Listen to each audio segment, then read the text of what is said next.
Hey guys, in this video I'm going to break down how we've made well over $1 million with our content agency in the past 2 years. Here's a Stripe screenshot for proof. We've since switched off Stripe because Wire's better. Who wants to use Stripe? Here's some wire transfers. Here's one for $10,000. Here's one for $8,600.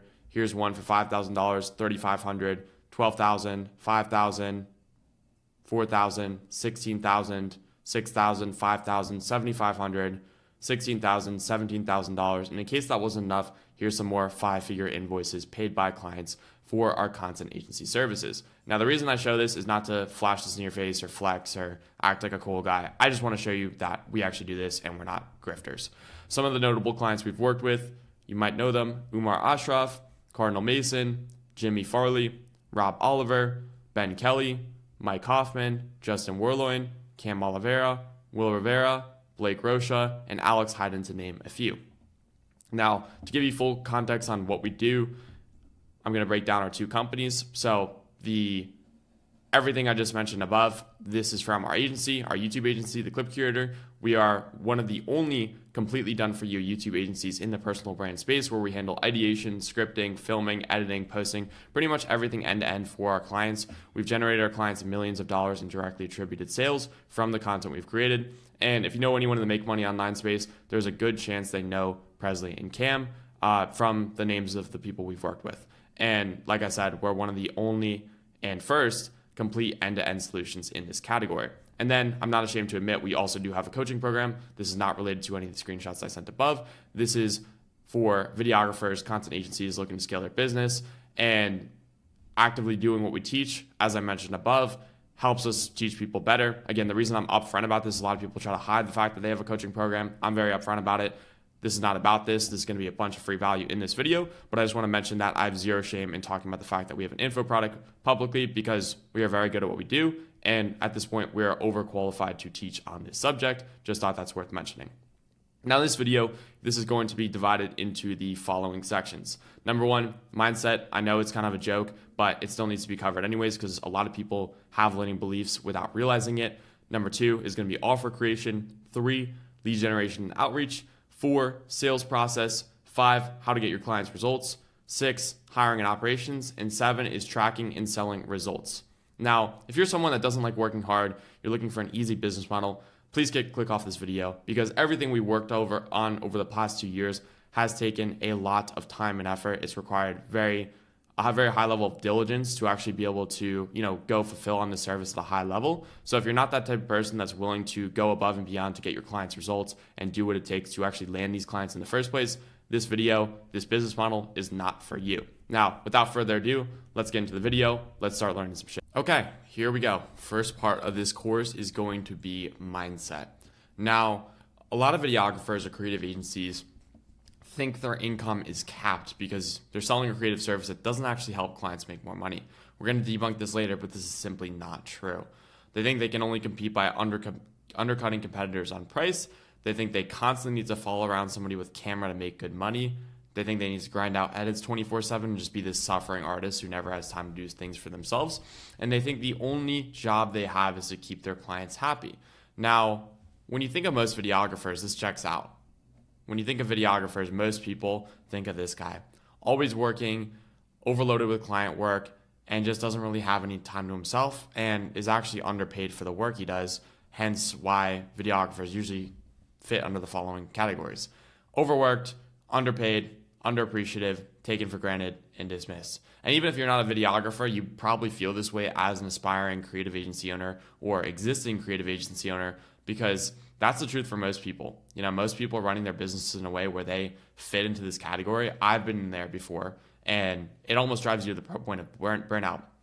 And when you tell yourself this narrative, and this is when the narrative and the story that's running in your head 24/7, you continue to attract more of that, right? I know it's kind of like a joke about the law of attraction and manifestation, but it's real, because if you give yourself these labels and you allow yourself to constantly be operating in this frequency, this is where you're going to end up. You're going to end up with more clients that treat you like this, and you're going to hate your business and hate your life. But the reality is it's self-imposed. Like I said, a lot of people are doing this to themselves. Videographers, creative agencies, they're going into a needy frame in every sales call. They're begging for work. They don't set boundaries with their clients. They kind of fit into the mold of this employee role rather than the expert or the consultant, because of the way they position themselves going into the relationship. And they constantly forget that they started the business for profit, number one, and number two is freedom. And so as much as this sucks, it's understanding that all of this stuff is self-imposed. And what I like to tell people is to not take it personally. Like, it's your fault, but it's not really your fault, right? Because a lot of this is a function of a bad operating system.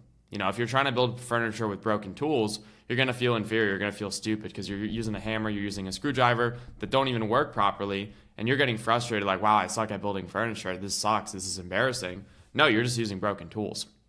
And I'm going to help you visualize this in a second here, but a lot of people just take this personally when their business underperforming, or there's a certain element of the business they don't understand. Maybe they suck at sales. Maybe they suck at client relationships and actually like setting boundaries and enforcing boundaries with clients. And they take it personally, but it's not a personal issue. It's just like a system issue, like an operating system problem, because there's a portion of their business that's not functioning correctly or not functioning as good as it should. And they're like, oh, it's my fault. Well, it is their fault, but it's not like a personal thing of like, oh, it's Presley Milton's fault. It's like, no, I just need to address this specific area of the business and figure out what's working incorrectly so I can fix it. It's the tools. And when you start detaching yourself from the business and looking at as this like machine or organism that's made up of all these different, moving parts, then you're able to look at things more objectively and not get so emotional and frustrated when something's not working. And instead, zoom out in a bird's eye view and say, okay, let's look at all departments of the business. What needs to be fixed? What's holding me back? What is putting me into these categories right now? And how can I fix that? Right? So I put together this diagram, and a lot of people in business like to think about things as far as machines. I actually used a biology diagram right here. If you guys ever took biology freshman year, you're going to be very familiar with this diagram or something similar. And the whole concept of this is that, how the central nervous system works, or different, parts of the body, is that there's some external stimuli, like, putting your hand on the hot stove. Your nerves, sensory nerve, picks up on that. And then your motor neuron is, once that information is processed, that's what takes your hand off the stove and kicks those reflexes into high gear, and that's the response. So if you think about your business as an operating system, or something as part of a bigger organism, you can kind of look at things like a science or a machine, depending on which analogy suits you better. So when we take a look at the different areas of business, I just boiled it down to marketing, sales, and fulfillment. Think about marketing for a second. The stimuli is somebody opts in, or somebody comes into your funnel or starts watching your content. Then they're going through this marketing, and the marketing is going to elicit a certain response, right? Is this person going to respond well to your content? Are they going to end up booking a call with you? Are they going to actually be interested in the service? And so some people are not getting the response they want here, and no one's converting, no one's really resonating with the content. They're not getting the desired outcome, but it's not a problem with them. They just need to fix this. Something's wrong in the machine here, to where the messaging is off. They're not actually addressing the problems of that type of person they're trying to talk to, or they just need more material and there's not enough content or sales assets that exist to actually build trust with the people they're trying to sell.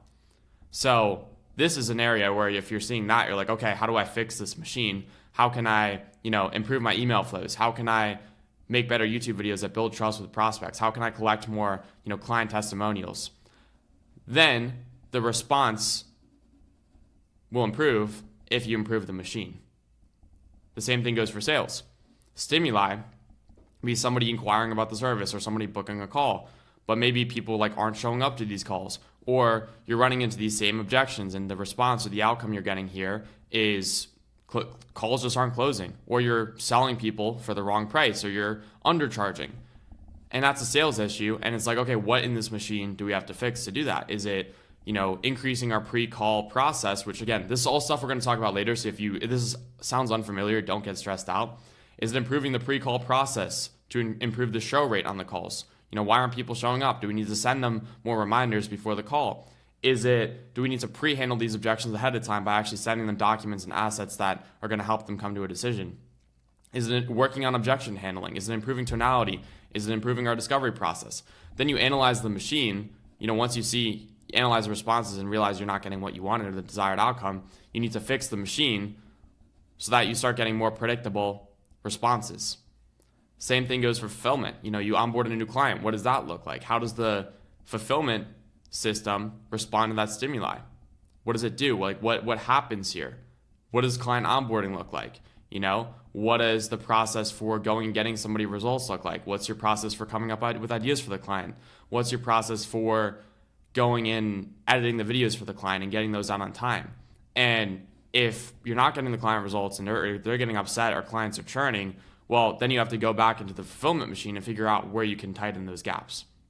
And guys, when you start thinking about business, your agency, like this, everything starts to click because you realize it's not a personal thing. You just realize it's just an organism or a machine composed of smaller machines that you have to go and optimize and tweak and fix until you start getting the responses you want.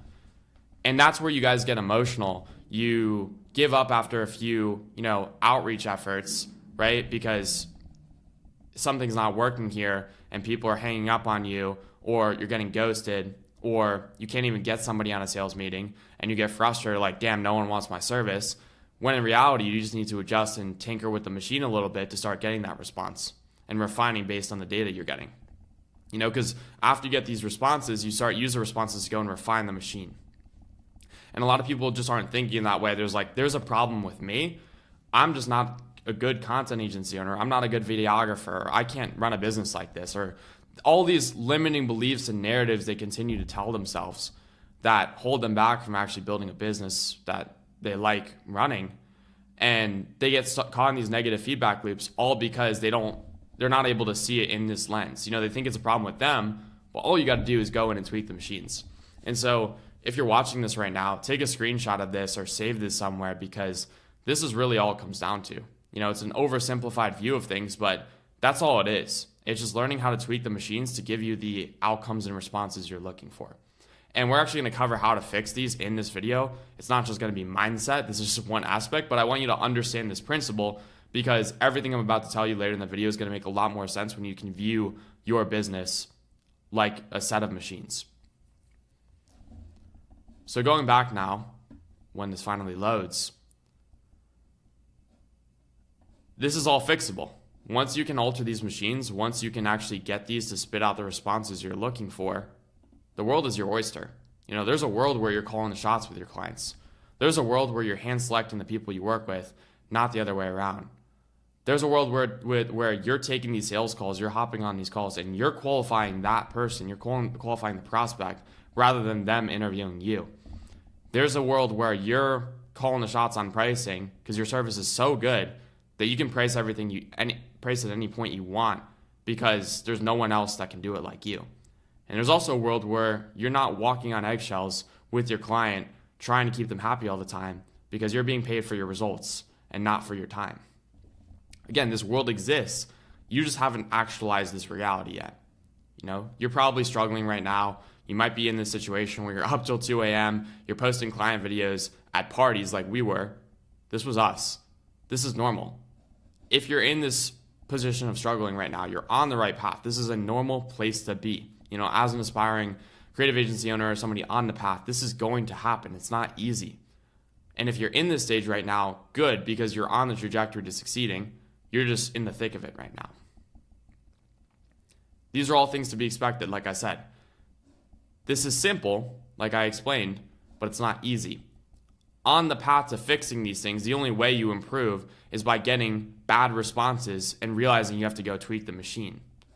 With that in mind, you will fumble big time on important projects. Team members will disappoint you. Clients are going to drop you unexpectedly. You're going to want to quit multiple times a year. And you're going to have to sacrifice components of a normal life that some of your friends that are in school or have normal jobs have. You're going to have to sacrifice those. It doesn't get any easier. You just get better. But all of this has to happen for the machine to improve. That's all part of the refinement process. It still happens to us to this day, and you just get better to where you have less catastrophic events happening and you're able to correct them much faster because you're a more experienced business owner. And this is essential to understand, because a lot of people, again, they take this so personally. They don't understand it's just a function of improving your business and improving the machine. If this isn't happening to you, it probably means you're actually not putting yourself out there enough and you're not trying enough things. So before we get any into this, if you're currently experiencing this right now, good, because this is ultimately what's going to grow your business. It sucks, but that's what it takes to refine the machine. Now we're into section 2, which is offer creation. Now this is where a lot of people really struggle in the creative space because they don't understand the marketing component of the business. So pay attention. All an offer is a proposed trade. So for the person being pitched, they need to believe that what they are getting is equal to or greater in value compared to what they are giving away, which is their money. Most videographers or video businesses, content agencies, don't have a defined offer simply because they cannot connect their work to a tangible end outcome. Video or videos, that's not the end outcome you're selling. It is just the mechanism you're using to get the result. So a lot of people are offering stuff like this. I'll film your content. I'll follow you around. We'll make you a commercial. I'll edit you 30 videos. This in it of itself is not an offer. This is just like a mechanism. The video is just a mechanism for the end result they care about. They don't just want videos just to have videos. What is the end outcome of that video that you're actually selling to? That's what they care about. And that's where people get confused. These, on the other hand, are offers. We'll attract qualified buyers to your listings with our done-for-you Instagram content system. We'll bring in warm leads to your roofing company by creating high-quality YouTube content that ranks for highly searched tutorials in the niche. We'll get you interested customers for your yacht chartering service using our smooth sailing video system that educates the public on renting boats. Now, I don't want you to pay attention to like the language or like the cheesy like names. I just use it as an example. It's not about having like a cheesy name. That's not what an offer is. It is a clear value proposition, like what the end outcome you're getting is and who that is for. So in this scenario, we are targeting real estate agents or realtors that are looking to attract buyers to their listings, and video content, specifically Instagram content, just so happens to be the mechanism that's going and getting them that result. Same thing with roofing company. Their end goal, their desired outcome is like leads for their roofing company, potential customers that can pay them month over month. And we're using YouTube content, specifically leveraging YouTube SEO to go and get them that result. So that's the difference right there. We're not just using, this is just one portion of the offer. The actual offer, what they care about is the end outcome we're getting them. That's the difference, and it's targeting a very specific type of customer. So if I were to summarize the qualities of a good offer, a strong offer, it's a clear value proposition. So it doesn't have to be make them more money. That's the most important for businesses most of the time, and will, generally be the most attractive depending on the type of business. Generates leads, saves them time, solves a problem using video. Another one could be brand awareness if it's a bigger company where it's harder to track like the direct attribution of the videos. But there is some kind of value proposition there that actually makes the offer attractive. Another thing that makes it interesting is like having a unique mechanism or having a different way of getting results than everyone else is like pitching them on. So for example, this one is leveraging YouTube SEO, which a lot of other companies might just be filming like commercials for roofing companies, but you actually know how to use YouTube SEO to get them really good results and rank them for very popular keywords within the roofing niche on YouTube, and that gives you a competitive advantage. Another example would be maybe everyone else in your area, they're also like doing videos for like car dealerships, but your offer, you're also helping with the ideation and strategy, which actually helps and goes and gets those car dealerships better results and separates you from the competitors and allows you to charge more.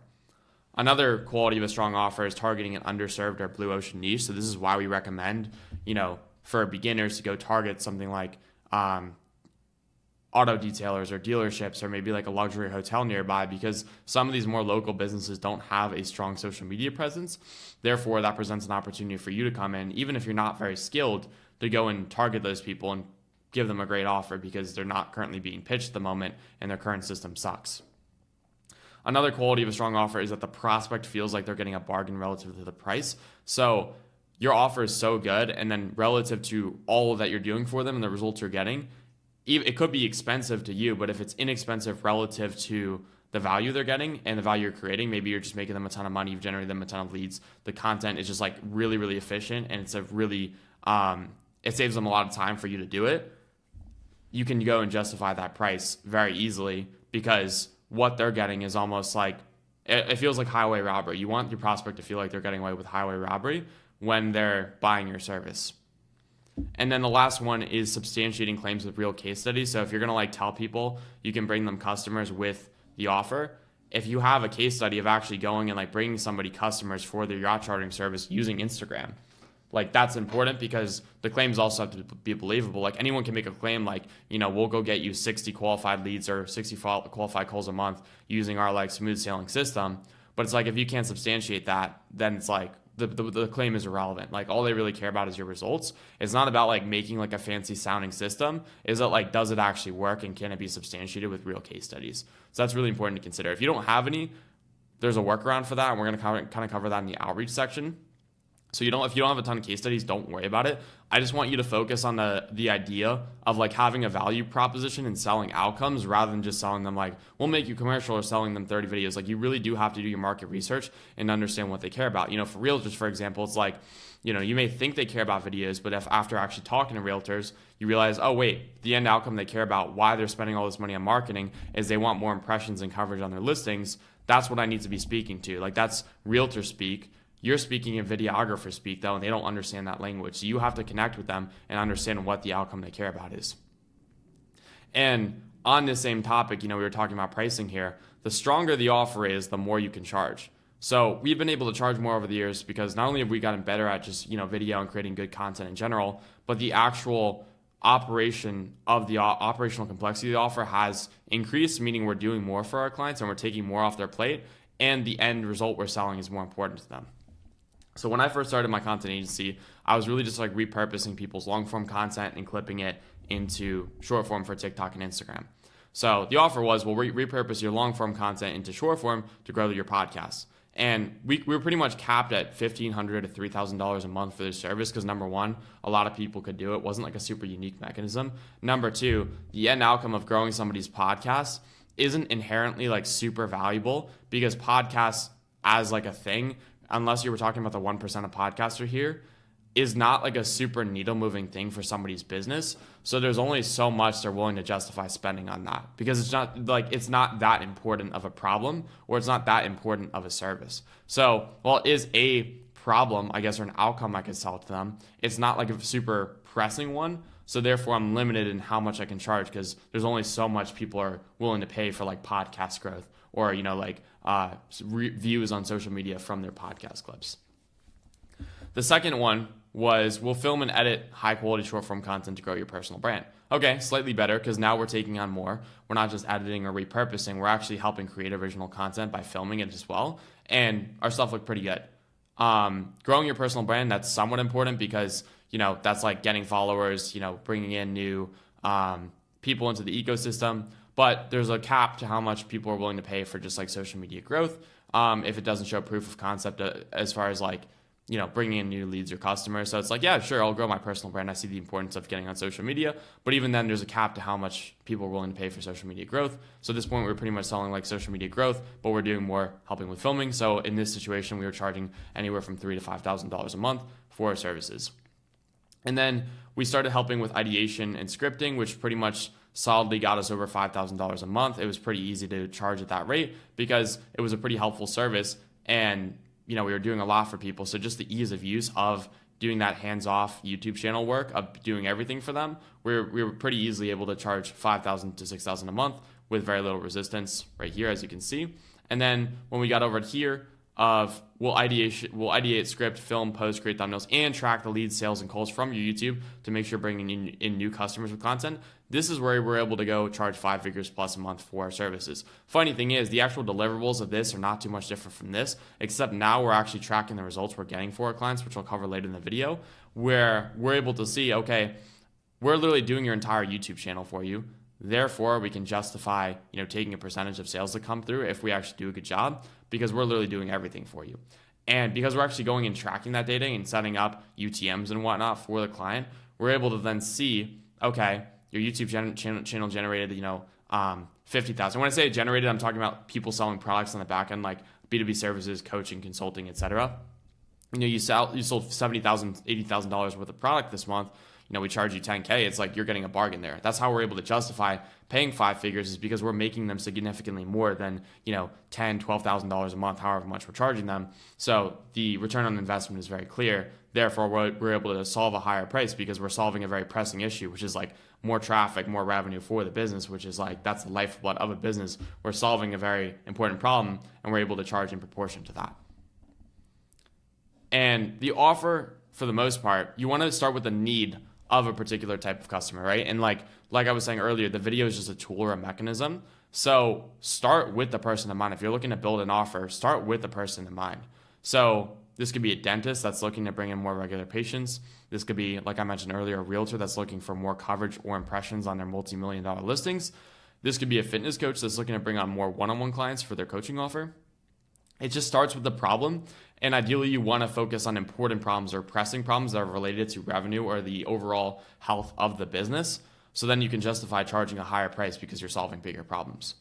In other words, solving rich people problems, that's pretty much your ideal client. And the criteria for a good business to work with, I've kind of narrowed it down to a few things. First thing is, like, you want to work with like a growing business that's not hanging on by a thread for the most part. Unless it's your first client, you just need a case under your belt. You don't want to be working with a struggling business. As a marketer, your job is not to save a growing business. As my business partner Cam likes to put it, we are taking people from hero to legend, not zero to hero. And when you can find somebody that already has a really strong business and they already have customers coming through and they're just looking to amplify their efforts, that is an ideal case scenario, because they're not going to be depending on you to save their business, and they're not going to come from this desperate or needy frame of mind. It's like, oh yeah, we're just looking for you to amplify our efforts. Like, content is an amplifier, by the way. It's not something that'll save somebody's business. And if we really want to get technical, some good qualities of the businesses you want to target. Number one, someone that has a high profit margin kind of business. That, like, it could be just one of these or all. Ideally, maybe you could have all of these, but try to look for at least one of these qualities when you're picking out business. So high profit margin, again, that's a little bit contradictory because not every business that I mentioned is like necessarily super high profit margin. That can be one of them though. Like an info business, for example, if somebody's selling like online services, like online consulting, online coaching, maybe like a B2B service or like a software, these tend to be high profit margin. They can invest a lot back into marketing. Large AOV or average order value. So examples of those would be like a realtor. Like when they sell a home, they get a really fat commission. So technically that would be like high AOV because every like sale for them is very important. That can be, you sell a $2 million home. That could be $40,000 or $50,000 in commission for the realtor, which could pay for the entire service of content for the entire year. That's why we want to go after people with large AOVs, or why it's a good option. Because if you can paint that picture of like one sale could pay for the service 10 times over, then it's very easy to justify the investment in their head because they don't need like a large quantity of sales to actually make the service worth it or pay for itself. Another example is like a private jet or like a yacht chartering service where, maybe like, somebody goes and buys a boat, or somebody goes and buys a plane, or an exotic car rental place, for example, or exotic car dealership. For them, it doesn't really take much to justify the cost. And then the high customer LTV. So maybe this is like a luxury hotel. Maybe this is, like a software company or something like that, where they have a little bit more upmarket pricing, higher ticket pricing. And that customer, on average, they know a customer stays with them for X amount of time. Well, you can explain to them like, hey, when you get a customer, this isn't just somebody that's going to like stay this month. Like this person is going to stay every month. And then you can kind of paint the picture of how, over a certain amount of time, the investment is going to pay for itself because of the amount of recurring customers they've gathered from the content. So all important things to look for, because if you can understand how their business works, price objections become really easy to handle, because you can just kind of like, by understanding how their business works and how their business operates, you can like better paint the picture of how your services are actually going to help them ROI. And one of the things I think people struggle with is like the analysis paralysis, where it's like, okay, cool, like I understand that, but like where do I start? And something I would recommend if you're really stumped is just think about your existing interests or your current knowledge base. Like what industries do you know about, or what industries are you interested in that you can kind of get to, dip your toes into.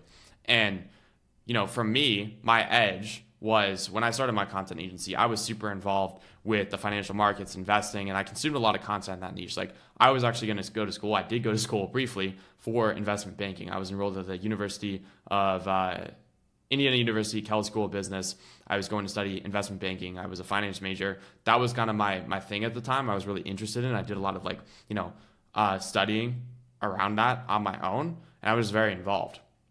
And that was my edge, is I consumed a lot of content in that niche. And so I could understand what was valuable. I was just such a CNBC addict. Like, I watched those shows religiously. Therefore, when I had some connections in that space and I want to, start my content agency, I was like, let me just hit up these people, because even though I'm not great at video, I understand the industry and like what kind of moments are going to get results or get clicks or get impressions.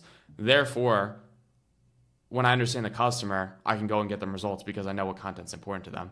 So I was able to hit up a hedge fund manager I knew from my town, and I was like, hey, this is an opportunity for you. Let me work for you for free. Got him some good results, and he started paying me. And I kind of sucked at video editing at the time, but it didn't matter because I understood, how to go and actually get results for him. And so you can overcompensate for poor video or editing skills, even if you're good at it, just by understanding like an industry or having, insider knowledge or advanced knowledge in a specific industry or niche. Like, that can give you an edge because you understand, okay, this is the audience. I am part of that audience. What would I want to see? And then you can kind of just reverse engineer from them. So maybe you worked a job, in a certain industry, and maybe now you have like some unique insights as to how you could provide value to that industry using video because you understand the problems of that niche. And the offer isn't so much about the deliverables or like how many YouTube videos or how many short form videos you're doing a month as it is the end result you're bringing someone. That's why I don't really like get too much in the weeds of like, we're doing this many videos. Like, sure, that's important, but like the only reason that amount of videos is important is like how many videos are actually going to go and get that person the end outcome. If you can get the person the end outcome with 4 videos, it doesn't matter because all they care about is the end outcome. And so when I was doing work for this hedge fund manager, like I wasn't even doing the scripting or filming. Granted, that limited how much I could charge, but it was still an offer because the end outcome was like I was selling him signups to his newsletter. I was selling him more traffic back to his long form podcast episodes. But those podcast episodes, like he's not making money off podcast episodes. Like he's selling on the back end or like basically investment services to investors with, tens of millions of dollars that want to go and invest with him. So, for him, he sees the outcome not as like podcast views, but like potential customers for his hedge fund or investors rather. And so I don't want to get too caught up in deliverables. Like obviously the more you can provide, the more attractive the offer is because like you're taking more off the client's plate. But think about how you're solving problems, because I think he even got like an investor or two from the TikTok content we posted over like 2 or 3 years of working together. And to him, like even one investor that puts a few million with him, like that pays for the service so many times over. And so posting videos for him is a no-brainer because I was only charging him like $1,000, $2,000 a month. And it's like he brings in one customer from that over 2 or 3 years of paying $1,000, $2,000 a month. Like, that's like a few more million assets under management that he wouldn't have had otherwise from content. So when you think about it like that, that's where you can really get an edge, is just solving bigger problems for bigger people. And if you're still a little bit confused about this, I want you to watch this call recording where I help a new student create a brand new offer from scratch. Keep in mind, he's also not based in the United States. So if you're somebody that, maybe you're in like Europe or you're in a smaller town or, somewhere where you don't really know what types of clients to work with and you don't have like a ton of opportunities immediately available, this will really help shift your belief system in from, okay, like I can only work with like these big personal brands or influencers to I can help everyone or I can help almost anyone as long as I identify a big enough problem and I can show them I have a solution to go and solve that. So enjoy this recording. I'm sure it'll be very helpful around offer creation. So we need to figure out how to productize your offer. So I'm going to make a section called offers right now, and then we can just brain dump in this section. We need to figure out a way to like just get you 1 or 2 main offers that are scalable and it's repeatable and it's the same thing every time. So then you can once you have a grasp on what that is, then you can go and pawn off the work to other people and build a team around the offer. Because right now, if the deliverables are different for every client, that's just hard to scale. Yeah, and also because you don't know what kind of talent you have to hire for every project, and it's just not as predictable as far as like what you're gonna have to do for the client. Yeah, that's it. Okay, so one of the things first we have to figure out who you want to help. Is there like one type of client that you like helping the most? You don't have to limit yourself to one client. I'm just trying to give you. Oh, good. I would love around like work with, sorry, I did not mean to interrupt you. I would love to work with personal brands, but to be honest, in Switzerland, there are no personal brands at all. Everybody that has a personal brand in Switzerland is like on the American or German market. And right. so the last 2 or 3 years, I built somewhat of a personal brand and like a good position as a videographer, but that's locally because it's a weird scenario in my city with the languages. And that's one big advantage I have. So I would say for me, it would make sense to stay locally. Okay. But I don't really, I need to figure out my offer for local businesses, I would say. Got it. And is there any one particular local business or type of local business that you've enjoyed working with the most, or you think is the most lucrative or easy to sell from your experience in Switzerland? To be honest, it's banks. It's what? Banks or home servicing companies. Okay, banks. Banks is one of them.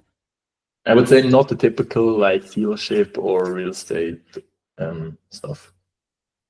Okay, and why? What is the interest? Why are banks interested in content to begin with? Brand awareness. What is? They're not really selling. They're not really selling anything through content, but it's just like brand awareness for them.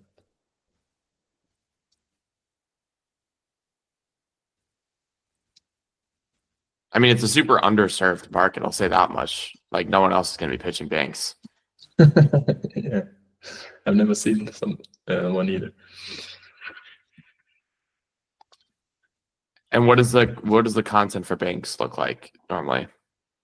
Brand story videos, a lot of events, employer branding stuff, social stuff. So, like, what are you actually capturing? Like, people talking? Like, what does that look like?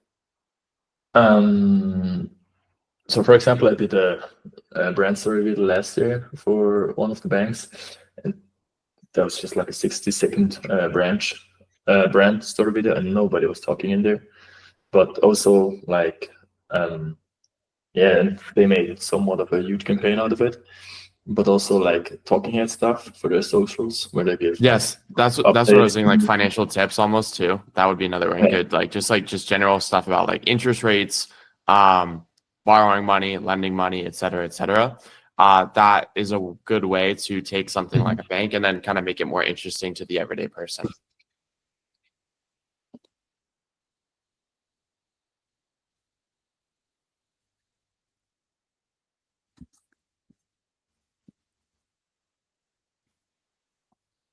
So now the challenge is instead of just offering one event a month, we got to figure out a way to get them on a more consistent plan. Obviously, like this is an example right here, but like in a way where you're actually managing socials as well to help drive tangible results outside of just the recap, right? So let's call it like maybe it's something for Instagram. So it's like 20 talking head reels or 15, whatever floats your boat, 15 reels per month.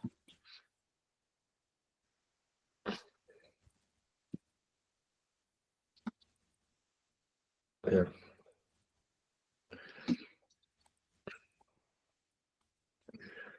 That's also the thing, because these are like huge corporations, and if you want to go about like pitching them to run their socials, that's not so easy. That's also like, I would say, a little bit the challenge of coming up with the offer and making it revenue driven, because they have like a huge marketing team of like, I don't know, 20 people or so. Well, how many of these banks are actually like pitching or, posting content to their socials already, like in good content? Not much. Right. So like the barrier to entry, it might seem high, but realistically, a lot of them don't have anything going on. So if you can come in with a comprehensive strategy deck, just breaking down like, hey, here's some types of content we can do for that you do for you, and you show them like the kind of work you're capable of with a free video, and then you sound professional, you sound like you're talking about, and you come in very confident. It's not going to be too hard. It might take time to actually get the approval from the board, but realistically, there's really not a lot of competition here, especially in Switzerland. Mm-hmm.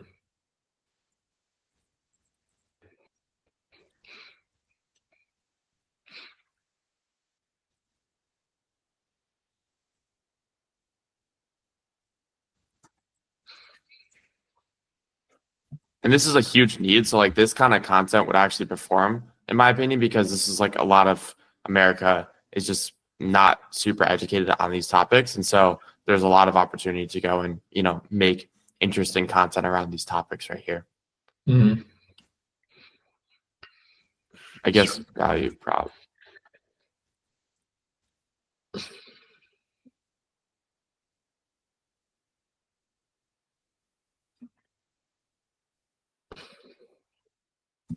You could even say like a few static posts,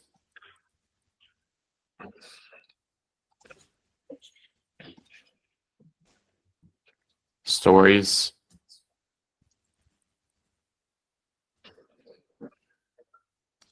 And you could help with the ideation and scripting as well. That's like where you can kind of step in and, add more value.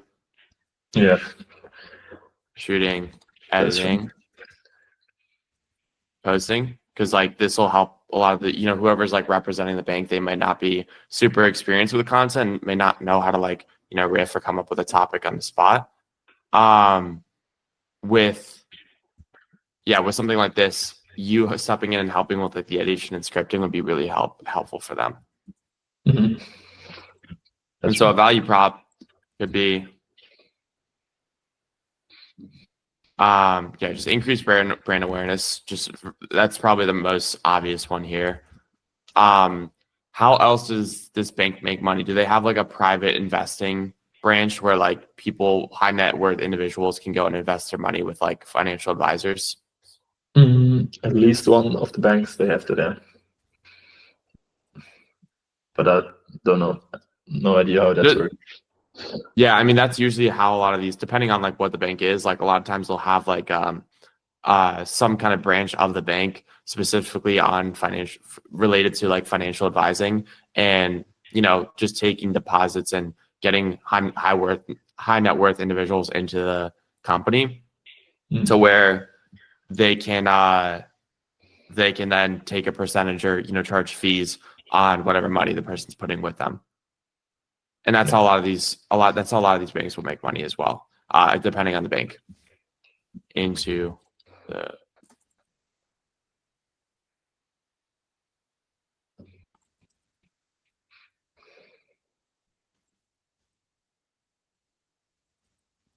result, make more money through. So this actually gave me another idea too.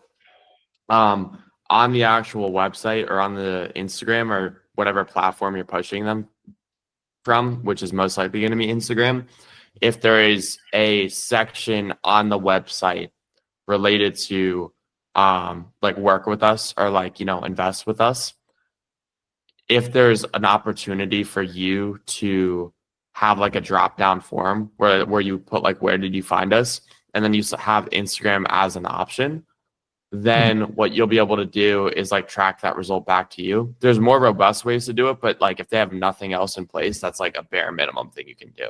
You know what I mean?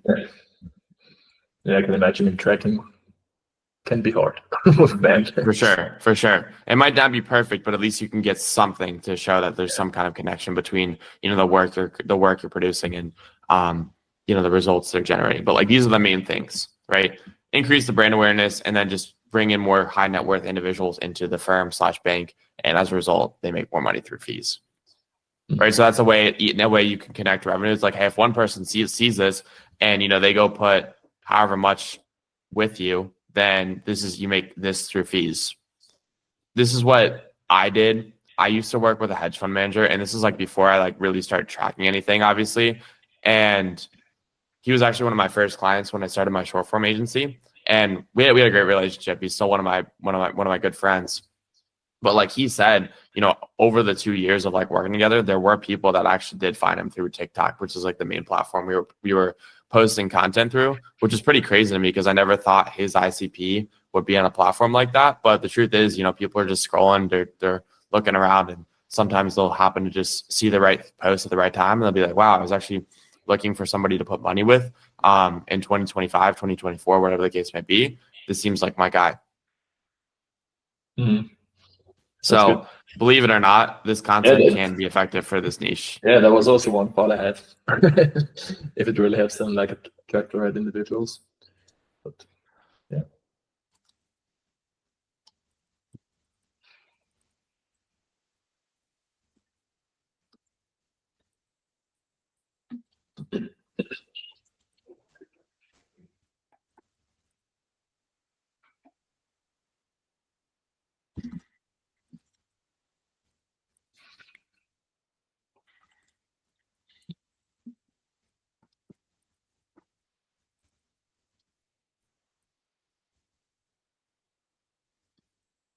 So at least this way, at the end of the month, there's probably something more robust. You can do this. Obviously, with a bank, you wouldn't be using something like Hyros. It just wouldn't make sense. I don't think any of the softwares they're using are going to be compatible with Hyros. At least that's my understanding.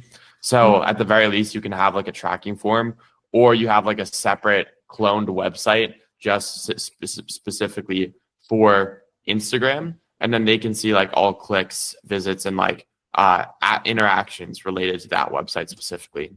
I mean, I'm just writing this down, by the way, so we can kind of strategize and I can get a better sense of like, okay, here's what would be best for you to do next based on everything you're telling me. And even with some clients that I have worked with outside of the music industry, I've done, so my strength is also, I would say, retention marketing. So, cultivating the current clientele that they have and, re-entering them back to, into the funnel to, for either more expansion options if they have a subscription model or just upsells or cross sells, but I also do have the ability to offer prospecting and acquisition marketing as well. Okay. So what do these things look like? So you mentioned retention marketing, outbound marketing. Like the retention marketing, is that like SMS? And then I would outbound, say is that like essentially, yeah, SMS and email, a combination of them both.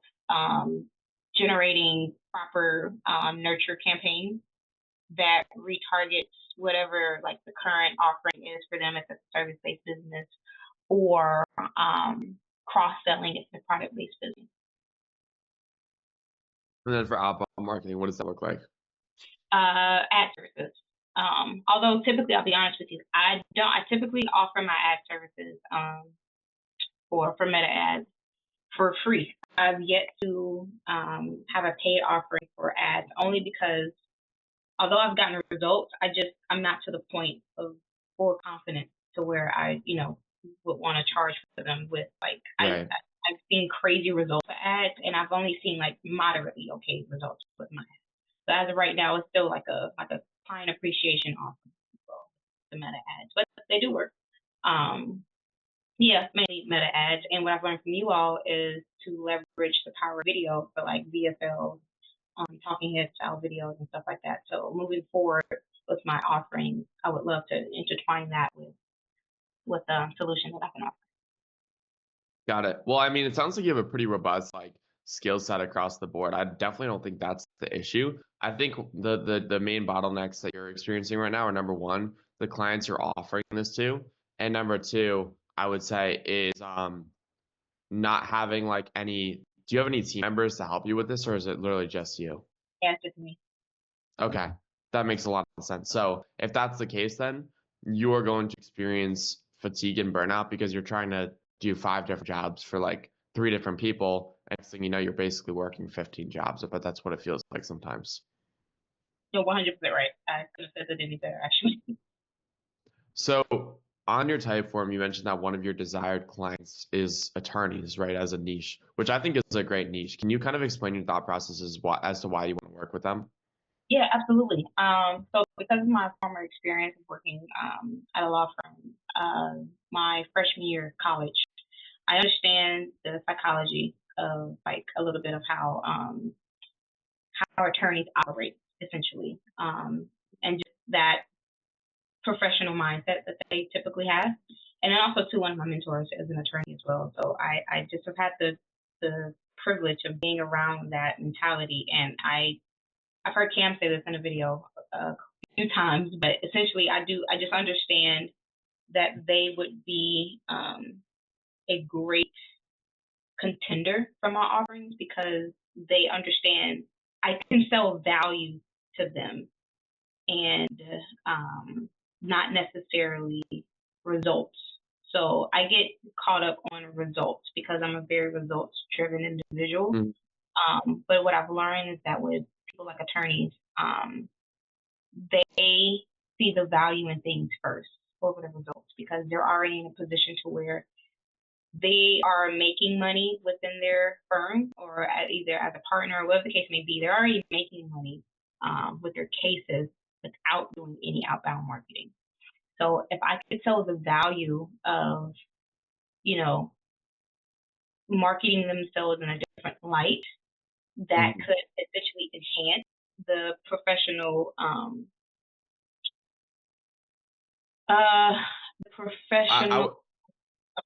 I would also add into that, like, very few of them actively have social media presence. I think I would say that market is pretty behind in that department. There's not many attorneys currently leveraging. Right. I agree. And then the ones that I have seen, they're specifically in a certain type of law, which is like accident, injury, car accident, stuff like that. Like those are the only niches of law that I see that where attorneys, very avidly market themselves. But like attorneys that I know that are they do like litigation and stuff like that. They don't necessarily, they don't really, use that marketing per se. And I like to think that I like to think that I could be successful in pitching the value of marketing themselves, and not necessarily for the sense of acquisition, just more so just enhancing their brand.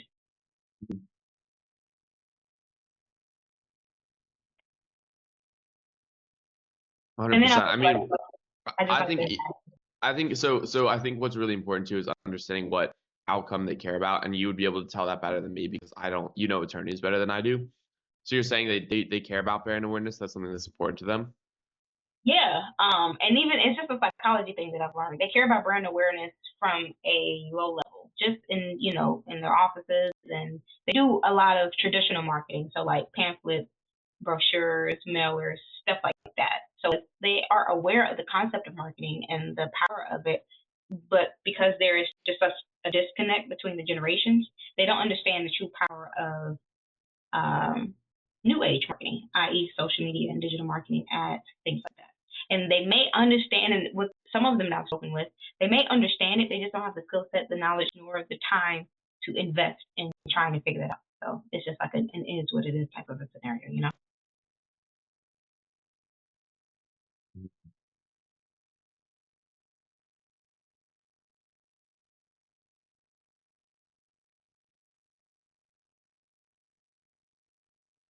Okay, great. This is a really good start. So, do you have any current attorney clients at the moment?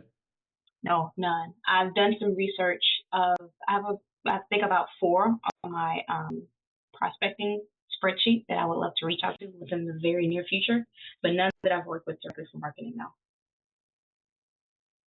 I think a really powerful thing that you're going to be able to leverage in the pitch when you're reaching out to these attorneys is the fact that you have direct industry experience because you were used to be an attorney, used to work at a law firm. So you understand the industry. I was just an intern. I was in college, but just an intern. Still, it's something. You know what I mean? I mean, it's more than most people have.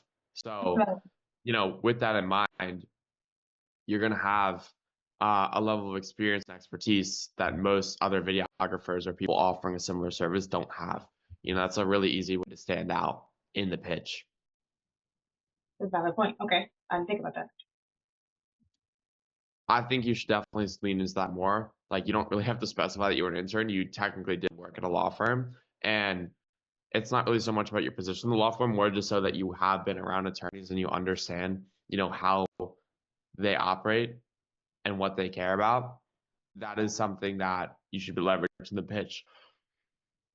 So really for you, it's just photography and videography, correct? Yeah, and I'm leaning more into the video side of things lately. Just the B2B space seems to be where, the retainers and the money is. So I'll probably put more emphasis there in the future. And with the sheriff's office, like, are you doing anything related to their social media? Like, have you ever done like social media management before, where you're also assisting in like specific content creation for Instagram? So I have not. Well, years ago, 10 years ago, I worked as a creative director, and so I was managing an Okay. account. But and like I know how to do it, but I've never done it on a like freelance. And I'm Okay. as of now, Well, I'm that's not. just that means you're offering as a service, dude. Because I know you're Right, qualified. I know you can make it happen. You know, right, it's just been a minute. right. Yeah, it's an option.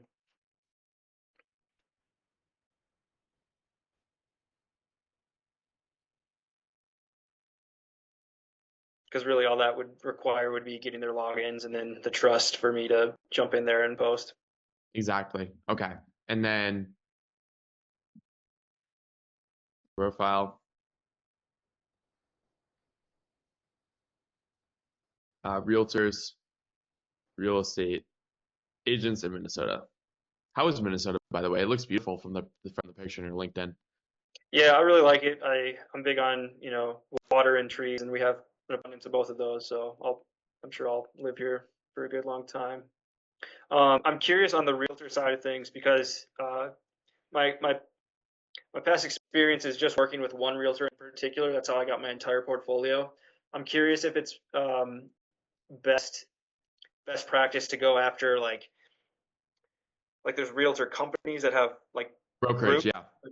like they're conglomerates. Is that a better target than individuals, or what would you recommend in that? Yeah, so I've seen people have success with both. So we actually have a kid. He's in college right now. He goes to Virginia Tech, and he was able to land a brokerage. And now he has the opportunity to connect with the realtors at an individual level and do stuff for them. So that's a big opportunity. Only issue is there's going to be more gatekeepers there, and it might be like it's a higher barrier to entry, but it's a higher reward. Yeah. Versus an individual realtor, you're usually not really dealing with any gatekeepers Hmm. minus an assistant. So Yeah. I would say one is higher barrier to entry, but more opportunity. And then one is lower barrier to entry, but there's still opportunity there. You know what I mean? Right. So I would say starting out, I would say individual realtors are probably a better bet. So Okay. and I think that's going to be the focus of the outbound strategy that I'm going to teach you on this call. Great. So value proposition. Okay, so as far as like what the videos are going to do for realtors, number one thing that comes to mind is increase traffic Mhm. or impressions towards listings, which in turn, I guess you don't really have to fully explain this. It's just important for you to understand. Increases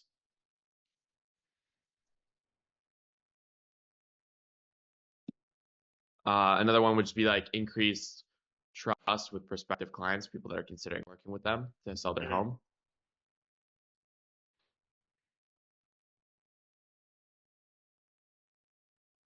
Another part of the value prop is just being generally top of mind. Mhm. Just showing up familiarized. Yep.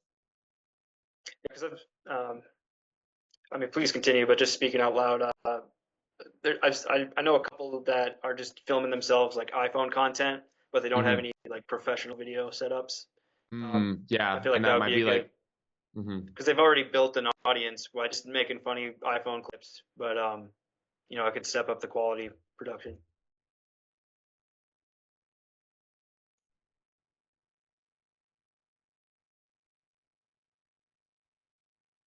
professionalism. I think a lot of them do compare about professionalism. I think that's something you could sell is like, Yeah. just the level of professionalism that having really good production quality brings to the table.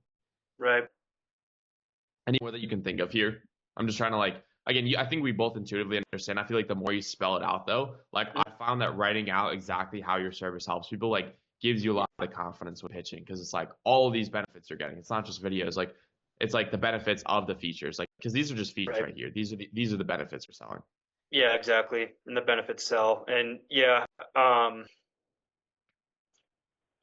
guess my brain just goes into what the deliverables look like as far as like educational content. But I think the value proposition is mostly outlined there. But I'll try to think Yeah, about it. and that's what people care about. And I think people really get stuck on the deliverables piece of like, what do I offer? Right. Sure. I mean, like at the end of the day, it's like I did a joke about this on my coaching call. I'm like, if you guys just go and give them a bunch of 5 different packages, like Mhm. a realtor doesn't know the difference between 20 reels and 10 reels. Yeah. It's like they care about what's going to get them better results. So it's like you almost have to give them a diagnosis of like, hey, I think based on what we're seeing right now, like most realtors that are seeing success right now on social media are posting once a day, which is why I recommend all my clients, even if you have none, that we do 20 reels and like 10 static posts or something like that per month. Yeah. And speaking as the expert with that authority, Right. like this is the diagnosis of that. 100%. You know, the opposite would be like a doctor asking you, like, okay, you have the flu. Do you want Tamiflu? Do you want steroids? Or if you're working on a small budget, I can just give you an ice pack and some Band-Aids. Like, you know what I mean? And when you imagine it from that perspective, it sounds kind of ridiculous. And so my point is, you know, I think a lot of people get caught up in like all this stuff instead of just like deciding on one thing and just seeing if people bite. Sure. So in this section, we're going to be covering lead generation and outreach. Now, there's two types of lead gen. There's outbound lead generation and inbound lead generation. We're going to start with talking about outbound, specifically cold calling and cold approach, Instagram and X cold DM, and LinkedIn. The first outbound strategy we're going to cover is this cold calling and cold approach. This is the best if you're a beginner with limited experience or not a crazy portfolio, but you still want to get your foot in the door with these businesses. We're going to be using a combination of both of these, cold approach and cold calling, to build rapport. And what's really important to understand and what you're going to see in this framework I lay out for you is that we're not selling the service over the phone. We're not dropping price out right out of the gate. We're not scaring the business owner away. We first need to build trust and goodwill with this business owner to actually have a shot at closing this deal. Because we don't have a ton of social proof. We don't have a ton of past work under our belt. We need to be mindful of how we approach this. But before we even get into that, let's talk about sourcing leads. Now, this is great because this is a free method. You can literally just go on Google Maps once you have your ICP in mind in the offer section, and you can literally just go and start going after it. So let's start with car dealerships in Scottsdale. Okay, cool. Now we have a list of car dealerships. I mean, Google Maps is great because from this, we have their phone number, we have their address, we have their website, so we can see if they even have some kind of social media presence or Instagram right off the bat. Homework is super important. We want to go to their Instagram. Let's see what they got over here. Chapman Chevrolet. And then from here, we can do a full audit. And this is something we can come back to later. Once we have an understanding of like what they're doing for content. I mean, look, they're like literally doing iPhone basic content here, not posting super consistently. Like it obviously needs a lot of work. And so right off the bat, this is why I always recommend dealerships as one of the beginner niches. Usually they're in an underserved market where the content just needs a lot of work. They already recognize the value of social media, hence why they're trying to post, but not with a lot of success. So that's something you can leverage later on. We'll come back to that. But the bottom line is we have all this information. Now, fortunately for you guys, I've actually created a really helpful outreach tracker where we're covering all the bases. So phone number, address, their name, everything like that, but also a way to keep track of your follow-ups, whether they answered, meeting schedules, and a way to actually record your stats as far as, you know, your success rate with these, you know, cold approaches / cold calls. So you can go and optimize your efforts and actually do better and see where there's room for improvement. And you can also categorize by month as well. So I just have this set to March 2025. So we go ahead and start using this for the month of March, for example. You can do it by the year. Doesn't really matter if you wanted to have it all in one bucket, but I think it's cool to, you know, look month to month how you're improving. Anyways, now, for example, we have Chapman Chevrolet. Go and drop their name in here. Boom. Got their phone number. Literally pull it straight from Google Maps. Grab that. Address. Also have that. Again, I love how you can just copy stuff straight from Google. And then also a way to measure whether we've called, followed up with them, and basically just all the stats after that. Now, what's great about this outreach tracker is we're able to actually go and look and see what our success rate is with this outreach. And we'll come back to this in a second after we go through the framework and how to actually track that. But this is going to be a great resource for any of you guys that are really diligent about seeing, are my cold calls effective? Where could I be improving? Where could I be diligent, etc. You're probably wondering, how do I go and start up a conversation with these people? What's my process for cold calling? Now I understand how to source leads on Google Maps and start building a list, but how can I go and starting conversations and landing these guys as clients? Well, the first thing we're going to do on this cold call is we're not going to pitch the service. We're simply going to ask if the GM or the owner of the store or the dealership is in. So you don't even have to mention like selling videos or, what you do or who you are. That's not the point of the cold call. It's just to get an understanding of whether the GM or the owner is in, because that's the decision maker. That's the person we're actually going to want to be in touch with. So you pick up the phone and say something like, hey, they pick up. They're like, hey, I was just wondering if the general manager was going to be in today or tomorrow. And they'll be like, I don't know. I think he's going to be in, tomorrow afternoon at 3 p.m. or something like that. Be like, awesome, cool. I just wanted to come in and talk to him. Maybe they'll ask like, why do you want to see him? Oh, I just want to have a conversation with them or something like that. Which even then, it's unlikely that they'll even ask. And then you'd be like, they'll say like, oh, he's coming in at 3 p.m. tomorrow. And you'd be like, awesome, cool. By the way, remind me of his name again. And then they'll give you his name. So now we have an understanding of when the GM is actually going to be in the store, number one. And number two, his or her. And then number two, we have an idea of their name. So this is really valuable information because now we can customize a personal cold approach that feels like you actually put in effort without sounding like a random stranger over the phone. So the purpose of the cold call is really just to set up the in-person meeting. If the business is local and they're actually within like driving distance. In my opinion, this is going to be your highest converting method, because if you can go into the dealership a little bit prepared with some homework and some notes prepared and an understanding of who you actually want to go in and find, aka the GM or owner, who now you have their name, now you can lead with really good frame. And instead of this needy videographer that's calling looking for work, like, hey, I've done my homework on you. Here's what I want to do for you. Let's make this happen, right? And we, again, like I said, we're not mentioning anything to the related to the service or packages on the call. We're just doing R&D so we can set ourselves up for the next step, which is this cold approach, where we're actually going to be going into this business and offering this business free work / a free trial. So now we've set ourselves up with the cold call. This is the framework to take for the cold approach. So we're going to go into the office or the physical location the next day and immediately just try to find the receptionist, the person working at the desk, and ask them, hey, I talked to so-and-so on the phone yesterday. They said Adam, the GM or the owner, is going to be in here today. Is this true? We're like, yeah, he's over in his office over there. Great, cool, thank you so much. And you can just go up to the owner and be like, hey, are you Adam? Yeah, that's me. Hey, President Milton spoke on the phone yesterday with somebody and they said you'd be in. Oh, cool. And then as soon as you start, the conversation, you get talking with them, you can be like just extremely direct about who you are. Not necessarily like, hey, I want to sell you on my service, it costs this much, but rather, hey, I'm a videographer in Scottsdale. I had to look at your Instagram and, I noticed the X, Y, and Z, these rooms for improvement. You don't have to be like overly critical or roast the shit out of them. Just be honest about what you saw. I think I can really help you guys produce high quality video content. And rather than just like talking about my service, I want to show you what I can do. I have an idea for a reel I want to make for you guys. If I could just go around the dealership and get a video of this specific car and do this for you, I'd love to show you what I'm capable of. And if you go in there with a camera, you appear presentable, you appear professional, it's going to be really hard for them to say no unless like they actually have an objection, like, oh, we already have a team that does that or something like that. To which, if you see that they're just doing iPhone videos or they haven't posted in the last year, you can kind of like call them out on their bluff and be like, gotcha. So like, I'm just kind of curious. I haven't seen you guys post in like 6 months or something like that. And then maybe you'll just get the conversation moving and then you'll uncover the real objection. But for the most part, most people are going to be pretty open to this. If you come across direct and you're just very professional and it appears you've done your homework and you've actually researched the company. And now you have the opportunity to make a free video and get your foot in the door, which is awesome.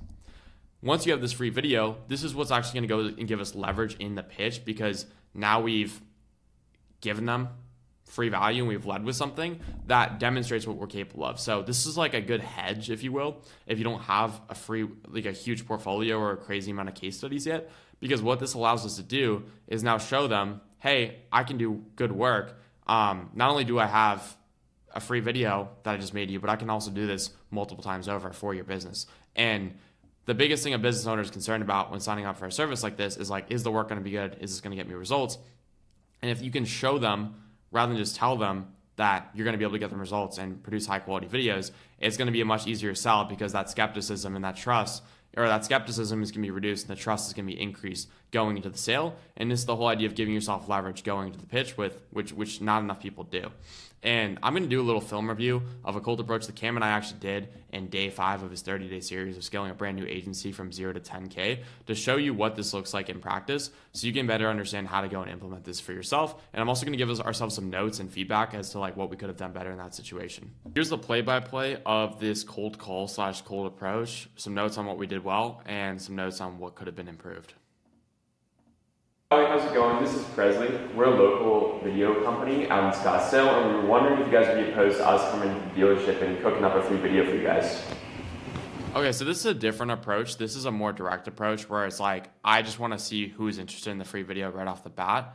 It is a little bit more direct, so it's going to be polarizing. Some people are going to be like hard no immediately. Some people are going to be like, well, yeah, that's exactly what we were looking for. So depending on like where they are in their intent level or interest level, you're going to get varied responses. This is an approach, but it's not the only approach.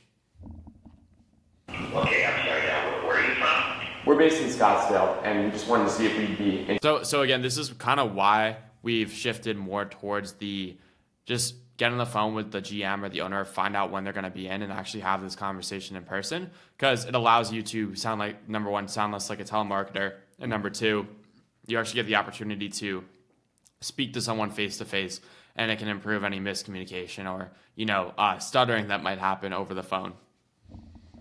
Interested in a free video, just making something for the website or your Instagram. Especially if somebody get someone at a bad time too, like you just, pick up when they're like in the car or something like that, or between meetings or something, that can throw them off guard, and they might actually be somewhat interested, but they're like, yeah, no, whatever. Like, then they'll just hang up on you. So again, just you're seeing the pros and cons of both. Specifically this method, if you land something, great, you set up a free video, but if not, you can definitely burn through your lead list pretty quick. Completely free. You know what? Let me connect you to somebody who would probably be more able to answer that question. Cool, appreciate it.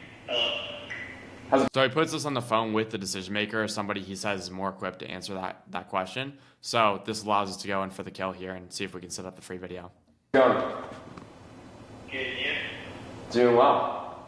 I don't know if your colleague gave you any context about what we just talked about, but we were just wondering if we come into the dealership real quick and shoot a quick video for you guys, make a cool edit completely free. Sure. Cool. We're available tomorrow. What time does this work for you guys? Looking back, I could have just said like, yo, is it good if we come in at 3 p.m.? I just sounded nervous and a little bit shaky. And I was coming from a more needy frame rather than just telling them like, take the initiative, like, cool if we come in at 3 tomorrow or something like that, or yeah, like we're coming in 3 tomorrow. Does that work for you guys? That's a way I could have taken more initiative there rather than just kind of like letting them take the frame.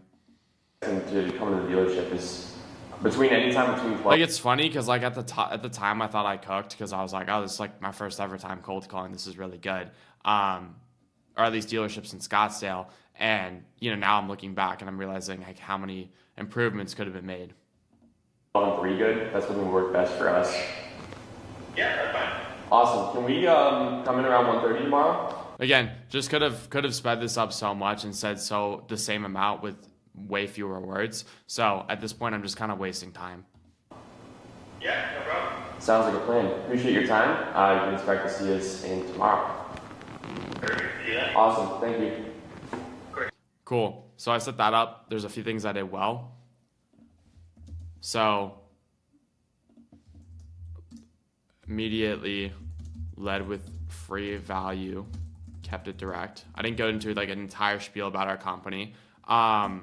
Another thing I did well was set the intention / expectation that we're coming in tomorrow. So it's not like, it doesn't come by surprise that we come in tomorrow. It's like, hey, we spoke to XYZ. Like, you said, we could come in and shoot a free video. Oh yeah, I remember you guys.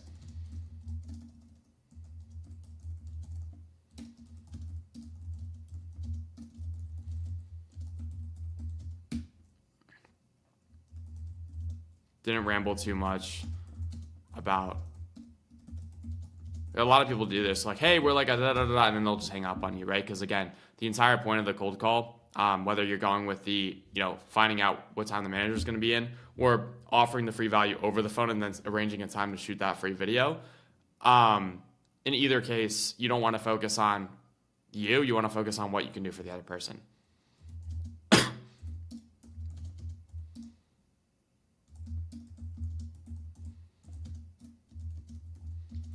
But looking at this, my tonality could have used a lot of work. I like it. It almost sounded like nervous. Tonality sounded nervous for sure. Like a curious tonality is fine, but when it starts to be nervous and everything just turns into like an upward inflection and everything sounds like a question, it just comes across as like, oh, this guy doesn't know what he's doing. He's nervous.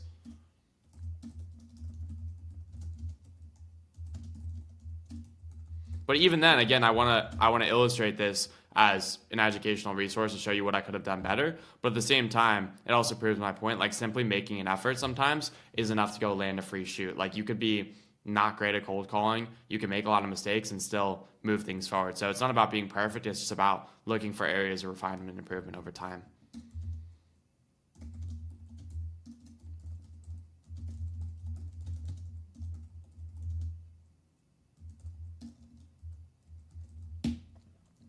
Another thing I could have done better is just like take in more initiative around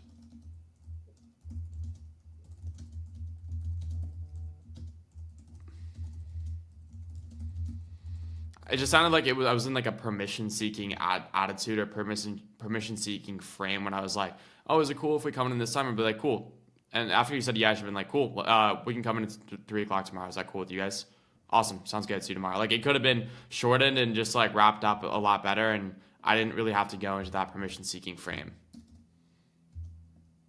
And then one other thing I noticed as well is I think because of my tonality or shakiness, I was talking a little bit fast. So slow down speech just a bit.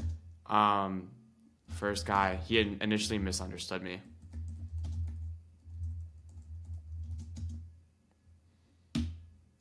So those are a few areas of improvement.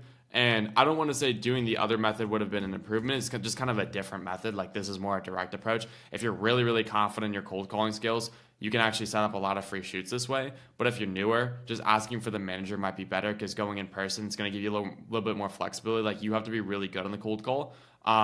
Versus like cold approach, there's a lot more room for error and leeway because if they like your energy, you can kind of get away with like not being great at sales or like, cold approach just because you have that personal touch. So those are a few notes from the cold call. Now we're going to go into the cold approach and Cam and I actually going into this dealership and following up after we cold call these guys. Oh, no, we got Make 2025 the year you make your brand happen. Okay, Hey, does he work here? Scottsdale. Does Howie work? Yeah. Okay, Yeah. so he'll be here? I'm pretty sure. Okay, we'll see. see. Excuse me, is Howie in today by any chance? That's me. You're Howie? How's it going? I'm Cam. This is Presley. We spoke over the phone. Okay, so that referencing back to what I talked about earlier, whenever you have the opportunity to mention the person's name and reference like, oh, are you XYZ, referring to the person you talk to, then you kind of build immediate rapport off the back. And, it just seems like you're a regular everyday person coming in to inquire about a vehicle. Yesterday. About what? Spoke over the phone yesterday, reminding them that, hey, we did have a conversation, and then about what? He just, he's on the phone with a lot of people. Videos. Shooting a commercial for you. You're coming around 1:30 Yeah, I'm tomorrow. not the guy. Okay. We talked to him. He said, to me yesterday. oh, that was you. Hi. Okay, so we realized after the fact it's not this guy, it's the guy behind the desk. How's the president? Derek, nice to meet you. You guys wanted to do Cam. Derek. Yeah. Ben, nice to meet you. Yeah. If we could do like a free commercial for you guys, that'd be fire. Sure. Yeah. Anything specific that you'd want us to cover, like anything hot right now? That's also another thing you can do with the cold approach that Cam does well is if you can find like a preference or something that, they actually want to showcase in the business or in the dealership right now, you can get a good understanding of their preferences or, what would get them excited, which is really important when you're building this relationship. Now? Got a bunch of cool stuff out there. I just got a bunch of like built Jeeps and stuff. And Okay. got that C300 in. It's kind of cool with the wheels on it. I got a Diablo in the other showroom. Okay. Gotcha. Yeah, whatever you guys feel like. If you guys need anything or want something. Perfect. What did you say your name was again? Derek. Derek. Awesome. All right. We'll make a couple laps, see what we like best. We'll shoot away, and then we'll come back and find you guys. Awesome. Thank you guys so much. What we're going to do now. Cool. So now we have a actual initiative and a plan to go shoot a free video for them. Some things we did well there. Remember the name.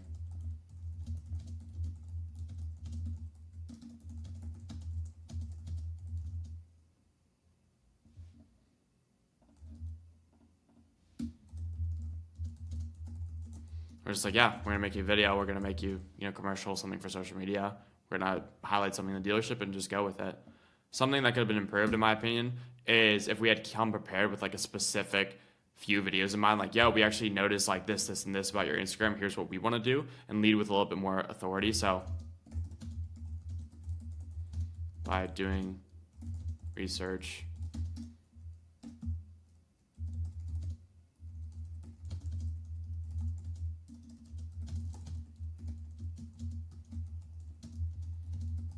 but overall, pretty good, because we got to the point where at least they accepted the free trial, and now we have the opportunity to blow them away with the free work. So that's just kind of a play-by-play. I have a pretty average cold call and cold approach setup there, but if you can just stick to the basics and get a few things right, more than likely you will be successful after a few approaches. Granted, there's a lot of room for improvement, and this is the kind of stuff where this is really going to go and improve your positive response rate. But that's stuff that it gets improved over time. You're not going to be perfect from right off the bat. What's important is that you're just analyzing and taking stock of your previous approaches and doing stuff like this and running it back play by play. You can actually use something called fireflies.ai to record your conversations, and making sure you're giving yourself honest notes and honest feedback every single time, so that approach continues to improve as you do more of them. So now I'm gonna bring it back to the outreach tracker that I mentioned before. And what's really cool about this, you can see this little stat dashboard right here. As you start infilling data, this will automatically reflect in this little stat table here. So what I mean by this is if I start going in and creating this lead list here, I'm just gonna put dealership 2.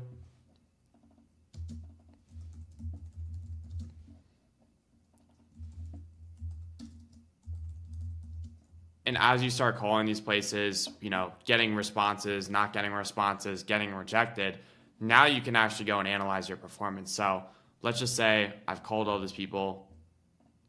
You can literally put any value in here. I can just do an X just to like signify that it does it. It doesn't matter. It's going to pick up on it regardless whether you do like yes or even just like an X here or even just like a period. It'll work. Now it'll reflect in the table right here that we've made 4 calls. Now let's just say 2 of those answer. So now our pickup rate, as you can see, is 50% because 2 out of the 4 are pickups. So that's automatically going to reflect in the table right here. So we know our pickup rate is 50%. And let's say out of those, 1 accepts the free trial. Now our free work acceptance rate is 50%. 50% of the people that actually picked up, 1 out of the 2 said, yes, I'd like to do a free trial. Cool. Now we know our free trial or free work acceptance rate. Now we want to use this to actually hold ourselves accountable to making sure we're actually going and completing free work for the people that are down for it. Now we can just do a free work completion rate, and that reflects here. And then out of this free work, out of the people that do the free work, out of the people that we do the free work for, how many actually book on our calendar or we set up a meeting with or are down for a meeting after, then we can put that in. So right now it's just obviously 100% of booking rate because it's just only 1 person so far that's even made it to the free work stage. And then does that person show? That reflects in the meeting show rate. So now you can see your show rate is 100%. And out of the people that show, what's your close rate? How many people actually end up closing on your service? Now you can put the X, and our close rate is 100. Now, if we start to add in more people, so let's just say dealership 5, do 2 more cold calls, dealership 6.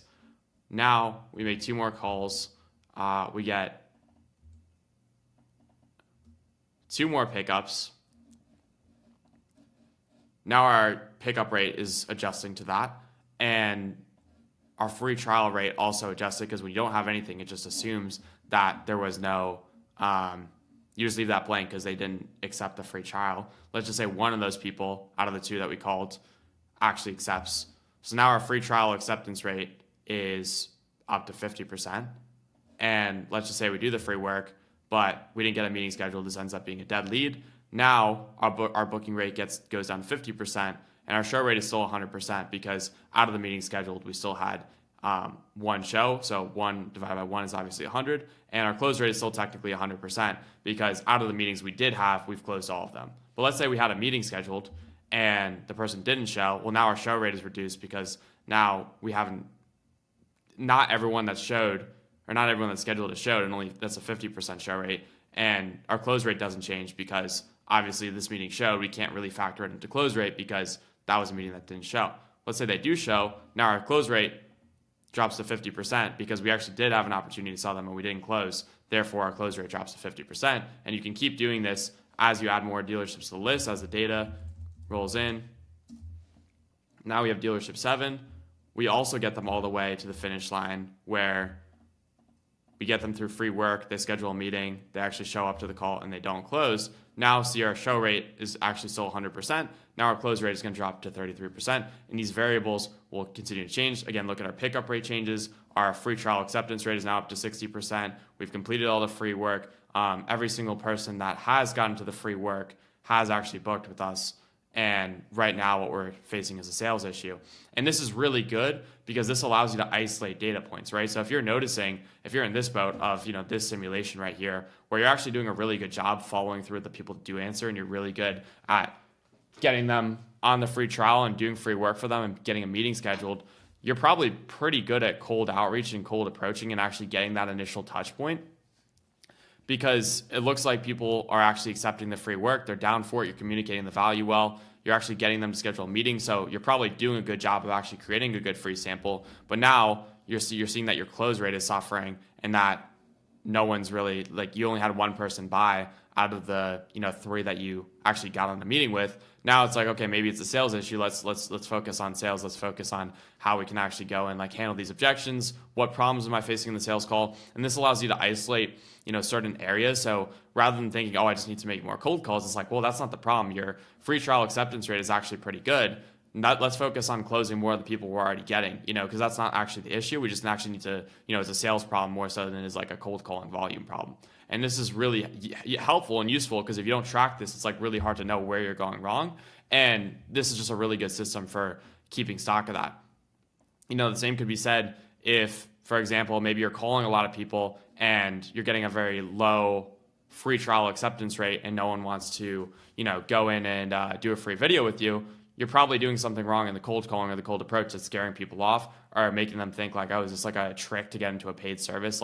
They might just not really understand. It's either you're communicating in a way that's not clear or they're just getting scared off because you're doing some weird or creepy stuff that is making them not want to do a free video with you. Another data point is your your booking rate, out of the people you do free work for, how many people are you getting on a meeting?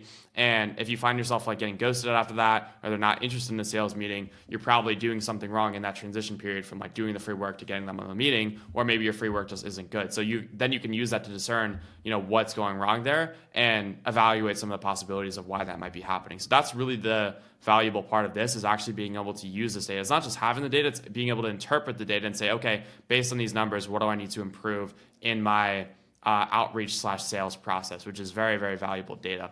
And then also, this lets you track, say you're doing this on a month-to-month basis, you can just do an honest audit of am I doing enough, right? Maybe you finish the month and you realize you've only made 7 calls. It's wow, I really got to kick it into high gear. And then within that, you get to see okay, how much free work did I actually do this month? Did I follow through on the free trials that were accepted? Did I actually go into complete free work for those people, or did I just ghost them and miss out on an opportunity? So this is extremely valuable data to have. If you want access to this, you can download it for free in the description below. Not only is this great if you're just starting outreach, but if you're an existing content agency, creative agency that's struggling to stay accountable with outreach, or you don't really know where you're messing up, just keeping track of this and using this spreadsheet with this data tracking template over here is going to be super valuable for you because it's going to allow you to interpret the data and see where you're making mistakes. So definitely recommend grabbing that. Again, it's going to be in the description below if you want to download it for free. I want to show you guys another way of also interpreting the data within that spreadsheet and getting actionable steps to go and improve your outreach once you know where you're struggling. Now, this is a cold outreach sales coach we created with AI using hundreds of hours of sales data from calls that Cam and I have taken, both successful and unsuccessful, that is exclusively for people inside Leverage Creator. No, this is not free. If you are a student, you get access to this. I'm going to show you how it works. And all we're doing here is doing a prompt like this based on my different stats within this outreach spreadsheet, highlight what I'm doing well in my approaches and what needs the most work. Here are my percentages in each field, and then we just go and grab this. That's why we keep track of this, so we can actually go and feed it to AI.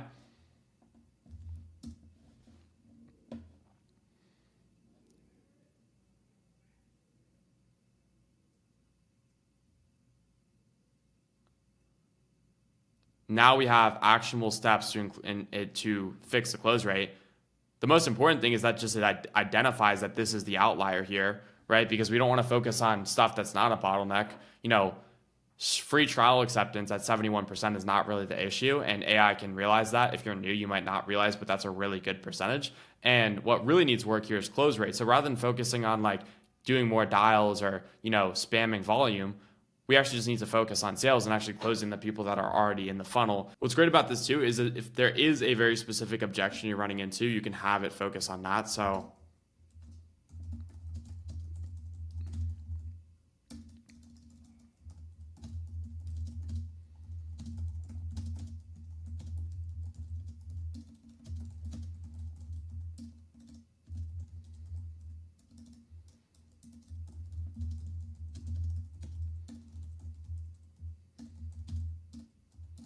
what are some ways to handle that?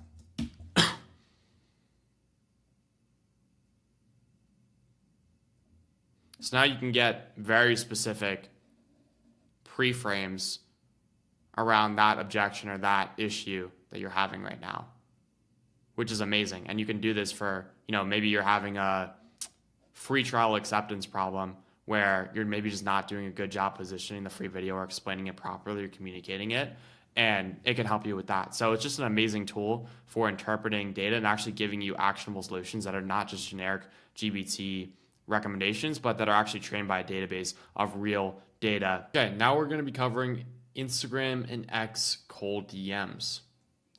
This is where most people screw up.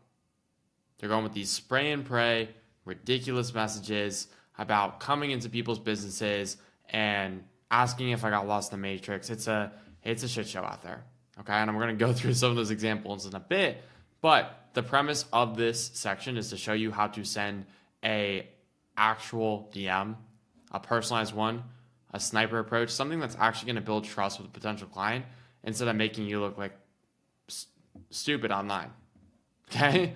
And this unscalable approach is actually your best chance to sign a client, unlike what most people think. They're like, oh, let me just send a bunch. It's like, no, be targeted so that the people actually respond and your response rate is higher and you're not just wasting your time sending messages and burning through leads. But before we even get into the strategy, super important that you optimize your profile. A lot of people just don't take the time to audit their profile and ask themselves, would I respond to this person if I received a message for them? You don't have to be some influencer. You don't have to have a crazy personal brand. It's just with the resources that you have, are you doing your best to actually look professional and like somebody that actually does video? So something in your bio about who you are and who you help. A clear way for somebody to contact you about your services or book a call. Social proof testimonials, examples of past work. If you have a company account, make sure that's tagged in the description or the bio so that people can just go and click on that and see all the resources there. Removing any criminalizing or stupid posts that make you look dumb, and just need something that's presentable in the eyes of the business owner. Again, you don't need to be a super well-established personal brand, but you should be taking advantage of the resources you have. So, for example, I'm going to use my friend Ryan Roel as an example here. He's one of the students within our program. He does a really good job with this. Just very simple, creative agency owner, helping brands and businesses scale through content. If you want to be more specific, you could say like sports and athletes or something like that, sports brand and athletes, but like he's just choosing to be broad right now, and then work with me, literally down arrows for somebody that sees his work and wants to contact him. What I also like about his profile is that he has a few pinned posts. Again, just like professional looking, not headshots, but just professional looking shots of himself with a camera. I mean, it seems appropriate for creative agency owner. This is like a highlight, or like people call it like a sizzle reel. And I think this also talks about his story as well as dropping out of school and, some of the, companies worked with. So it's storytelling reel. And then this is also more about his story as well and how he got here, which is great. If you're going to do a pin post, like definitely something with your social proof or your story goes a long way and helps build that personal connection. And then you can see right here, he's got his website as well. Again, some of the brands he's worked with, services, everything like that. And does a really good job of just like showcasing work. If I want to go partner with him, here's a way to fill out an inquiry for him. And, that's just, it's like pretty clear that if I want to partner with them or work with him, how I can do that. There's some FAQ on here. It's a decent website. And there's so much work on his Instagram anyways, where like I can get a pretty good sense of the quality of work he's putting out. Even look, client work. I don't know how I missed that. So there's an entire highlight tab dedicated to work he's done with clients as well, which is pretty cool. So I can literally go and see some of the accounts he's worked with behind the scenes, everything like that. It's pretty obvious he's been doing this. He does this, and he works with a lot of reputable brands. So there's a really easy way right off the bat. Within like a minute, I can tell this guy's legit. He's doing a lot of good work. He seems like a cool guy. I know his story, and he's somebody I would want to work with. So this is a really good example. Shout out Ryan. He's crushing it right now. But again, really just want to do the best with what you got. Not everyone is going to have as much content as Ryan, but try to do your best to make it look appealing and show off the work you've done and make it easy for people to contact you. That is the most important thing. Now, as I mentioned before, Instagram DMs are an absolute abysmal state right now. These are some of the ones I've gotten. Again, I'm not saying this to make fun of people. I just want to explain why these are not good DMs so you can better understand what to avoid when outreaching to people. So this guy is talking about how he's helped people generate 250 million views with short form video editing. He lists off Iman Ghazi, Grant Cardone, Ty Lopez. Again, it just doesn't even seem like believable. Like the claims just aren't believable. Like everyone says that. I get like a million DMs that say that exact same thing. The drive link he linked isn't even clickable. So like I'm not going to go try to bother to like copy that message and grab that link. And the lack of personalization, like besides my name, it just feels like it was sent to 100 other people, which it probably was. And I just don't feel heard or seen with this message. It's just not interesting to me. Actually, it was funny because I am looking for short form editors. It's just like the way this is like set up is just like not even good because like there's no even easy way for me to go check out his work. And I was pretty unimpressed with the profile. Here's the second one. First of all, already feels like super long as well. I'm not reading all that. Even just like the way it's formatting just hurts to read. The message just feels and looks AI generated. The compliment makes no sense. Like, I love how you're helping content agency videographers land high paying clients. Your niche is fire. Like that was just pulled straight from my bio, and I know that's exactly what I have. So it's like I'm not gonna like. It's just not even creative. He just like literally took the thing from my first line of my bio, didn't even take the chance to research me. And then there's all these random emojis, which almost feels like AI, with all the check marks. And if he really wanted to show some examples, like he would have just sent a free resource or like case studies or something ahead of time rather than like asking for permission. I personally don't like that. I prefer a more direct pitch, and it's not something I would have responded to. This guy, yeah, just low effort compliment, low effort observation, like really interesting stuff, man. Like it's just like no effort whatsoever. Immediately makes it about him. I would love to be a setter and help you book calls more effectively. And then especially this next part about not being able to give quantifiable results. Like he's like, I get a lot of experience working with training with high-level coaches specialized in closing and setting. I also networked with a lot of people, and which helped me. Like I don't care about who you've networked with in the sales space. Like give me some names or like some kind of quantifiable result you can produce or you have produced. And, you know, maybe that'll be interesting to me. But like this just tells me he's like fresh out of like a high ticket coaching program related to high ticket sales, and he doesn't have any case studies or experience yet, and he's just trying to like work around it.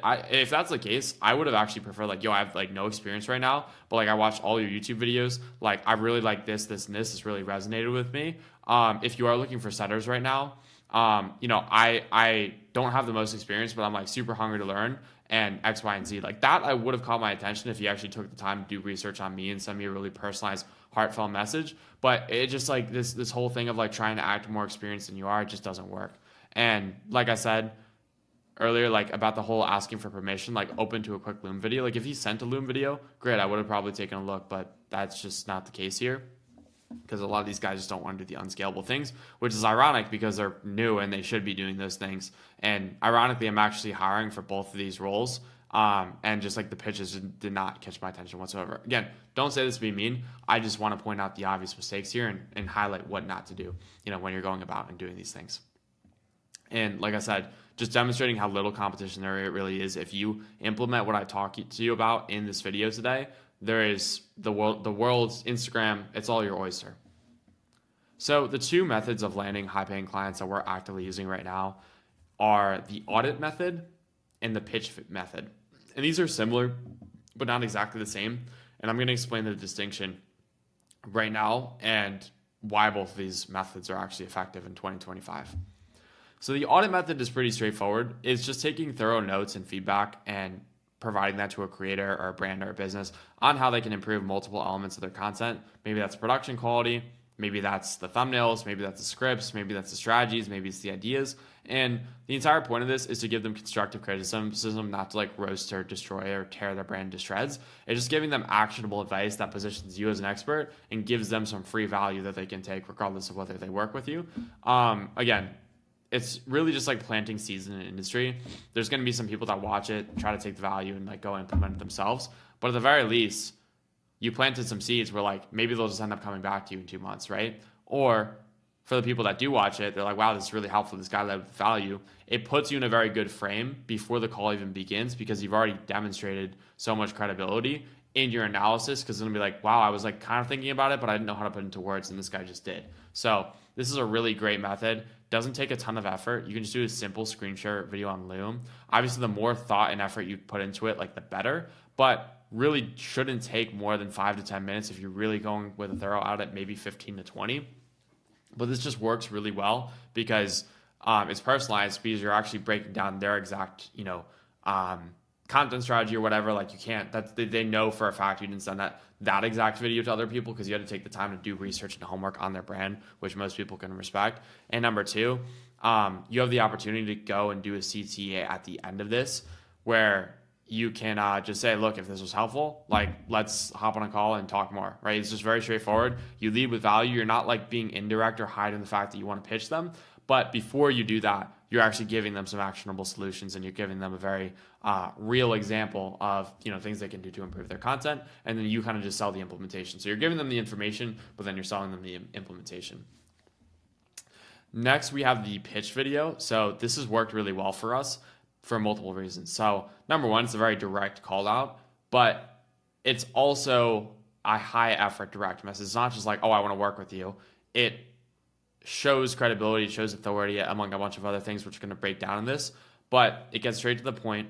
It explains the reason you're reaching out. It offers a trial to get your foot in the door, shows social proof, and ends with a clear call to action. So the whole concept of this is like you're editing and filming and creating a pitch video that actually feels like a real YouTube video because of the effort going into this. So unlike the other one where that's more focused on like value, this is like very much like you're trying to wow the client with just the amount of effort that went into the actual pitch video itself.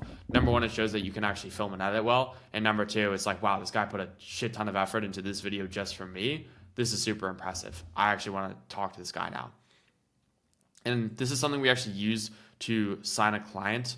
So I'm going to break down a successful pitch video. This is from 2023, but I'm going to break down this pitch video, what I liked about it, what could have been improved, and actually how you can go and copy the strategy. We actually have something pretty good for you as a resource to go and copy and paste the framework of this pitch video. So stick around for that, but let's break down the pitch video. Okay, this is the exact outreach strategy we used to close Blake Rocha as a client for our YouTube agency. And I'm going to break this down step by step in this video. Mr. Blake, what's going on, brother? So the reason I'm making this video, I'm going to keep it quick, short to the point, is I want to fly out to California and I want to shoot a bunch of YouTube videos for you for free, no cost to you, no risk to you, and then... Okay, first 10 seconds, already clear offer, risk-free element to it. I'm interested. Sounds pretty good, and I'm not used to seeing a video like this, so I'm already intrigued. And we give you those YouTube videos ready to post, shoot a couple thumbnail pictures in there maybe, and take care of everything for you for free. Reason I'm reaching out. Cool. Very clear offer, 19 seconds in, direct, no BS, straight to the point, no fluff. Now, okay, there's a reason for reaching out. Let's see what's going on here. To use for a couple reasons. One, I know that you're a great storyteller. Two, I know... Valid compliment. That's also like a more specific compliment. It's still broad, but it's not like I love your brand or I love your content. It's like specific. You're a good storyteller. It's a good compliment. I know that you're a great marketer. And three, I know that your product is legit. That's a big thing right there. Real quick. Okay, good. Not like the most specific compliments, but it's like those are all true and accurate to him. It's like, and it's not necessarily about the compliment itself, but you can tell it's like a genuine compliment in tonality that Cam and I have actually consumed his content, and we're not just making stuff up out of thin air. I want to dive into a quick little case study. This is Umar Ashraf. Okay, this case study in particular is really important because going into making this video, Cam and I both knew that Blake respected Umar a lot and also was friends with him. So we were very selective about the case study we chose to use here because we know this was going to speak to him specifically. Just want to point that out there. That's really important because when we reference somebody that he already knows, it's like, oh, wait, okay, by association, these guys are legit. He helped him grow and also see how we have like an exact screenshot with quantifiable numbers of how we've helped him grow 150,000 subscribers. And we're not just like, oh, we worked with him for YouTube, like very, very specific details here on how we actually helped him. 150,000 subscribers over the course of 3 months, and there are a couple key things with this. I'm not going to bore you with too many details because I know you're a smart guy. Obviously Umar has a very strong brand. Umar's legit. Again, the reason why I'm reaching out to you because I know you have a strong brand. I know that you're legit. Now, I'm not trying to pitch you some secret here because that's not what it is. What it is great storytelling and great topics, right? So his most popular video is a video that I filmed with him in New York. It's at 605,000 views. Put it right here. And more specificity around the results, like at the time, it was like one of his most popular videos, if not the most popular YouTube video. And that video has taken first place on his channel of all long form. And the reason that good, again, showing them that we've done it better than anything else he was able to do himself. Did it, no fancy editing, no fancy thumbnail, just a great topic.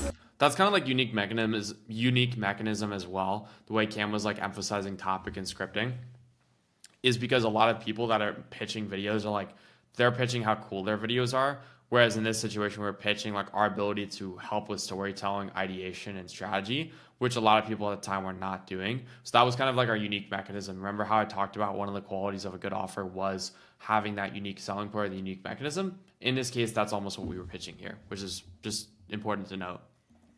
Even though we made a bunch of long form videos, that only attributed to about 33% of that YouTube growth. So about 50,000. This is where I kind of goes on a tangent about like the breakdown of like how it like this in short form and a bunch of other stuff. Like it's good social proof. It's a little bit overkill here. He probably just could have gone into the TikTok and YouTube Shorts growth as well. This is a little bit technical, but again, it's definitely not hurting our credibility. If anything, it's just a little bit long, but just a note of something I would do differently going forward. 1,000 subscribers in those 3 months. Now, another 50,000 of that actually came from the YouTube short forms. 2 of those videos, put those right here, are over 1 million views. Okay, this is a good social proof. I think this is relevant. One has 1 million, one has like 1.6. Could be wrong. You'll see right here. Anyway, those videos help perform well. A bunch of other videos too that have performed very well on his channel for shorts and have converted subscribers very well. And then number 3 is external traffic. So about 33% of the subscribers came from TikTok and Instagram for the most part. TikTok grew from 4,000 to 70,000 in those 3 months. I know that you have a lot of experience with TikTok. So my offer to you. There's a little bit of rambling here, and this definitely could have been condensed. Again, it's not like a deal killer, like I said. It's not about being perfect. It's just about hitting like the core fundamentals. But just like I'm always looking to room for improvement. So like looking back at this, he uploaded his channel October 21st on this video. We sent this message I think like July or August of 2023. So this was like coming on a year and a half ago now. So it's kind of cool to look back again to just give yourself feedback and talk about where you could have improved. It's simple. We fly out to California on my dime. We shoot videos for you. If you like the videos, we talk about potentially working something out. So he's setting an expectation and a precedent where it's like, hey, we do want to work with you eventually, but first we want to give you like a risk-free trial to see if this even makes sense and you're actually happy with the work we produce. So he's setting that expectation. He's not hiding the fact that we would like to work with him, but he's doing it and setting it up in a risk-free way where it's easy to say yes. And if you don't like the videos, no harm, no sweat, is what it is. It's a great offer. Yeah, if I don't like the videos, I can just say I'm not signing up for a subscription. Sounds pretty cool to me. They're going to come out and fly and make me YouTube videos. Cool. I like that. This sounds like something that's interesting to you. Let me know. We can set up a time. I'm in Dubai until the 14th, and I'm actually going out to Colorado to visit Jay Dunn. Another name drop right there. Very good friends with Jay Dunn. So that was also like a tactical, but also true name drop because we were actually going to go out and shoot with him and make some videos. So the timing of that just happened to be very coincidental, but perfectly set us up. Assuming his baby doesn't get delivered before then, from the 17th until I believe the 20th or the 21st. Happy to extend that trip and come see you in California. Again, also like logistical too. Like, okay, they're going to be out there in California or Colorado. Like, yeah, like let's make that happen. So there's almost like a little bit of baked in urgency there. That's not even necessarily intentional. It just happened to be a very logical CTA because it's just like, hey, we're already going to be in your neck of the woods. Like, let's just make this happen now, sooner than later. So there's some baked in urgency to get things moving there. And we just happen to get very lucky in the timing. If we could make something work, but let me know, what your availability is and if this is something that you'd be interested. Appreciate it. Yeah, so a lot of things we did well there. I wouldn't have too much Bunch feedback besides the fact that there was just some rambling here. I think it was still a very, very good example of what to do, and there's really not much I would change about it. They're personalized, genuine, not trying too hard, not trying to do too much. It's very relaxed, but also professional. It shows like, hey, we're actually setting this up like a YouTube video. We got a clean looking shot. We're editing it like a YouTube video. And overall, it just really sets the tone of the relationship, and showing, wow, these guys really go above and beyond. And I'm sure that's going to reflect in their work as well. So not really too much feedback I have for this. But what I do want to show you is I actually have put together you guys a framework that you can copy that actually plays off this winning outreach video that you guys can steal for yourself. Going to show you that here in just a second. Okay, so here is the video outreach template that you guys can use. You can copy and paste. Now, this is something that you can use and modify to your liking. Again, doesn't have to be exactly like this, but for the people that don't want to do that, they don't want to reinvent the wheel, I understand. And that's why I've literally made this so that you can literally just copy and paste this and plug and play with the different variables, right? So name you would change, specific action, like you can really just fill in the blanks here and adjust it to your liking. And I wanted to make it as easy as possible. So this follows the same framework that worked for us, where you're being direct with the offer you want to do. So whether it's a free video or something different, maybe come up with something different, whatever the offer is. So maybe it's YouTube videos, maybe it's short form content, maybe it's ads, something like that.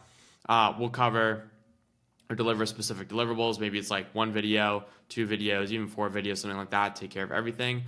Reason you're reaching out. So starting with something like, a compliment to their product or service, which, is actually personalized and stands out. Some constructive feedback or constructive criticism, and then what your unique selling point is as a service provider, like what makes you different than the competition. And then sharing, if you have a specific case study, sharing a specific case study here and give some tangible results about, how you've been able to help them grow. And then finalizing the offer. Hey, again, if you want this, we can do this. If you can actually give them a logistical CTA with dates or time frame, that's great to kind of bake in some urgency there and just kind of get the ball rolling there. Nothing too crazy, but if you want this, just click the link in the description. You'll be able to download this. It should say outreach template, download here. And yeah, this will help you a lot. And you're working off a proven concept rather than reinvent the wheel. You can literally just plug and play words here. Pretty good. Now, the next strategy I'm going to cover is LinkedIn outbound. Now, I'll be transparent here. It is a newer outreach mechanism for me, specifically because I've noticed LinkedIn, as there's a lot of opportunity in the platform right now. It was not something I was using initially to get clients. However, I think there's a lot of opportunity now, and something I've been sharing with students because I found a pretty good strategy for actually building rapport with people on the platform and converting those people into potential customers. Now, this is really good when you have a specific avatar in mind and have established a clear offer, right? So when you know that person, who that person is, who that avatar is, and you have a clear offer and value proposition for them. LinkedIn's also great because you're able to take advantage of the feature tab. You can showcase your best work, your testimonials, your website to build trust with cold prospects.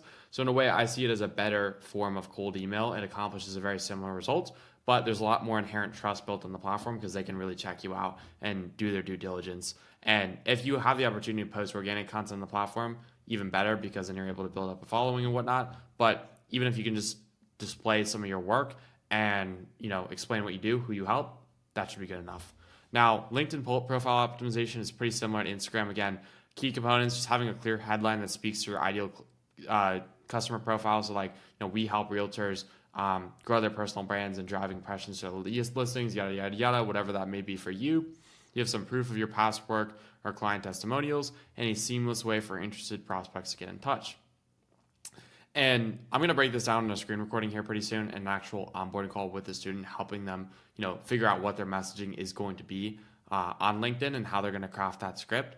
But LinkedIn Sales Navigator is going to be the foundation of this to actually go and identify our demographic, because we're able to narrow down to that demographic. So we can do outreach at scale, we can scrape a large list of people, but actually still keep it personalized with what I'm going to show you guys. I actually realized I misspelled relevant here, but nonetheless, we're going to keep going.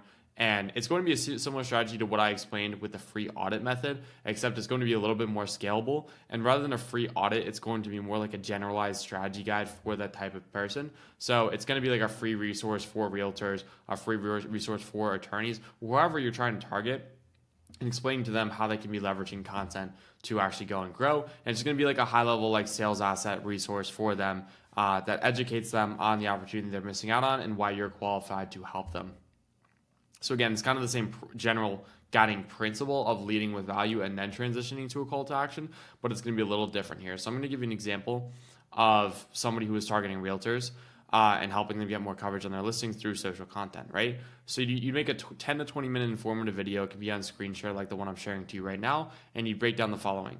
So first thing you want to do, highlight the opportunity cost of realtors not posting on socials and the deal flow they're missing out on. So this is really speaking to a broad net of realtors, right? And educating the ones, because not every realtor knows that organic social is the way to go, that they're missing out by not posting content. So we want to illustrate the opportunity or the opportunity cost of like, hey, realtors, you may not know this, but you're actually missing out on XYZ by not posting on organic, whether it's TikTok, Instagram, YouTube, whatever. So then that speaks to the least aware market, which is going to be most realtors for the most part. A lot of them are still unaware and don't realize the opportunity of having a personal brand. And then you're going to cover the social media and the content mistakes the realtors that are actively trying to do social media, like what mistakes they're making and that are preventing them from reaching more people or converting more leads. This is where you lead with more industry specific knowledge and like, yeah, I see realtors do this, this, and this. Here's why it's incorrect and here's what you should do instead. And this is where you transition to the video content you see work in the niche. This is where you really build authority and show that you've done your homework. Like, hey, this is everything I'm seeing right now working, and these are the styles that are actually converting and driving sales. You don't need to be working with a real estate client currently to go and do this. This is where you can kind of like lean on somebody else's credibility and almost being like an observer. Hey, this is what I notice is working right now with these people. Like, I don't work with them, but this is what I notice is working. And just by being somebody that's analytical and is keeping up with trends, that brings a lot of credibility and adds, some frame to your pitch. And then number 4, if you do have a case study, this is really powerful. If you break down an example of another realtor you've helped and implement the system and actually showed the before and after of when you started working with them to present day, then that actually shows, oh, this guy's industry specific knowledge and an industry specific case study of somebody who's helped like me. I bet it could help me. And then 5 is really where you go and dive into your unique mechanism, explain how your service is different and better than everyone else, and just elaborate on why. Like I said, maybe it's like the strategy you bring to the table, maybe it's the way you do content, maybe it's your ability to capture, footage that no one else can get. Whatever makes you different, whatever you feel like your unique mechanism is, that's where you can reinforce. Or maybe it's just even like something simple like, your commitment to quality or how consistent you are, et cetera, et cetera. And number 6 is to end the video with a CTA to book a call. Hey, if you found this helpful, if you found this interesting, like I actually help realtors like yourself, do this. I actually do all the content for you. It's completely done for you. If that's something you're interested in, do this action. So maybe that's like book a call. If you send them like an unlisted YouTube video, you can say book a call with a link down below. It goes to my website. Or, book, reply back to this if you're interested. We can set up a time to chat. Whatever the case may be, just a clear call to action that, can initiate someone to or prompt someone to take an action. And I'm going to show you how I do this with the student live and just give them like a recommended message or approach for it. It's pretty similar to this. This student specifically is going after attorneys. So I show them how I would go about, scraping a list of attorneys and then spinning up a campaign that actually sends messages every single day, pretty much on autopilot. So while keeping it personalized. So this is really powerful. Highly recommend you check this out. Maybe you're not in the LinkedIn phase right now. Like maybe you don't have a clear offer. You don't know who you're reaching out to, but it's definitely something to consider, to start building on LinkedIn right now, or maybe fixing your profile that you made in high school and haven't touched since. Right now, this is your motivation. So enjoy this clip. It'll be very enlightening for some of you. I think a really powerful lever for you, for your demographic specifically, is going to be your LinkedIn. And I don't know if you know much about LinkedIn Sales Navigator, but it does a great job of allowing you to reach out to one very specific type of person. And for you, you are, because you're reaching out to attorneys. The one thing that you could probably beef up a little bit on your LinkedIn is maybe just give me like a website. I don't know if you have a company page for this. Okay, great. just, So yeah, they I can got see your website. Cool. okay. It's not up because I'm trying to hopefully update my portfolio it's always been nice. It's just I'm gonna stick with stuff. So that's another reason why I'm not doing any outreach, because nobody has the ability to take a look at my portfolio. My website was like really too much to navigate. I'm trying to streamline it as much as possible. It's way too much. I had way too many case studies on there. It's overwhelming to say. I don't think too many case studies is a bad thing, by the way. I think you should try to include as many as possible. I think that's a big misconception. I'd say the more proof you have, the better. Okay. So I would say try to get that live and updated as soon as you can. And I mean, your account looks professional and whatnot, so you're in a good spot, and they can go view your website. Maybe throw up like a featured tab with your website, so it's very easy to access. So if you look on mine, for example, whether somebody's interested in coaching or they want to work with our agency, it's very easy for them to navigate and then go and see the website. Oh, noted. Okay. So I really like the feature tab. It just makes it very easy for them to access your website right off the bat. So the reason I say this is it's important once we start doing the strategy I'm about to share right here is this is going to allow you to build trust with the people you're reaching out to. So let's say you specifically wanted to work with attorneys in Georgia. Not that you're even limited to that, but if you did want to shoot with these people in person, that would definitely, number one, make the service stickier. And number two, you can leverage the fact that you're in the same state in the outreach to kind of build familiarity. So let's just search up attorney, for example. This is LinkedIn Sales Navigator. If you've never used it, it's a really, really good, platform. So we can go to function. I mean, we could go sort by legal. I don't even know if we need to do that, but it just helps specify the results. I'm just going to go attorney. What's like another job title an attorney would have? Injury prevention lawyer. Litigation lawyer. Partner. Partner, definitely partner. Yeah, counselor is another good one. Mediator.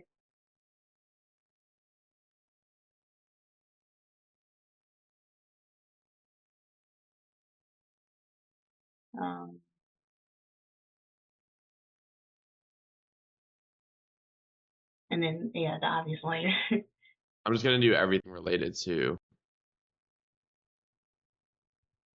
Paralegal actually is a good one. They have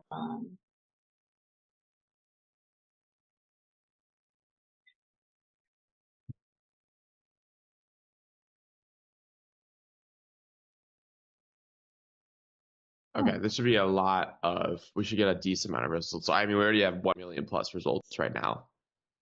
So if we wanted to sort by geography and then go specifically to Georgia, we could even be more specific if we wanted that. We still have 11,000 results, which is great. So now we literally have a tailored list of lawyers from Georgia.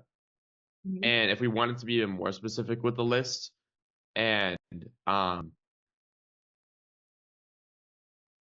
make it even more, I guess, tailored or specific, we can even sort by people that have posted on LinkedIn in the last 30 days. This is going to filter it down to like 394. So it is going to be a little bit more targeted, and you will disqualify because not everyone actively posts on LinkedIn. But if even without, we still get 11,000 results, which is awesome. that's crazy. Okay. So now what we can start doing is adding all these people to a list. So save the list. And now I just call it like Georgia Legal. Okay. And now I can just go page by page and keep adding these people to a list. So there's a few options here. So what you could do is you could kind of do the mass outreach approach where you're just trying to hit as many as possible in the niche and just play the volume game. And you can do like 30 to 40 outreach messages a day with a tool I can show you. Or alternatively is you choose a few that you really, really want to engage with and you make like a very tailored list. and then you give like each of them a very specific audit about their profile. So the first option, you're going to be sending like one Loom video that's applicable to all lawyers that just breaks down like it's like a lead magnet, like how lawyers can, get X outcome using this strategy. And you kind of break down your process for getting attorneys results on social media using all the things you just mentioned. And that's like a general thing. At the end of the day, it's like, hey, if you found this helpful, like I actually do this totally done for you for lawyers. So if this is something interesting to you, let me know. Or like, you can book a call using the link on the Loom I just sent you or something like that. Or alternatively, you choose like 3 or 4 a day to reach out to, and you actually go in and audit social media. I mean, most of them are probably going to have 0 whatsoever, and you just try to reach out to the ones you want to reach out to. Okay, so he looks like a corporate attorney at another company. Looks like he has a Twitter account too with 1 follower. Nice. Oh, founding attorney. Okay, so this guy would be a really good. So actually, funny story about him. He's actually the one that made me want to hone in. I applied to work for him specifically when I was in college, working at the attorney's office, and he's like the biggest attorney in the state of Georgia that does his own marketing. So he's well versed. Long story short. Wow.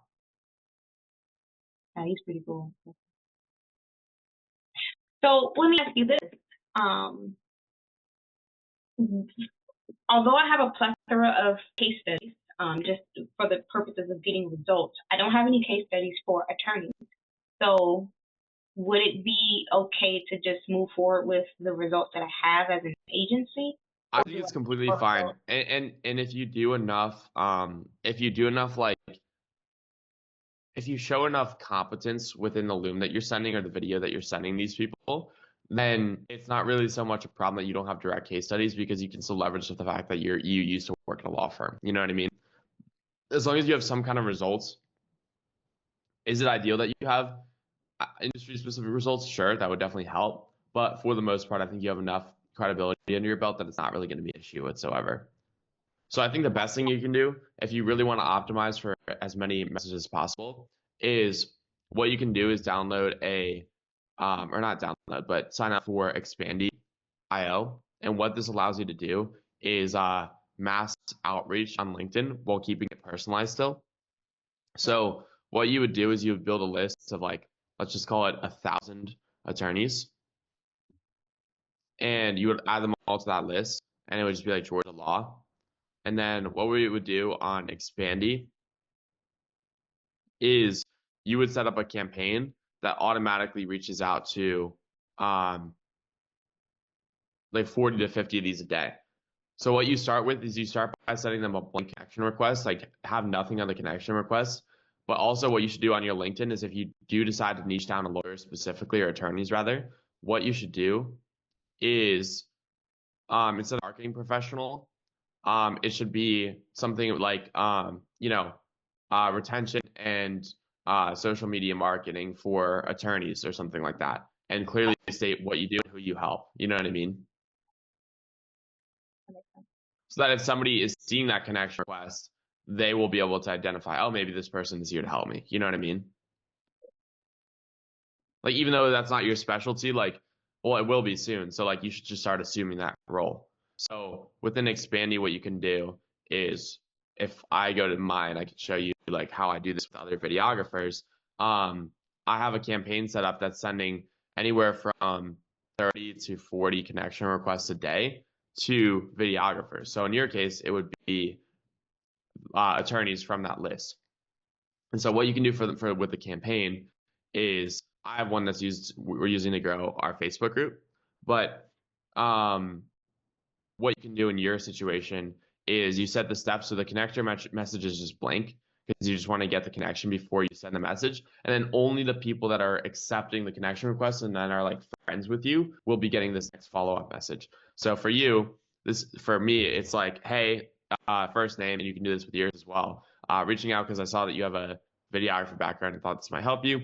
We put together a Facebook group for creators looking to network, learn how to get clients and grow their business. Here's the invite link we're interested in. And I'm just leading with free value because I'm not trying to pitch them on our mentorship. Just like, hey, get in the Facebook group. Because I know within the Facebook group, they're going to get nurtured and potentially want to join our mentorship after, once they see the value inside. So in your situation, what this would look like is, hey, saw that you're, an attorney based in Georgia. I actually put this together something, for lawyers looking to boost brand awareness, explaining our 3-part process, how we actually, how they can go and do that. Hope this helps. Let me know if you have any questions. But then at the end of that loop, you have a CTA to like book a call with you on your website. You know what I mean? But the entire thing is basically just like a VSL or like a pitch, just breaking down exactly how you get results and explaining how your process works, while still offering a little bit of value as far as like, bringing light to the opportunity of social media and how, lawyers can use it to go and grow their personal brand and the benefits of posting content. And then if you want to, even if you want to do something even more, you could do a follow-up message like a day after, be like, hey, let me know if the video helped or something like that, just to follow up with people that may not have watched it. Okay. Or even better, if instead of a Loom, you can do an unlisted YouTube video. So that way, when they watch the unlisted YouTube video, you can just tell them to click the link in the description. Because Loom, I don't know if Loom allows you to do descriptions, but YouTube, if it's an unlisted YouTube video, you can have the description and book a call with your team underneath. You know what I mean? Right. So you're essentially sending out like 20 to 30 personalized VSLs a day. I'm assuming they accept the connection request. I want to cover a few important outreach notes before we dive into inbound, because this is going to change a few things for you. First things first, there is a lot of money in the follow-up. There's people at different stages in the buying journey. There's some people that are ready to buy today. There's some people that are ready to buy in 4 weeks from now. And there's people that are going to come back in 3 months and hit you up again, right? And a lot of people just don't think about nurturing those other longer term opportunities. They're just thinking about who they can sign today. And that's a huge, number one, limiting belief. And number two, detriment to their business, because they're not thinking about how to keep a full pipeline in case one of their client churns, because you want to keep that full pipeline. You want to have people that are interested that you can follow up with. And most people just don't nurture those opportunities, and they're just focused on who can I send today, and they're just going to burn the rest. That's not the way you can think about it. I've had people who have had a legitimate, like, I need 4 to 6 weeks objection, and have come back and they'll actually go and call me 4 weeks later of like, hey, I'm ready to get started. Let's get it. And people just don't think about that. They just think about the people they can sign now, and they don't follow up or nurture potential opportunities down the road, which is a massive disservice to themselves and their business. The second thing is that it's normal for someone to be skeptical. Guys, it's normal for people to have questions. It's normal for people not to book a call right away. Somebody might like ask for your price right off the first outreach message. And it doesn't mean that they're disinterested or, trying to be a dick. It just means they haven't been educated enough, and they have to understand that they're actually paying for a result and not just videos. And it's your job to educate them in the sales process to actually get them to that point where they're less skeptical. And the third thing is to track everything, right? People are going to have a lackadaisical attitude towards this, but it's really important. You need to understand your response rate, your call booking rate, what percentage of people are actually closing. This is going to turn this into a system that is actually going to hold you accountable when you're not hitting those numbers. So in the same way that I built an outreach tracker for people that are using the cold call, cold approach method, I've also built one for people that are using the DM strategy as well. And you can use this. This is going to be really helpful for you guys. This is also going to be available to download down there, but it's the same exact principle. If you are not keeping track of this, you're not going to know whether it's your outreach script that's a problem, whether it's a setting problem, like you're not able to actually convert these guys to calls, whether it's a sales problem and you can't close the deals and handle the objections. Like, this is, number one, going to hold you accountable to actually do a sufficient quantity of outreach, because you can literally see it in this tracker right here. And number two is identify which variables holding you back and where you need to improve. And if you aren't tracking stuff, you're not going to improve. So highly recommend you use this. Again, you can download it for free down below.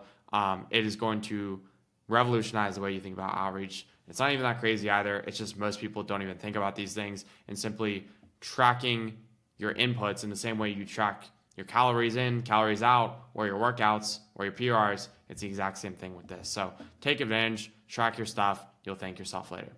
Now transitioning to inbound lead generation. Now, this is going to be more pertinent to you once you start having a few clients under your belt, once you're doing stuff, worth talking about once you actually have content to post and stories to share.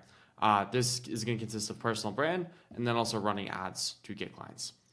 Now, a lot of people get really confused about, creating content as like an agency owner, how to actually create content that attracts your ICP, right? Because they just think about like going viral or like making popular stuff or making videos about like 5 habits that may be successful. And the reality is you don't need to do that. You just need to make content that speaks to your ICP. And a lot of people just go crazy with it. They try to vlog, they try to do all this stuff. It's just not necessary. If you want to do that for your own personal enjoyment, fine, go for it. But like that's not going to bring you agency clients.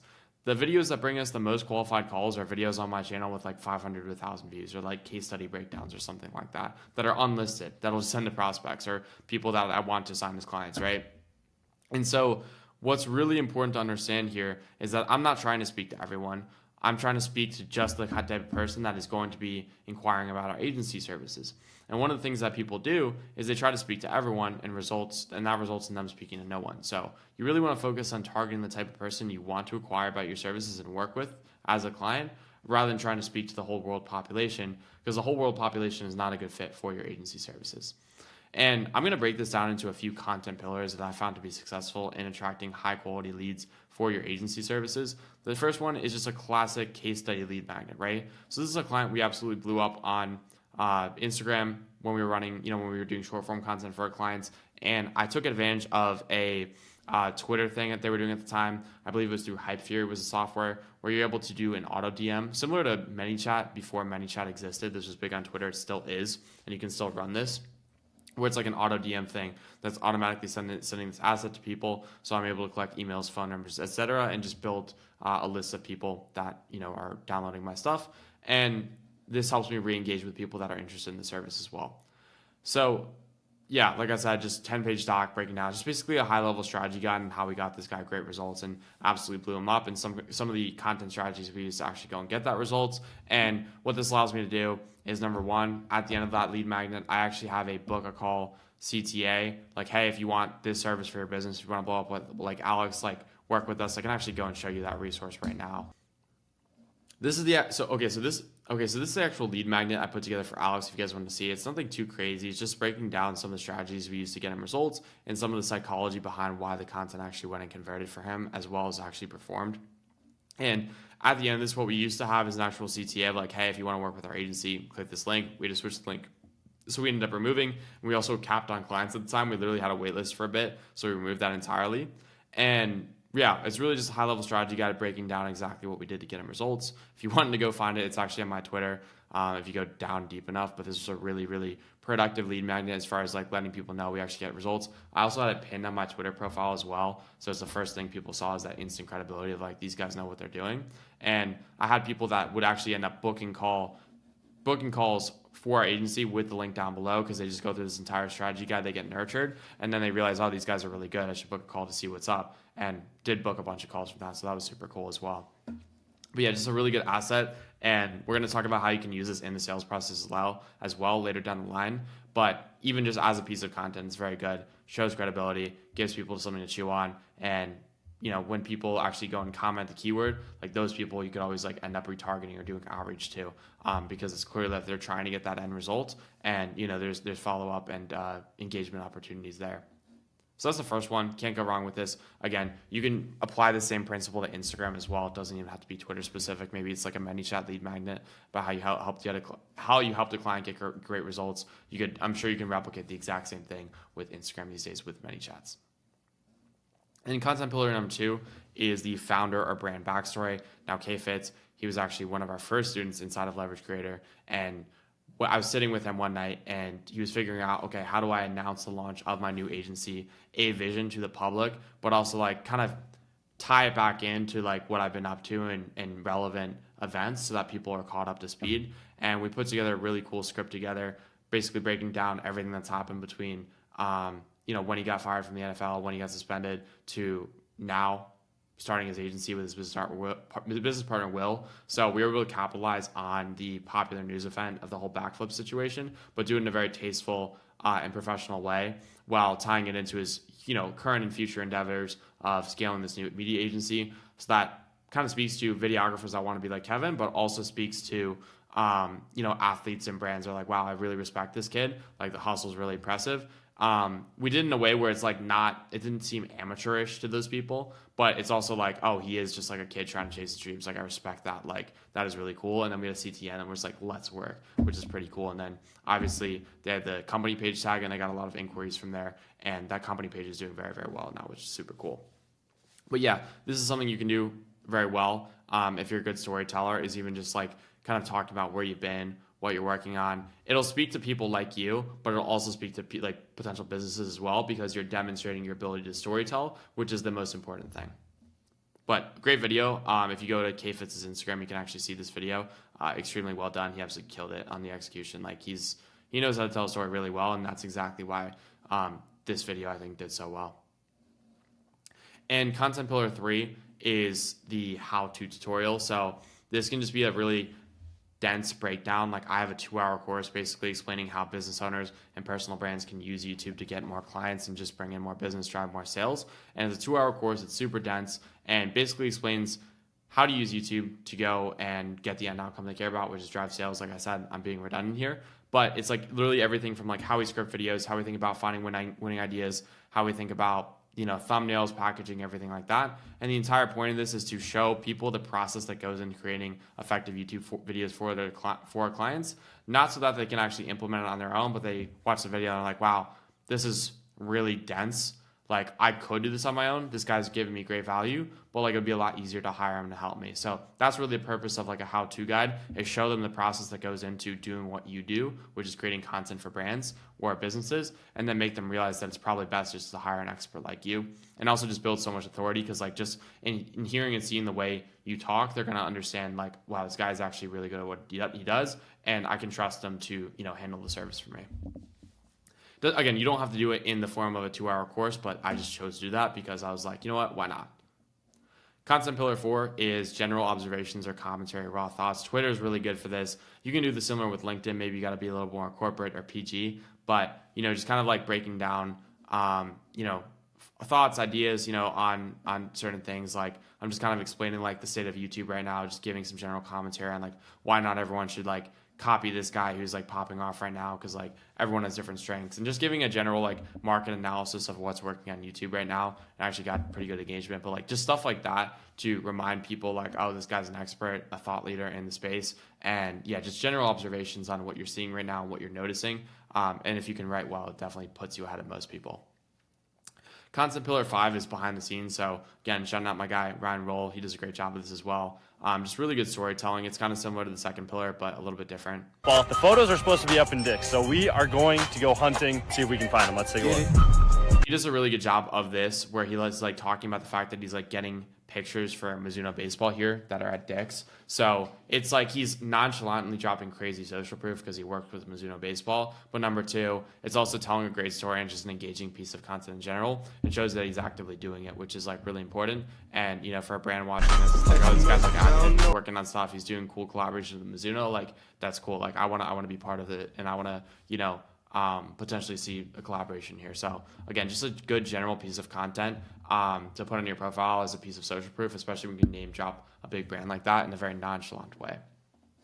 And then an example on Cam's channel, just showing ourselves shooting with clients, like what our process looks like for going and like coaching them through videos. There's a few of these on here, but just good general, behind the scenes of like showing what goes into a client shoot, why our clients actually pay us so much, and the kind of hands-on experience they're getting by working with our agency. And then content pillar number 6 is the client interview. This is a very direct piece of content, because it's going to be very bottom of funnel conversion focused, but very, very good at that, because it's literally one of our clients coming on and saying, hey, Presley and Cam are awesome. They got me this result. If you're not working with them, what are you doing? That's the kind of consensus of this. And obviously it's a very genuine and authentic presentation or testimonial, because they're actually getting results from our services. So that's another really good one. And if you don't have client testimonials or client interviews, definitely reach out to the clients you've gotten results for and start collecting them. It'll go a long way.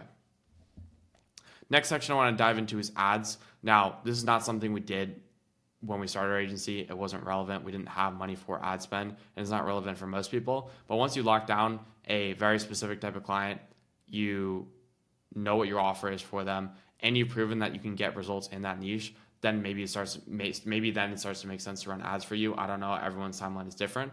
But one of our students, Braden, inside of Leverage Creator, he is currently booking calls for his agency for less than $10 with Facebook ads, and most of these are extremely qualified. He literally had to shut them off because of how well he was doing. And I want to break down a winning creative that he put together that Cam actually helped him write, as he explained on this post within our group here, so you can kind of understand what goes into a winning ad creative.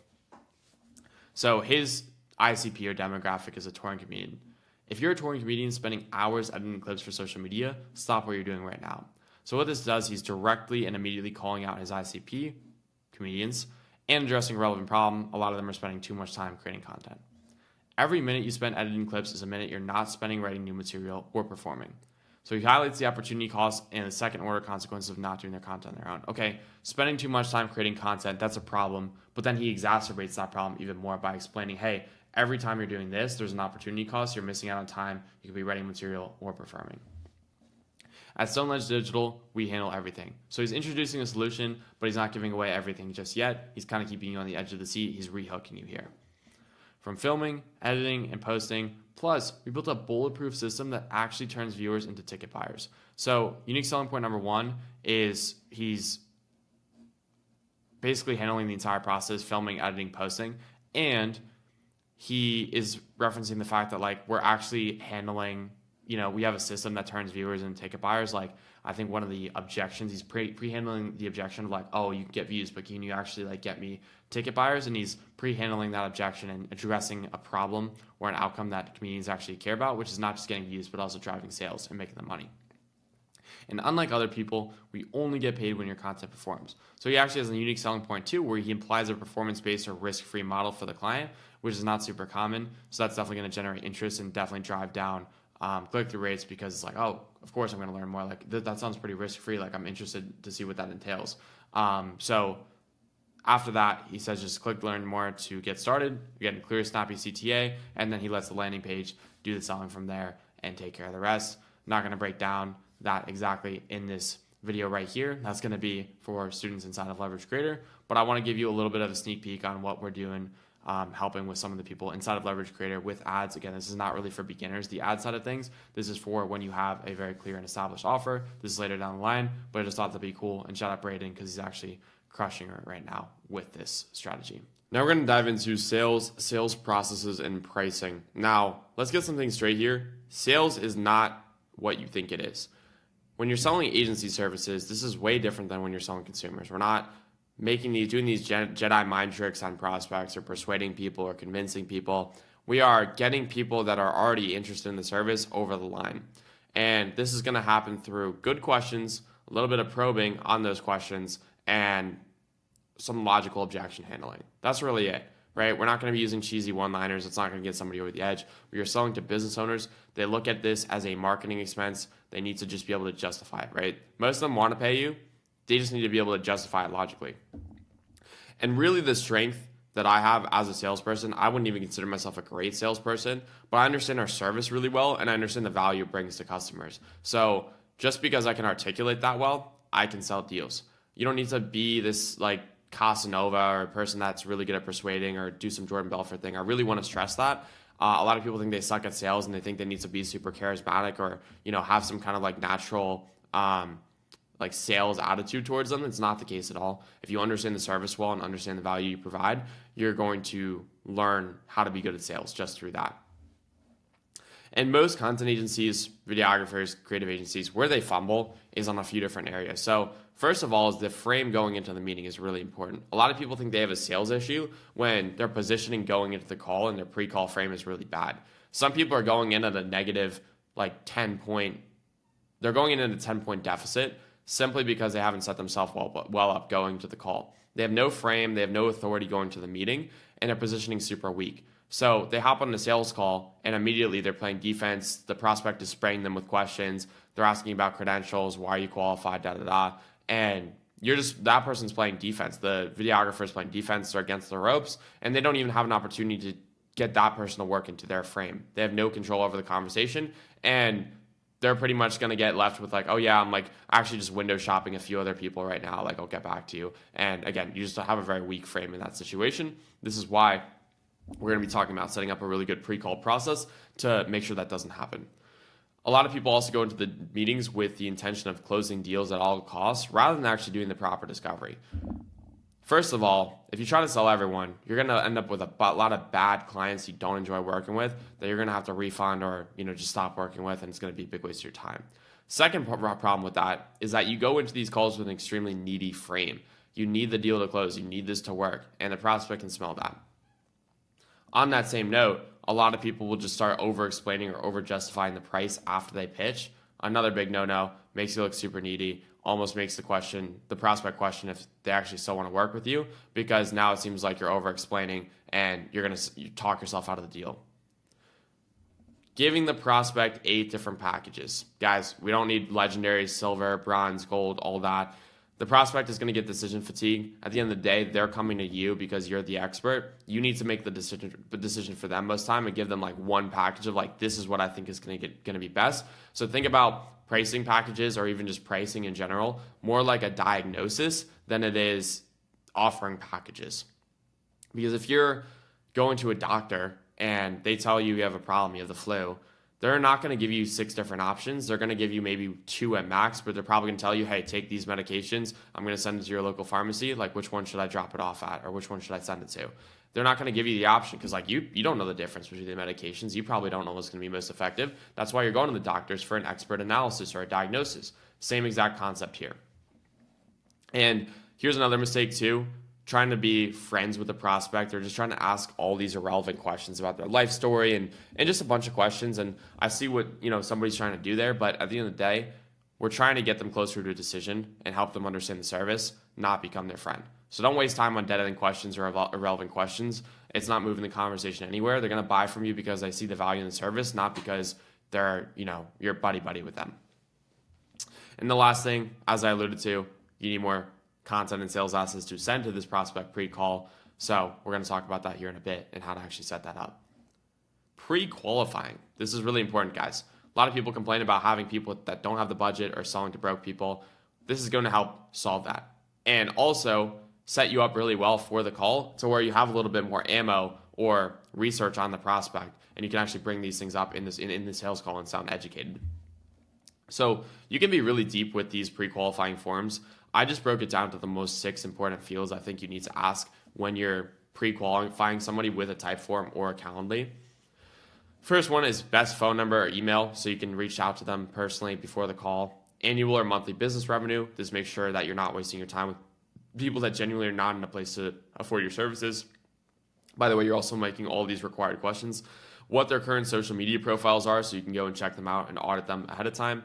What the metric to success for them is, so what outcomes do they care about, what their current bottleneck is when it comes to creating content that converts, and getting this micro commitment of, is this something they're serious about? So doing this, number one, I'm going to talk about like the phone number, email thing. This is really good because this allows you to establish personal touch with the prospect before. And these other questions right here, what this allows you to do is reference things on the sales call. So rather than just like asking obvious questions, you're getting some context on them ahead of time. Got it. So I noticed I went through your form or whatever, and I noticed you're struggling with this, and this. Can you tell me more about this? And it sets you really up. It sets you up really well because you already have some context on what they're struggling with. And now this allows you to already right off the bat, dive deeper into that problem and get them talking about why it's such a problem and why it needs to be fixed, putting you in a really good frame because now they're admitting that they have a problem and it needs to be fixed. Let's talk about the pre-call process. So again, positioning going into the call is everything. So what we're going to do here is having their email and phone number is going to allow for multiple touch points before the meeting goes down. So there's a few things we can do. We can have an email automation on something like Calendly where when they book, they get an immediate email basically sending like our top testimonials or top case studies of the people we've worked with, as well as some other assets. And we can have that drip sequence send through like a few days. Maybe you only allow people to book 3 days out. So you have an email every single day up to the call and then like a 10-minute reminder before. Not only is this going to help show rate, but also like improve the conversations, because now instead of asking the obvious questions of like, who have you worked with, that's already been answered. Anything you can answer with content or an FAQ should not be covered on a sales call. It should be answered with content. And some of these assets, this can be past work, this can be testimonials from clients, strategy breakdowns, how-to YouTube videos, etc. Pretty much anything that establishes you as an expert. And I really like having their phone number as well, because being able to text them and just add that personalized touch of like, hey, saw we had a call scheduled for tomorrow. Just figured I'd send you some resources to browse over before our call. Looking forward to it. So I like doing both, of having an automated sequence running, but also having that manual touch point over text as well, because I think that really does personalize it a bit. And then again, the goal is to just get them as warm as possible, so you don't have to do much selling in the sales call. It should be a very streamlined process, very logical, of like, hey, anything else you're concerned about, like, let's use this call to get over it, and let's talk to price. The obvious stuff, like, are you qualified to do the service, your past work, who you've worked with, like, that should not really come up much on the sales call, because that should have been established way before the call even began. Also, same thing with like your process, like, you know, you should sort of have some resources or like a VSL or something that kind of explains how your process works. Like, hey, we do the ideation, scripting, all that, everything like that. So you're not met with all these redundant questions where you kind of roll your eyes or like, oh, how did you not know that? That is the point of pre-call assets. So you're not wasting your time on stupid or obvious questions. Again, another example of a pre-call asset. This is pretty similar to the testimonial I showed you we did with Mason. This is really good because right off the bat, it's handling a few major objections. Number one, it's showing that you don't need a ton of subscribers to make money, because Jimmy was able to get this result with less than 10,000 subscribers on YouTube. Number two, he's made well over $300,000 in new revenue from our services in the first 3 to 4 months of working with us. So it proves that our service is actually a moneymaker and not just a nice to have. And number three, he also speaks on the quality of ideation and scripting that we bring to the table. So as far as skepticism around that, that's alleviating that too. So this is a really good asset, and Jimmy gave us a great testimonial. So this proves that it's not just us telling people that it's a great service. Like, we actually have evidence of people, you know, raving about the service. So there's no reason I shouldn't be setting this pre-call, because it's going to eliminate so much skepticism that I would otherwise have to deal with on the back end on the sales call. And I'm going to walk you through the actual discovery framework we use to close these deals, so you can get a better understanding of how each part of the call works and how to set yourself up for success throughout. Okay, so this is the discovery call framework, not script. And the reason I specify that is because a lot of people get caught up with using scripts, and you know, that's okay. If you guys need training wheels, I understand. I've been in that situation before. But I like to explain it as a framework, because every conversation is going to be nuanced, right? How you approach somebody that's a warm inbound lead that's very interested in the service, that conversation is going to look different than somebody that you got through cold outbound. And I want to make that distinction. And I just wanted to make a general framework to how to handle conversations regardless of how warm the prospect is, or, you know, what the context is going into that call. So we're going to start with step one, which is setting the frame. We want to establish this flow of the conversation that's in our favor by asking questions and playing offense, right? You're running the call, you're running the show, they're hopping on to see if they're a good fit for you, and you got to hold that frame. Like, you're interviewing them, they're not interviewing you, and it's really important to set that frame right off the bat. You don't have to like out alpha them or anything like that. It's just more so like taking control of the conversation. This is also why you ask some of those questions pre-call, so you can bring that up and allude to those right off the bat, and you have some place to jump off. You have like a jumping place or a foundation.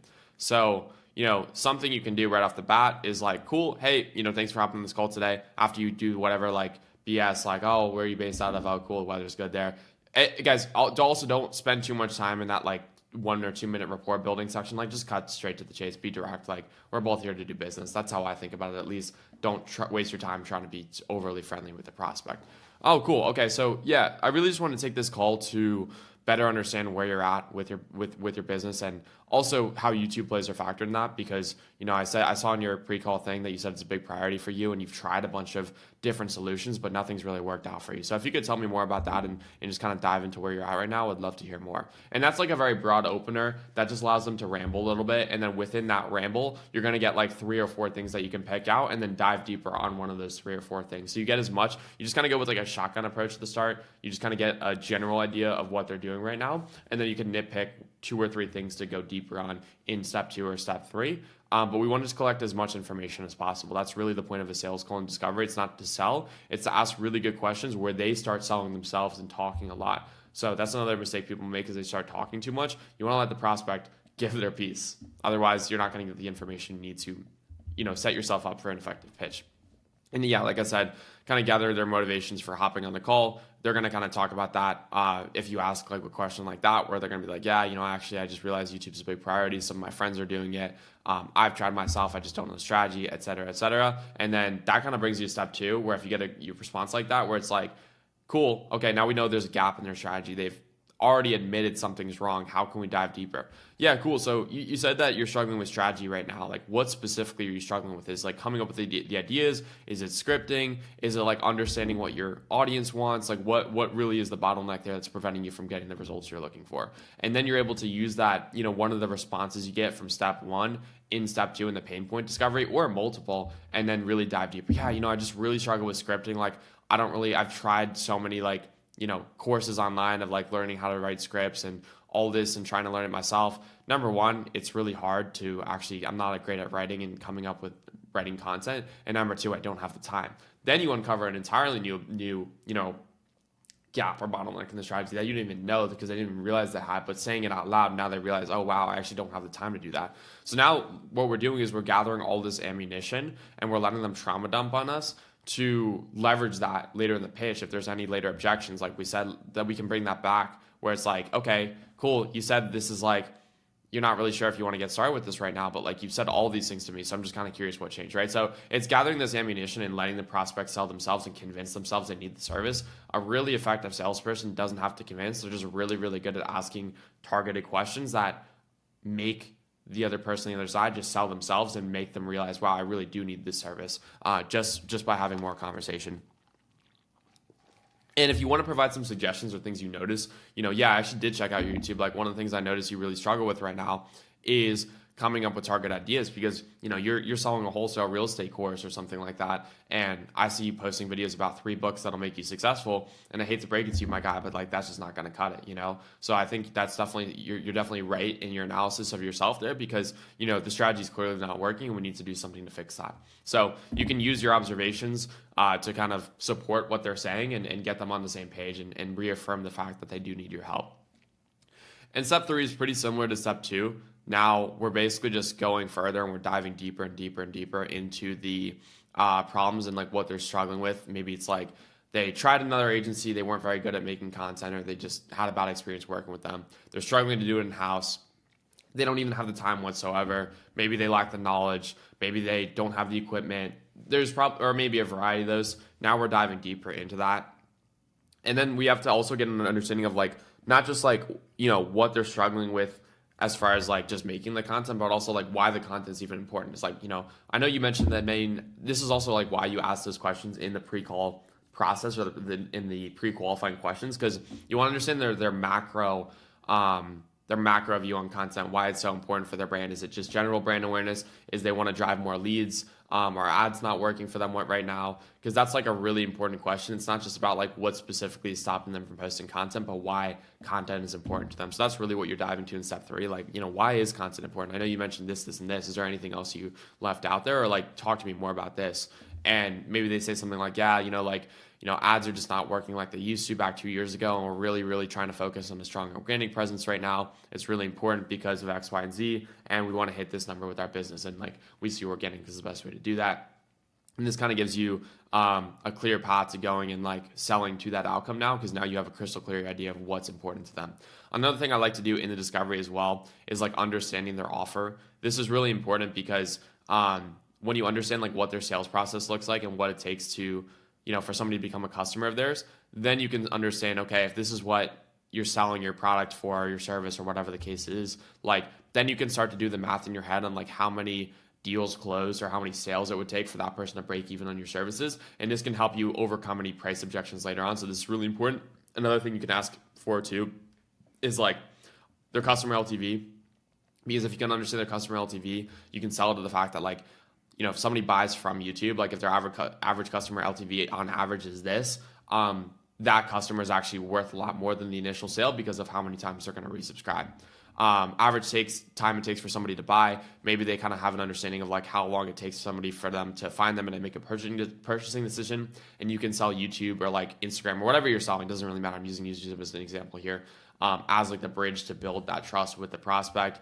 And then again, understanding what marketing efforts they're doing outside of organic right now helps you set yourself up for a really strong pitch, because if they admit that nothing else is really working that well right now, or it's just kind of doing decent, that illustrates the need to bring in a strong organic presence, which they're currently lacking, and you can sell that problem.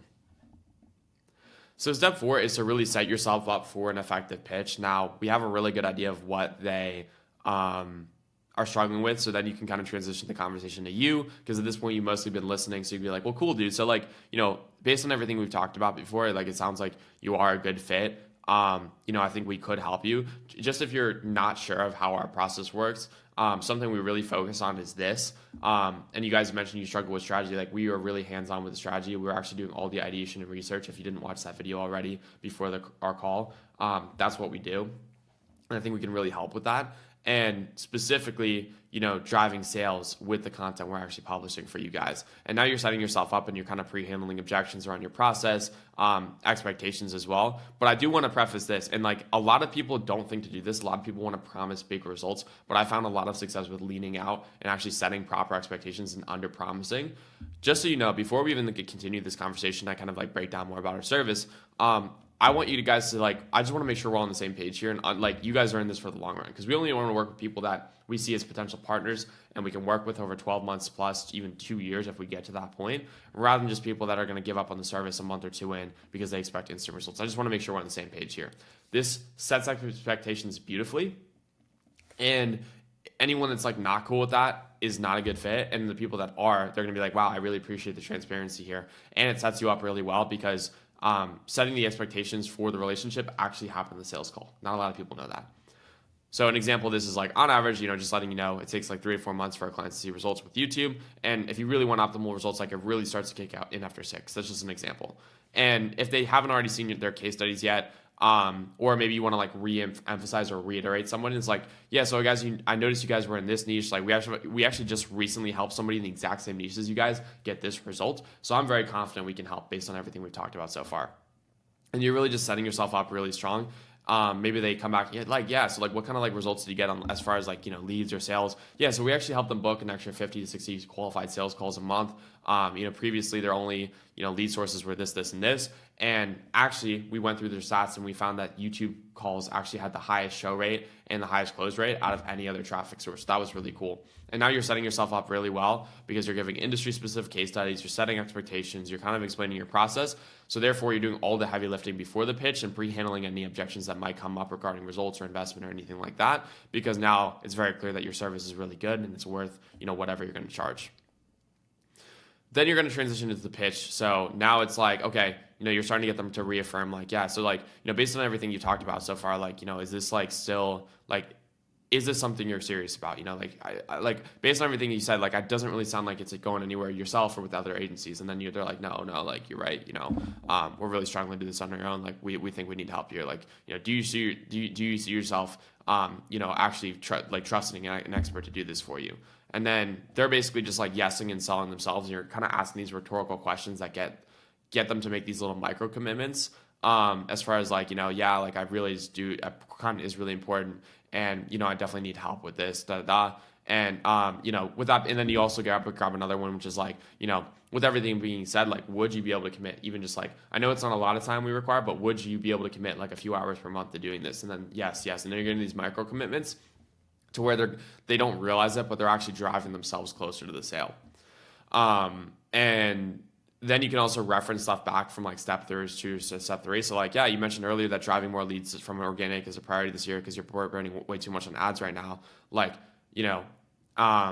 If we could go and get better results than you guys are currently getting than ads, or even if we were able to get 50% more leads than you're getting from ads currently, or even if we were able to build a personal brand that got this result, which is not even that much better than ads, would that still be a meaningful result for you, or something like that? Another way you could put it too is it's what would another 20 to 30 qualified calls from YouTube do? How much extra revenue would that generate? And you can almost even suggest or do the calculations yourself. So based on everything you're telling me, based on your show rate, close rate, XYZ, if we were to bring in another 30 qualified calls from YouTube every month, you guys are averaging a 70% show rate right now, and then this much of a close rate, so that would be this much in revenue. That brings you guys from this to this.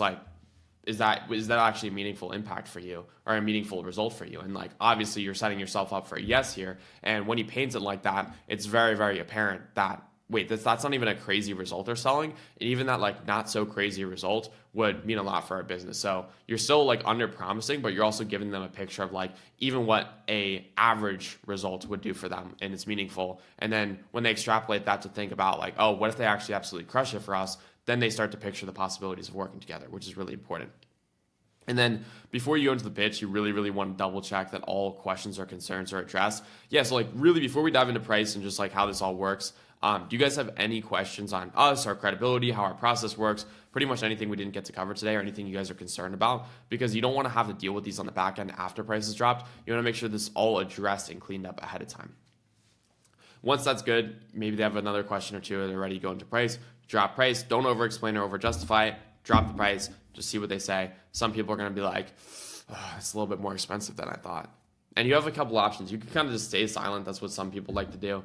And they just kind of like to let the person like, I've actually seen where I stay silent before. And then they're just like, yeah, like, you know, actually, if I think about it, like hiring in-house would be like a similar price. And like, then I would have to manage people. Or they're like, yeah, like, you know, I was kind of expecting like 7 to 8 or something like that.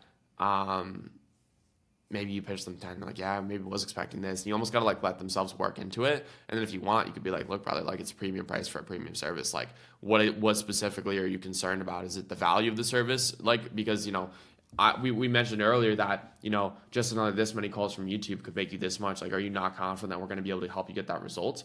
And then this is why pre-framing and setting yourself up and pre-handling these objections is so important, is because when they bring up a, you know, price concern, which is going to happen most frequently for most people watching this, when you bring it back to the value, it's like, yeah, so we literally did the math on like what it would take to make this much extra with YouTube, which is like 4 times more than what you'd be paying us. So like, are you not confident we're going to be able to get you the result? I mean, we showed a case study of somebody exactly in your industry that's going to be doing this. And then that helps you uncover the real objection of what they're concerned about. Like, yeah, like I just like don't know, like timeline, maybe it's like a timeline thing or like a trust thing or a credibility thing, or like, yeah, you know, and then maybe they bring up something that you didn't even mention before. Like, yeah, you know, like this sounds good, but I was burned by another agency. Oh, cool. Now we're at the real objection, because some people are going to throw out smoke screens or things that are not the real objection. And you have to uncover and probe to get to that real objection. Yeah. So like, you know, I'm sorry to hear that, man, but you know, we do things a lot different here. We do X, Y, and Z different than our competitors. That's actually going to make sure you get that result. Again, we don't have a guarantee, but we're confident that within a 3 to 5 month time frame, we can go ahead and get that result. And if anyone tells you they can get you that result sooner, they're lying to you, because we've worked with XYZ clients and we've seen that this is consistently the time it takes to get results.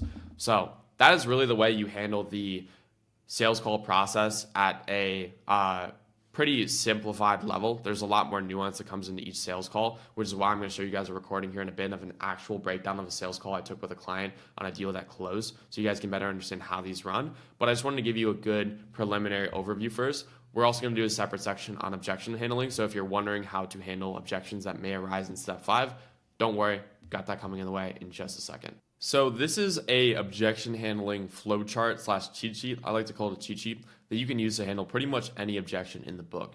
But before we dive into this, I want to emphasize that this should not be something you rely on all the time, because you shouldn't even have that many objections to begin with. You should do a fantastic job pre-framing your pitch, pre-framing your service, sending pre-call assets to the prospect, that you don't even have to do a lot of this. This is still a useful asset. I just highlight this to say, like, you don't need to make your life harder by having to handle these objections on the back end. A lot of these can be pre-handled before the call even starts. So while you still may get 1 or 2, you want to try to eliminate as many of these up front as possible. So just figured I'd preface with that. Let's break it down. So we're going to start with price and investment objections. Now, I think a lot of people struggle with these specifically. So I'm going to break down the different type of price and investment objections you're going to get. One of them might just be like, yeah, that's out of our budget. Just a straight budget objection. And what you can do, again, this is really a pre-call thing. If you pre-qualify their income or get a ballpark of what they're doing yearly or monthly, you can very easily like call their bluff on this, where it's like, yeah, you guys are doing this much per year. Like at the end of the day, like $2,000 or whatever, $3,000, it's really not much compared to what you guys are making. Obviously, you wouldn't say it like that, but it's like you can pretty easily call their bluff if they've already given that up, and you could be like, so gotcha. So like right now, you guys are doing this much per year. So like what strikes you as expensive about the service, relative to the value you're giving? Like, why is there a budget objection? Is there actually like a hard imposed cap by your department of like, this is how much we're willing to spend on marketing, or are you guys just like not clear in the value? And this allows you to transition, because like usually it's not a budget objection, because like if you're hopping on the call with them and they're doing like $1 million per year or something like that, 2-3K a month for a service is not out of their budget for the most part, unless like they are running at a very slim profit margin, which again, probably shouldn't have chosen a business like that to begin with. When we go back to like businesses to work with, like you can avoid this. So for a fact, okay, I've already like pre-qualified them to know it's not a budget issue. So then you can almost call their bluff very easily and then transition it to a value thing, which is very easy to overcome, because then you can just go and paint the picture of like, hey, by the way, like we already explained this, like it only takes XYZ sales or XYZ leads to actually make the service worthwhile for you and break even on the service. And then you can transition it back to a simple math equation, which we're going to talk about here. If they just have an expensive in general comment, like, yeah, like I could get it cheaper, or that's actually a different one, but just expensive in general, like they don't understand that video content costs money. You're like, oh, that's expensive. Like that's more than I thought it would be. Not even like relative to competitors, but just like in general, they find it expensive. Like, yeah, that's costs a lot for like videos. Some people just lack perspective. They don't actually know how much it costs to, number one, try to build it in-house, and number two, they just don't understand how much like good quality, high production video costs in the video industry. And so if they don't understand that, first you should probably give them perspective. Hey, by the way, just to let you know, like hiring a full-time videographer for you guys would probably cost 5 to 8K a month. I'm essentially doing that and more, and you're almost like value stacking as well. That's something you can do before the pitch even happens if you really want to. And then it gives them perspective on like, okay, it's actually not expensive. It's actually pretty reasonable compared to the market rate. And that's something you should put into perspective. If they still cannot understand that, you might need to bring it back to ROI. I can find someone cheaper or keep doing it in-house. Again, you can flip it back on them. It's like, cool, dude. Like, if you're currently doing it with someone cheaper, or like you're doing it in-house, like what kind of results are you getting? You don't want to say it in like a snarky or arrogant way, but just like kind of flip it back on them in an objective way. It's like, dude, we're having this conversation. Like, we wouldn't be having this conversation right now if you were absolutely satisfied with the current system you have. And that's going to really paint the picture like, wow, like it is kind of an issue. Like I wouldn't be here, if I was happy with the results I was getting. And this gives you the opportunity to position yourself as premium, and also like go back to your differentiating factors. Like, yeah, I know we're a little bit more expensive than the rest of the market, but that's because we're offering a premium service. That's why it's a premium price, because we do X, Y, and Z things different than our competitors. It allows you to, again, make that delineation between you and everyone else. What kind of return or ROI can I expect? Again, I don't like overpromising. I don't think anyone should overpromise on results. You're just setting yourself up for a losing battle. But what you can do is just like, look, I'm not going to promise everything, but based on what I've seen with this client and what I expect to happen with you, something that is very clear to me is that if you push this many sales or this many deals through, the content's going to pay for itself 10 times over. Maybe it's like a realtor, right? And they're on average they're selling listings for $2 million. Well, it's like, okay, you're paying me $3,000, $4,000 a month. You sell a $2 million home from content. You're taking home $40,000 to $50,000 in commission. That pays for the entire year's worth of the service. Is that not worth it to you? And when you really illustrate the value, the only objection after that is like, yeah, that sounds cool, but like, how are we going to track that? And that's another thing we can bring up later. But like, setting up a tracking system for a client is fairly easy. I'm going to show you how later in the video. But from there, it just becomes, you bring it back to the logical, which is what you want, because some prospects are going to be speaking emotionally. You want to try to bring it back to the logical of like, hey, like this is really not unrealistic whatsoever, what I'm promising you or what I'm telling you about right now. Like what's the holdup? And for each, kind of objection, you just want to bring it back to a logical, like, yeah, this is what we're going to do to fix that, and stay calm and collected throughout. Rather than like freaking out and be like, we're the best, da-da-da. Like just be very calm and collected of like, hey, this is why our pricing is like this. We're different for these reasons, and you're getting a very premium service. You don't have to like beat your chest and say like, we're the best. You're not going to find anyone like us. Like go with a cheaper option. Like you don't have to get all bitter. Just be very objective in the fact that like, hey, this is why we charge these prices. If you look at the going market rates for videographer, we're actually still priced at a discount when you really look at it. But we realize that we're more expensive than some competitors simply because we offer X, Y, and Z different things. Now let's go down to implementation and process objections. Now these are going to be like very easy ones to handle pre-call as well, simply because these are related to your process and you can like address these in like a VSL or even just like a how-to YouTube video or an explanation of your service type of video. So something that people might be unsure about is like the ideation scripting process, how it works, like offloading that to someone else. And again, you can handle that with pre-call assets, explaining how your scripting process works. I have multiple videos on my YouTube channel explaining how our scripting works. In fact, some people actually find me through that, and that's what attracts them most about the service, is my ability to condense ideas really well into a YouTube script. That's a pretty easy one to handle. And if not, you can just be like, yeah, so it works like this. You know, we hop on an onboarding call with you. We get to know your brand. I do proper market research, and then I go and handle, you know, all the ideation scripting. Like, that's really not a hard one to handle. Some people just do get that one though, because they don't properly communicate like what actually happens with the service and what that process looks like. Thinks they can handle their filming on their own. They're like, yeah, like, you know, I might just want editing. Like, I don't need someone to do all this other stuff. And that's a really big no-no in my opinion, because we realize if we want to get people the results we want, we need to handle every step of the process. So there's some people that might be like, it's like partly price. It could be partly price, partly implementation. It's just like, yeah, like, is there any way I can just pay for editing? Like, I already have this, this, and this. Like, I don't think I need this, or like, I can handle the filming on my own. I don't want to pay that much. Gotcha. So like, we could go ahead and do that editing for you, but just letting you know, we probably won't be able to get you the best results, because like, actually the strategy and the idea and coaching you through the filming and the execution of these ideas is really what's going to get you results. So we could offer editing, but like, I'm not even really comfortable doing that, because I don't think we're going to be able to get you best results. And we don't want to just offer you editing. We want to offer you results. And that's a really easy way to handle this. And just explain like, hey, we've seen other clients that try to do it on their own and they absolutely drop the ball and it comes back on to us. And we don't want that to happen. So just being very matter of fact and honest about the fact that like, they probably won't get results if they do that. And yeah, you can just handle it like the way I just showed you too. Don't know if they have the time to commit to the service. So again, this is a pre-call thing and just kind of explaining the service properly.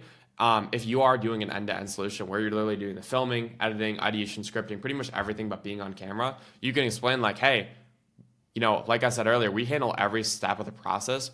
Realistically, for most of our clients, it's only a 5 to 6 hour commitment per month to actually get all this content filmed.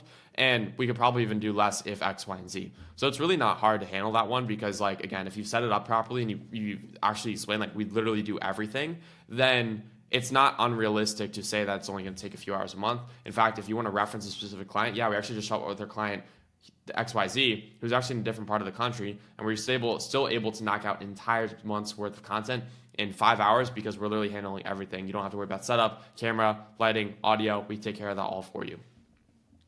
I'm not great on camera. This is really important, because there's going to be people that they might be starting from zero and they might just have like personal doubts. Like, it's not even a doubt about the service, just like, how is that actually going to work? I suck on camera. Like, I don't want to be bogging you guys down. And you can explain that you coach them all through the videos, you know, whether that's you or a videographer. And also the fact that like, hey, it gets easier over time. You know, I was in your shoes once. I used to start making content. I was scared. I wasn't very efficient, but we got better over time. And that's why we want to work as long-term partners, so we can see you progress over time. You know, we won't get frustrated with you if, you know, you're not perfect right off the bat. In fact, a lot of our clients are not great at the start. And just reassuring them and making them feel heard and seen that like, hey, we understand where you're at, but at the same time, like, it's really not as bad as you think. Another thing you can also mention is like, hey, dude, like, you know, I know you're a little bit scared of like putting yourself out there for your personal brand, but at the same time, you know, you'd be doing your business a disservice, and it's kind of selfish to worry about like yourself when like, you know your business would benefit from this, as we talked about earlier. And when you frame it like that, when you can separate the business from them as two separate entities, they're going to start thinking differently about it. And the last one is the results, credibility, and trust objections. So one of the things that people worry about is like, oh, my content, it might not get views. Like, my industry, you know, like, I don't know, the content's just not really going to get that many views. Or what if it doesn't get that many views by month 3? Like, what are we going to do?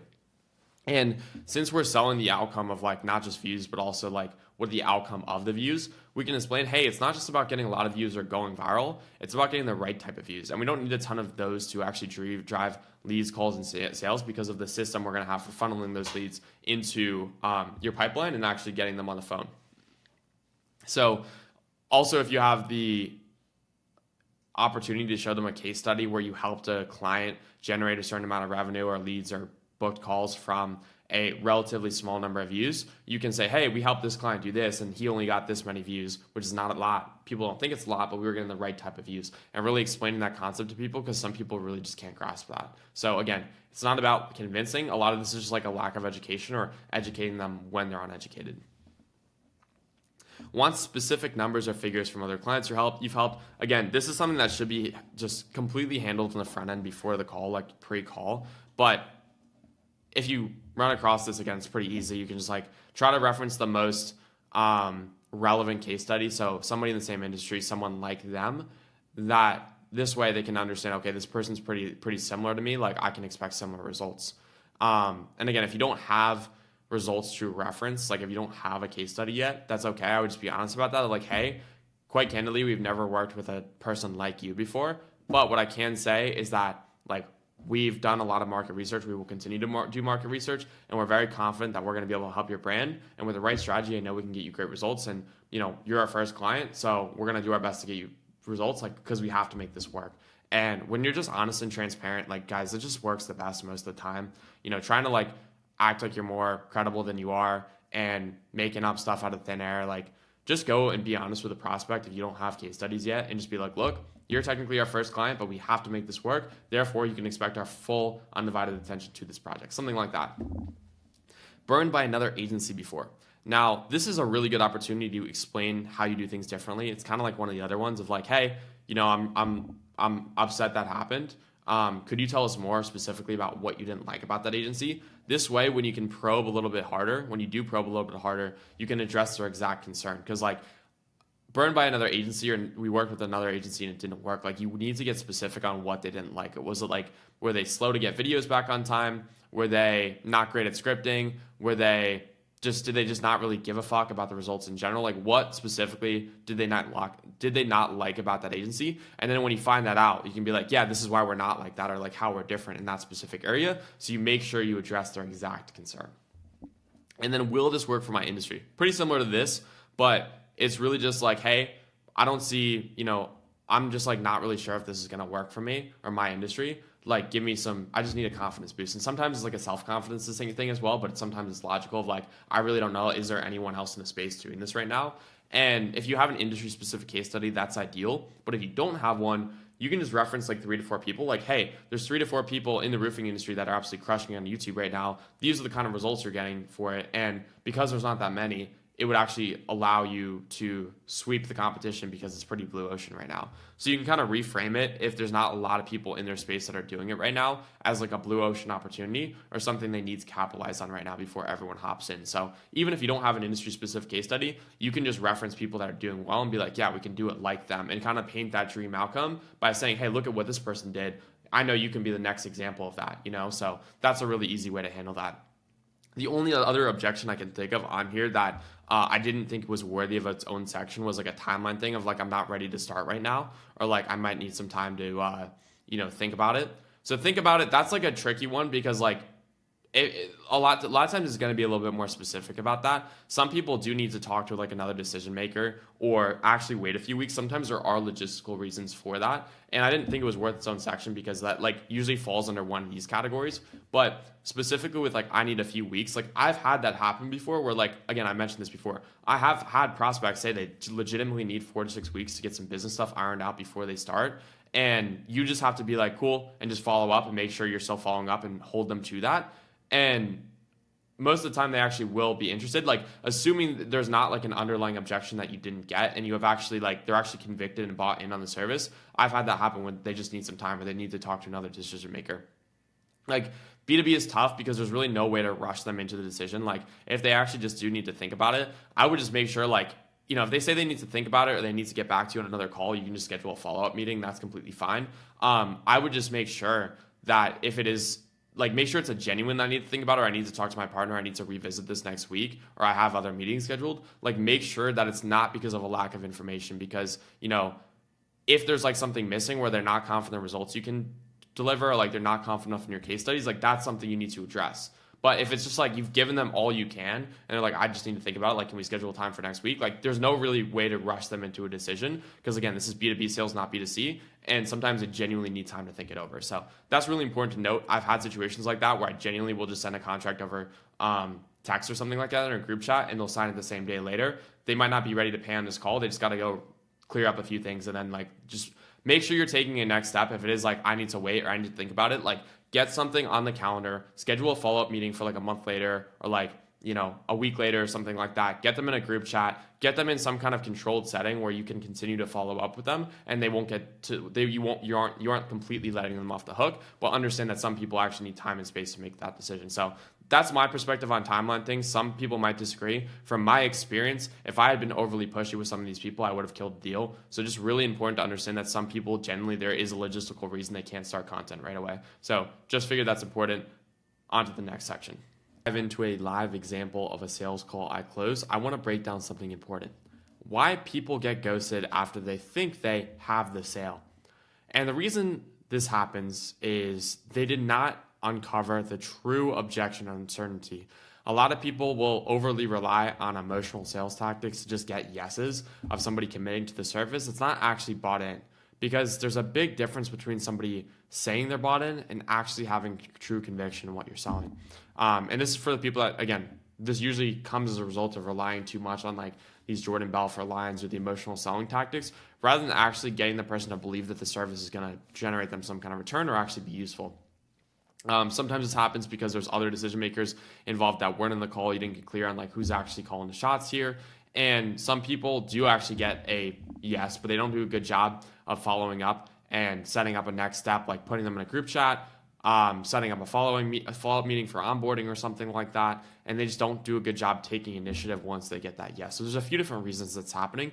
But for the most part, I see it because like the person they just say yes to save face and make appearances in the moment rather than actually being bought into the service. And this is usually, again, this comes from poor discovery and not understanding what the true objection or uncertainty is and not doing enough probing during the sales process. So I think that's important to mention. That's not that you like pitch, you like said the wrong thing or you said one word wrong.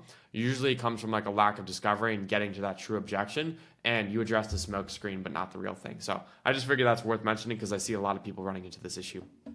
And I think actually watching me break down this sales call, one that closed successfully for $16,000 a month plus a percentage, is going to be very valuable for you guys to understand what goes into a effective sales call. Again, I'm not perfect, but this was a successful sales call, as you're going to see. These guys ended up closing later on voice messages shortly after the call. So I just figured I'd give that context why they didn't actually give like, yes, like let's sign the contract, let's pay right now. It was shortly after, about a day after to be exact. But hopefully you learned something from this. I'm sure it'll be very enlightening for you guys who have never taken or seen a successful sales call. Yeah, pleasure, man. I've actually got my brother who I invited to this. I was going to have him hop on if that's cool with you. Kind of like doing this whole YouTube thing together. So I figured we'd both get the info if that's all right. Not a problem at all. I saw there was another one of you guys on here, Tanner, right? Yeah, I don't know if the invite shot over to him for some reason. So he's sitting right next to me though. So I just actually have him just scoot over real quick if that's cool. All good. Works for me. Cool. Sweet. All right, let me change this off here real quick.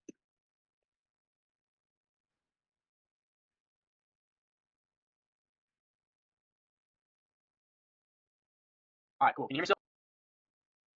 Good. Awesome, man. Cool. Here's Tanner. Tanner, what's up? Are you guys twins? Or brothers? Brothers, yeah. What's the age difference? I have two twin brothers. They're fraternal twins, so. Okay. Yeah. 29 and 31. Cool. Yeah. We got Nice. two sisters too, so.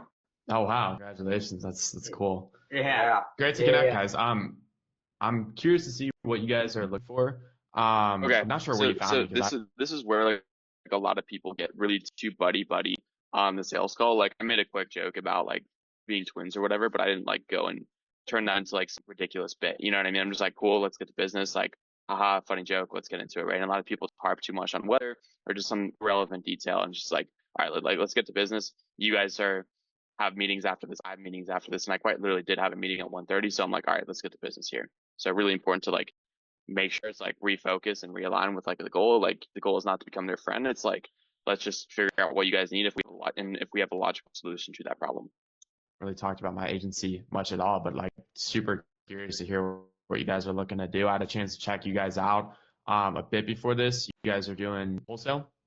Yeah. So for starters, found you on Twitter, dude. I was just like in the depths of Twitter hell, and I saw obviously like a bunch of people were just tagging you on some YouTube stuff from a while ago, and I saw your profile. And I was like, dude, like tons of the people that you guys have worked with, obviously, like we've seen some of their stuff. So But yeah, we work in The reason I asked that question, it's a really easy way to build frame. But like just like asking them, even if you do know from the discovery questions, like where did you find us, or like you're like how did you find my stuff, you know? And then that gives them an opportunity to compliment or praise you, like yo, I really liked it, like or that they said you that they've seen a lot of the people we've worked with, and so that immediately kind of puts me in like an expert seat or an authoritative position within the conversation because it's like they found me, they're coming to me, and that is the benefit of taking an inbound call, somebody finding you through your content or them, you know, seeing something and realizing like, oh, he's credible, you know what I mean? So whenever you have an opportunity for like just ask them like out of curiosity, like what did you like about my like what stuck out to you, like where did you find us, or like why did you book this call? That gives them an opportunity to say like, yeah, I really like the way you thought about XYZ, or I really liked your video with XYZ, and immediately allows you to build a frame, like reaffirm like he's the expert, because as they say these things out loud, almost making like verbal commitments of like, well, we know he's qualified, you know what I mean? They're not going to go back on their word once they said you qual or acknowledge the fact that you know what you're doing. Wholesale real estate space. We are currently in the process of like running an offer, and we are starting to think about launching a new one. But we obviously like don't have like super like prominent personal brands at all, or even personal brands whatsoever. Like the first thing I've posted in 4 years was like a week ago. Okay, right off the bat, already identified a pain point. We're like 2 minutes in. They just gave that up super easily. They're launching an offer, which inherently requires traffic and impressions, and they haven't posted anything in 4 years, and they have pretty much zero personal brand. So right off the bat, it's like they're pretty much already giving it all up in 2 minutes. So I'm taking mental notes on these things. Okay, they're an offer. So now I want to figure out what their timeline is on the offer, because that seems like the end outcome in mind is like push traffic to the offer. So now I have to figure out what the timeline on that is. And then I'm like, well, if that's your timeline, like why aren't you starting YouTube content now? So I'm already looking for opportunities and angles to go and like ask follow-up questions and probe even further. This is 2 minutes in. Oh, we're kind of trying to do that and put together some personal branding, like YouTube education content, things like that. Kind of going to go for like the top funnel on YouTube, and like more of like quality versus quantity aspect.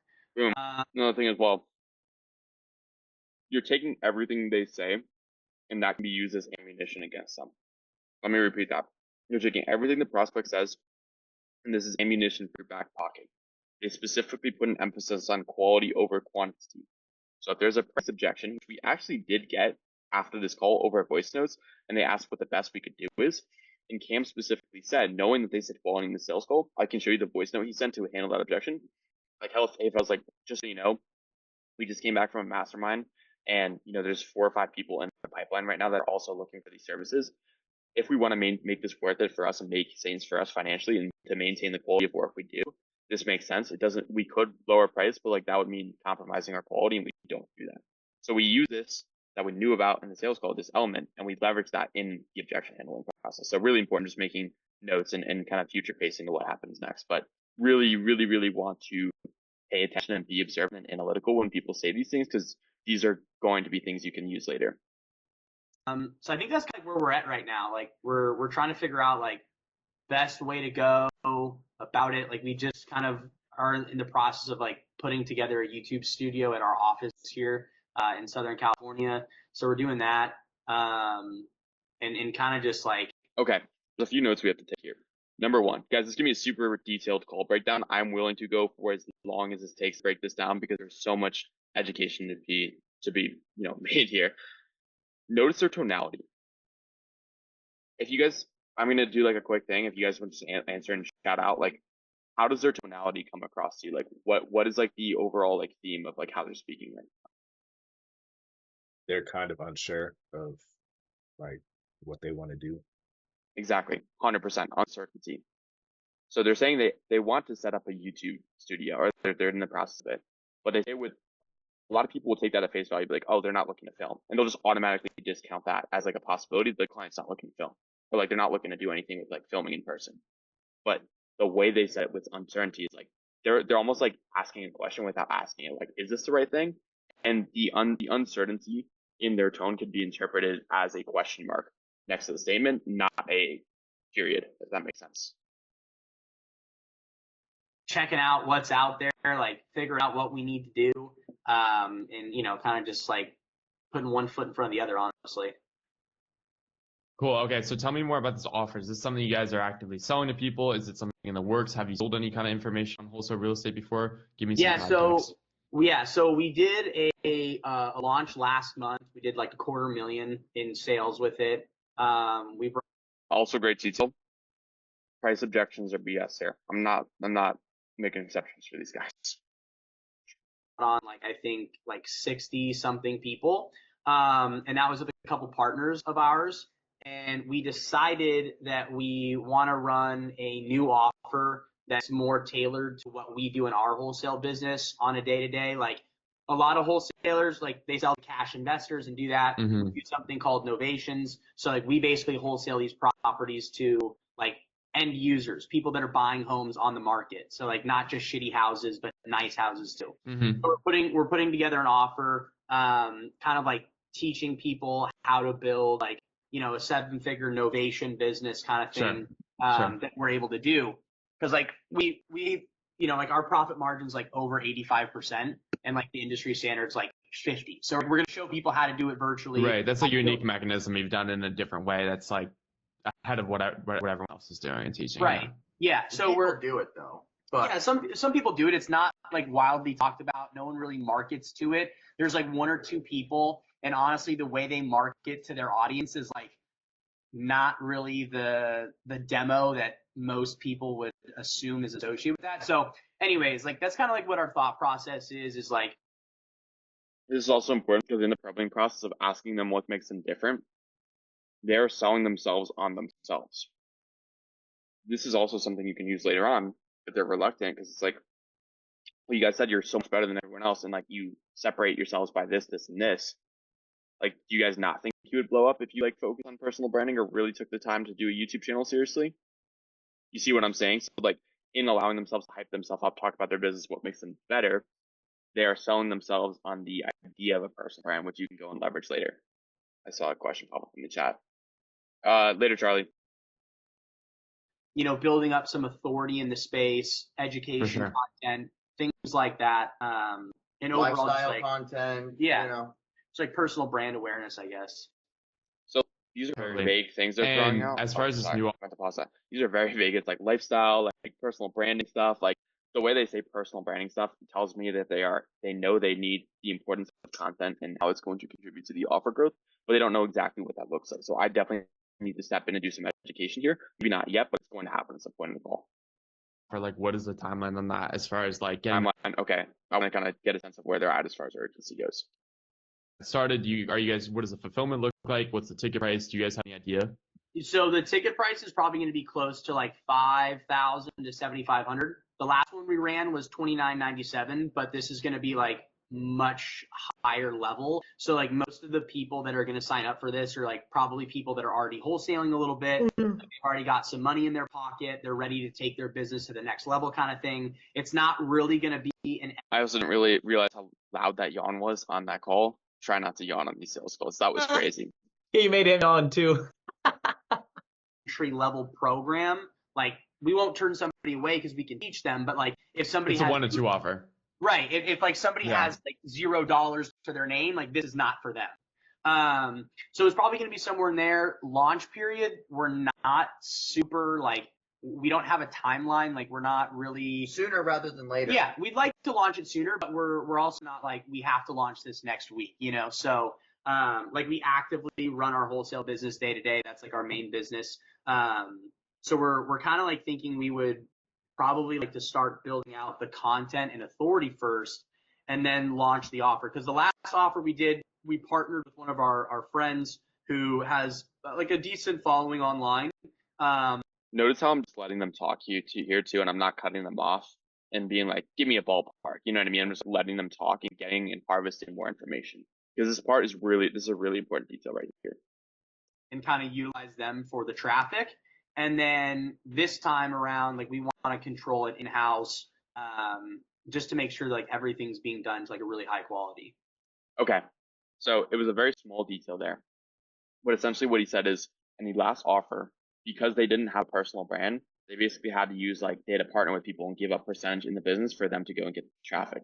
Meaning, which equates to, which I can translate to and twist to, okay, because you didn't have a personal brand, you basically had to give up like 50% or whatever of that 250K.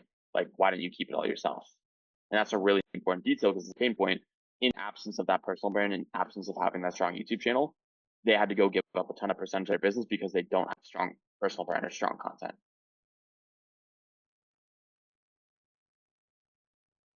Could you repeat that one more time? Yeah. So our last offer we did, we partnered up with a buddy of ours who's got like a decent following online. So we partnered with them for the traffic. That's what you mean. And you guys are like yeah. building out product, backend, fulfillment. And like coaching calls, doing all that. Like we're still doing that for them and everything. Like we're not just leaving them high and dry, obviously. But we would like to do our own thing just because we want to have a little bit more control of the whole process, make sure quality is a little bit higher, and overall just honestly give out better content quality and a better experience for people. Yeah, no, 100%. It's like, why would you give out profit margin if you can just learn how to do the distribution yourself? Yeah, pretty much. Boom, bingo, exactly. They didn't say that explicitly. They were trying to sound like nice about it and politically correct, but I'm like, guys, like I get it. You don't want to give up like half your business because, to somebody else just for doing the content. Like you want to actually build the brand yourself. And they're like, yeah, like how, yeah, he like totally understands. You know what I mean? So a lot of times people will say stuff without saying, so you almost have to like probe a little bit harder.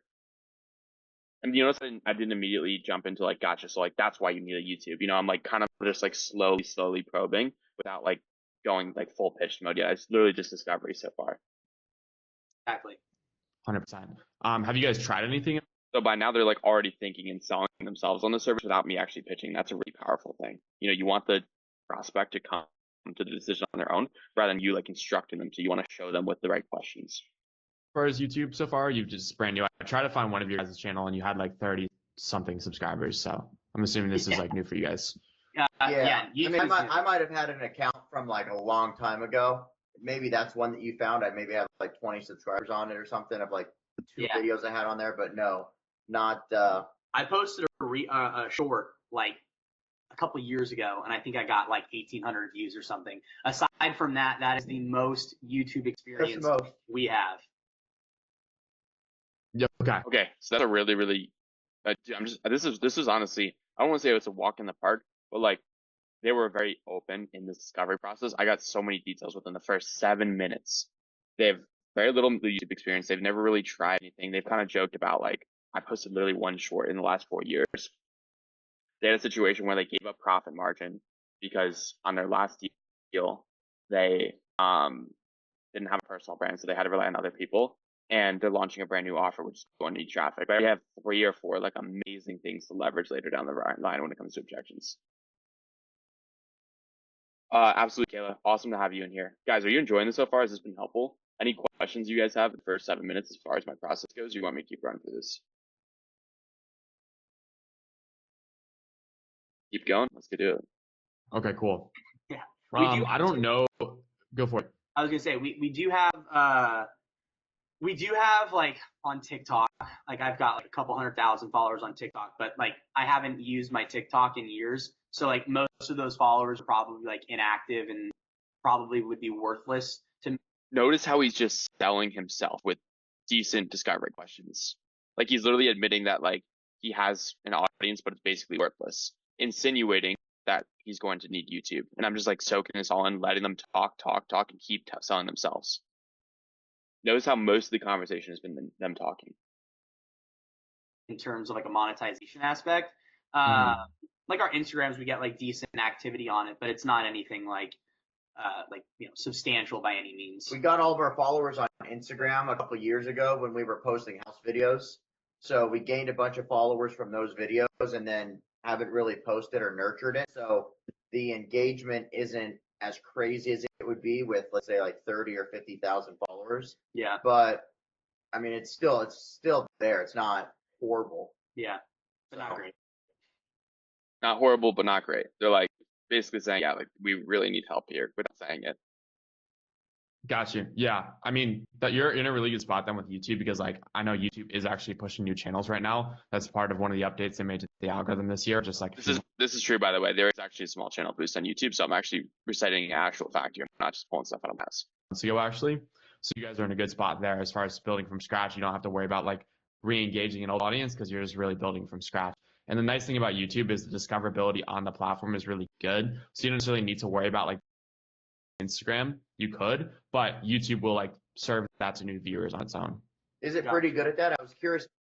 So again, it's just somebody that knows a lot about YouTube, I wouldn't even bring up that point. But because I know they're like brand new and they've posted one short in the last 4 years, this is an important detail because like, oh, I didn't know that. That's new to me, you know. So it's like reading the room and reading the prospect to see like their awareness level, and then making points and bringing stuff up according to that. Because back in the day, I think it used to be quite hard to gather. You had to push external traffic to it. Not like that anymore. It's really fine tuned. I don't know if you guys know this, but we actually work with Cam Oliveira. I'm sure you know the name. Boom. Okay, so what I do here, industry-specific case study. We have actually worked with other wholesalers. I didn't think it was appropriate to bring up yet, but we worked with another wholesale real estate client. We grew them from 1,000, and we're still working with them, to now close to 13,000 subscribers in like less than a year, which is really, really good for that niche. And we've also booked them a ton of calls from the content we've created. So now I'm bringing up an industry-specific case study, and I'm like bringing up a name they mentioned, but I'm like acting like they don't know who it is. I'm like, oh, do you guys know Cam Oliveira? That you'll see very soon. Wholesaler. Yeah, we saw it on your website. Yeah. We've grown them from pretty much 1,000 subscribers when we started with them in April to over 12,000 subscribers. And in the wholesale niche, as you guys know, like it's somewhat of like a niche thing. And in the process, it's been, the results we've produced are pretty insane, in my opinion. I mean, some of those videos have like 10 to 40K views. And then on those videos, the amount of leads and opt-ins we generated from that is pretty incredible as well. So I have direct experience writing wholesale real estate content. So you guys are talking to the right guy. For sure. I just want to bring that up as well for somebody in your industry. Yeah. What would you say something like that generates on a monthly basis? Because we have no idea. Obviously not from ad revenue and making a few $1,000s. No, for sure on the back end. Yeah, I can speak on that directly. I mean, with them, it's been difficult because they're still figuring out sales process. They've hired and fired about 4 to 5 different sales teams. But I can speak on the traffic we've generated. On average right now, we are booking consistently 40, 60 calls from YouTube every month. And YouTube traffic on average has a higher show rate and higher close rate than any other traffic source, especially cold traffic. Yeah, I was going to say, is that run through like a type form or some sort of thing to qualify? Are those qualified leads or those? Yes, so 100%. So these are people that had to fill out the type form stuff, so they have to fill out an application and then they'll have the option to book. There's logic in the type form. Nice. So these are specifically people that filled out like, yes, I'm ready to invest in my success today, and people that have like a certain income, criteria of how much they're willing to invest. So I did want to clarify that as well. Yeah, because I was going to say, if somebody has... So the reason I even bring this up to begin with, and we start speaking on results so quickly, it's like pre-handling potential objection. Like, as far as how many sales calls they can expect from YouTube or like lead quality, that's something I'm pre-handling now. Rather than like waiting for them to ask it after the pitch, I want to make sure I cover this stuff in advance. $300, we don't need to book a call with them. No, for sure. Yeah, there's logic in a type form like that. I don't know what Cam's offer price is. Their offer tends to be a little bit more 0 to 1. So like for them, I think they're selling at like a $3,000, $4,000 ticket right now. I think $4,000 ticket. Theirs is a little bit more 0 to 1 focused. I would say like close your first deal. Got it. Yeah. Yeah, makes sense. Okay. So it might be a little bit more niche on our end, maybe not. I don't know. What's nice about that is like you think it is, but then the people that do come into your funnel are way higher intent, which means like a video on average, like about novation deals, is a little bit more specific compared to like how to start wholesale real estate from zero. Right. But within those people that are watching those videos, the intent level of those, because no one just searches that just to search it. You know what I mean? Those views that you will get. So I pre-handled like a mini objection there, which is our stuff is kind of niche. Like it wasn't a direct objection, but it's something that could have led to a direct objection. What they're basically saying and like what that translates to is like, will this work for us? Because we're selling a more niche offer. And I provide them with reassurance like, hey, there is actually search volume around this on YouTube. You guys will be able to find viewers for this topic. The intent level and average conversion rate of those videos will be much higher. And we were thinking about it too. I don't know if we need to directly put novation inside the caption. No, not necessarily. That's not necessary for every single video. Like we can talk about broader topics as well, like also contracts and stuff like that as well. Yeah, because part of our program too is like, like a lot of people, like I don't know how much you know about the wholesale space, but like, like a lot of people obviously like big operators sell a lot of their deals on the MLS now, right? Like they just don't call it a novation, but like half, would say probably 50% of like some of the largest wholesalers in the space sell their deals on the MLS. So like part of that, what we're going to do is like, we're also going to teach people like those cash deals you're getting, like instead of selling them to an investor off market, like we can get you 20 to 30% more for your assignment rates, your assignment fees on market, because investors will pay more that are first time. So like there's like a whole bunch of other avenues that we can play into for also like teaching wholesalers that are actively doing cash deals how to get more for their assignment fees and sell quicker. And how to open up their pool of, don't just find distressed, ugly properties. Right. If you come across a seller who has a renovated home that wants to sell it, we can now show you how to make an assignment fee on that deal rather than just pushing it aside because it's not a traditional wholesale deal. We now show you how to open up your. Yeah, that's interesting. Really good note on that, Ben. I saw your comment in the chat. They got visibly more engaged once you said 40, 60 leads a month, leaning forward, talking faster, etc. For sure. I think their energy definitely changed. Like, oh shit, we want that too. Especially because in a way, the client we're working with is a direct competitor, and that, naturally puts some pressure and urgency on them to like, oh shit, we need to start building our brand too, or this is what we're missing out on every single month. Basically, every lead becomes a potential deal. Yeah. So like we don't want to just niche down completely to like the novation people, but we do want to become like the on market like masters, whether it's cash, whether it's a shitty house, whether it's nice, et cetera. We can do that. I understand. Yeah, that's like one of the strategies or one of the mechanisms you teach the students inside. Exactly. Yeah, for sure. And like we have Tanner and I, we've been in real estate for like 8 years. We used to work for like the top team in the country for sales in Beverly Hills. So now they're bragging and talking about themselves, and that's a great other thing as well, because now they're like basically again selling themselves on why they're qualified. And now I'm like, you see how I'm controlling the frame and controlling the conversation here, rather than like a defensive thing about like, who have you worked with? Like, what does your process look like? I am the one asking the questions. I'm controlling the frame of this interaction. You see how they're like coming into my frame rather than the other way around? What are some other observations you guys have so far as the flow of the conversation and how I'm handling this?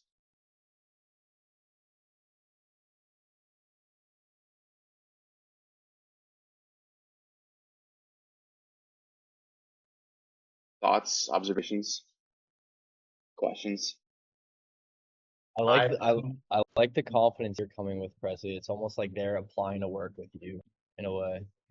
You know what I mean? And it's like it's very clear, like, and I'm not sure if this was intentionally or not, but it's very clear that you don't need their business, and I think that gives you leverage in a way. It's just like the way you're connecting with them.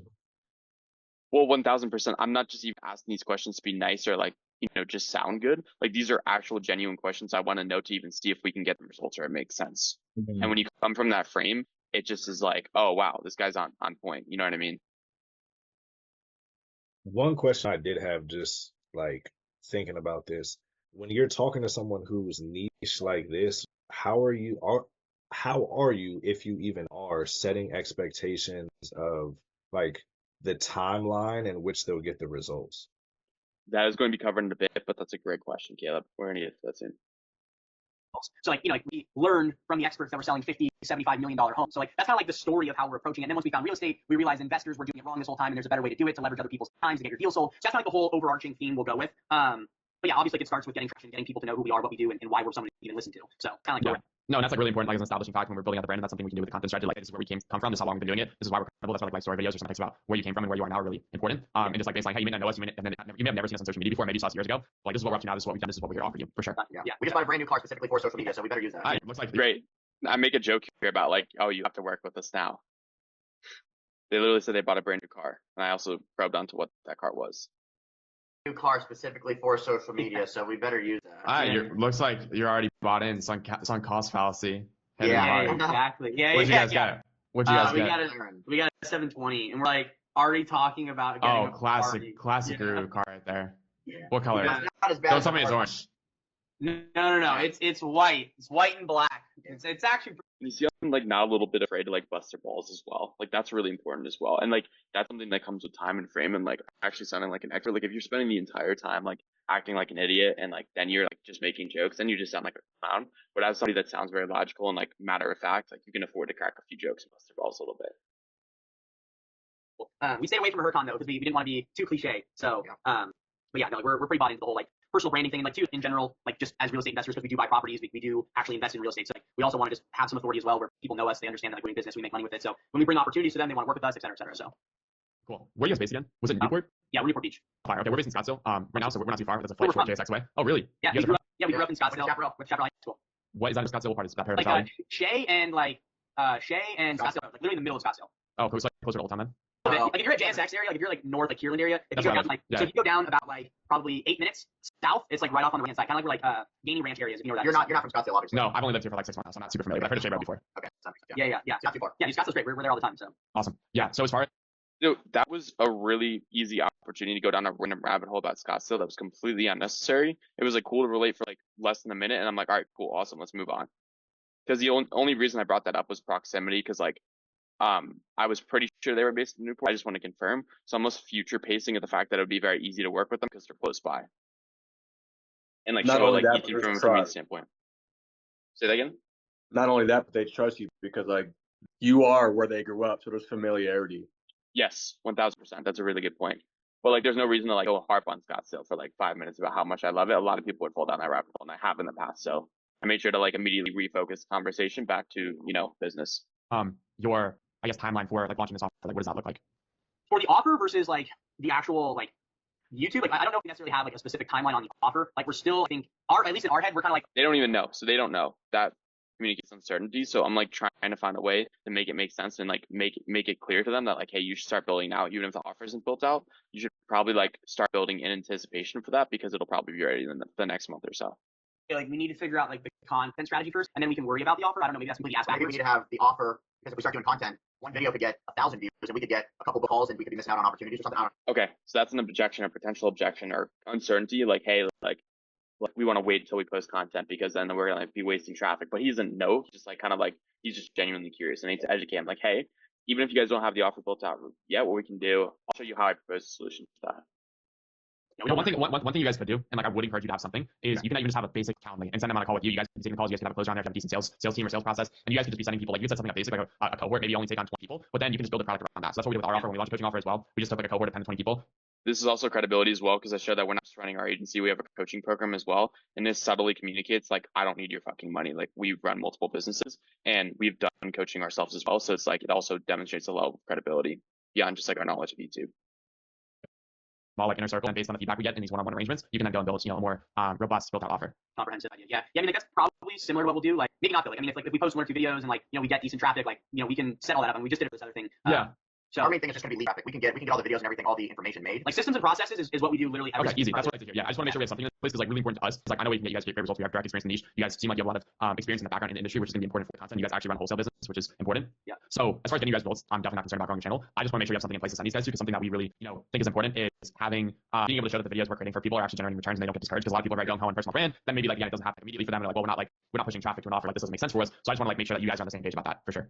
That's where I set precedent. I'm like, hey guys, like just so you know, if we do start the content ahead of time, I just want to make sure you're in it for the long run and you're not looking this to get rich quick, like I'm gonna make money immediately type thing.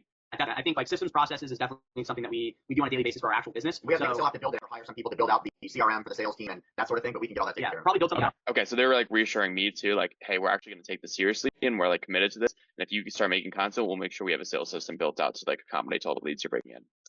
Loads, so we can like keep track of everything properly. Yeah, normally, so for our clients, what we normally do is we just have high risk set up for tracking with like attribution. So that's how we go and track performance for clients. If you guys have you want to build out internally to track where the lead sources are coming from, that can work too. But like we always definitely are willing to step in as far as like setting up high risk for you guys to track those leads. That's a tracking system we guys talk about that literally is thrown around all the time. That's how we leverage that in the sales process. Arrows for like the actual tracking would be totally fine. Yeah, because that's how it works. We have like the UTMs in the description or whatever, so we know okay, this is a YouTube lead, this is a YouTube opt-in, et cetera, et cetera. What do you find for pre-handling an objection before I even mention the fact that we're taking revenue share in the business? I explain how the attribution system works, so they're not concerned about us tapping into revenue that's not directly related to the videos we're creating. Like Cam and all these guys, what are they using for a CRM setup to handle all the leads coming in through the funnel? Is it go high level or?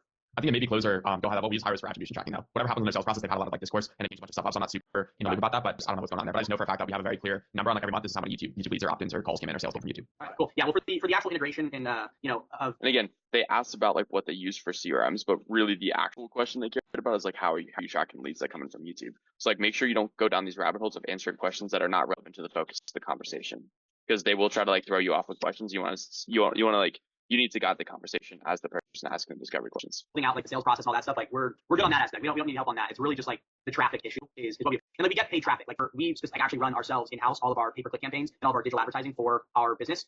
So like we understand that like like you have to sometimes invest in these things, and like there's sometimes a little bit of build period to actually see results and stuff. So we're not really worried about that. Cool. He's like, we know we have to invest in these things. Great. I'm going to take that at face value. Cool. You get it already. It's more so again like example like just someone that knows the space, someone that knows YouTube and knows the things we shouldn't.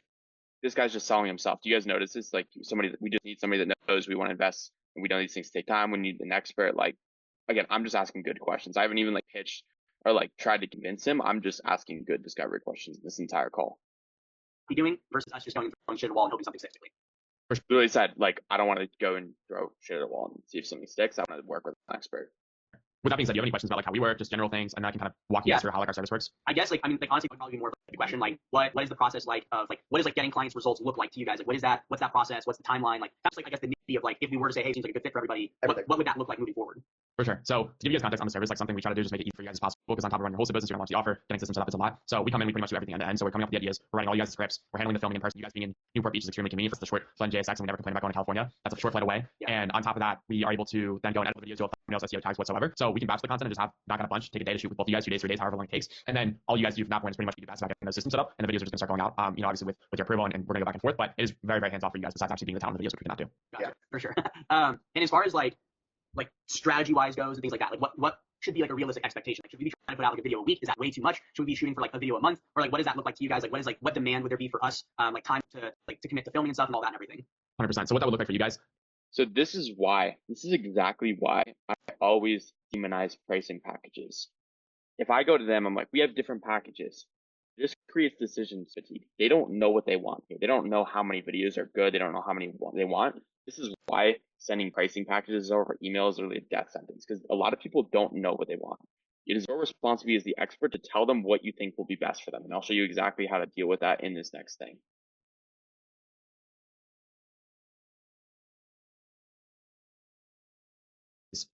One video a week. So I don't use separate channels, but like let's just say we're like one of you, I'm talking to you, Davis. Like I'm doing YouTube. We focus on one video a week, one really high quality video per week. This gets the job done for all our clients, because with YouTube it's about going deep, not going wide. Because videos that can get views for like the end of time because of the way SEO works. Like we have videos we posted for Cam last April that are absolutely crushing and getting views to this day, and half the total views are from like the last 3 or 4 months. So with those videos, like YouTube SEO is extremely powerful to where you can see like videos absolutely pop off from like a year ago, and that's why it's important to invest a lot into every video, making sure the strategy's on point rather than just posting a bunch of random content. So to answer your question, what we do with all our clients, standard practice is 1 video per week. Got it. Okay. And then do you guys do like I know obviously the YouTube thing. Do you guys help with like any short form as well, or is it strictly just YouTube? And then if we want to use that material to then recreate short form clips, etc., we can do that, or like how do you guys? I guess like yeah, for sure. We just try to focus on YouTube because that's what we realize we're really good at. And then if you guys want to use the raw materials, so like repurpose or send to another editor, like that's yours. Okay, got it. And then like in terms of timeline, like what does the timeline look like to get set up, to get everything going, to be able to produce the first video? Like what does all that look like? Absolutely. So as far as the first video, like we would just come out, shoot, knock that out. Immediately after that shoot is completed, we upload that to our team, get that turned around, and then you likely get that first video turned around say 8 days after the first shoot, and then like literally we can start the flywheel from there. It's a very straightforward process for us, and it really would just depend on what you guys are ready to like kick this off and what your timeline looks like, because it's a very easy flight for us. We also have like students in Newport Beach to go and help with that shoot, so we can have like multiple videographers out for the day. And if you guys want to do game of life, like super cool cinematic stuff on top of the talking head stuff as well. Okay, cool. That makes sense for sure. And then what does everything cost? Yeah. Is it monthly? Is it yearly? Is it time fee? What does that look like? For sure. So the way we work is that with most clients, like if we were just working with one client, what we do is a 10K month retainer and then 15% of all backend sales. So anything that's tracked with YouTube that's specifically like a YouTube related sale, we get 15% of that. But outside of that, like we're not tapping into any of your existing traffic or traffic from other platforms. That's why like we're very particular about the DMs and making sure we're not taking revenue that we shouldn't be. But for you guys, like if you guys do want to do both channels, like you guys are close by, I'd be more than happy to do something like batch that into 2. We call it like 16, and batch you guys together because you guys are close, and it's easier travel for us when we going to California. And then 16K and 15% if you guys want to run each of the channels. So let's just assume like let's say we say like it sounds good, let's try it out. If we decided at some point to not pursue this, like let's say 6 months down the road, but those videos are still getting back, like let's say leads, and we're like, okay, like we'll finish those out. Like is it just in perpetuity? We don't take it in perpetuity. That's a good question. No. Got it. And our service is once a month. So like for you guys, like again, the biggest thing is we are confident in our ability to make great videos and drive results. So we like to set the expectation that like really it's going to take 2 to 3 months for things to start to kick into gear. But we give you the options. Like we're not locking in anything because we're confident. There's the expectation setting, Caleb. Results we can deliver our track record. Sure. Okay, cool. And I guess just for our knowledge too, like realistically, before we start posting stuff, would you say that it would be more beneficial to have like the offer and everything ironed out and have all the systems in place to be able to actually like fulfill on that rather than just posting content, letting it build and then offer? Or like what just I guess in your guys' experience do you think would be the most beneficial? For sure. What I will say is that with the situation, what you could do if things aren't perfectly ironed out right away, I'm not stressed about that because I know you guys are going to be a really good case study. You guys have a lot of potential with your offer, your experience, your stature. You guys are both like, older guys. So I think there's some credibility and trust that comes with that. And if you could just start and set a waitlist up, that would be sufficient, even if it's for a few, because then you can just go and re-engage with all those people after the fact. Okay, got it. So now I'm like reassuring them that like there won't be any wasted leads if they don't have everything set up right away, because we can just collect the opt-ins and then they can re-engage them later when the offers are fully ready. Like, let's say like, okay, so let's just curiosity. Like, so let's say we did the retainer, right? Like we're doing the YouTube, et cetera. And like, let's say we do want to do more like day in the life stuff as well. Like, what would that look like? Or is there a way that we could work something out? Like if we wanted people maybe that are out here that you guys work with that could do some like in the life stuff for us? 100%. So like if we can't pass the content, we have videographers that can go and help with that content for sure. Okay, cool. Gotcha. All right, cool. And then I guess like how long, like, you know, we call you tomorrow, like, hey, like let's do this. Like how long to start this process from let's do it to, you know, like actually getting things in motion? Like what is that like? For sure. So what that would look like is I would take an onboarding call as soon as you guys sign on. We take an onboarding call. I would have a call with you guys, pretty much put together a creative brief on your brand, what you found, your story, resources, past offers, to get a better feel of like your tone of voice, how you speak, who you're That's what I have today, actually, in like about 40 minutes with these guys. customers, all that, to go and, you know, create winning content and stuff that's going to convert. From there, I mean, we can, you know, say we started tomorrow, for example, we'd have that onboarding call the same day or the day following, and pretty much get set up with you guys to film like as soon as next Friday in Newport. With that Cam going out, my business partner, I'm not sure if you've seen him.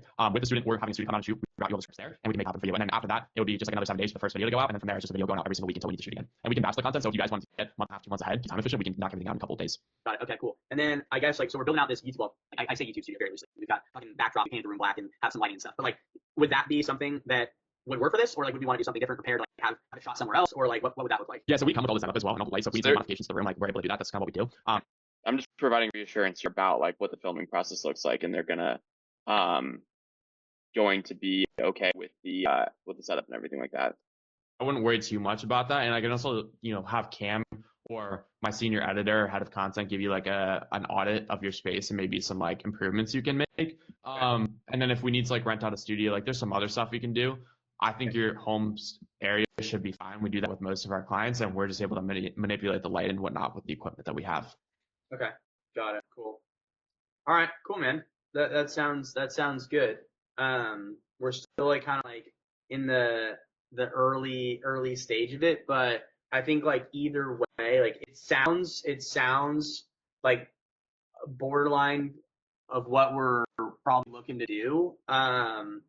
But we'll chat about it, kind of see like what our timeline looks like, expectations, make sure it's something that like we have the commitment for as well. Cause like the last thing we want to do is spend 45 grand and like not be able to actually, you know, utilize that return. So let us talk about it, and then we'll get back to you like today or tomorrow. What's like the best way to reach back out to you? Is it email? For sure. Phone number would be good. I don't know.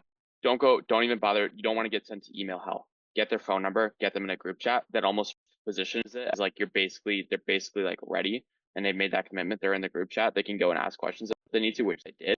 And at that point, it's like almost a foregone conclusion. You're like moving it forward, assuming they're ready to close.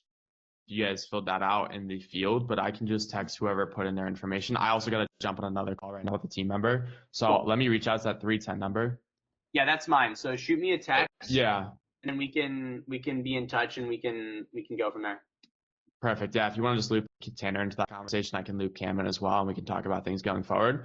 Yeah, we'll be in touch. If you need any other resources or have questions for us, let us know. But It was great to connect, and I look forward to hearing more from you guys. Yeah, awesome, likewise, man. We'll talk to you soon. Thanks. Talk soon. Later. Notice how I didn't push for the sale either. I knew that everything they sold themselves on that call. There's no reason to be like, so like pay right now, or like I'm going to send over the agreement right now. I'm just going to put them in a group chat, and from there I'll be able to like go and send them an agreement when they're ready. I know they sold themselves. There's no reason to act like I need their money, because I don't. There's no reason to act needy. I know they're bought in based on that call, and they just want to make sure logistically it makes sense for them. Thoughts, questions? I had a really fun time breaking that down. I saw that, Braden, what is the percentage of you find of sales calls that go like this, where you can just ask good questions to let them yap, compared to calls where you're actually selling? So again, really selling doesn't really even happen until the objection handling, where like maybe I'm overcoming stuff. But again, Braden, you can I did a really good job in this call of pre-handling objections and making sure those things didn't like even come up. I went over a direct case study we had in the wholesale real estate space to answer any questions about results or what to expect. I answered a question about YouTube that shows we're credible and we're experts and we know what we're talking about. I confidently answered about how we're going to track the leads before I even brought up the rev share thing. So I'm answering that way in advance. And I was able to also pre-handle the thing about the fact that like we do everything and they just have to show up for the videos, and we can batch all the content we come for them to show that it's not going to be a major time commitment for them. So you can like reduce a lot of the selling you do just by like pre-handling objections you know are inevitable. And I didn't have to make a single guarantee about like how many views or how much money they're going to make either. At this point in your business, is that how most of your calls go? I'm just like, because like if they come on a little less, like aren't willing to talk as much, like then you have to kind of prompt them or sell them on it more. Does that not happen for you? I never had that issue personally. I mean, people it's really just about the outputs you get are always going to be based on the input of, or I'm sorry, the outputs are going to be based on input. So if you're asking good high level questions and you come with an enthusiastic attitude, most people are on the call to like actually learn about the services. They'll give you proper context about their business. It's just about asking the right questions. Like if you ask these really broad or vague questions, people are going to be like confused or not going to give you the best answers. But if you ask like very specific questions, and like you do your homework on them ahead of time. So I saw you do XYZ. Can you tell me more about this? Then it's like it opens up the floor, so people aren't telling their life story. It's just like getting straight into the part of the matter. Does that make sense? All right, gotcha. So I know, so like I already led with an observation that you guys do wholesale, I saw, right? And it's like, oh, like cool. What type of wholesale? Like, what are you guys doing? Do you guys have an offer? And then immediately ran into the flow of the conversation, specific details. What are some other things you think I did well in that call, and what are some maybe like follow-up questions to that? I I'm think kind of curious to hear from your perspective. so. I mean, I obviously like another comment was like about how you're not rambling on. I feel like one of the main differences that I noticed in your call, comparably to like my own, I'm also naturally a talker, unfortunately. I'm learning to get better at listening. But on top of that is the questions you're asking, I feel like they're actually willing to expand upon them. And that helps a lot with not rambling. When I find myself rambling, I try to shut myself up and I try to ask a question. I think my biggest thing is I don't always know where to move it next. And it's like maybe I'm already into the call and they've already kind of explained their problems, kind of going into that. But I feel like sometimes it kind of gets lost and it almost gets to the point where they're already just like asking me my price, which is like not good because they're not sold on it yet. So more than likely, that's because you're either talking too much or not asking like specific enough discovery questions. So it's like you ask a question, Trent, this is how it looks. You ask a question, they give you a response, and then within that, there's like a few follow-up questions you can ask. So when they talk about like the last offer they launched, I asked immediately more. I did a little bit of more probing. I'm like, what did that look like, right? They're like, oh, we actually had partners on this, and then they're like, oh, we actually had to like give up, we actually had partnered with people on it, but now we want to do it more in-house and we want to have our own like content, so we're not giving up percentage. And then I was able to dig into that. Oh, like so it sounds like you guys don't want to give up percentage. Like, yeah, that's true. So I'm already like probing on a pain point and verifying that that's true. You know what I mean? Yeah. You see what I did there? It's like instead of just like going, so you need to go deeper on the follow-up questions, right? You need to follow up on a thing rather than just like question 1, question 2, question 3. Like there's going to be like, that's why I don't follow fucking script, guys. I don't. You know what I mean? Like you can use frameworks. I just really just raw dog. I was going off 3 hours of sleep, by the way, because I was up late finishing a presentation for Cam for like a mastermind he was at. Like I completely raw dog this. I'm not saying that to brag. I'm just saying like when you understand, like focus more on the general principles rather than focusing like on a script or like a set of questions, because like I was just going with the flow here and I'm just like, okay, this is something I can follow up to and like dig deeper into. You know what I mean? They're like, okay, we have no personal brand this. And so I asked like what they've tried so far. And that gives me an opportunity to even dive deeper. Like what experience do you guys have with YouTube? I noticed this, right? And that's why doing homework is really helpful, because then you can ask higher level questions and follow up questions to stuff they've already done. So instead of thinking about like question 1, question 2, question 3, Trent, it's like question 1, response, and then follow up question 2, response 1. So kind of just delving more specifically through another question essentially, but not a different question. It's more or less a question on that specific thing they told me about. Exactly. Okay. That's something I noticed and I talked about with my partner as well, was like there's even been deals that we've closed where afterwards I was like, well, we probably could have gotten them to agree to, a commitment like right now if we would have hit on their pain points better. Because I was like, we sold to them, yes, but like they took like the very minimum offer essentially. And that's why I hate the packages, dude.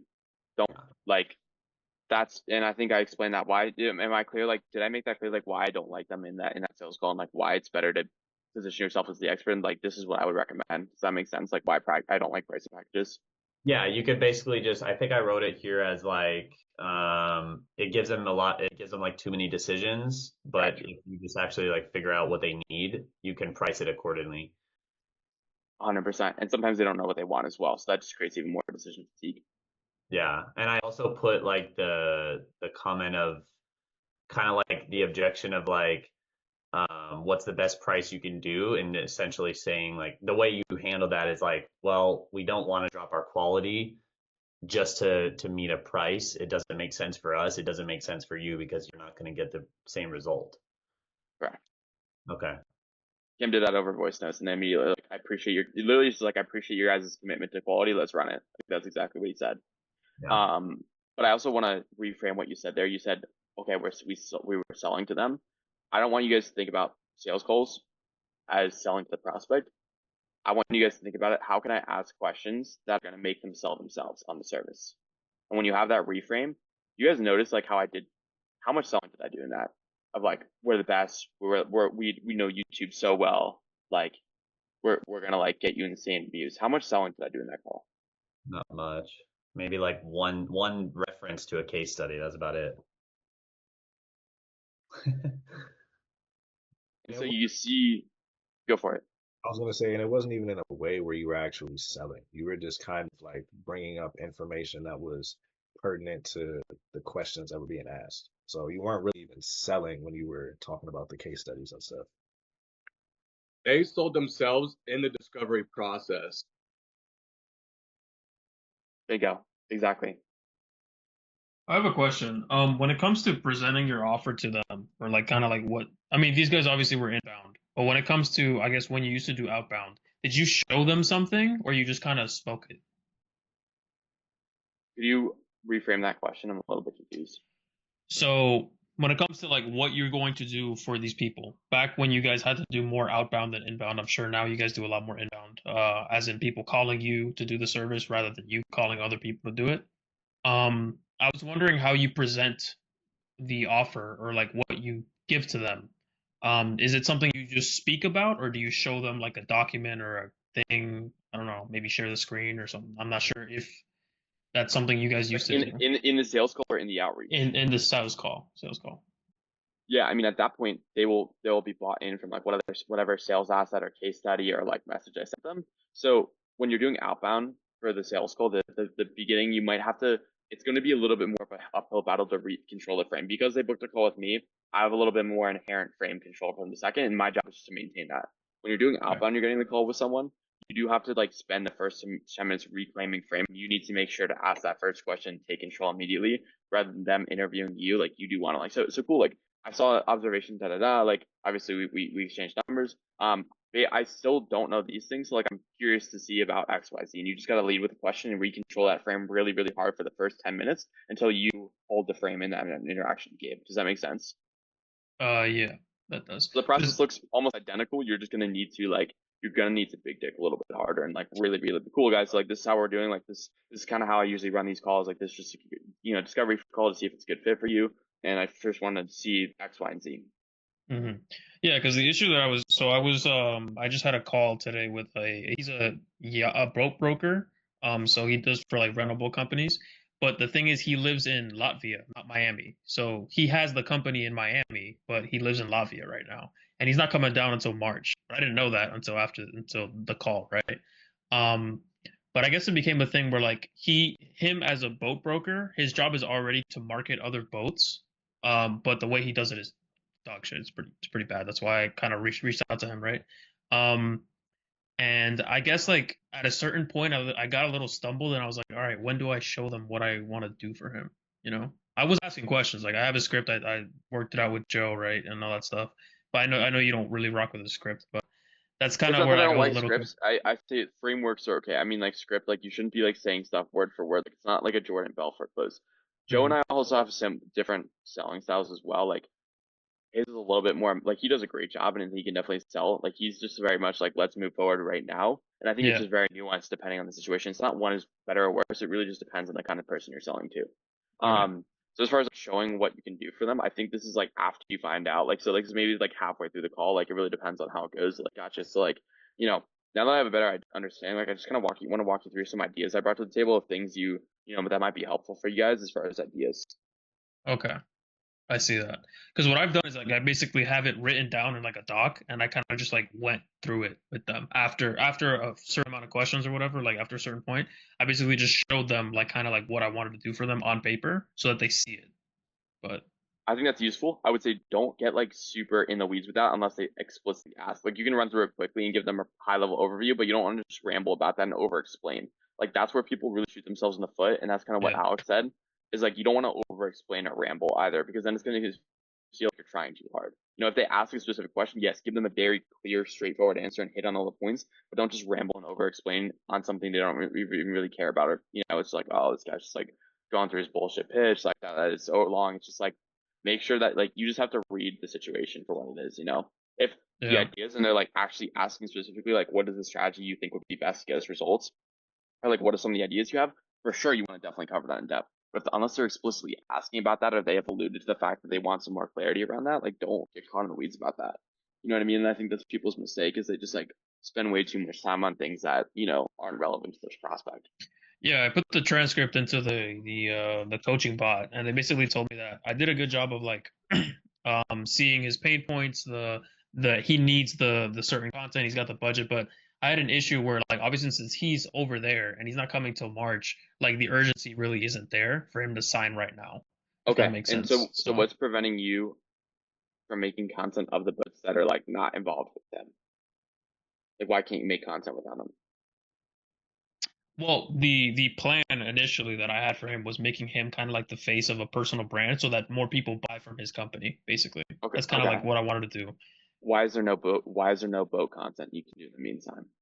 No, of course there is. Like that's what he talked about. He's like, oh well, because the way boat brokers work, this is what he told me was basically like, obviously people talk to him and put their boats for auction. They make a cut every time that they are able to like rent one out, right? Basically.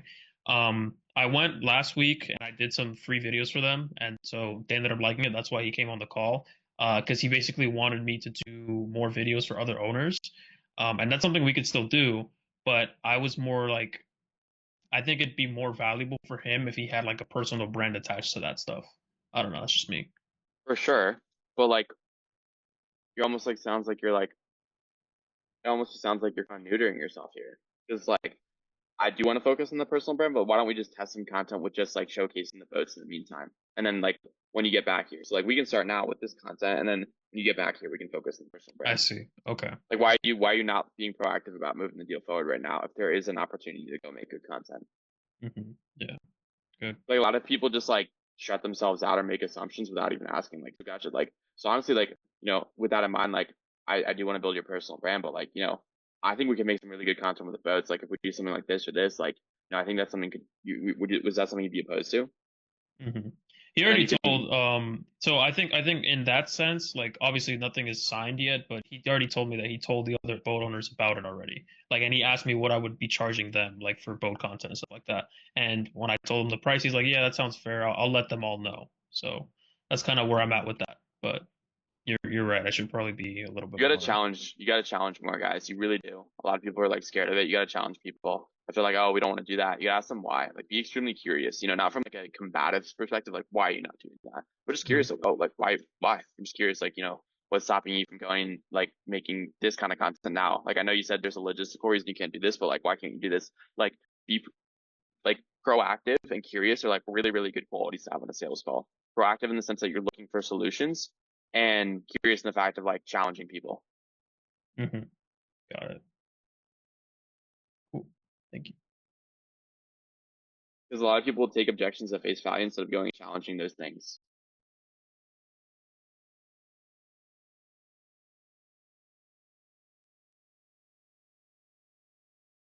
I gotta bounce here in a second, guys. How's this call been for you guys? Has this been helpful?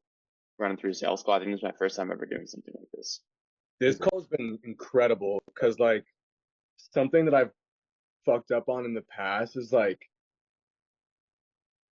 over explaining because I have more experience and I just like I'm a fucking nerd, like I know a lot, and so sometimes I just spend way too much time talking when I should be doing what you did and closing in the discovery process.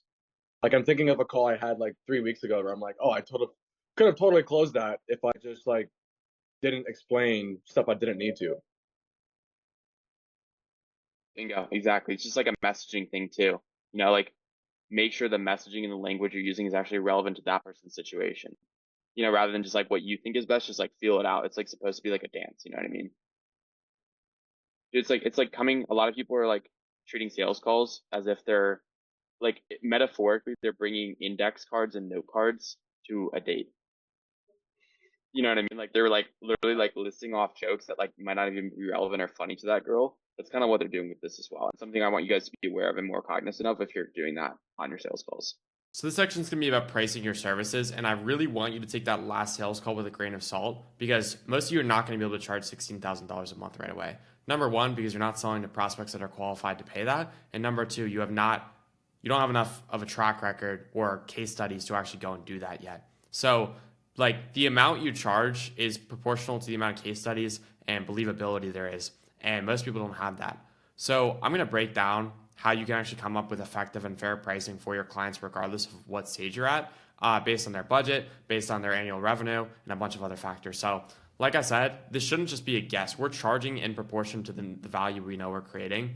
Like even with those two guys, for each individually, the breakdown of 16,000 would be $8K a month per client technically because we're doing content for both of their channels.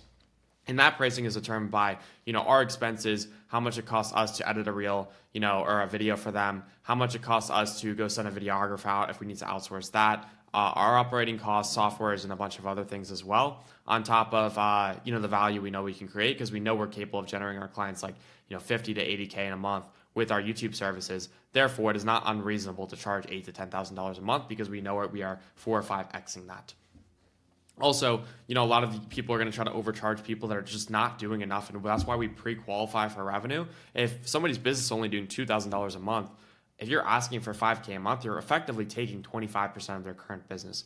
So the value proposition would have to be absolutely insane, and you'd have to have a really strong guarantee or proof that you can make them more than $5K a month for them to give up 25% of their business and make that kind of commitment. For a prospect doing $80,000 a month, $5,000 a month is a more reasonable ask, especially if you can show proof that they can make more than that back. So rather than giving you like a whole spiel and a formula on how to do pricing, because there's not really an exact formula, I'm going to show you how you can use our AI pricing consultant, again, specifically for students inside of Leverage Creator, to actually go and calculate what a fair rate is for your client, depending on their situation. So once we pre-qualify the prospect and we have an understanding or a ballpark of where their business is at, I'm going to copy and paste this. I'm going to be hopping on a call with a realtor that I know makes $400 to $500K a year based on their response in my pre-call form, and I want to pitch them on a monthly package content for Instagram that they can justify financially. However, it also needs to make sense for me. I want to maintain at least a 60% profit margin on this deal after expensing an editor at $50 per reel edited. With this information in mind, give me a deal I can pitch this client that involves us posting reels with at least 4 to 5, or at least 15 to 20, times per month. Because obviously, if we're just posting like 4 reels a month, it's going to be really hard for them to get an actual result. So I want to make sure we're posting at least 15 to 20 times a month, specifically reels. Now, this pricing consultant is specifically trained by actual contracts and deals we close. This is where this is pulling the data from. This is not a generic GPT.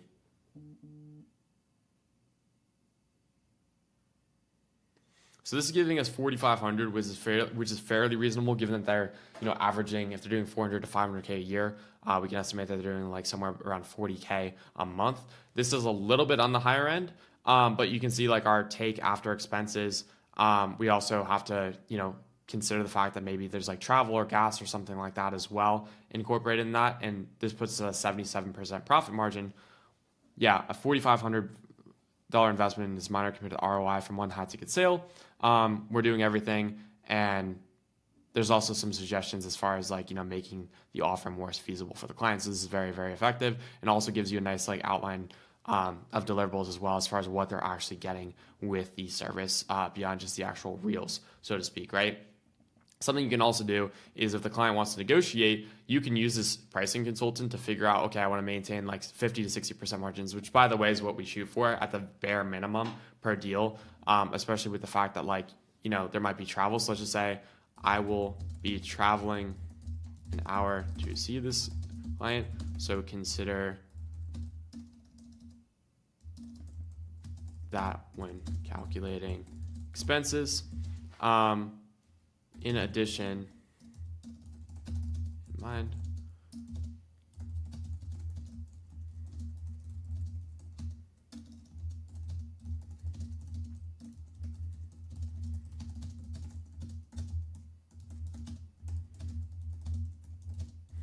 Boom. Now it's going to give us some extra stats now that there's actually traveling as well.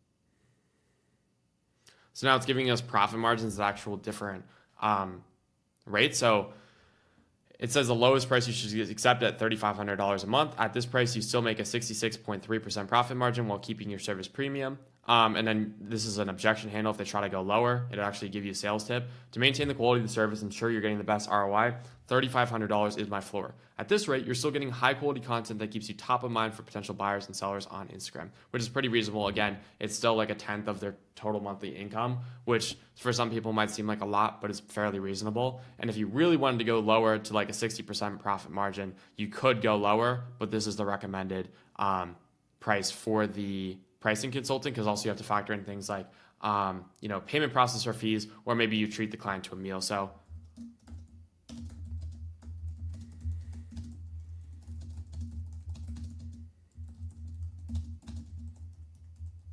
and my payment processor takes 3.5%. Recalculate this with that in mind, just so you're accounting for literally everything.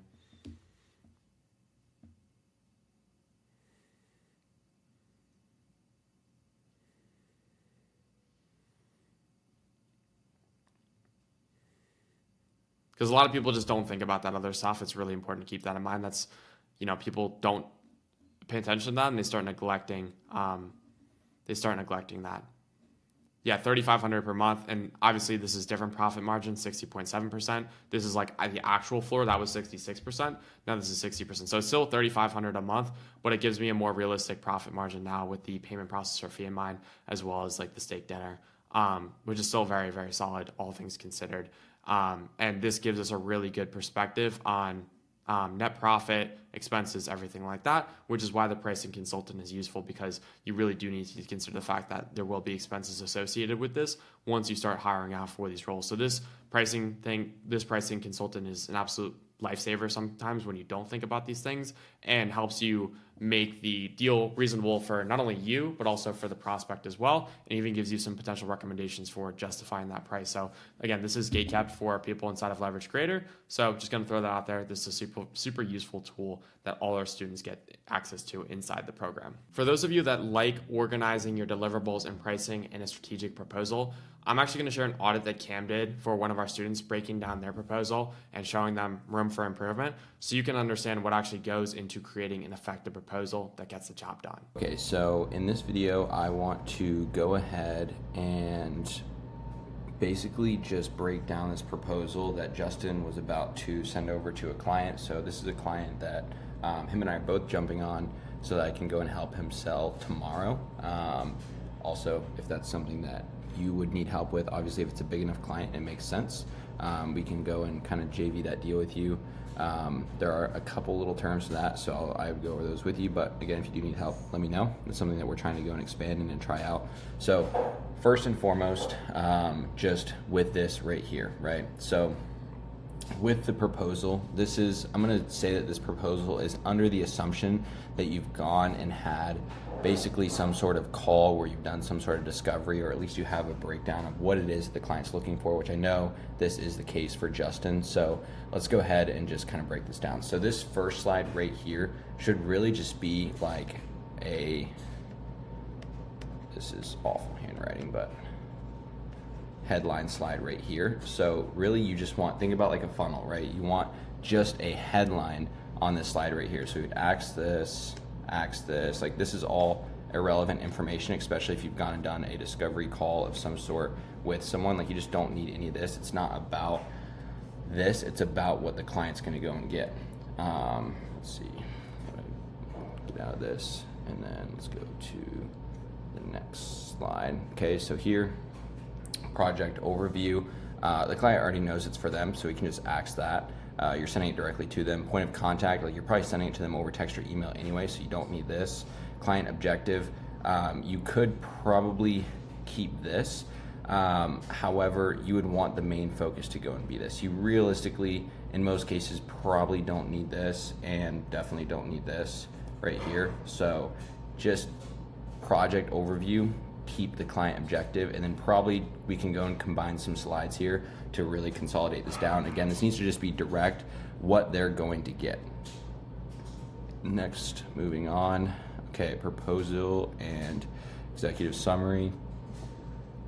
Video content is the most effective way to stand out. So obviously this is dependent, but like I know, for example, with this guy, like we don't need to go and educate him on what video is going to go and do, right?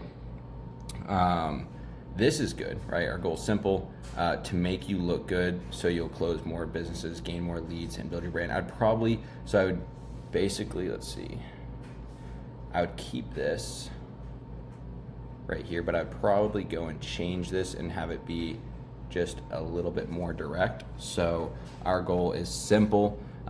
We create videos that bring you more leads and more business, as well as grow your brand, right? So it's just a little bit more direct, and then it's just very straight to the point, right? You don't need to have, like, this is overwhelming to go and look at, especially if you're like a busy business person, right? This should be like 3 slides max, right? You should just be able to, essentially, if you needed to, send a text message and you could, right? I think the effort can be good in some cases, but furthermore, we want to help you create an industry-defining content ecosystem that scales your influence, attracts high, that's just not necessary, especially for someone like this guy. Like, he's just looking for a result. So I would go and, I would axe that, and then axe this as well. So just kind of keep the goal. So, and then you can just, instead of executive summary right here, wow, I'm not drawing very good, but instead of executive summary, our goal is simple, and then just have that one line under there. Just keep it very clean and simple. A strategic investment in growth. The infill construction industry is a niche but cooperative, especially as more builders, investors, and homeowners look for reliable expertise. Again, this should all be, all this should be done on the discovery call with the client or through text or voice notes or something. And then you don't necessarily need to go over this. You're just highlighting exactly what it is that they're getting and how it benefits them, right? So the goal is just to speak to their needs and the outcomes they want. So position Corey as the infill construction expert. Again, I think this is good, but you probably could go without this, right? I'm just thinking about if someone were to go and add this, create something like this for me, you probably don't need this. I'd probably just keep the bold points right here. Just keep it so they can glaze over super easy. I think these are all good bold points, but you could go and axe basically everything on this page except for the bold points here and this underlined statement here. Our goal is simple. Put that up here, knock out this, knock out this, knock out that, or you could keep those, but I would just fade them out a little bit more and just really focus things down, just very clear cut. You could probably combine this one with the other one, the previous slide as well. So let's see how we bring results. I think a case study could be good here, but I don't think that this is necessary to go and put these are great commercial success with real estate results. Our productions have been featured on Fox, Bloomberg, AT&T. Again, I think this should be done. This is basically objection handling that should be done. Whoops, I didn't circle that very well. But this should all be done in the discovery call right here. So I think you could realistically just axe this as a whole. Again, this should be done in the discovery call, and you're establishing yourself as an authority within that call. So again, this is just focus on them and what they want. This is clearly shifting the focus away from you. Yes, it does help establish you as an authority, but again, that should be done in the discovery call. The industry leader package, complete video marketing execution. This proposal covers one full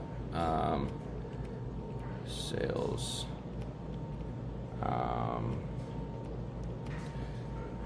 like these, like we put basically like here we put so much focus on other stuff, and then when we're getting to the stuff that is like the actual deliverable, it's super small, right? Video production, I think what would be good is to go start price anchoring, right? So on the first, we put this right here on its own slide, and then we put a price anchor around each little thing, right? So what it's like worth. So like 13 high quality long form YouTube videos, 10 to 15 minutes each. This is like, let me make my pen a little smaller here. This is like, you know, in parentheses, $1,000 per video value, right? And then add value, whatever. 53 shorts, $300 per short, right? $300 short. Cinematic editing, motion, graphics, captions, and branding. Like maybe we group this, like all videos shot on high. Okay, so like that would just be kind of like a breakdown of this. So like these are realistically the deliverables right here that they're getting. And then these are just breakdowns of those, right? So if anything, you would want to take these two deliverables here, and then go and like say take this and then expand out. Okay, this is going to be cinematic video, this is going to be high quality editing, this is going to be motion graphics, this is going to be caption, this is going to be branding, and then attach a value to each one of those individual things. So you're really going in price anchoring around a much higher price, right? Or not necessarily much higher, but like at least like maybe 2x what you're going to end up pitching. So I think these two things could be broken down individually instead of like breaking this down as a Fiverr. And then sales and marketing, infrastructure, high converting VSL, professional.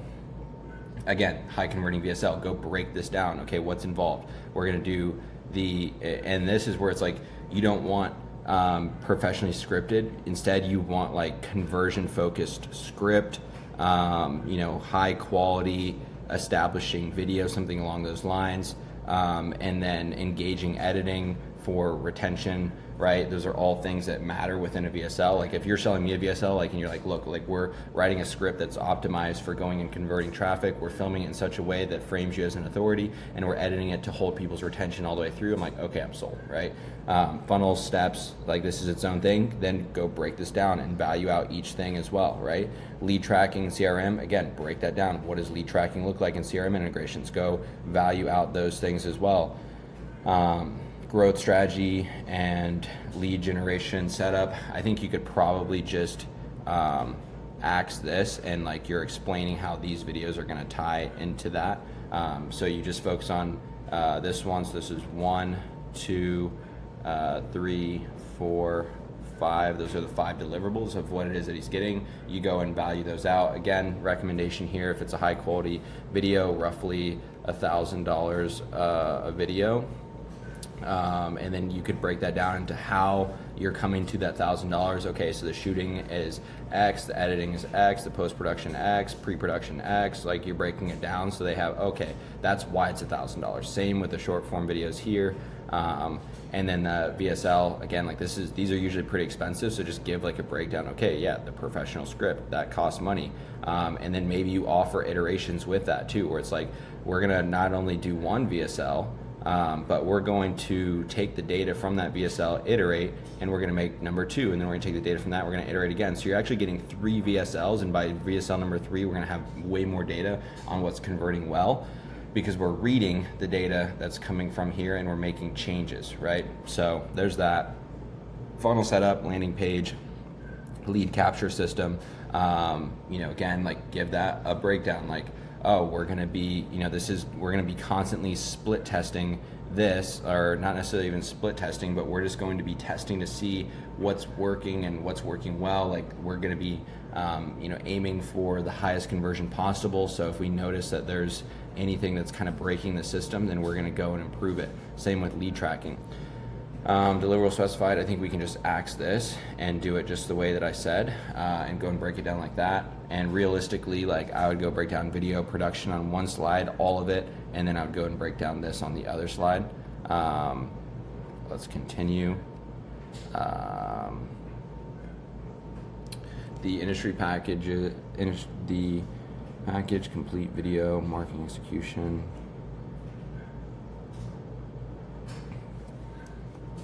So Actually, I would actually change this. So I would go back to this slide and I would price these out as they would be, right? So if you are going to go and charge $1,000 per YouTube video here, then break down, okay, 200 that's going here, 150 that's going here, 300 is going here, 400 is going, whatever that looks like, go and price it all out and then bring the grand total to the bottom right here and you know how that looks like. Maybe it's $15,000 per month, right? And then just have the total down here. So then just very transparent with your pricing, right? Like you're breaking everything down so they know exactly what they're getting, but it's just like, yo, look, like here's the breakdown of everything, here's the price. So you don't have to necessarily value it out as like, yes, do break down the pricing, but just give a very clear like why the pricing is what it is, which then allows you to just basically take this, allows you to take this and just get rid of this entire slide, right? Payment options, I don't think you even necessarily need to go over that, like because you could, but like you could just also this should be done on the phone anyway, right? Right here, like, oh, that was awful, but this should be done on the phone where, you know, I would just do a flat 8.5 per month or 3-month payments, 16, yeah, like you, like that should all be done on the phone, figured out on the phone in my opinion. Like still be accurate and break down all the prices, because that way if they're like, oh, I actually don't want to do that specifically, then you can be like, well, here's why you need it, or okay, we can drop that, scale down 10K range proposal.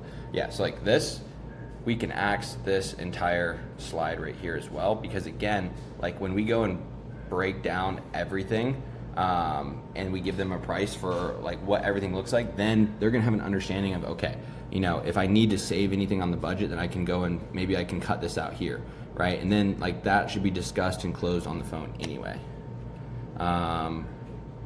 Again, take this, axe it, like you're basically, you're throwing out on those 2 slides that I just mentioned before, everything that would go and actually benefit them. And then, you know, when you're breaking this down on the phone with them, because that's what you should be doing, like, hey, let's jump on the phone for 10 minutes and break down this proposal. I want to make sure if you have any questions that those get answered right away, so that we're not left in limbo. I've just seen in the past when I just send a proposal, you know, people will have questions and then they just won't want to bring it up because that's just how people are around price. You know, they get a little bit uptight. So let's just break this down on the phone really quickly on Zoom, and then I'll just screen share and run you through it, and then we can come to a conclusion at the end of it.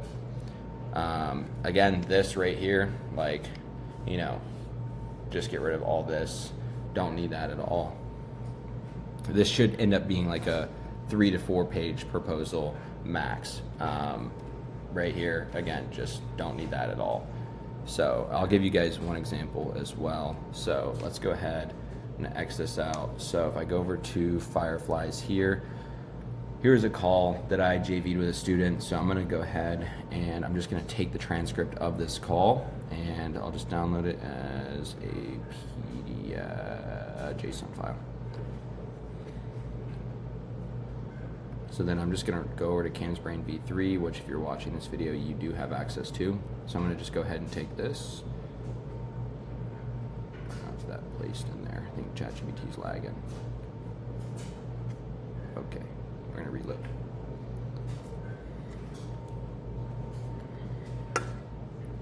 So we can just go and basically take this, wait for ChatGPT to load. Maybe I just go and use Claude. Well, if it's gonna take that long to load, we're just gonna use Claude, because now I got 3.7. All right, so I'm just gonna take Claude. You could do the same with CamsBrain on GPT that I'm about to do right here. So let's see.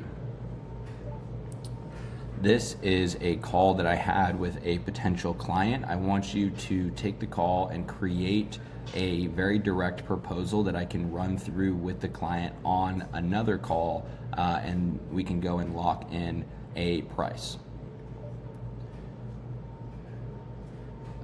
And I'm gonna give it Cam and Ryan are the service providers and Sam is the potential. Just be extremely clear.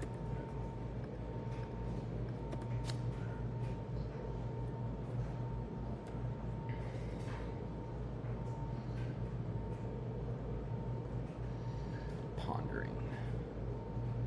I'm curious to see what 3.7. So then watch this, right? So we can go and do this.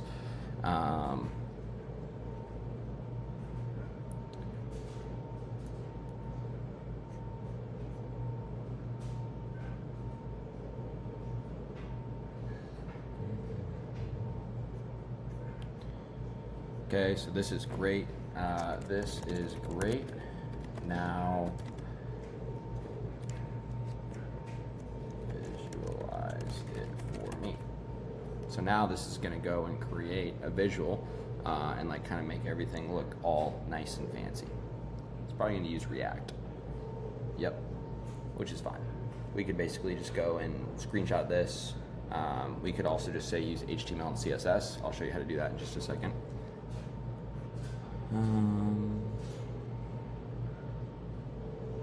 So we'll have,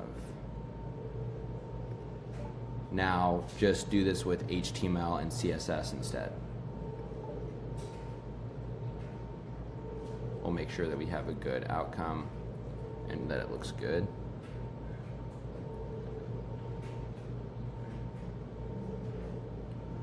Okay, let's see, we should be able to visualize this. It's actually, oh, we're still waiting here.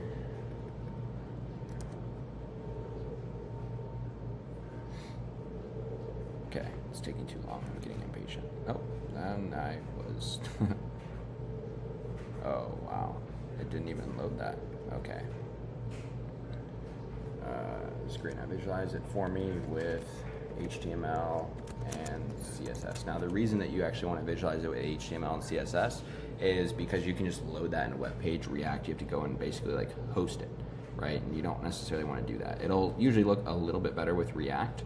HTML and CSS is still super powerful, but this is a little bit more elite when it comes to doing something like this specifically, and I'll show you why as soon as this finishes. So this basically just takes all the design work out of it, and then if I want to make any changes to it, then I can just go ahead and tell it to go and make those changes. So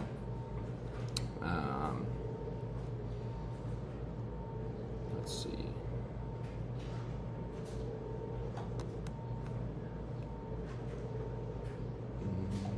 Let this do its thing faster than I could do it, I'll say that much. I'm excited to see what we get here.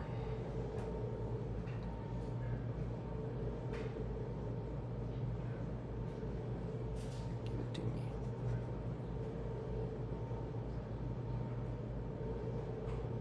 Come on. Here we go. Okay. So here we go. Here's our proposal right here. Wow, look at this. That's pretty fantastic. And if we wanted to go and like change out the blue, we could go ahead and do that. Just go to an HTML online viewer, and then we can just paste our code in here. Now we have it right here, and then if we want to go ahead and export this, we can export it as an HTML. We can view the full page. So here's the full page right here. This is great. Let's go ahead and just print this as a PDF. Save. Now we have the proposal as a PDF. Definitely got a little bit lost in translation there. So what we can actually go and do is let's do HTML to PDF. So we can upload the HTML export right here. We could also just paste the code in here.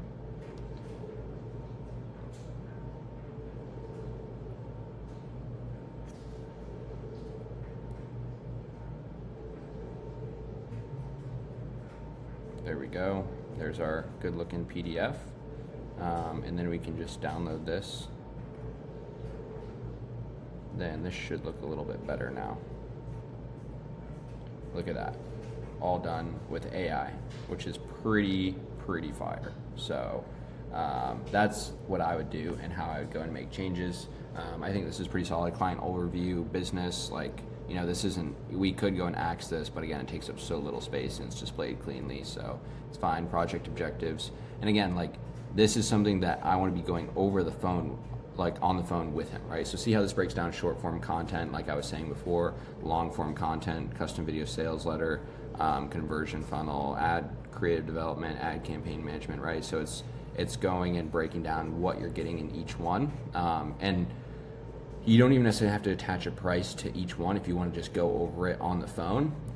Implementation timeline, I think that's great. Investment options, standard package, 3-month commitment, that's actually great. Value proposition, fantastic here, ready to scale your business, let's build a licensing empire together. This is what he basically was wanting. Next steps, select package, agreement, kickoff, implementation. So this is actually very clean. And there you go, you got the whole process on how to go and format your proposals and how to go make them even better with AI. This section is going to be all about client onboarding, fulfillment, and results. Now, you've signed a client. How do you re-sign them every month? Because once you make the sale, there's a consistent recurring sale that needs to happen to keep them as a client. You can't just kick your feet up. Your first job as a service provider or an agency is to eliminate any possible buyer's remorse by showing the prospect you are who you said you were on the sales call and delivering on the expectations. Now, you can't necessarily get them results immediately in the first day, but you can at least show them how much you value the relationship by knocking out some fast action items. Number one, get on their logins immediately, get set up on their accounts, get everything squared away.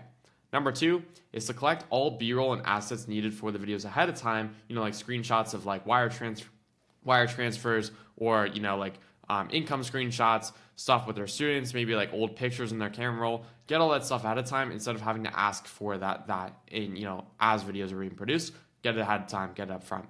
3 is have the client schedule an onboarding call with you less than 3 days after paying the invoice for that high touch feel, just so you can immediately deliver on something, get an onboarding call going, have a good call, shoot the shit, and just get some really good information on the client to go and write those scripts, come up with the ideas. And then number 4 is give them timeline updates when necessary of like, hey, we signed the invoice, or we signed the agreement, pay the invoice, now what? And then you as a service provider answer, like, hey, we're gonna have an onboarding call on this day, we're gonna plan to shoot this day, first video should go out this day, assuming all these deadlines are met, and really just give them a very straightforward roadmap of what the next 2 or 3 work weeks are gonna look like. That's really all you got to do. Don't have to go crazy with it. I would say those are the 4 most important items in an effective onboarding process.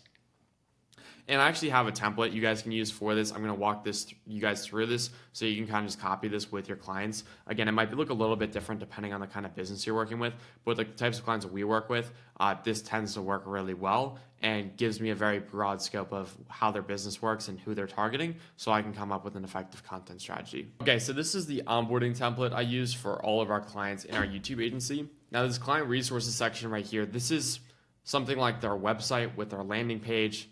Maybe it's like a creative brief they've already written.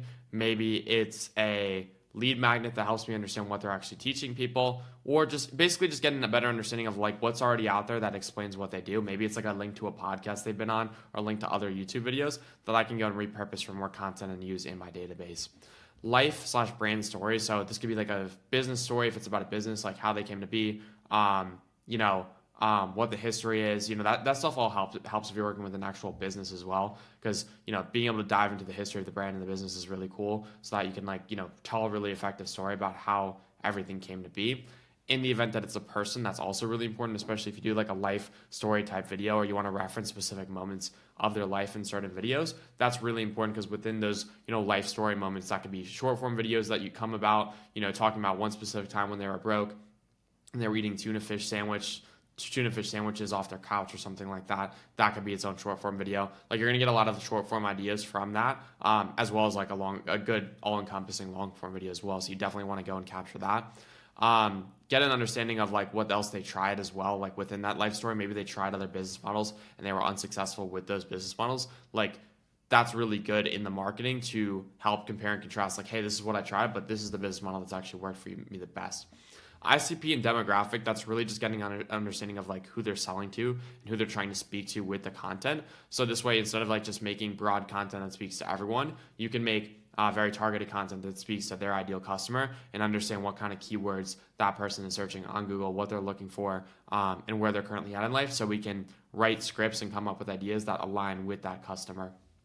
Unique selling points. This is really just what makes their business model, their service, their thing, their business different. So maybe, it's I don't know, let's just call it like a vending machine business. And, you know, on top of teaching people how to get started with like vending machines, like one of our clients, for example, he actually goes and helps them like set up the locations, and they have in-house cold callers. It's like a done for you aspect of the service as well. So that's something unique about their program. This could be applied to any business though, basically just what makes this different than the competitors and what separates them. What can we leverage in the copy that, you know, separates them from the rest of their competitors and the rest of the market.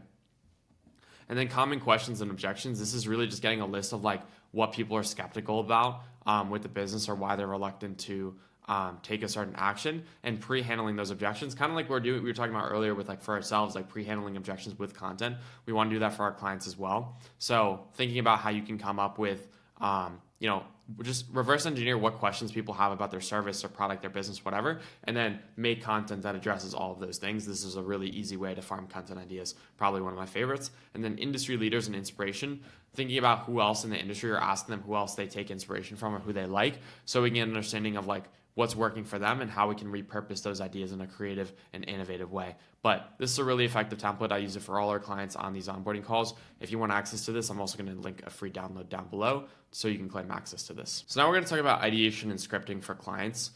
One thing I'll say, and the reason I emphasize the onboarding process so much, is because the more you understand about the client, the easier the scripting is going to be. Like most of the script writing actually comes from the research you do ahead of time. You don't have to be an S tier amazing writing if you do really good research. Now, the structured onboarding call, you can collect that database of information about the client and just pull from that any single time you need inspiration, right? And that's a really good way to make the writing seamless, is that when you've already done so much research and so much writing about the client, you can kind of just pull ideas from the ether, and those ideas are just going to come to you when you already understand a lot about the client and who they're trying to speak to. Something I also like to do with clients as well to better understand their tone of voice is, that's why I have that client resources section in the onboarding template, because if they have like an existing podcast or existing content that I can go and pay attention to or listen to, being able to understand their tone of voice is so important, because every client's writing style or communication styles can be slightly different based on their syntax, some lingo they use, etc. And if you can understand how they speak and their tone of voice and reflect that in the scripts, it's going to be a lot easier for those clients to actually go and use those scripts, because it's actually going to sound like them. It's going to sound native, and it's not going to sound scripted when they deliver it. So that's a really important thing I do as well as part of my script writing process, is getting to understand the client's tone of voice and really diving it deep into how they speak and how they communicate. But yeah, you can also pull proven ideas from the client's niche rather than having to reinvent the wheel. That's why I have that industry leader section on there as well. So you can kind of get an understanding of what's already working and go and reinvent and repurpose some of those topics. But as far as like creating content that converts, I could go super deep and technical. I have a 2-hour video breaking down how exactly we get our clients' results on YouTube and, you know, really deliver a high quality service. That's going to be linked around this video. I'm just going to keep it extremely simple for anyone that's new to creating content for their clients. We have top of funnel content, which is videos focused on generating mass awareness. So this is for bringing in new viewers, people that are like unfamiliar with the business model or the service. These are broader topics that tend to be applicable to more people.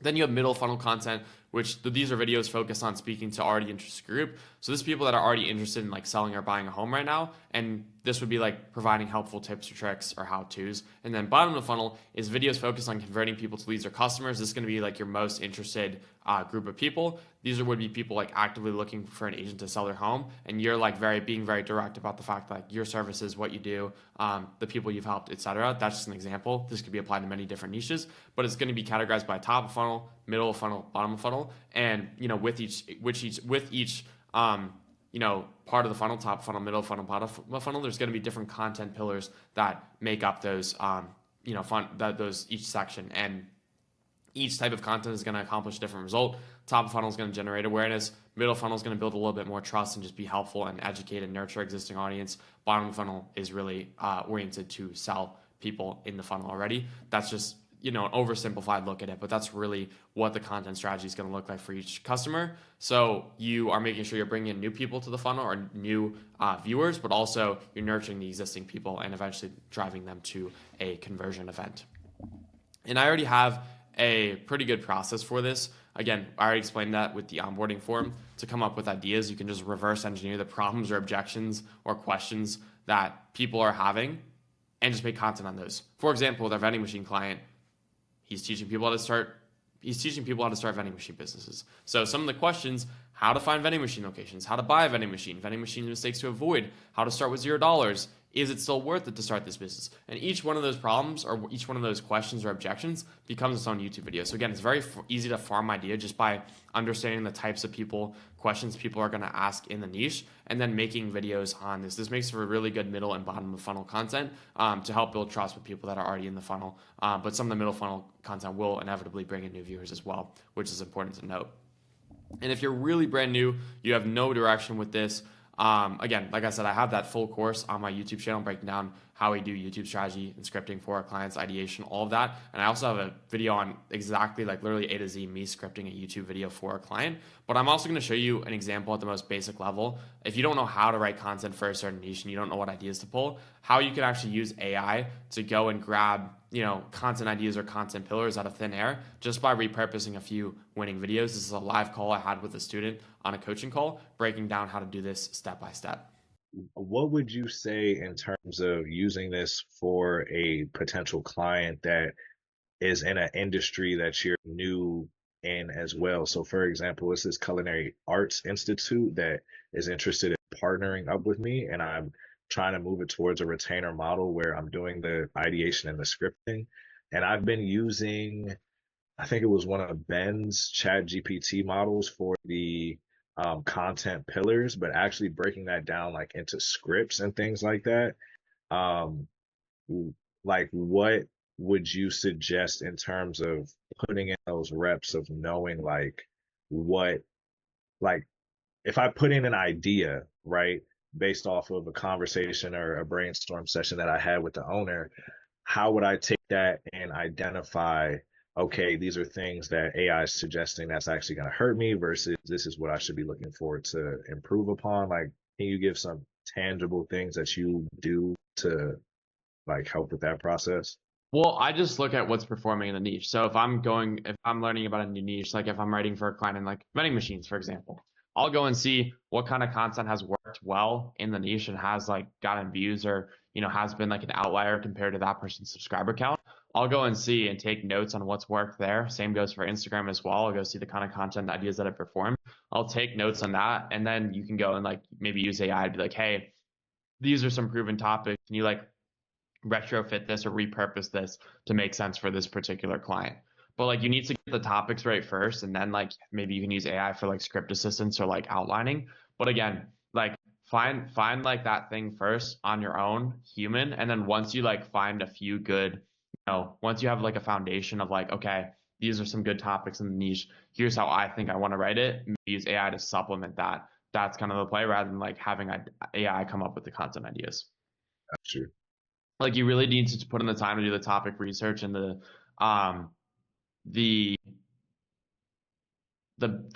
video, I guess, research. Yeah, you got to do all that all yourself, in my opinion. Or like that should be somewhat manual, because that's where you're going to find like hidden opportunities that AI is not going to recognize.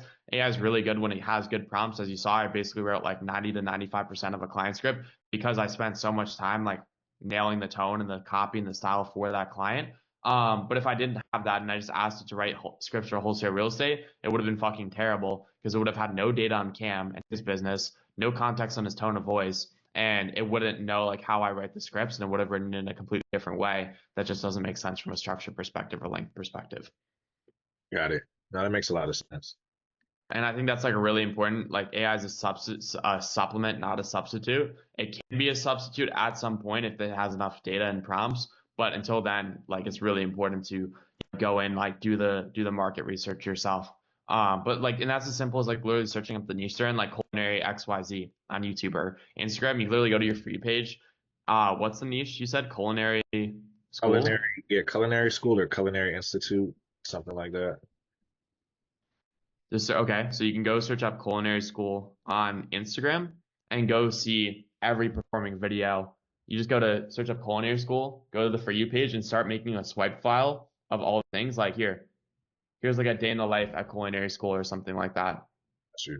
Right. So you can figure out a way to like structure that, or like, hey, we should do like a day in the life with somebody that's there. Here's like how we should structure the video, and then you can start providing some like an outline for the day, and then maybe you can use AI like, hey, based on these videos, Also with Poppy too, I think you can import Instagram videos too. So if you wanted to go and like take a video like this and import it into Poppy, here, actually I'll show this live. This is a really good question, Caleb. With Poppy, you don't even have to like pull the Instagram transcript separately. If you want, I'm pretty sure you can just like take like the reel and literally just drop the link right here. So I'm going to share my screen again. If I want to take this day in the life video and I just take the Instagram URL, it'll literally take the reel. So now I can make a group on Poppy, put this in here, and then just grab a bunch of other ones. Because obviously the more data or samples. Here's another one. This is a account that has 174K followers right here. Caleb, it says Ice Culinary, and this video has 4,000 likes, which is pretty good for a culinary squirrel video. It's another day in the life themed one, and it's from a different account. So I already know this is a proven topic among multiple accounts. 3. Now I just found a third that copies the same exact topic. So the fact that people are copying this proves to me that it's a proven topic. So I'm like, great, this is really good. So let me drop all of these in here.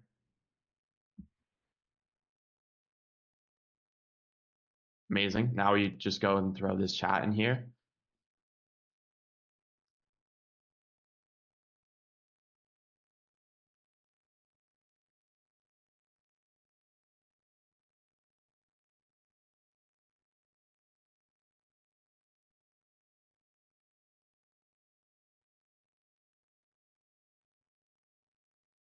And do they teach like students here, Caleb?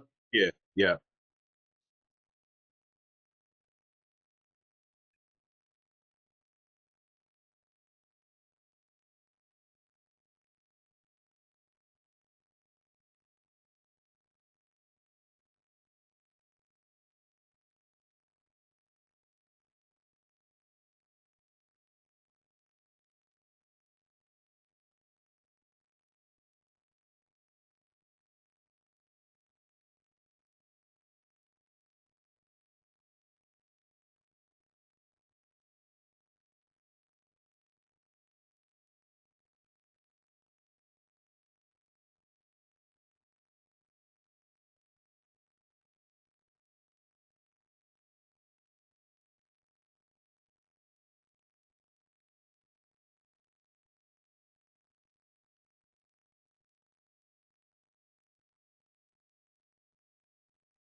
And this can help you give you some inspiration. Got you. See? Yeah. No, that's actually crazy. Okay, hands-on learning at fish fabrication, cooking techniques, kitchen skills, timing management, feature dishes, range of cuisines, basic complex preparations, professional kitchen setup, working with other students, interactions with instructors and chefs, how skills build over time. So like if you could turn it into an actual like daily or weekly series, you can show like the progression of one particular student, basic task complex, and then show how somebody develops there's so much restaurant simulation. So like maybe you could include in the hook. One of the best parts about being at the Culinary Institute is it feels like you're working in an actual restaurant, and then like show some stuff they're doing to support that. Got you. And then if you want to add.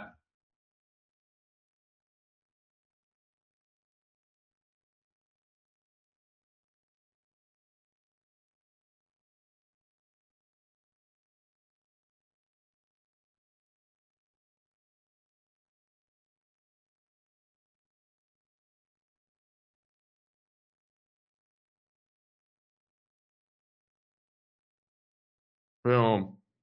Yeah. Yeah, that's actually like crazy. It's all about the inputs and the prompts, guys.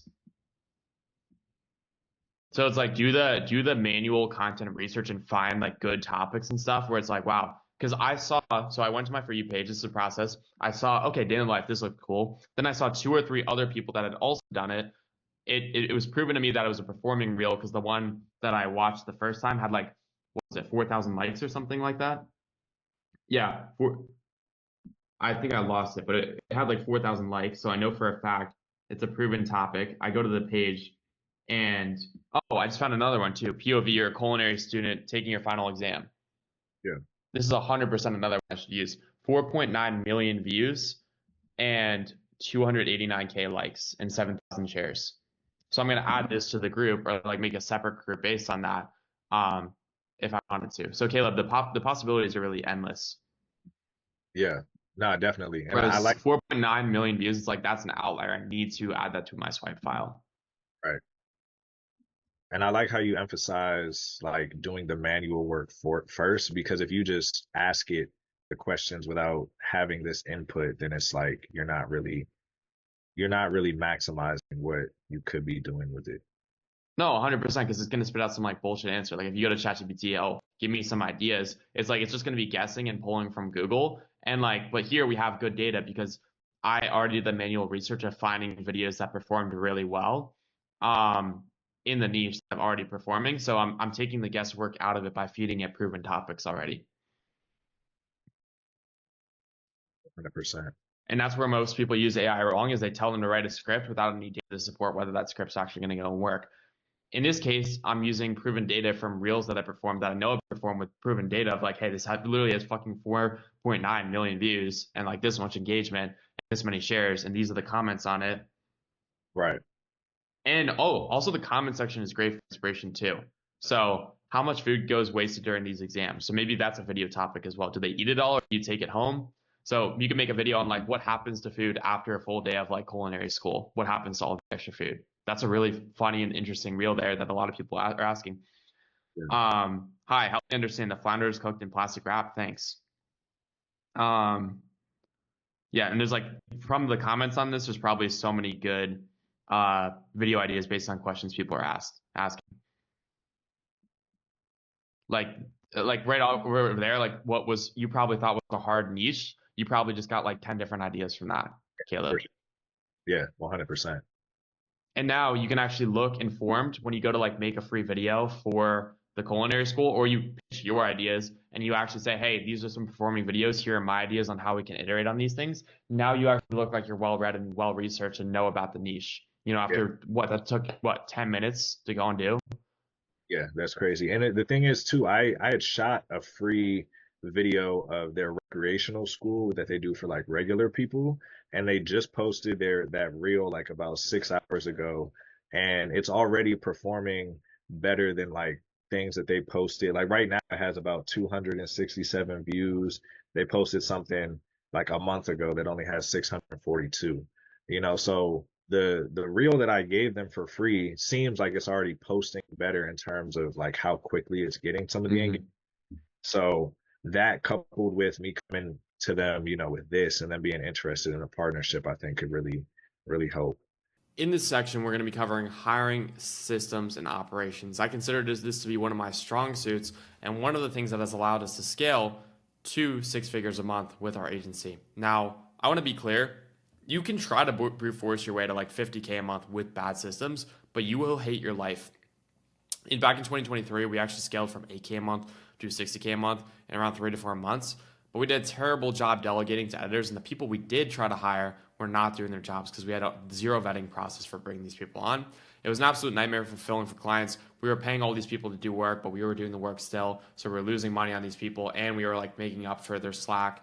We were constantly up till 2 or 3 a.m. trying to get everything done. And it was really impossible to get ahead because we were just stuck in the business. And this will catch up on you, and you'll have to scale back down like we did. So you might as well do it correctly from the start and build on a solid foundation where you actually have a team in place to go and fulfill on that work, and you're not doing everything yourself up to 30, 50K a month because it's going to be an absolute nightmare. Clients are going to churn, and you're really going to hate your life in the process. Trust me, I've been there.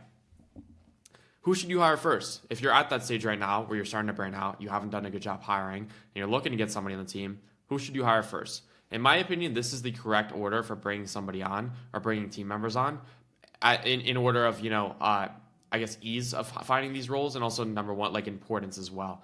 You definitely want to get an editor on first. That's number one, because no one should be editing at a certain point. Once you have like 3 to 4 clients, you need to have somebody at least assisting in the editing. That is probably one of the lowest leverage things you can be doing for your business. Not that it's not important. It's just the fact that there's a lot of good editors out, and it's a pretty easy role to hire for with proper vetting.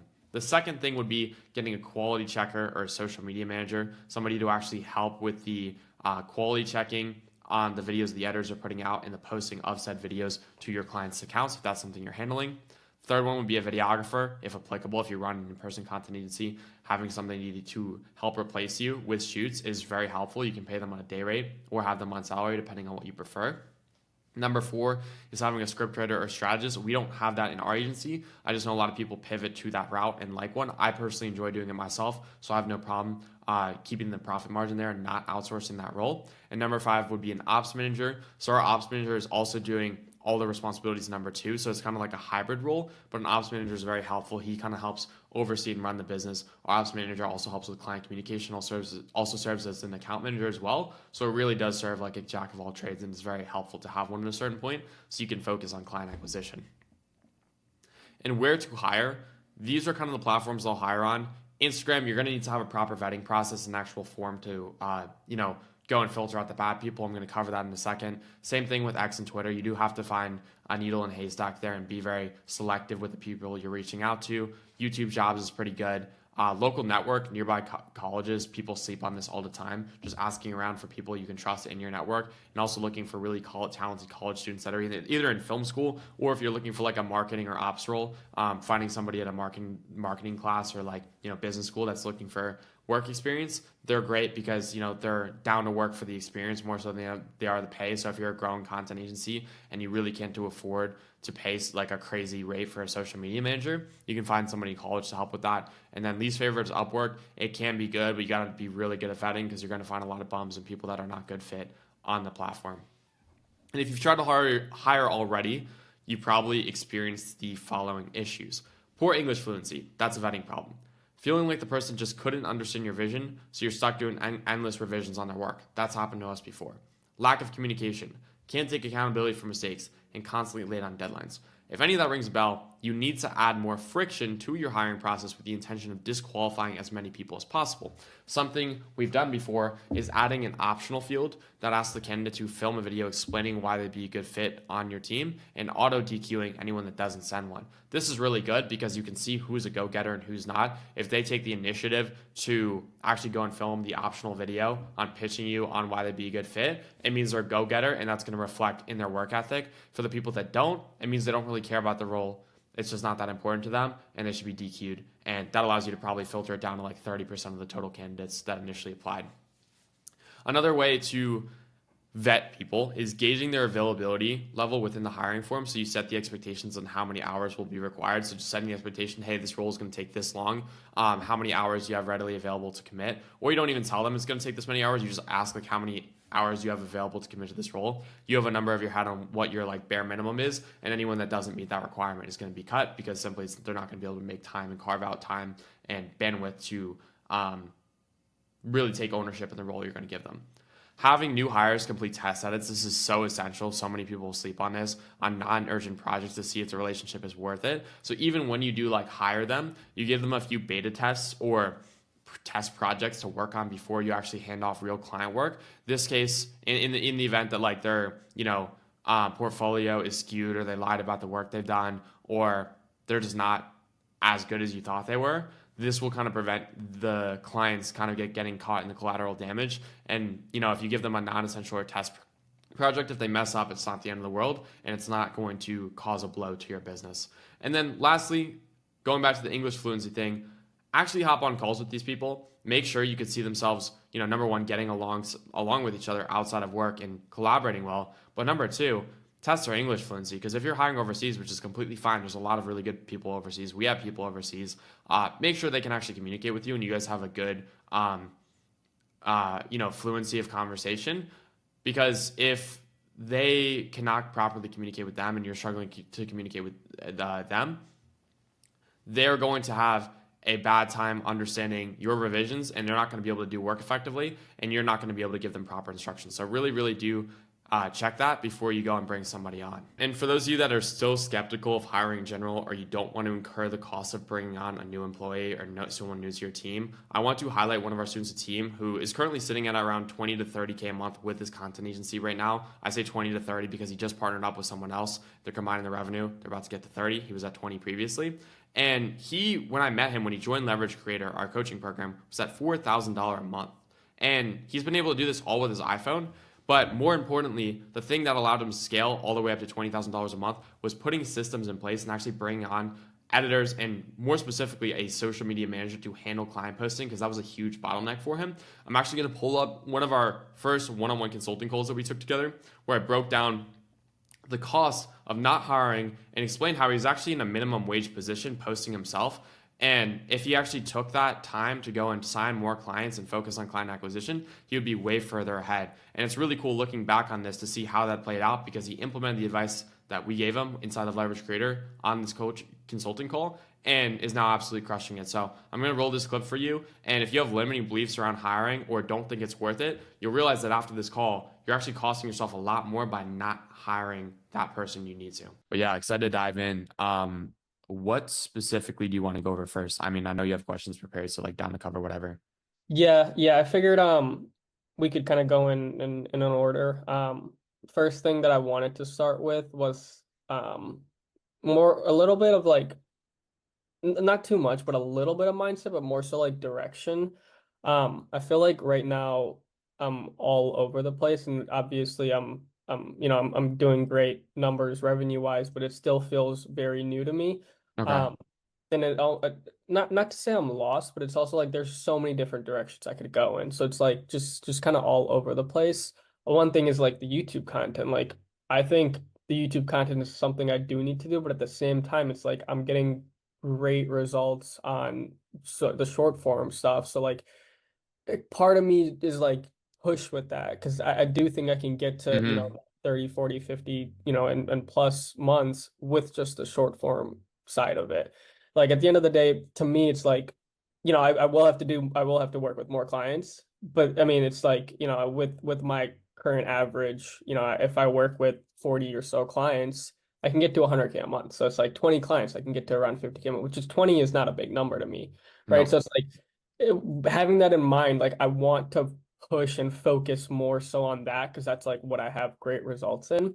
But it's also like, I do see a huge plus in the YouTube side. So it's like I'm a little all over the place, and it's kind of just like I don't know what your thoughts are on that with my mindset with that, the short form side, just like wanting to push for that more because I do think I can get the result that I want with that. You know what I mean? Yeah. Okay. So I have a few thoughts on that. So what I would say is because you have a way of getting predictable results for short form and you have a system that works and your clients are getting great results, building out the YouTube arm of your agency, it's a possibility, but also could take away because learning how to get results for people on YouTube, yes, a lot of the content principles are the same, but it's a different process. And the operations for running a YouTube agency look different than, what you're doing currently, right? So in doing so, it might take away some of the focus from what you're doing with clients. And it's also like, because it's working, if you were saying I can't get results on short form, it's hard to guarantee results, it's hard to predict results. But if you're able to get results from most of your clients, you're probably in a good spot. And I don't think there's a need to pivot. The only way I would think it would be worth it is like you max out your short form capacity for some reason. You're like, I literally can't take any more clients anymore. Or like this is just becoming too operationally difficult to get out these many videos. Then I would say maybe add on YouTube. But what it seems like right now is you just need to systemize what you're doing on the short form side. And like, you know how to get results for the short form people. And like, you have a system that works. How do you duplicate that system and like assign that system and teach other team members that system so then they can go and get the results? Like, how do you duplicate yourself? That's what it becomes about right now, right? So what is currently what have you delegated for the service so far? Like, have you outsourced the editing? Like, what have you been able to delegate, or is it all you? Like, what does your current team look like? It's just editing. Okay, and what kind of editing are we talking about? Like adding captions? Like, is it like generic editing where they're adding like captions? Is it like more the text-based ones on TikTok where they have to think of the caption? No, it's very generic. It's really just putting the clips together and like looking through them and organizing them. Like just the busy work. And then the captions. My partner, we have an AI, I forget what it's called, Submagic, I think. He just throws the captions on with that. Um, like the video editing is really all we have delegated, just like throwing all the clips together pretty much. Got it. Okay. Um, but it's delegated to your business partner, right? Not like a team No, it's member. delegated to somebody over, and that's the reason we don't have him do the captions is because there is a little bit of a language barrier there. So Okay. like we noticed there was, a lot of mistakes in the captions. So we figured like if we put some together, we can, pay for this AI sub magic thing and just throw the captions on that way. It's not the biggest deal in the world. Gotcha. And we're paying like less than $15 a video, so it makes it worth it in my opinion. Yeah, you want to protect margins, but at the same time, like going back and forth about spelling is kind of like silly, and that doesn't work at scale because like you shouldn't be. That's like Exactly. very low hanging fruit, like necessity, in my opinion. So what I Exactly. do for hiring, if you want to see like an inside look at what we do for hiring and finding editors, this is a really good way to disqualify people that don't meet like the language requirement or that just like it's just not going to be a good fit, just simply because again, communication just becomes too hard. What I actually do, I'll show you the form we use, is I require a lot of English and like long, like open response on the application form. I run it all through Airtable and it basically tracks back to me and it adds them into a field, where then I can either send them an opportunity to book an interview call or not. Can you enable screen sharing? Yeah.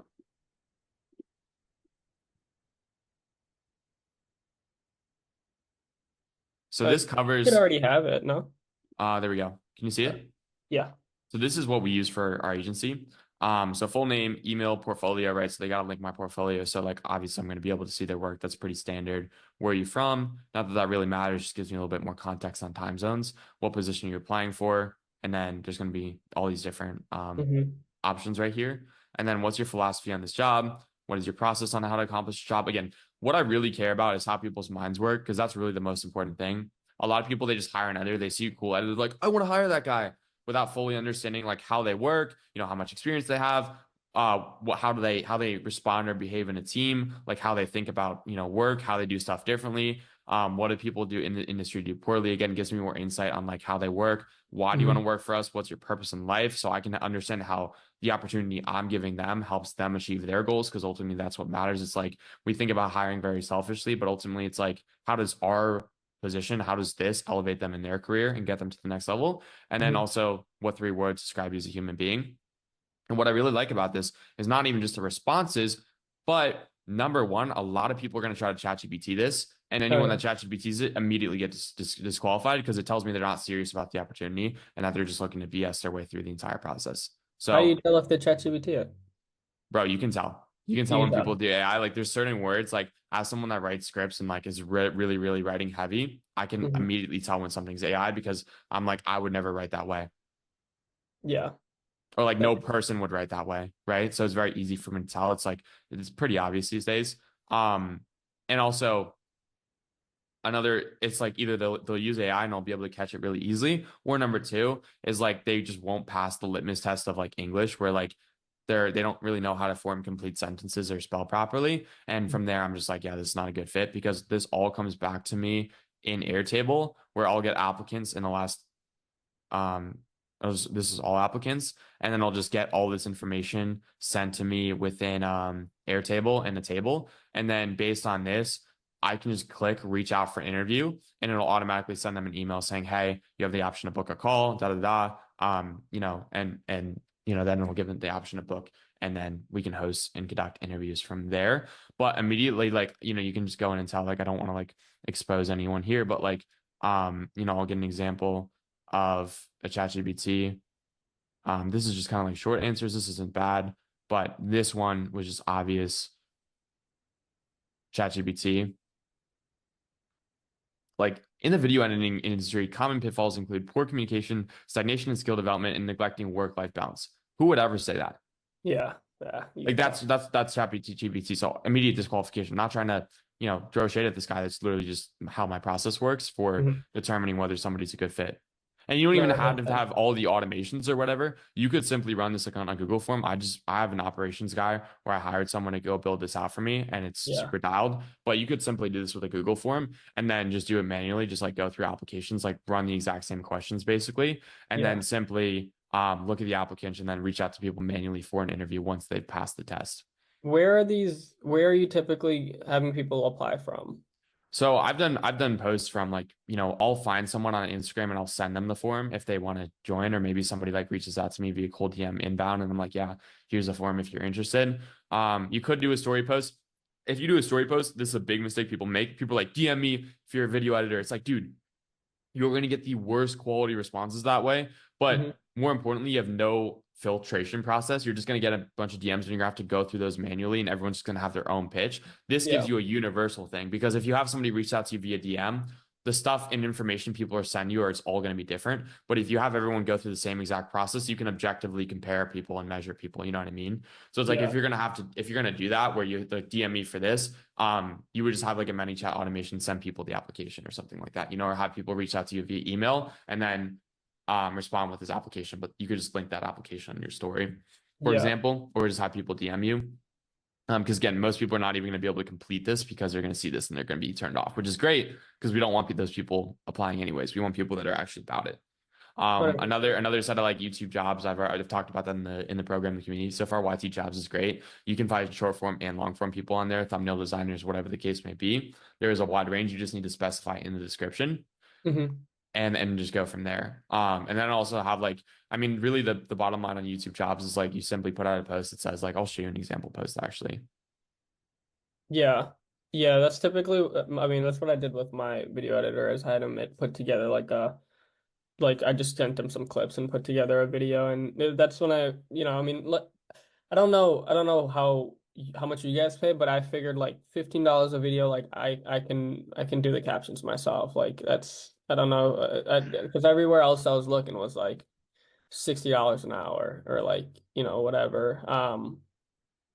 And anybody else I came across that was that cheap, that there was no way they were trash. So, that's kind of why I do it that way, is like where I'm fine with putting the captions on. My partner, it doesn't take long. Like he can put captions on 25 videos in 30 minutes. Right, but that's a limiting belief. Why are you making your business partner put captions on the videos? Is that really high ROI? Is that growing the business? No, it's not. No, but yeah, you're right. It's, I guess in my eyes, it's saving money. So that's why. No, but that's the wrong attitude. Why are you trying to cut corn? Like, dude, the reality is this, like, if you want to scale a creative agency, you have to like pay somebody to Spend do money, it well. yeah. Right. And that was something I struggled with, dude. I am totally understanding of your position, because Cam and I were the same way. We want to do all the editing ourselves, right? And it's like, we convinced ourselves no one's going to do it better than us. And then we realized like we were literally up till 3 a.m., 4 a.m. We cannot even scale. And it was actually affecting results because we were like, we literally could not even handle all the work. So now we're actually doing our clients a disservice by not hiring as well. Yeah. Well, that brings Most people me are just afraid to dip into the profit margins. And if you're paying on a per video basis, it's not even overhead because of the client churns for some reason, then that cost doesn't, that's like a variable cost. You know what I mean? Yeah. Yeah. No, that makes sense. That brings me to my next question though, which is like, I have that limiting belief, I think, and I don't like, I just truly, I don't think anybody can get the right result, like do the job right, pretty much. How many interviews have you conducted in the last 30 days? Last 30 days? Not many. How many exactly? 0. It's like looking for a girlfriend and not going out and talking to girls at the bar, and you're like, oh, I just can't find the right one. She's like, brother, you haven't gone out and applied yourself. And I don't say this in like a disparaging way. I just mean like it's an honest question. Like, because I was in the exact same position. It's like I would complain to people like, okay, have you tried to hire? Have you like actually worked with editors? I'm like, no, not really. It's like, that's your question. That's what I was told. And I'm like, that's exactly right. But to me, it all comes down to like them actually doing the job and me seeing if they're able to do the job. And then I feel like I don't want to put clients at risk to test something. So I don't know, like, what's your process? Like, how do you, when you interview somebody, where does it go from there? Yeah, and also, 100%. like, about the interview, for the interview, it's like pretty simple. It's pretty similar questions to on the form. It's just kind of like getting a verbal response rather than a written one. So like a lot of the questions, I'll like kind of how much experience do you have? Like how many years have you worked at other agencies? If so, like what does that look like? Are you still working for those agencies?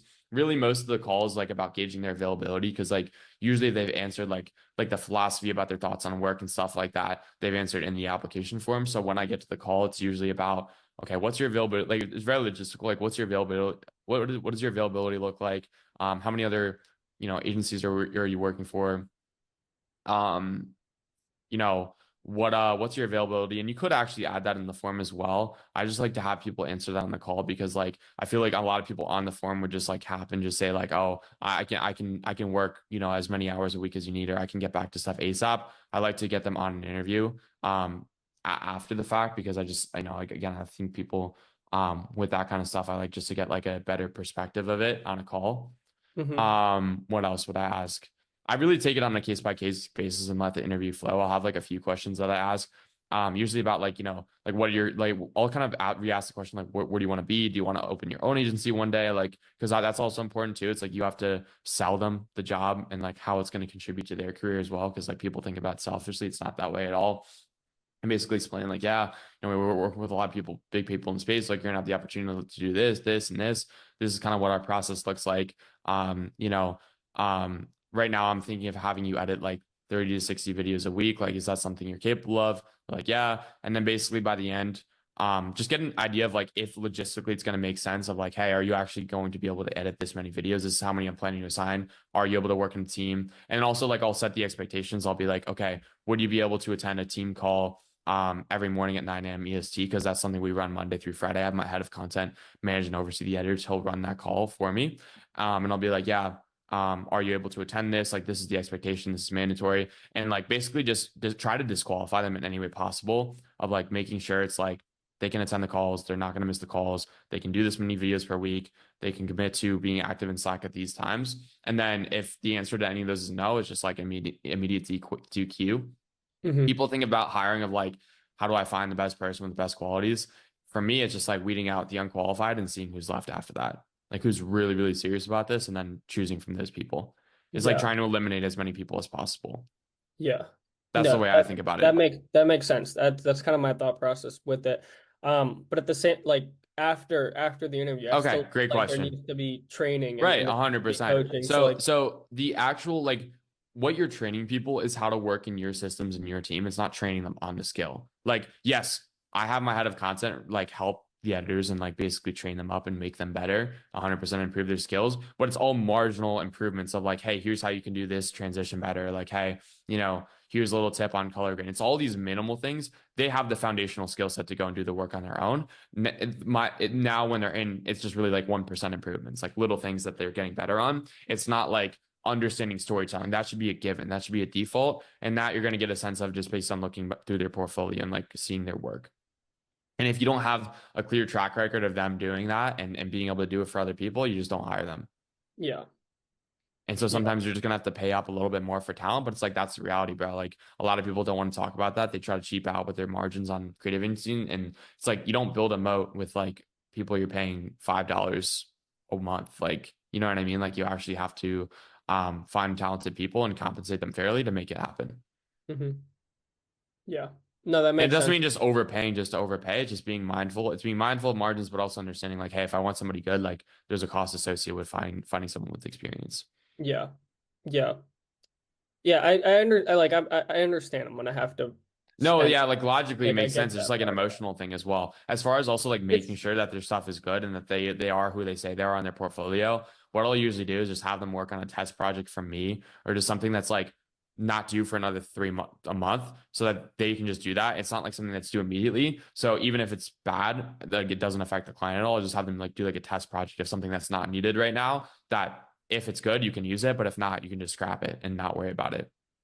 Like, don't put them on something that's due tomorrow. Just give them stuff that's like due far off in the future, or a future project that you're ahead on, and just see what they can cook up on that to get an idea of their skill set, or have them do something for you as well. Yeah, I was thinking that's exactly what I was thinking. Like I would have them edit like one of my YouTube videos, for example, so it's not impacting our clients, because I would never I just don't believe in using clients as guinea pigs. Like I don't think that's the right way to do it. Yeah, damn, bro. That's literally came to my head as soon as you said it. I was like, I can just have somebody do like personal content, because I've been thinking about starting to post. I'm sure you saw my story yesterday, but Yeah, I'm trying to build a personal brand starting next month. So, that's a great idea. Video editing is one side of it, right? So like with me, I have I manage the accounts and I do the scripting like you guys as well. So there's all these different factors. The biggest thing that really takes time away that I hate doing is actually going onto these accounts and posting. Okay.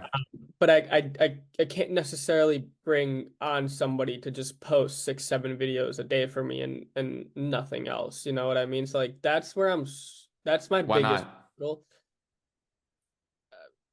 I mean, I mean, it takes, 2 hours to yeah, like I'd say 2 hours a day, maybe. It's To nothing post? crazy. Huh? To post? Yeah. So why don't you just find somebody that's willing to do that at a price that's fair? That makes sense. Because like not everyone's gunning for like a 10K a month position, a 5K a month position.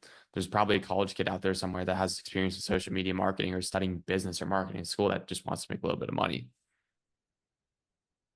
That is competent and you can trust with, your client's account. Yeah. That's another, yeah. Mhm. Yeah, that makes sense.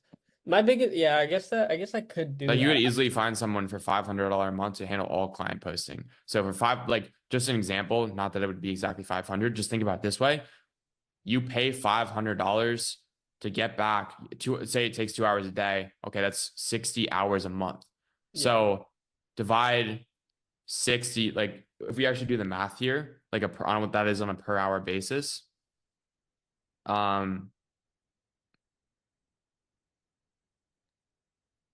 Use 500 divided by 60. Is your time worth $8 an hour and $8 an hour right now? No. What do you think your time's worth?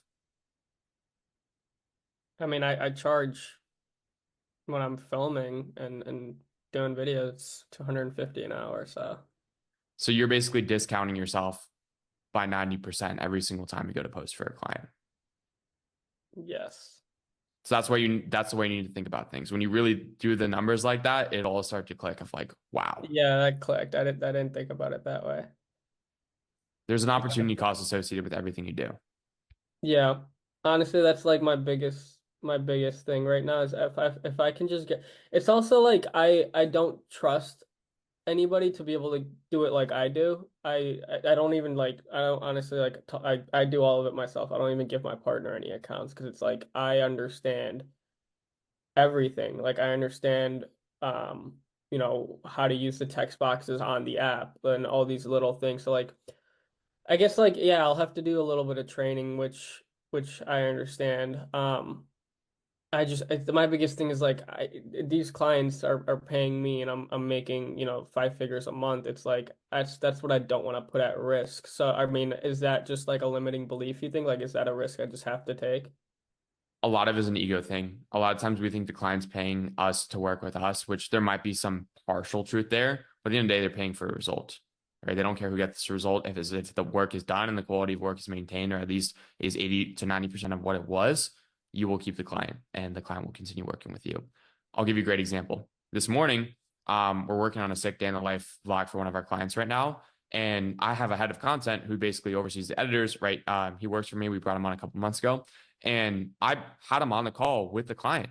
And, I basically to review because the client had some notes and changes. And I had, my head of content basically explain his entire work process. And I literally said, hey, this is the mastermind behind all your vlogs, by the way. Like, this is the guy who's cooking behind the scenes. And I have no shame or, guilt associated with saying that because he's really, really good at what he does. In fact, knows probably way more than me about storytelling and how to craft a great vlog. And so I have no problem, like, and I'm like basically just there, I'm giving some input on like what I think is best, but it's like also I'm letting him cook, and the client respects that because he can clearly see this guy knows what he's doing. He's really, really good. And for me, I had an ego problem associated with that. It's not that I didn't want to hire. It's just like, I'm like, oh, I don't think anyone can do, vlogs or understand storytelling or can edit or anything like that. And I don't think anyone can do it well. I found someone who could do it well and change my business forever. You know what I mean? And it's just like, it's awesome because I can now focus exclusively on ideation and strategy, which is what I'm really good at and what I like the most. And I can have somebody who's really good at editing take over for me and also manage the other editors and manage that team as well. And also, somebody that's, qualified enough that can actually communicate with clients directly and help me out with that and kind of explain things in a way that I can't, and help the client better understand why we made the choices that we did. Yeah. And so a lot of it is just like being like, you have to let the team like start to take control of aspects of the business and make decisions without you. And that's okay. Right. That's the only way to scale. It's like, what's the point of hiring someone if you can't trust them to make decisions on their own? Like, there has to be a level, there's a level of independence at every level. It's just different levels of decision making. Right. So my head of content decides whether a piece of content is ready to go, whether it's good or there needs to be revisions. And at even the most microscopic level, even the editors are making decisions about creative choices within the videos, what to include, what B-roll to include, what not to include, what style to edit in. So there's choices being made at every level. And so if you are telling people or needing to micromanage people, there's no point in hiring. So if you're going to hire, you have to have people that are resourceful and can make independent decisions on their own, right? And so there is somebody out there that might know TikTok better than you. It's just like, number one, you haven't looked, and number two, I think it's an ego thing associated. We're just assuming and writing off that no one can do it as well. And sometimes you're going to find someone that's 80% or 90% as good as you, and that'll likely, like, the results are not going to be that much different at that rate. Like, that 10% difference is usually not going to have a big impact on results. And reality is like, that's how you scale too, Yeah. And it's like, even if you get somebody at 80%, you can like give them a few tip pointers to get them to 85, 90% through small 1% incremental improvements as well, And so if you, it's like, you got to have that trust in your team, bro. Like, especially with your business partner. Like, I trust Cam to make decisions without me because I know that he knows what he's doing. If he wasn't, I wouldn't be his business partner. If he didn't, like, what's the point of a business partnership if I can't trust him to make decisions? He'll consult me on the big ones, but it's like, there's too many decisions to be made in a day to try to micromanage or oversee everything. There has to be some like independence throughout these departments. Yeah. Yeah, I guess it could definitely be an ego thing. Yeah. Yeah, I don't know. I mean, I feel like that all definitely makes sense. I will say, like, I do see that it could be an ego thing. I mean, the results that I get, it's hard to be like, there's somebody out there that can get results like me, and like, I don't have to talk to them every day and explain it to them every day and make sure they're staying on top of it. But like, also, another part of it is like, I don't want to pay somebody a lot, which we talked about, $500, $8 an hour pretty much, right? So like, with something like that, with a payment structure like that, like, how can I find somebody that's going to take it serious? Like, and I've had the conversation with Scott and Ben actually, and a lot of them were like, give them an incentive, give them a little part of the company or something like that. But that's just, I mean, that's not something that, for building a team, I can't do that with everybody. Like, it's You not don't like have to do that. Maybe like one high level person that like runs your operations, but it's like, dude, if you're getting a college kid to post, stuff for them, it's probably going to be good, like extra side income for something that takes them a couple hours a day, just like have cash in their pocket, and also experience working in a marketing company as well. And the opportunity to like grow with you guys. Like, if they actually are super valuable and they have insights, maybe they actually know how to script videos. It's like, they have the opportunity to send within the company as well. And also just like grow with you. Like, a lot of people just want to be part of a team and like have some experience. Could be a good resume experience for them. You know what I mean? And so you're just not, you have to see it through the other person's point of view. It's like, dude, $800, $1,000 a month. Like, maybe it's not, maybe you don't view it as a lot, but for them, it's a big deal. And also the experience they get with that. And we just went through the numbers, bro. You think that would be my target, is somebody who's in college looking doing to marketing, looking to social grow media. experience. Yeah. Looking to grow their brand, looking to grow their resume. That's looking to make a little bit of extra cash. It seems like the perfect demographic. You guys got DePaul in near you guys. You guys got University of Chicago. Like, there's so many easy places to. I mean, you got your social media. You know people that know people. Yeah, I mean, there's just like a no-brainer. Again, we went through the math on like what that is broken down, how much time you're missing out on, and the opportunity cost of not hiring for that role. Yeah. Yeah, that makes sense. I think I'm definitely gonna get that filled, because that's my biggest like pet peeve right now, is like going and posting for each client. And if you really want to do the math as well, let's say you get 60 hours back and you value your time at what you said, $200 per hour. Yeah, 150 to 200. Let's call it 120. This is how much you're missing out on every single month by not hiring. And then you subtract like, let's say you hire a content manager for like, or somebody to post for $1,000 a month. So like subtract 1,000 after expenses. This is how much extra revenue you'd be adding simply off hiring for that one role because of the time you get back from that. Yeah, that makes a lot of sense. You're at 12. You're at 12. You're at 12K a month right now. Simply hiring for that role, in theory, grows your business by 50%. Yeah. Yeah, that's a pretty crazy number.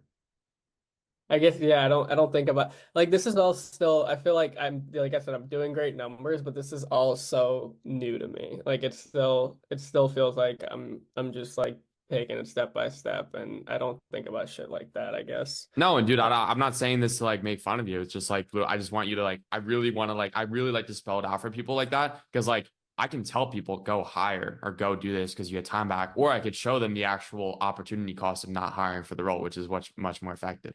Yeah.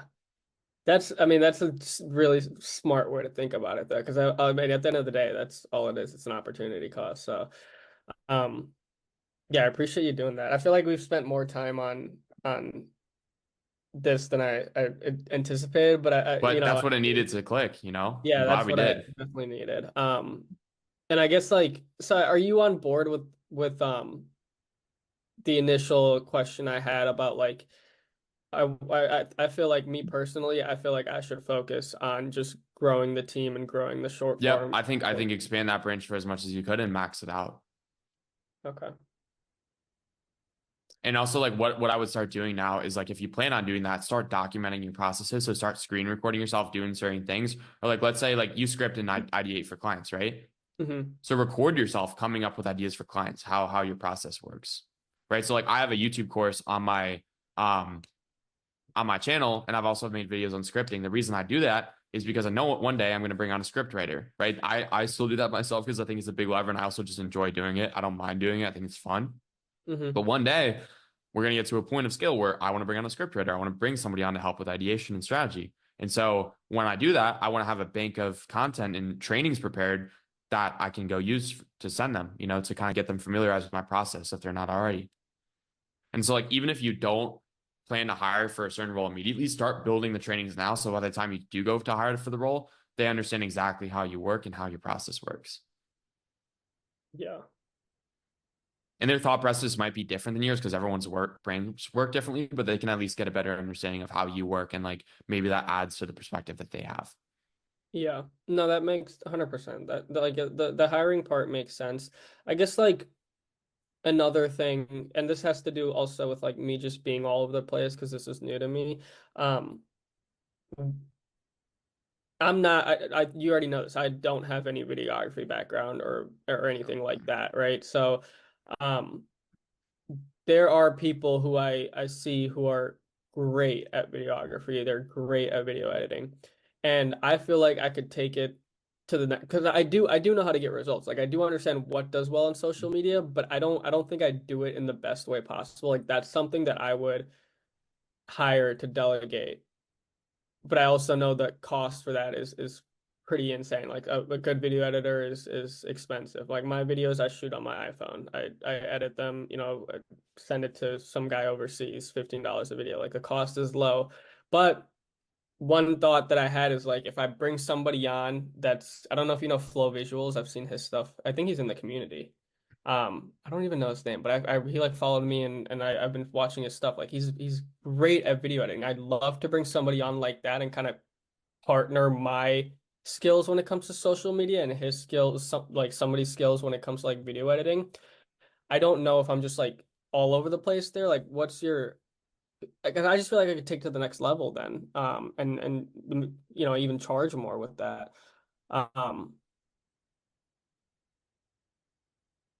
Yeah. Sorry. So basically you're like, okay, I want to upgrade my services so that I can get better results for my clients. That's like the better results. the Yeah. here. Yeah. And also, I mean, dude, I would say like wait till it makes sense. Obviously, like, you know, there's certain things like the content manager, the poster that needs to be delegated ASAP. But like Do you? I I mean, guess that was just more I'm my gonna ask. question. I'm gonna ask the question back onto you. Like, do you think that the content that you're creating for clients is performing because of the editing and the visuals, or because of the idea behind the video? Idea, 100%. Okay, so the increasing the cinematography and the editing quality might not be the best use of your effort right now if you found a way to scale. So if you're scaling with ideas and idea quality, a better hire might be somebody to help with the ideas. Maybe that could be higher ROI than, an edit, just because your service is a little bit different, where you're the TikTok content and the more strategies, like you're more like idea based. Mhm. And that's really what moves the needle. I mean, dude, I have, if you know Gabby Guns, blonde girl, you probably Oh seen her yeah, on TikTok. She runs yeah, trade interviews. Dude, I mean, her whole thing, their entire operation is really about the content itself. It's really at a content level, the questions they ask, and a lot of their success is predicated on that, of just asking good questions and having good ideas. The editing is nothing crazy. Obviously they have a videographer. Sometimes the content is shot with iPhone though, yeah, and they've been able to run a massively successful agency based off that. yeah. Hold on. Maybe you said Gabby Gons. I'm just gonna write that down. Yeah, the name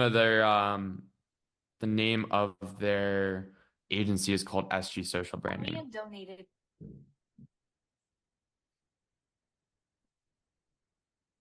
Marketing is communication. It needs. I'm gonna look at that later. Yeah, that's essentially I think all I had about building my team. I think I know what steps to take next. This was very helpful. Just trying to make sure I don't have any last questions. I had YouTube questions, but I guess that's kind of I'm not even gonna worry about that. I'm gonna try to like dial in on this and just kind of because I think that's slowing me down. It's just like being all over the place right now. And also like YouTube Shorts. How do you feel about that? Like, I mean, because that's also short form. So As like, far as that's something offering I it a could service for include. clients, Yeah. Because I mean, I don't if I'm really know making anything about long YouTube form Shorts. content, Yeah, go ahead. if I'm making long form content, that's a whole another day of shooting. But with YouTube Shorts, it's like an extra couple $100, and I just Well, delegate. yeah, I guess you could Well, post to the platform if it's content you're already making. I guess why not? yeah. Why not? I personally don't touch shorts because I don't really know anything about them, and I think the shorts algorithm is a little bit different than Reels and TikTok. But at the end of the day, it's all short form content. So it's like if you just want to repurpose the stuff you're already doing, by all means, go for it. Okay. Seems like low hanging fruit. It's like might as well. Couldn't help a client. Yeah. Yeah, okay. My focus is just going to be short form content. Anything that has to do with short form content, I'm going to focus on that. I think I can pretty easily in a few months get to 20-30K a month. So, I mean that would be ideal. So if I can do that, why not just focus on it? I mean, dude, in practice, we literally just looked at the numbers, simply breaking on somebody to post content for you. That gets you to 18 in Yeah. theory. Yeah. Yeah. Okay. I I appreciate you breaking that down with me. That was very helpful. I know you don't have to do that, but I do appreciate you. No, I did. I absolutely do. Because like you really like, again, dude, this is like my entire philosophy on script writing or communication in general. It's like show, don't tell. I can tell you and drill into your head all day. Hire someone, hire someone, hire someone. But it's like if you don't understand the why and the actual data behind that and how it's going to impact your business, you're never going to do it. But when you think of things in terms of opportunity costs and actual dollar amounts, it starts to click real fast. Yeah. Yeah. I mean, a lot of it also has to do with like I just didn't know how to hire, how to go about hiring. I've done sales, I've done video editing, like social media, but I've never like ran a business and built a team. So like all of this is like new territory for me. And that's why I that's like one of the biggest reasons is why I joined the community is like I knew this was coming soon and these are the questions that I'm going to have. Um, if you ask Cam, like when we first initially hopped on the call, I'm like I know I'm gonna hit 10K a month very soon. There's no doubt about that. And like my questions are going to be more so about building a team and like actually building a business, not just like doing it like a freelance thing. And that's where I'm at right now. Systems and hiring are so closely related. And this, we're going to talk about more about systems. We kind of went over the hiring just now, But if your systems are disorganized, your team's going to leave, which pretty much makes hiring irrelevant because no one wants to work with you. No one wants to work in an environment where work is disorganized, everything's all over the place, work is last minute, and it's just a disaster. They're just going to get poached by somebody with better operations than you. We've had people try to poach our editors and have been unable to because of the system we've created, because they genuinely think it's easy and enjoyable to work for us. On top of that, you can't expect people to do their job well if you have poor systems, because it's like you're setting them up on a road that's under construction, has 9 detours. You're the one responsible for that construction, but you're like, I still expect you to be on time. The person's like, well, what about all the construction and detours? And it's like, that's your fault for putting those detours in place, but you're still expecting to be on time. So you can't have your cake and eat it too. You need good systems if you want your team to be able to do their job properly. And I'm going to give you a checklist for an effective system.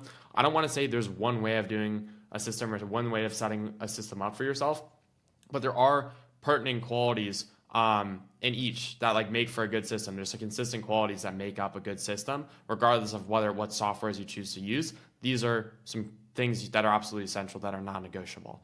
Number one is an easy way of editors, designers, and the rest of the team to keep track of project deadlines. You shouldn't make them keep track of that on their own. There should be some kind of calendar or easy board for them to see video due dates and project deadlines. Number two is a method for assigning work and tagging said team members when that happens. Maybe it's like a Zapier automation that triggers or something like that, but just some way for people to get an understanding of like, okay, this was assigned to me. I saw it come through on my email or Slack, and I've been tagged and notified that this is for me. Number three is a universal file sharing system. So you don't want a bunch of random drive links being sent around. Like you want one hub for all the file sharing organized by client so that you can easily identify footage, raw footage, like footage that needs to be reviewed, etc. Rather than like sending a bunch of isolated links. That's really disorganized. It's going to be really hard to keep track of all those videos if you want to actually go and see all the videos you've done for the client or pull from that at any time. It's like you don't want isolated links. That's the worst thing. You need a universal file sharing system that the entire team has access to.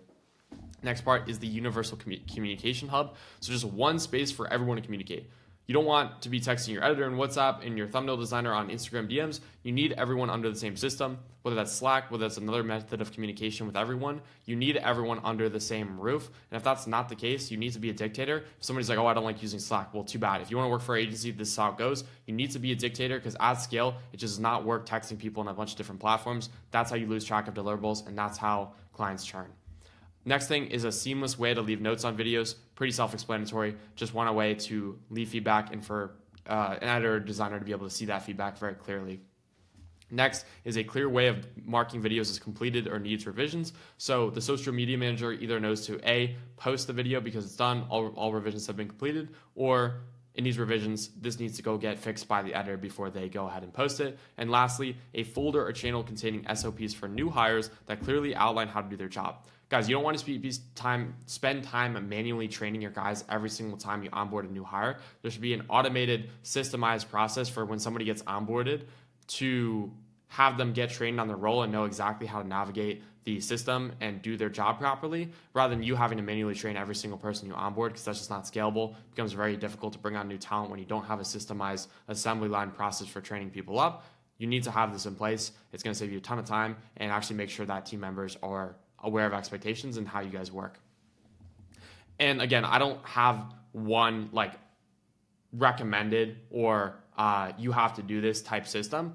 Here's some project management softwares that people like that you can use: Asana, Trello, Monday, Airtable, which is what we choose to use. I'm going to break down in this next clip here of our software. I just want to give you guys options in case you don't want to use the exact same system or you prefer the UI of one of the other ones. I understand that. I just think you really have to pay attention to this, regardless of like how and where you choose to build this out is up to you. That's like personal preference, but these are essentials. These are essentials. You need to have all this. If you're looking at your system right now, you're like, I don't have any of that, or I'm missing half of these.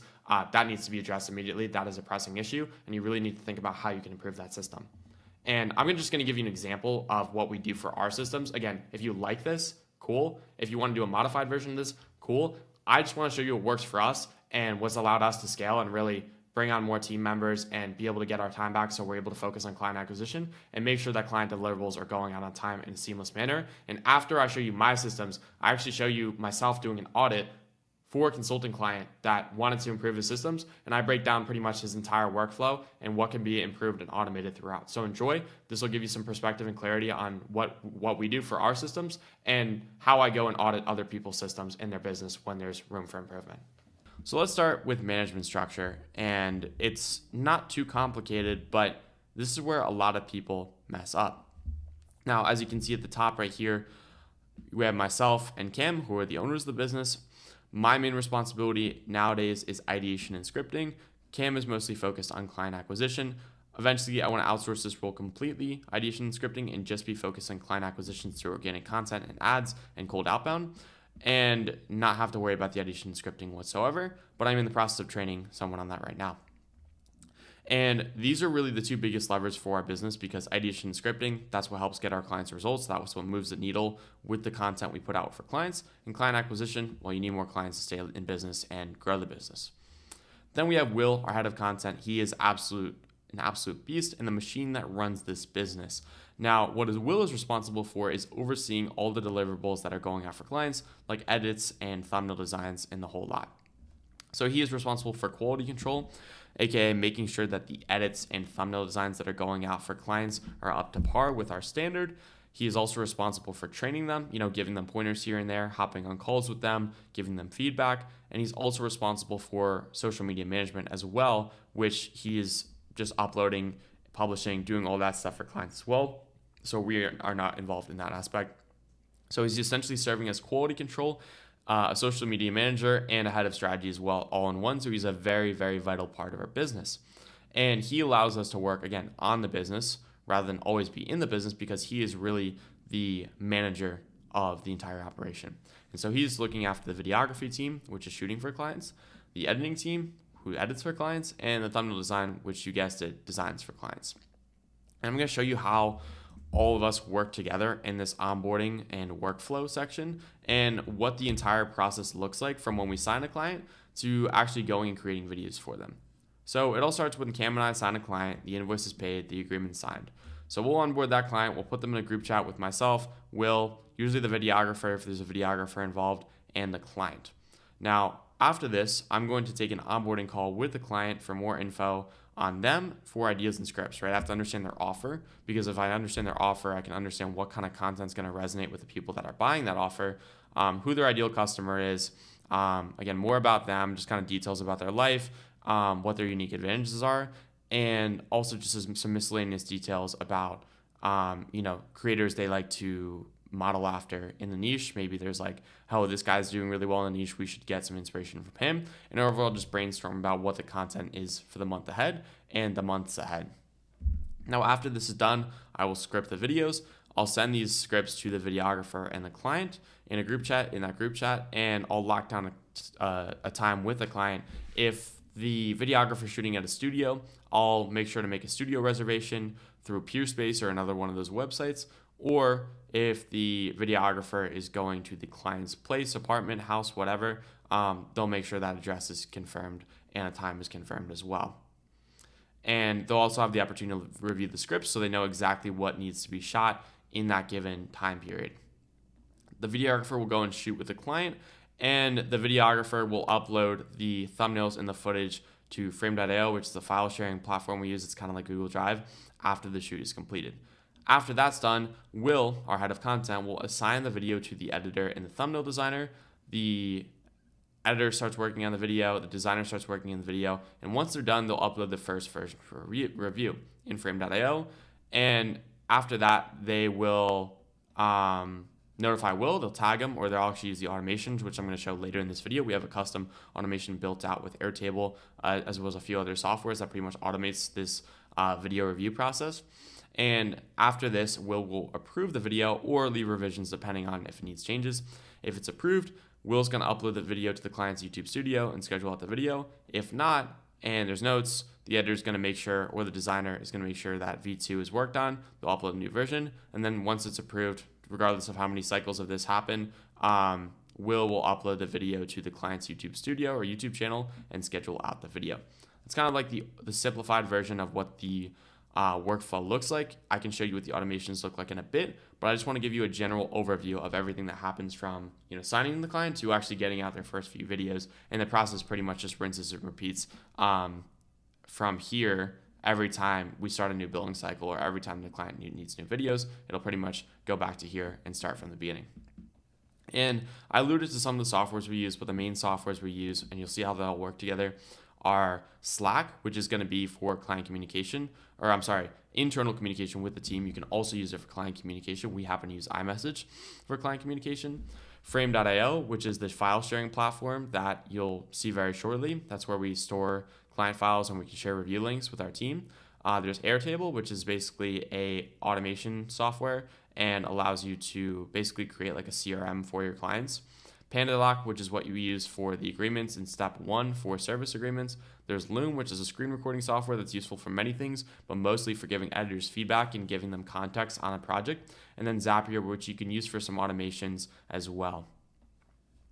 Now, for the main part of trainings are really important because a lot of people want to go back and forth with editors, which I don't really understand why they would want to do that when you can simply make a training one time and you never have to tell people what to do again, right? So for instance, maybe an editor doesn't know how to color grade, right? Well, okay, instead of having one direct communication with that editor and teaching that editor how to color grade, why don't you turn that into a training? Because if that editor has a question about it, there's probably going to be other editors that have a question about it. So rather than having to waste your time communicating with new people every single time, teaching them how to color grade or like giving them instructions on how to do a certain LUT, why don't you just make a training on it and pin it somewhere where everyone can find it? Because now the video is answering your questions and you don't have to spend your time doing it when there's a pre-recorded piece of material that answers that. This can apply to anyone. This can be applied to a videographer, editor, designer, whatever the case may be. This can be me making a training for Will on how to upload videos to YouTube Studio. And so anytime, it's just I love the system we have, and I love the way that we've been able to run our business because it's just a system that's almost self-correcting and keeps getting better over time. Because anytime there's a question, I'll automatically tell Will, you got to make a training on that, right? So now we just have a bigger and bigger bank of training where more and more questions are being answered to the point where like there's very little that we don't have trainings on because every single time we've had a question, it's already been answered through a pre-recorded material, right? So every problem is really just an opportunity to create a training that will answer future questions. So now there's this huge bank of specific trainings on how to do things so that anytime a new editor is onboarded, instead of like having to go back and forth about questions, there's an entire bank of trainings or like it's almost like a troubleshooting guide that they can just go through anytime they have an issue, right? So then we have one channel for editor trainings, we have one channel for thumbnail trainings, and then they're going to pin the Loom videos inside of there. You can also do this in frame.io if you want to make a frame folder with these trainings. But again, this is basically just a massive troubleshooting guide for editors and thumbnail designers, soon to be videographers when we make a videographer trainings one. But that hasn't been an issue so far.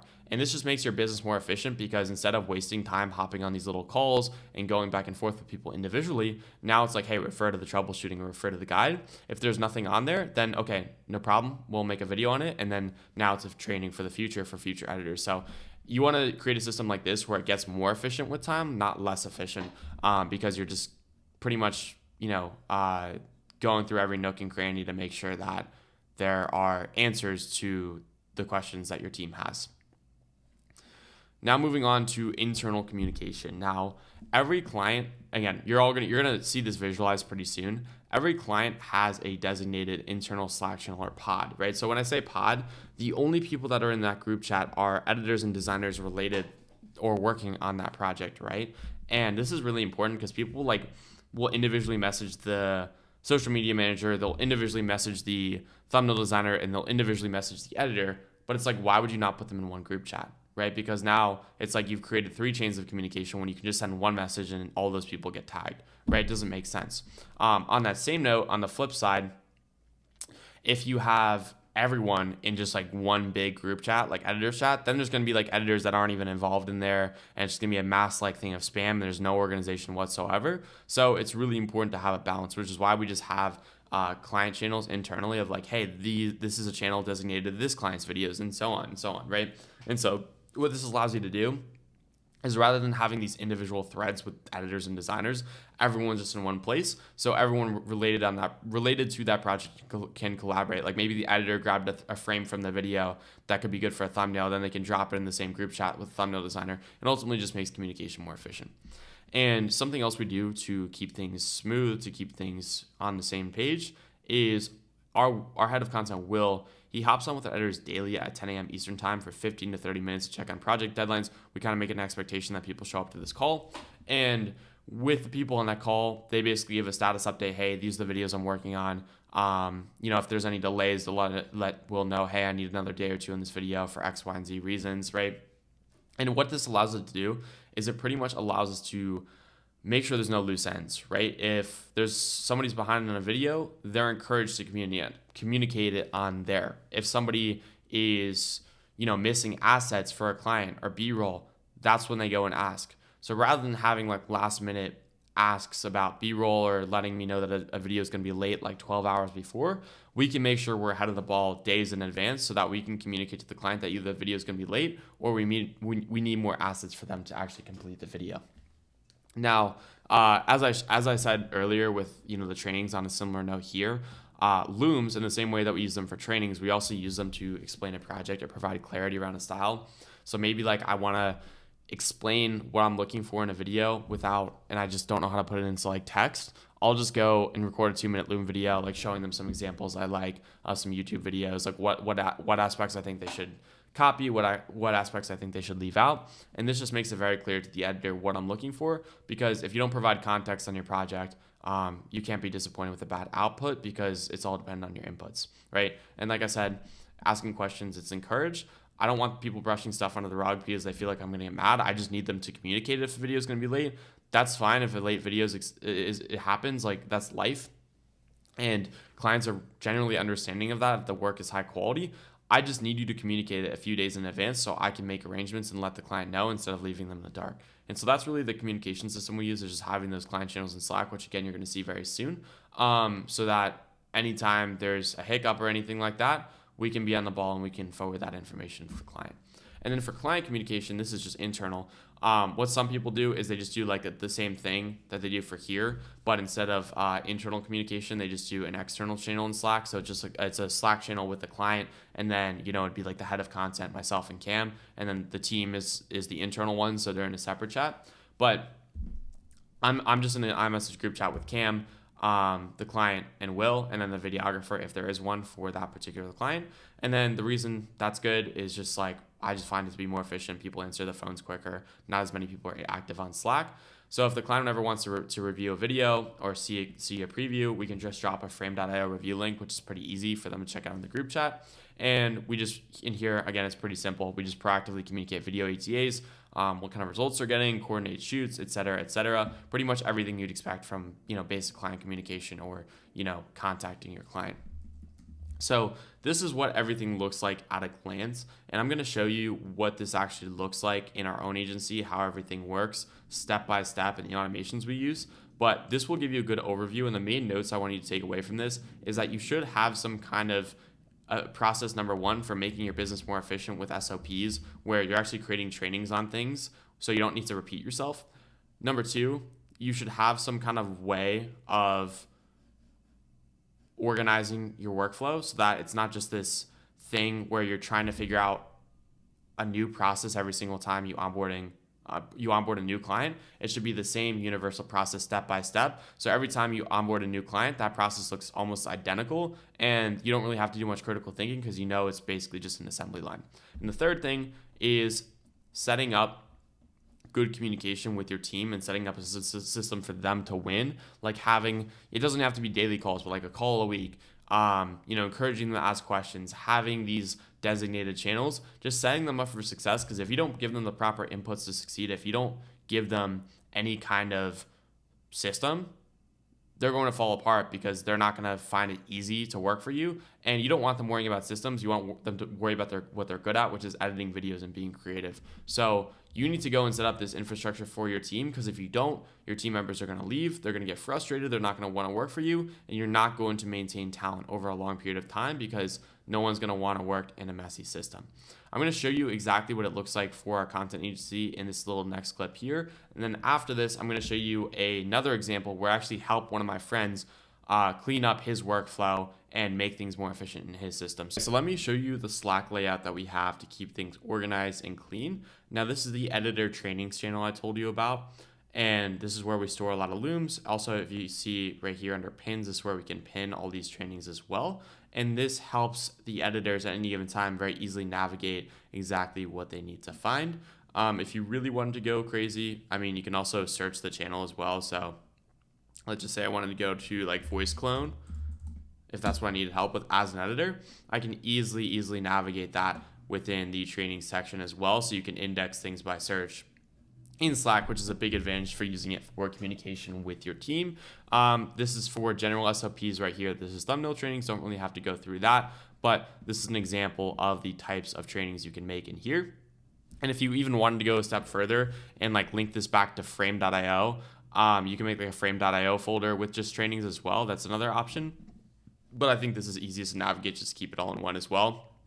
The nice thing about Loom is you can also play it in the channel as well. So the nice thing about Loom is you can embed it, so it'll show it inside Slack, so you don't even have to navigate or click on a separate link, which is sweet. Now this is the editor's channel, like the main editor's channel, where Will just drops his call links every day. This guy's super consistent, literally on the dot every single day. And this is where people can go and join these meetings as well. Now everything else we have indexed by client channel. So I'm just going to go to mine, for example, and the only people in this channel are people that have or are actively working on my stuff, and the same is true for all these other channels as well for the rest of our clients. Now, this is pretty much the arrangement of our Slack. Below are the DMs. I'm not going to scroll down, but this is pretty much it. It's just organized by client channel. TCC just stands for the name of our agency, the clip curator, and then the client name. That just means just implies to us that it's an internal channel and that there's no client in here as well. This is an idea dump thing that me and my head of content use for basically just dropping videos that we like that we can maybe emulate for our clients, or just things that we can draw inspiration from as well. It's just a good way to keep track of stuff we're watching and looking at as far as trends go. But that's pretty much it as far as organization goes. Organized by client channel and whatnot. This is where we can see all active projects that are happening for our agency. And, communication happens between myself, Will, the editors and designers and whatnot. But I'm going to show you how the automation works actually for assigning videos. You're probably confused by this bot right here. So what you're about to see right here is a custom automation and client CRM, you could call it, that we had built for our agency.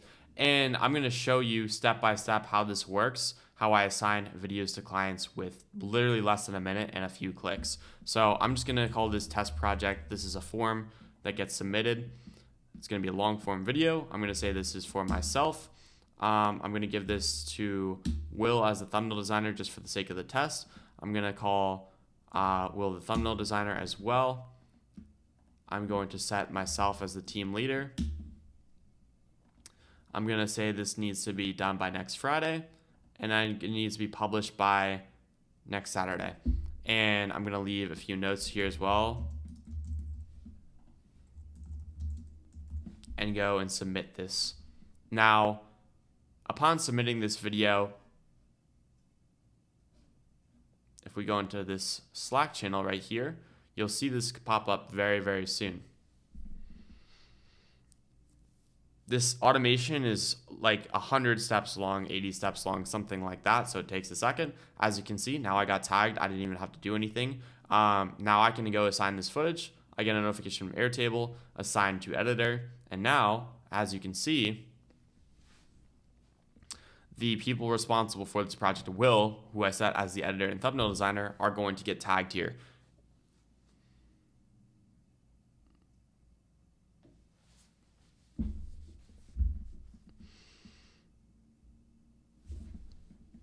Now, with a click of a button, Will is tagged and immediately hyperlinked to the raw footage section in the frame.io folder, where he can go and access all the raw footage. As you can see, I have it separated by ready for review And raw footage is where the raw files that they're editing are added, and ready for review is where the completed videos or videos that are ready for revision are added, and I have that separated by long form and short form. And as he moves down the project, he's going to have the ability to confirm that project and say, hey, I'm now working on the videos, So if I just assign this to myself, for example, I'll show you an example of how I would do it here. If I just wanted to assign this to myself, and I can go through all the steps.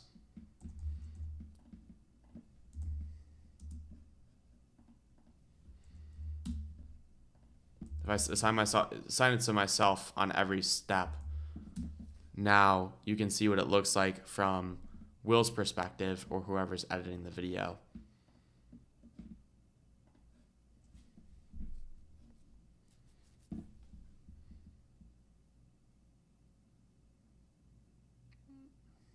So this makes it extremely easy for the editors as well, because they're literally getting notified in Slack and hyperlinked the raw footage. So instead of like having this mess of trying to navigate the footage on their own, I mean, it's pretty much as straightforward as it can be. Right, so now I'm going to be doing it from the perspective of the assigner and the editor. So now you'll be able to see what it looks like from the editor or designer's end as well, right? So now if I'm the editor and designer as well, I'm getting hyperlinked back to this, but I'm also getting a message from Airtable, hey, they're ready to edit, and I can go and confirm. So if I'm the editor and I want to let my team leader or manager know that I'm working on the video, now I just click on editing in progress, and now the team leader is going to know, or head of content is going to know, hey, the editor's working on the videos. Okay, sweet. So this is helpful for us because when somebody does this and activates this, we know that they've seen the assignment, we know that they're working on their videos, etc., etc. And it streamlines the process and makes sure that no one's missing anything, because everyone is using this exact same system, and it's just one universal system that everyone abides by. And then a few hours later, if I'm the editor, I'm going to get a notification where it's like, hey, is this completed, or you're still working on it? Like, so it's going to give me two options. It's going to be like a green button, like, hey, has this video been uploaded for review, or are you still working on it? Is this video still in progress? And what that looks like from my end is that when somebody uploads that, I will get a notification that that video is completed. So when a completed video is done, this is what it's going to look like. Hey, editor has uploaded version 1 of the videos, review it as soon as possible. And that links me back to the ready for review section for that particular client. And then it's going to be the one at the top left, because Frame, if you sort it that way, it automatically sorts the newest videos to the top left, and everything's named as well. So it's not a problem either. And you can see right here in Frame that the video has been uploaded. And this is where Will can go and leave notes on the video itself. The great thing about Frame is that you can use exact timestamps as well. So rather than like having to go and make like a separate Google Doc with all the revisions or anything like that, or do it in message, you can literally scrub, and when you leave a comment, it'll leave stuff at that exact timestamp as well. So it's pretty sweet and pretty much eliminates all that need for a back and forth. And then will get an option to hit a button from Airtable when those revisions come up, or if there are revisions, and he'll be able to click a button and it'll notify the editor, hey, revisions have marked in Frame, review the comments here. And again, it'll link them back to the ready for review where they can go and make adjustments and whatnot. And then the editor can confirm when they're revising the videos, and then when revisions are completed, they can mark them, and then boom. Yeah, it's just an entire streamlined process that the automations can take care of. Bear in mind, you can do all this manually too, if you really wanted to, where it's just like a back and forth conversation of like, hey, it's done, here's the link, But the fact that you can just click a button and then everything gets sent, it just, it tags them, it hyperlinks the footage. Like, it really doesn't get much better than that. So it's just a completely robust system that eliminates any possibility of videos being late or, super delayed, because everyone knows what their assignment is. And on top of that, every time I assign a video with a due date, it syncs back to a view that the editors can see with a video calendar that they can all literally sync with their Google Calendar if they want, with all the assigned videos and when they're due. So if I'm an editor and I want to see what is assigned to me at any given time, I have access to this big calendar that is synced to all the content forms that I submit. So if I want to see, my name is Will Marshall and I want to see what videos I have assigned to me, I go to editor, and then I put my name in, and then I see, okay, this is the only video I have assigned. It's due on this date. And Oh, you can even see the notes in here too. So if under idea, if I want to put like a Loom link on like what I want for this video or what I expect of this video or some general notes about how I want this edited, I can do it there and they have access to all of this as well. And if for some reason they lost the raw footage or the ready for review link, that they can access right there. At the click of a button as well. So there's no confusion whatsoever. And there's no confusion about deadlines because they can literally see it on their calendar. And if they wanted to, they can even sync this. There's another link they can use to sync this with their Google Calendar. So their video deadlines come up on Google Calendar as well. So again, it's a pretty foolproof system and prevents any major hiccups because, not only do they get the assignment in here, but they have a very clear video calendar anytime to refer to if they're unclear about a video due date as well. So again, that's how we run our agency. That's why we've been able to scale to the level that we've had, is because we have robust systems that prevent anything from falling through the cracks. Now, I am now going to show you guys a live consulting call where I break down for somebody how they can improve their systems and all the holes that they need to fix, so you guys can see what my consulting looks like when I help somebody else, when I help another content agency owner fix their systems, what that actually looks like in practice. So you guys get a taste, because we have a coaching program called Leverage Creator where we're helping content agencies not only get clients, not only learn how to close higher paying deals, but also how to run their business like a business, as I've showed you guys today, so that they can actually take themselves out of the business and focus on the high leverage things like signing deals and building the personal brand. Now, if that's interesting to you, there's going to be a link in the description where you can learn more. But hope you guys are enjoying so far, and I hope you get value out of this next recording I'm about to share with you. I figure we can start by walking through like the ecosystem and workflow of like your guys' agency, because I know Deep touched on that as something really important last time. So I'll pull the mirror board, and we can kind of just like visualize what it looks like, when you guys go and shoot with the clients, like those videos going out. And I want you to walk me through, and then we can go and see, where we can patch it up and make things more efficient. So let's just say a client, you're going to go shoot with a client in New York, just hypothetically speaking. What happens? Are you shooting it? Is there a videographer shooting it? Like, what does that process look like? How many days in advance do you know about this? How do you prepare? Walk me through the entire process. Yeah, so if it's New York, we now have a videographer there, which is dope, whereas before we didn't. So it did have to be me. Now, I want to reduce my filming by like 80%, but if somebody pays like a Jamie premium to have me be the guy, I'm not opposed to that either. So, but let's just assume standard operating procedure. I'm outsourcing that to my New York videographer. Client pays, they get sent our onboarding form, which basically just contains like a bunch of questions on like the obvious things like passwords or I try to identify like content that they like. So for example, if there's creators that they really look up to or that they want to like model themselves after, or that are like really well known in their industry, like I like knowing that in advance, so I can go study them a little bit, learn a bit more about their industry and see what's working. Now this is where things get a bit annoying, is because like my assistant hasn't been the best at like sending me this onboarding form when it's done. So I need this to be automated.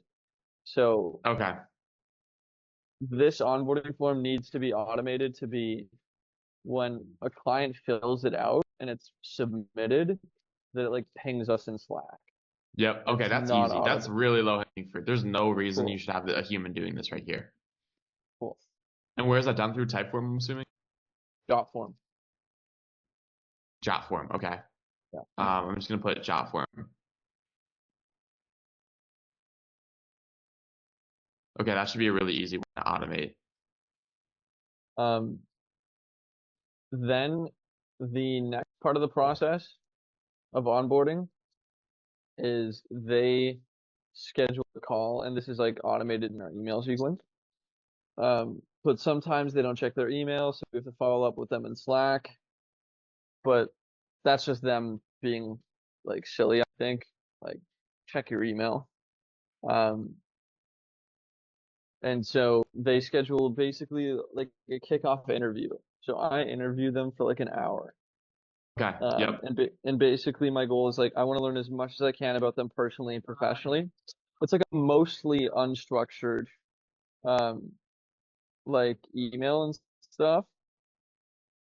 My 4 p.m. canceled, so we can go longer if you don't have anything at 4 Cool. p.m., which is My 48 my minutes. my only commitment is 3 p.m. Eastern time or 3 p.m. Mountain Standard Time. So Cool. 1.5 hours from now.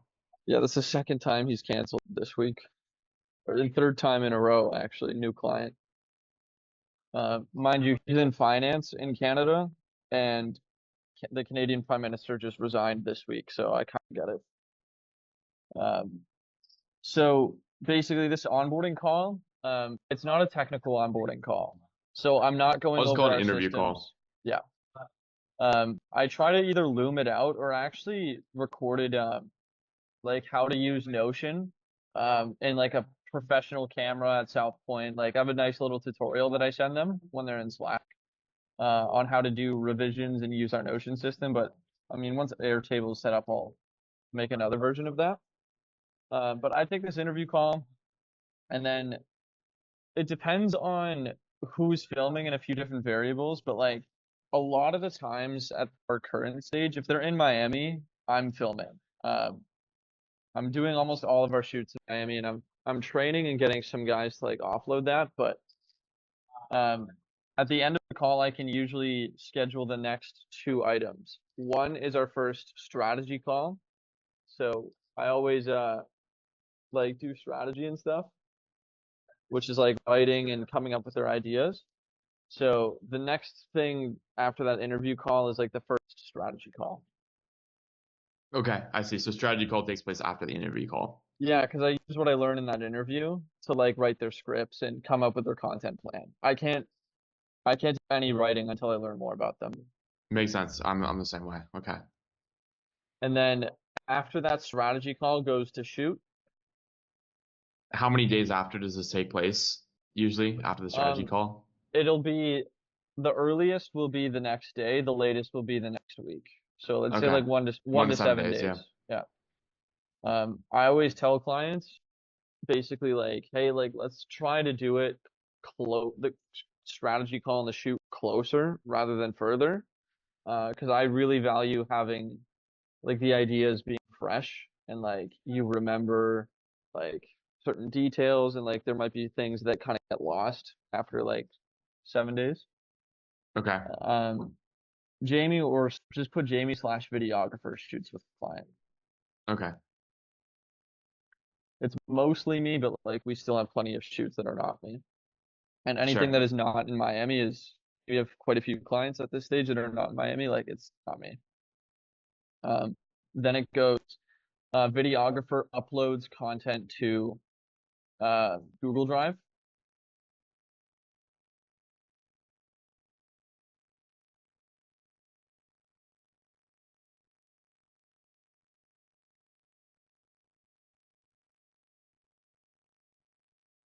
Now, this is where things get interesting. So, it's not the most scalable, it's not the most efficient, but I really do like care about like the quality of edits. And like I'm not the type of person that's afraid to outsource and delegate, but what I will say is I very much view my role, especially in 2025, as like I may not be the person with the guitar or the saxophone, but I'm the orchestra or the orchestrator or the conductor. Like I am putting the symphony together. And so like what I've been doing is once the content is uploaded, whether it's I film or somebody else films, I go in as like the key strategist and make notes to pass off to the editor in Notion. And Why I'm do gonna your when you say notes, can you be more specific? Like, let can you give me an let me example? show you. Really helpful. Okay. So I'll actually let you peek into our Notion system, what we're using right now a little bit. Now this example is a little extreme because I wanted to smash it out of the park for this guy when we signed him, and we did. We got like 23,000 followers in month 1. Give me 1 second while I share my screen. So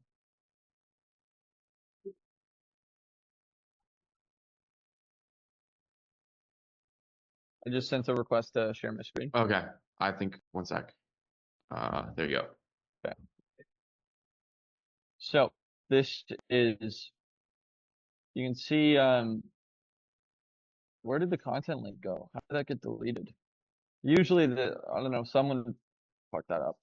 But right here, because this is a strategy document, there is no content link. So this is like the scripts that I do. And so I basically did this for the entire shoot. We got like 20 some videos. So you can see this video in particular, I wrote it and I had a very specific vision as to how I wanted this video to be edited and filmed. So I told the videographer that like for every single one of these lines, you're going to position Taylor in a different part of his backyard. He lives in this like beautiful beach house in Hawaii. He's this like multimillionaire, makes a bunch of content about money. Then if you come here to the shoot, you could see this is like, these are the notes that I did for each video. So I linked the content here, which you can see Sony A7S III. This is all the footage from the shoot. And so video one had like a bunch of different files. And so I would go detailed, like this is the hook. I want you to edit in a similar style to this video if you can. Use the same song, Dark Red by Steve Lacy, and aspect ratio. This is the next clip. Only use the audio from this, and then these 2 shots is B-roll. Like literally, like it's like I'm editing this without opening Premiere. And that's the problem. That's the problem right there. The editor should be able to make these creative choices on their own. I agree.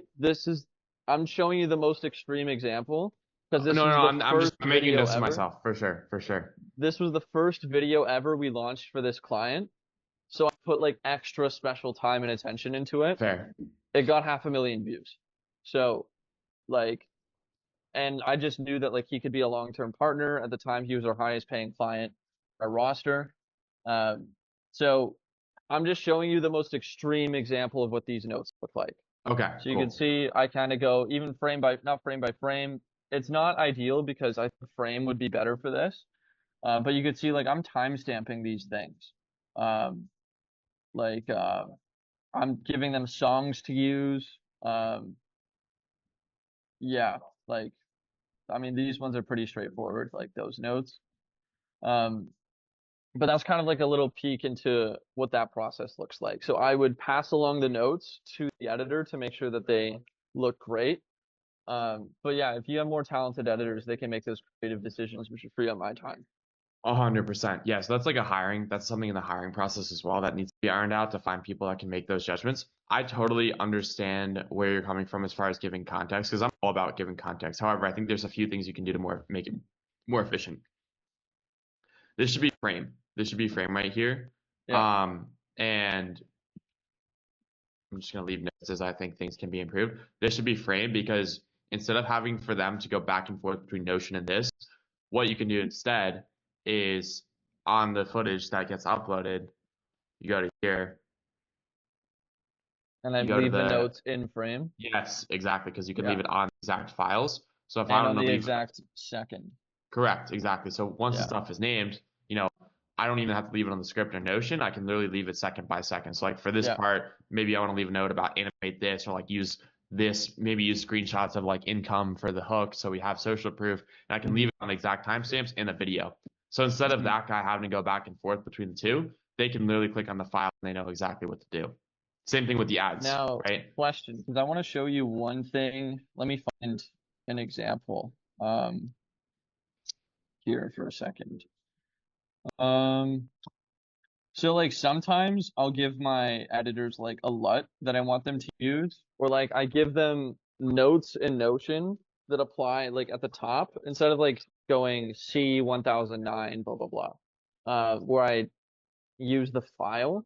I give like a bunch of notes on what I want done to every video. So it's like, please use this LUT.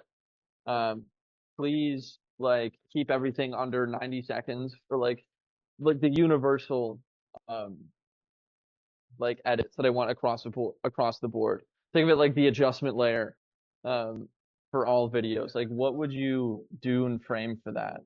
Okay, easy. So it's universal and applies to everything. What you need to do is create a trainings video or a trainings channel in Slack. So if you guys are not using Slack already, I'm not sure what that system looks like, but we have dedicated channels specifically for thumbnail trainings and editor trainings. And so it's like default LUTs. There's like LUTs, how to do the day in the life video, color correcting, how to fix skin tones, how how to make a voice clone for video editing, you need to have a mass channel, and like this should be part of your onboarding process.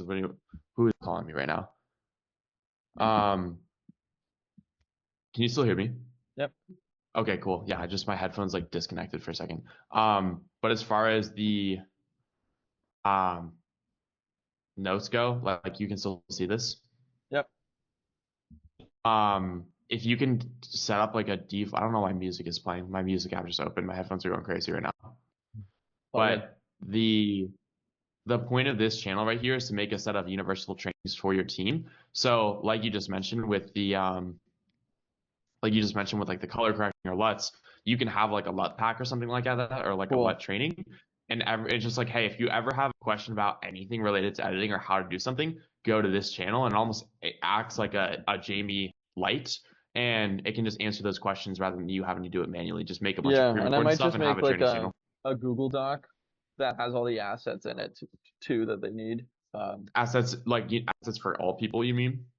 Yeah, all like clients? I use like for example, I have a preferred LUT that I want using across every single client we ever work with, because I want it to be like the one trademark that like you can identify that it's us if you have a clear eye. Maybe that's a silly thing, but I like it, and I really Okay, like the cool. LUT If that's too. your preference, that should be something in editor's trainings for sure.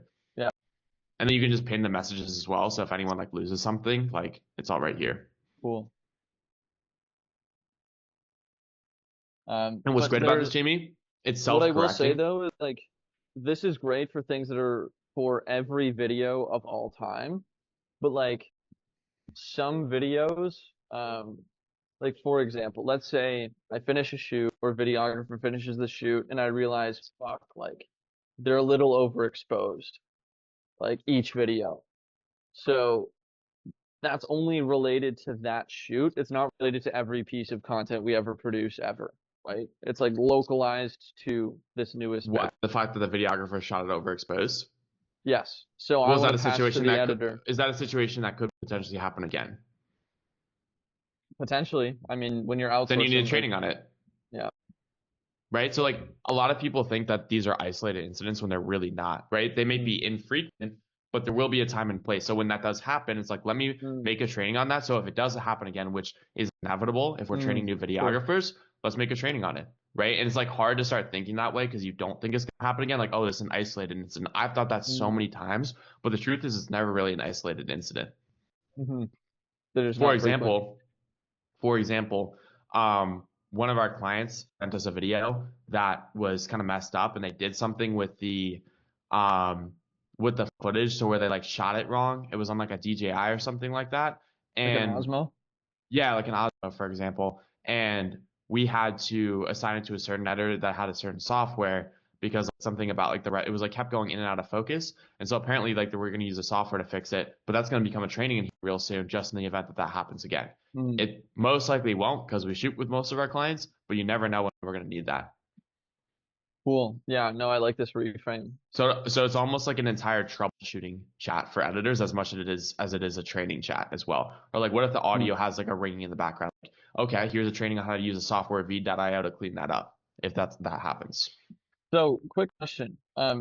We have different editors that use different softwares. Do you guys make sure that all your editors are, let's say, on Premiere? Or do you care about what software they use? It hasn't really been an issue so far. Some of our guys are on DaVinci, some guys are on Premiere. Okay. My guy's encouraging them to try DaVinci because he really likes it, but like we don't require them to use a certain platform. Cool. Because I was just thinking on like the training side, like I don't use Final Cut, I never have. So but then again, my Final Cut editor is really smart. I could get him to make training videos too. Exactly. So it's like Will's making trainings, but also at some point we're gonna have some of the editors start making trainings as well. So that'll be helpful too. But again, when you think of this as like a troubleshooting channel just as much as a training channel, that's when your perspective really starts to change. Like, give me another example of something that happens at a shoot or like with the footage that's like, fuck, how are we gonna fix this? But you end up finding a fix, but you feel like it was an isolated incident. Let me think. I mean, it happens like most of the time, but like anytime I use the DJI mics and if they're plugged into the camera, there's always like this slight background, like not a hiss, but it's like a sound that's like kind of humming in the back. But if I record directly into the mic using the 32-bit audio, like there's none of that. So I basically taught the editors, and if you guys have a better solution, let me know. But I'm like, hey, just clean it up in Adobe Podcast, do it between like usually anywhere between like 35 to like 60%, and then bring it back into Premiere and raise the gain by like 4 to 8 decibels.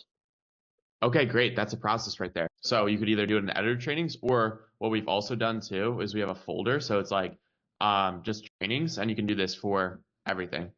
Cool. So you have one, like you have videographer training. So maybe it's something for the videographer, like, hey, don't do the audio like this, do it like this. You can do an editor training, and you can do like a thumbnail designer training. If that's something you guys end up offering. Well, us would be social media management. Yes, exactly. So then it's like, oh, if I'm having issues, I don't know an answer to something. Instead of asking Jamie, let me see if it's in the trainings first. Boom. I And like if there's not one, then you create one, and now longer. Yeah. It's just like constant feedback loop, flywheel of getting better and better trainings. I like this. Cool. Oh wait, I'm not showing you frame, but I think I was sharing my Slack. But yeah, we also have one in frame as well. So again, Cool. it's the same exact principle. You have different folders for different stuff. And just make them in Loom? You can do them in Loom. You can then upload it to frame. So like we make it Cool. impossible for them to miss. So we have a Slack channel for the different ones, and then we have a frame channel as well, or frame, Sweet. folder. Sweet. So in my opinion, that makes an exponential difference. And also now you're realizing it's never really an isolated incident. 100%. I appreciate that that reframe, pun intended, because yeah, I feel like training is something we could do a lot better of a job on, because like so much of our business has been like really deep sells me, like that's actually our business, Right. is like getting access to me, and then I usually get like so like spread thin, because I'm doing all the scripting, most of the filming, I'm still doing the fucking so many different things. So this will be huge, but videographer uploads content to G Drive. So the notes is a separate like part of the process. So I would delete the with notes. So Jamie actually leaves yes, notes, yeah. with basic notes, because like they might leave like certain things to the editor, like, hey, it was a little bit windy and I didn't have a wind sock on. Okay. You might Okay. have to like literally like basic notes that they need to communicate. Yeah, my guys do that in the too. handoff. It'll be like a voice note or something for sure. So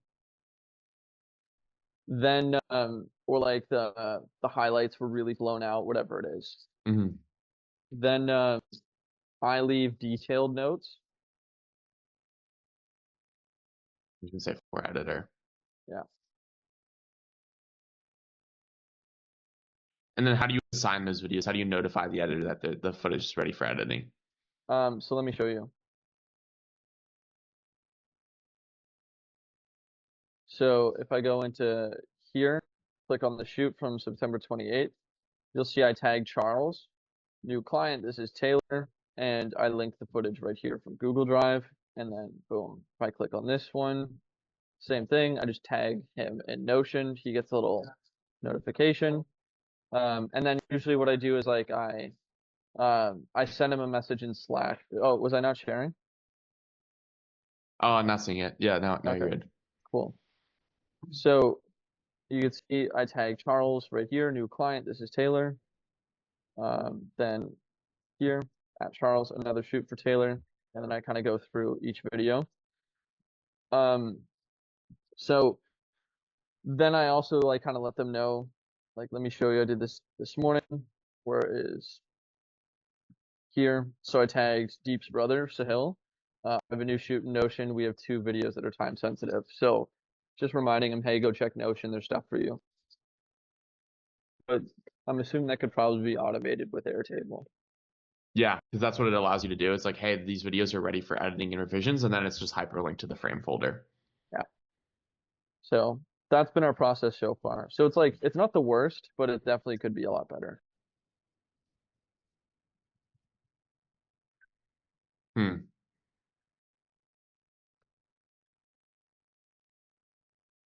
Yeah. With the assigning, yeah, that's definitely something that can be improved. Okay, and then like how long does it usually take the editor to see that the videos have been assigned? What do you mean? Like, Like, actually, that I don't know because I don't get notified if they've seen the message.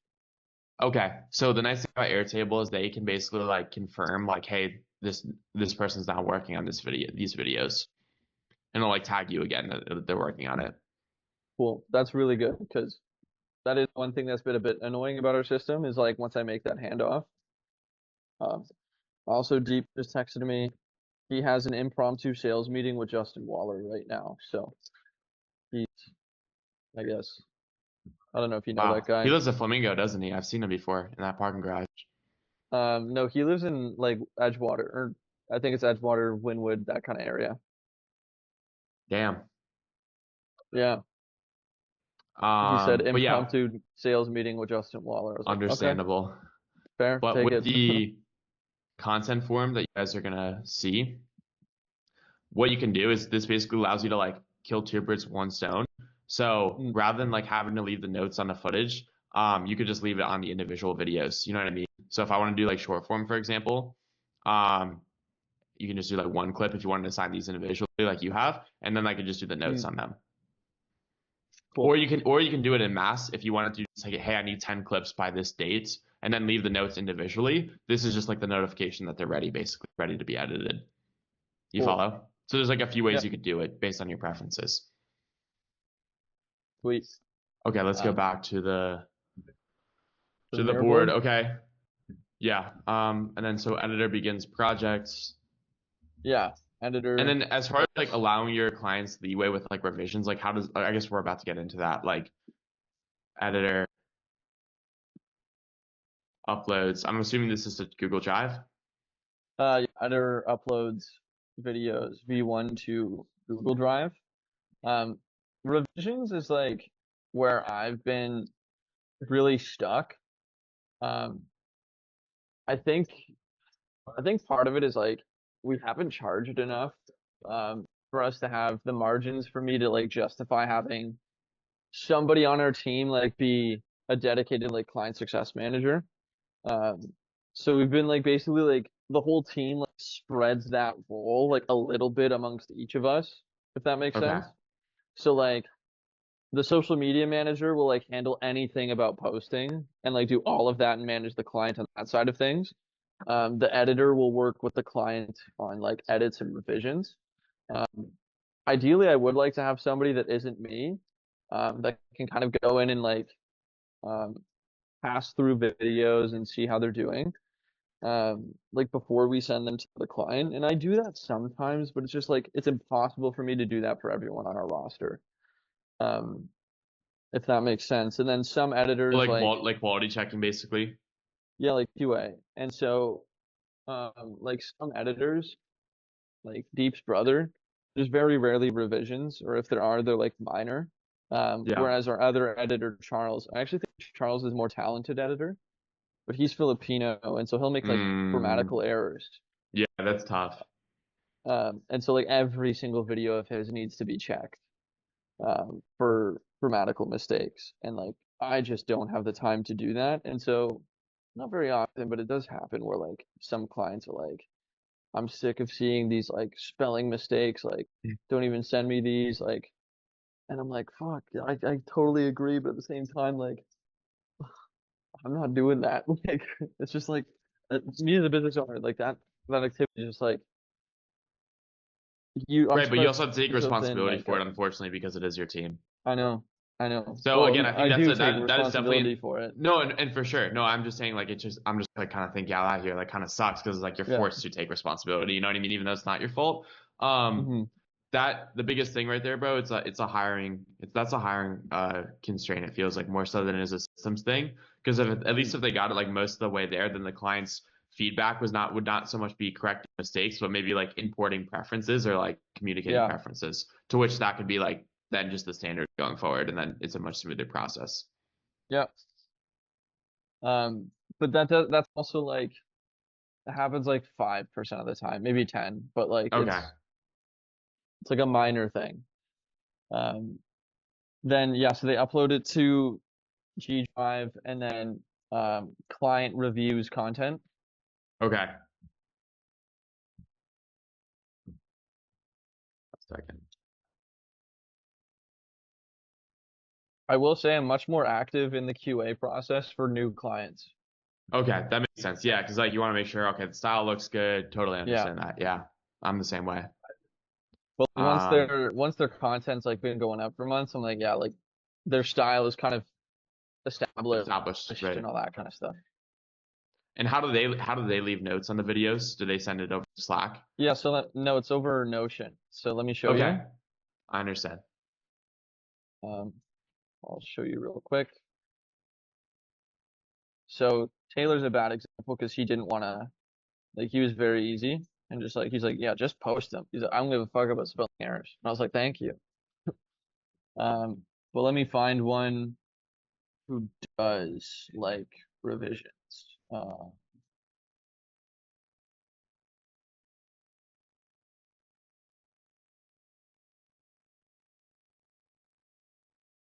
Penny likes some revisions. Let me go back to, let's see this, for example. So we also were putting our captions in here. You can see Bernardo's a social media manager. Some of Kenny's videos, like at 41 seconds, when step 3 comes up, change text to. So that's where that goes. Let me find ones because I still do a decent amount of QA. You can see this one. I went fucking ballistic on this editor. But I'd much rather replace this than frame. This needs to be put to. This is going to change your life. Literally, just translating this over to frame. This changes a lot. Yeah, but you can see I'm like timestamp. I'm like going Google Drive, looking at here, like switching back and forth. It's just a mess. Yeah, dude, 100%. I mean, especially because Google Drive will like lag sometimes. Like, yeah, you need this in frame. Yeah. But yeah, this is like a perfect example of like what IQA looks like. Bro, I go adding the hawk to a sound effect. Oh my god. Yeah, because like he made a joke about like not investing in the hawk to a meme coin, and I was like, you gotta add the sound effect, bro. Facts. Like he's gonna say that, like fucking. Especially this is like the first video for a client. Like this is exactly what I mean when I say like a new You're basically client. editing the video too. Yeah, I'm just not hopping into Premiere. This is so like that attitude is not bad of like wanting shit done correctly. What I will say though is like number one is like with all these revisions, you may as well be editing it. Two, if you're having to make these many revisions, it's one thing if it's the first video and like maybe they just aren't established with the style yet. That's one thing. But if you're doing this, you find yourself doing this often. It's an editor and talent problem where I got rid like, of this editor for this client. Okay. Good. Yeah, like when I saw that, I wrote this, and then I found my other guy, Charles, and I was like, yo, Charles, send me. I was like, here's a video. Send me what you're gonna make. I gave him no notes, and I was like, this is so fucking good. And so yeah, this guy Tarun, not my guy. But I still wanted to do this and just see how it came out, you know? No, for sure. No, I agree. Especially this is post numero uno for a client. So totally not typical that I'm doing this. This is rare, but again, showing you the more extreme examples of our process. For sure. Yeah. And it's like I think one thing that if you're gonna scale, it's like number one, better hires, and number two, trusting those hires when you find somebody good. And like even though it may not be exactly the way you do it, you know that if you control the script, like for the most part, not that the editing doesn't matter, but if somebody can get like 80% of the way there, yeah, anything past that is diminishing returns for you to go and like leave notes like that. You know what I'm saying? Yeah, I also find like when I'm working with new editors, usually I'm more hands-on at the beginning, and after like 1 month where I hammer them with notes like that, they're fucking sick. Like they're really good. So I want them to understand like why I think the way that I do. Because once you can teach them the why, the how, and the what kind of gets sorted. Like, yeah, like when somebody mentions a meme, import the meme. like, you know. But yeah, let's open up the mirror. Let's do it. Client reviews and G Drive leaves. So they're leaving the notes on Notion? Yeah. Okay, cool. And then Again, that maybe would put in that'd be brackets like Jamie QAs at the beginning.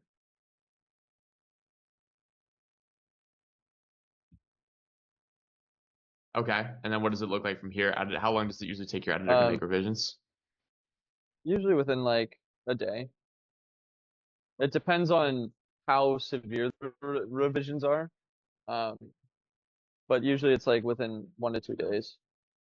And do you ever find this is delaying the posting process? It delays launch for sure. But once we like, cause I have a rule where like I won't launch an account until we have 7 to 10 days of content ahead of Got schedule. it. Yeah, it doesn't make sense to post off the bat. I see you get like ahead. Yeah. So I always build up a backlog. Once we get like once we have 7 to 10 videos, if they're daily, for example, 7 to 10 videos approved, we launch, and then it doesn't really affect the posting schedule that much. That's why I create that buffer.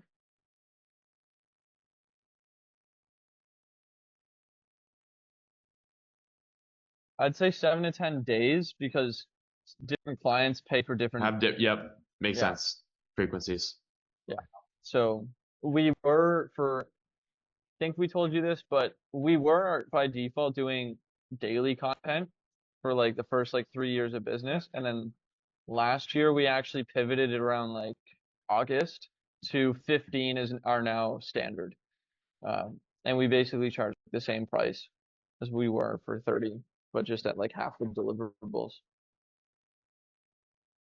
Okay. Okay, posting begins. What does it look like after that? So, well, it's 7 days ahead of approvals. Posting, there's like a process with the social media manager as well. So they have to prep captions, and some clients want them to prep multiple days in advance. Some don't really care. That's like a preferential difference. Why do you give them that preference? Just to keep them happy, I guess. Do captions really impact the performance on a video? No, but they can for sensitive industries. So for example, they can in 2 ways. Number one is getting an account banned by using like certain hashtags. I've had, like, for example, when we launched Lupo, one of our social media managers used a very common Instagram hashtag that is banned on TikTok, and he got completely shadow banned on TikTok, and we actually had to start a new account. She used hashtag yacht porn. So like those sort of things can matter, and especially if I'm working in medical or legal, those clients like have to be very careful of what they say. And if they're outsourcing the captions to us, it gets a little bit tricky because like they have to be absolutely 100% correct when you're talking about legal or medical things. So those are the two cases. So they need to like review the captions as well. So is this like a separate step? If they're medical or legal, they usually review captions, unless they've been with us for a long time. They tend to like let go of that a little bit more, but legal in particular, they tend to be very strict.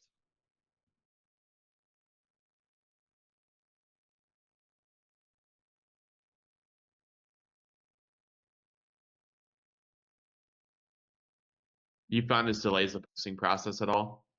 For the legal client, we had 100%. Why do you still work with like why don't you just like not work with legal clients then if you do?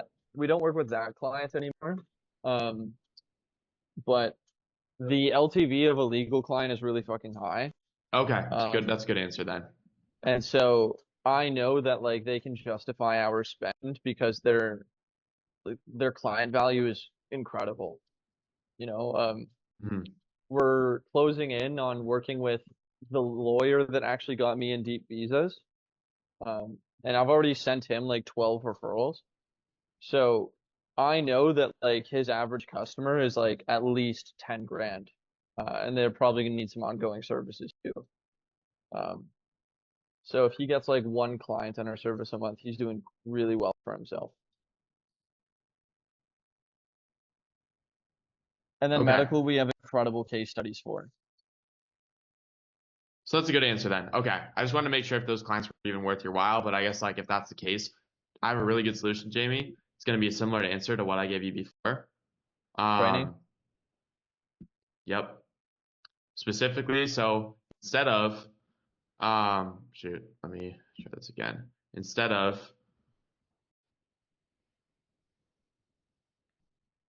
editor trainings, it's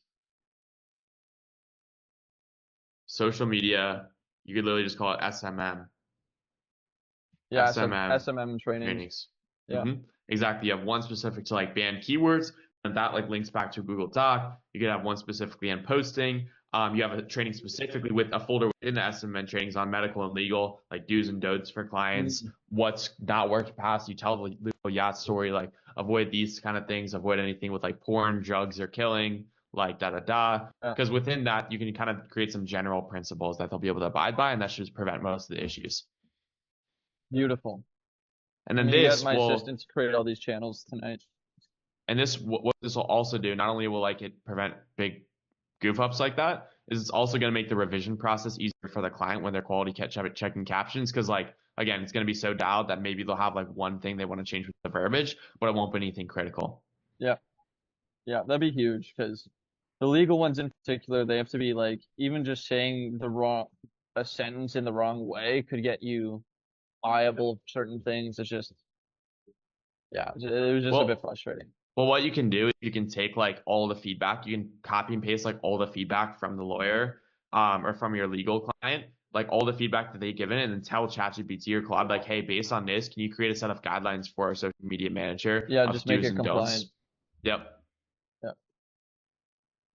Cool. But yeah, that's what I would do for the social media manager for that step, as far as like automating or like, kind of creating SOPs around that. Then basically, yeah, so the social media manager, perhaps captions. Most of our clients don't care that much about the captions, but okay, some do. This is what I'm curious about you. So like, I'm always trying to drive this like delicate balance of, maintaining frame as the expert that they're hiring. Like they're hiring me for my expertise and stuff, but like often enough, you just get these clients that like I'm telling them to do things and they're just like absolutely not. And maybe that's like the clients that we're signing. But don't know if you've had any of like that experience and what to do in those situations where I'm like, hey, like I had to have a call with this guy today and he was doing like I did not write these for him. He was like convinced he needed 25-second calls to actions. And I was like, Fred, like you can't do that. And he's like a 75-year-old man. And I'm like trying gently to communicate that like we are not equivalent minds in this field. Yes. It's just like a weird situation because like, sometimes I'm sure you're playing with these like age dynamics, but like the older people just like feel like they know so much more. But like we really know our field and industry. So like I'm firm and I put my foot down. I don't know if I'm making any sense, but no, I'm hearing you. What's funny is like I've actually had the opposite experience where like my oldest clients are actually like easiest, where they just listen and do exactly what we say. Part of that is precedent and the experience you go into, or like I'm sorry, the frame you kind of enter the relationship with when you onboard the client. Part of it is like client selection, but a big part is also just like actually like sometimes you got to be a little bit of a dick and just be like, look, dude, like you hired us for an expertise. If you want to go do your content on your own, like don't be like, if you want to go do your content on your own, do it yourself. Yeah. But more so, like you don't have to act like that. But more so, like, hey, like I'm just kind of curious, like when you brought us on, like what did you like? Did you like what drove you to work with us? And they're like, well, and then you almost kind of use this as ammo against them. Well, you guys seem like you know what you're doing. Okay, great. Well, like, dude, all I ask, like, you trust our judgment on this. Like, we know what we're doing. If you step into this, I can't guarantee that we're going to be able to get you the results you were looking for when you enter this relationship, but we're still going to be held liable. So we ask that we control the variables so we can be held to the result that, we can be held to the result that we kind of like not promise you, but like set Are involved at in, yeah. yeah, you know what I mean? And so when you frame it like that, I think that'll kind of put them in check. Right. And sometimes if they really get super extreme, it's like, dude, listen, like, this is how this relationship is going to work. I don't really know if like there was a misunderstanding or something like that. Give them the benefit of the doubt. Like, I don't know if you misunderstood, what this relationship looked like, but Deep and I have like, as you know, like ton of experience doing this. Like the whole point of this is for us to basically take over the strategy so that we get you the best possible results because we have a ton of data and ton of experience doing that. If you feel differently, you want to do this on your own, we can part ways and almost go to that point. But like I'm still under the impression that you want to do this, and I want to give you the benefit of the doubt here and just set those expectations. That's how I would handle it. Beautiful. Notes taken. So after the SMM preps captions, then they are distributed across social media channels. So we always post across the big four: Facebook, Instagram, TikTok, and YouTube. And then some clients want other platforms as well. But I tell them pretty clearly, like, hey, we don't have a single case study from LinkedIn, don't have a single case study from X, and don't have a single case study from like Blue Sky or Rumble, like Pinterest.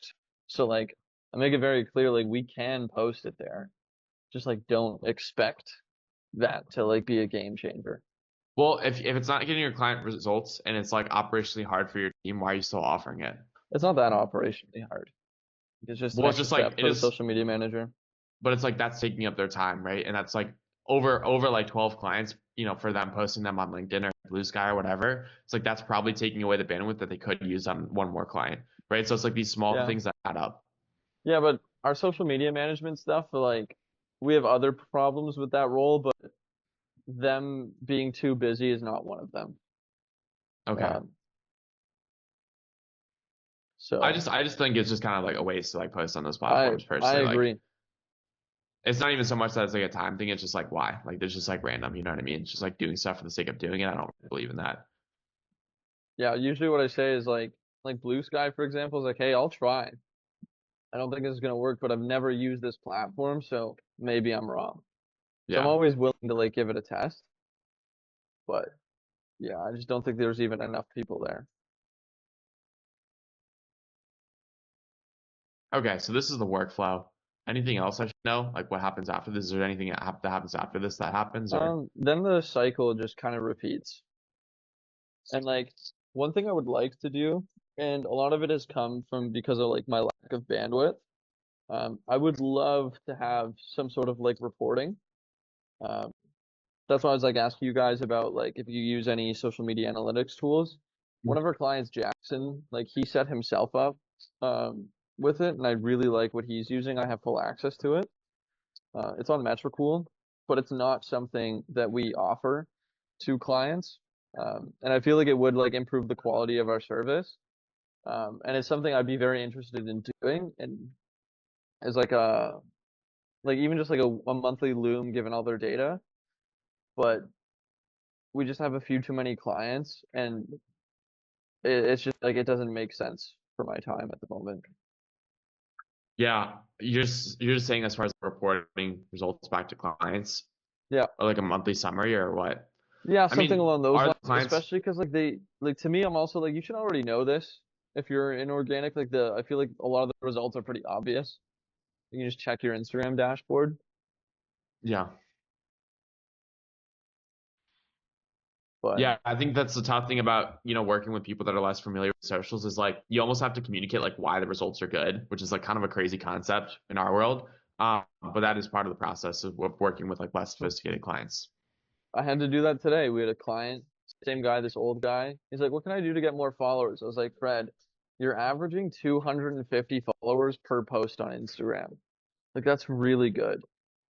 That's real. I actually don't want to change things. I want to keep doing what we're doing. Yeah, that's the proper response right there. You really have to put it into perspective for people sometimes, especially when you have clients in very like small niches too, or like very specific pockets. I'm like, Well, if you really want to play that game, it's not fair to do apples and oranges of, comparing it to like SMMA when you're selling like legal services to people in Milwaukee. Yeah. So let's compare it to other people in a similar niche, and you'll actually see very soon that like you're actually getting pretty comparable views, and that the strategy is working. Yeah, You like really I have to like asked, explain. You really I have to explained explain it like to the concept Lupo. of TAN and these principles and all that stuff because it's definitely not like automatically known. Yeah, I explained it to Lupo the other day. I was like, listen, you're never gonna have a huge audience because Mm. you're a local business. Like, you're never gonna have 100,000 followers because you are in Sunny Isles and you only want customers in Sunny Isles or like around there. And he's like, oh, that makes sense. But yeah, I think Frame hopping in here is gonna make a huge difference because like the Notion stuff, it's worked. The nice thing about Notion at least is like the visual calendar, everything else. And the scripting is okay, but um, what do you think for scripting and like writing I should use? Should I just do Google Drive, like a Google Doc, or Well, you can upload docs to Frame, which is a great thing. Like you can cool? just export it as like a PDF, upload it to Frame because it accepts PDF Cool. files as well. So I think I'll just use Google Docs then, if that's the case. Mhm. Um,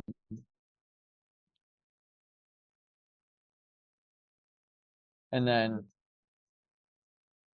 so Airtable would really be a part of the editing process and like, yeah, That's like for assigning. like assigning, yeah, more so for assigning and notifying. That'll be like big. Cool. And then this is really easy, bro. This is just like setting up a Zap with Jotform. So it'll go like Jotform.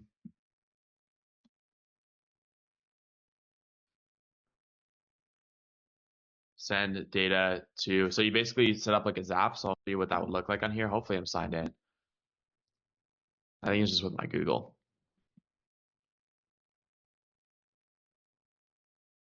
This is such low hanging fruit, but it'll be like, dude, like it's crazy that you don't have like that you have an assistant manually sending you like onboarding data. I know. All it takes is I'm gonna start a new Zap.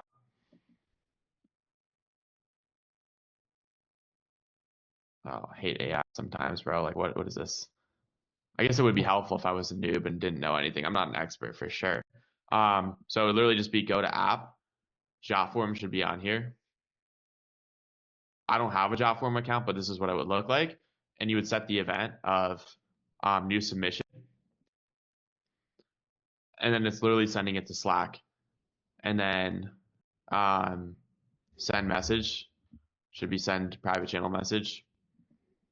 Cool. Or just even send channel message. And then it would just be that. And then you would just decide what it sent, what kind of message it sends. So you would just make like a channel titled like, I'll just show you my Slack for an example here. All you would do is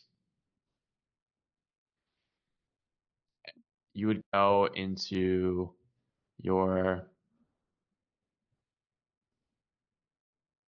Slack, and what you can do is simply, let me share my screen. You would simply set up a channel. So when you connect your Slack account, it can read different channels and you can tell them to send them to this specific one. You would just have a channel titled like onboarding submissions or something like that. And then Cool. like literally as soon as it gets submitted, it'll get sent here. And then I think you can also customize within Zapier like what gets sent here as well. So it's like if you just wanted their email, for example, for whatever reason, you could do that. If you just wanted like these responses, you could just do that. Zapier will let you do that. I am messaging my assistant right now to do that. Perfect. Just sent that to her. So on my side, what do you think would be the most important things that I can do between now and like the next couple days? Give me 1 second. Yeah, take your time.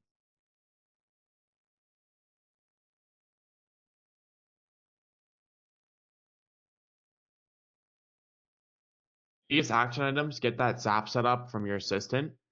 Yeah. Move all your stuff over to Frame, migrate all your stuff over to Frame immediately, and start looking into Airtable. Airtable will probably be the last cherry on top of all that, but I would say getting that Zap set up and moving over your client stuff to Frame, and like instead of so the Zap, migrating to Frame, and also creating those trainings for the social media manager and the editors that you think absolutely needs to be addressed. And then using that as like a constant refinement process. Anytime you have an issue and you correct it. Now we're going to go on to tracking results for your clients. Now, you've probably been watching this video asking yourself, how do I actually track these outcomes I'm getting for clients and see that the videos I'm creating are actually generating a tangible return?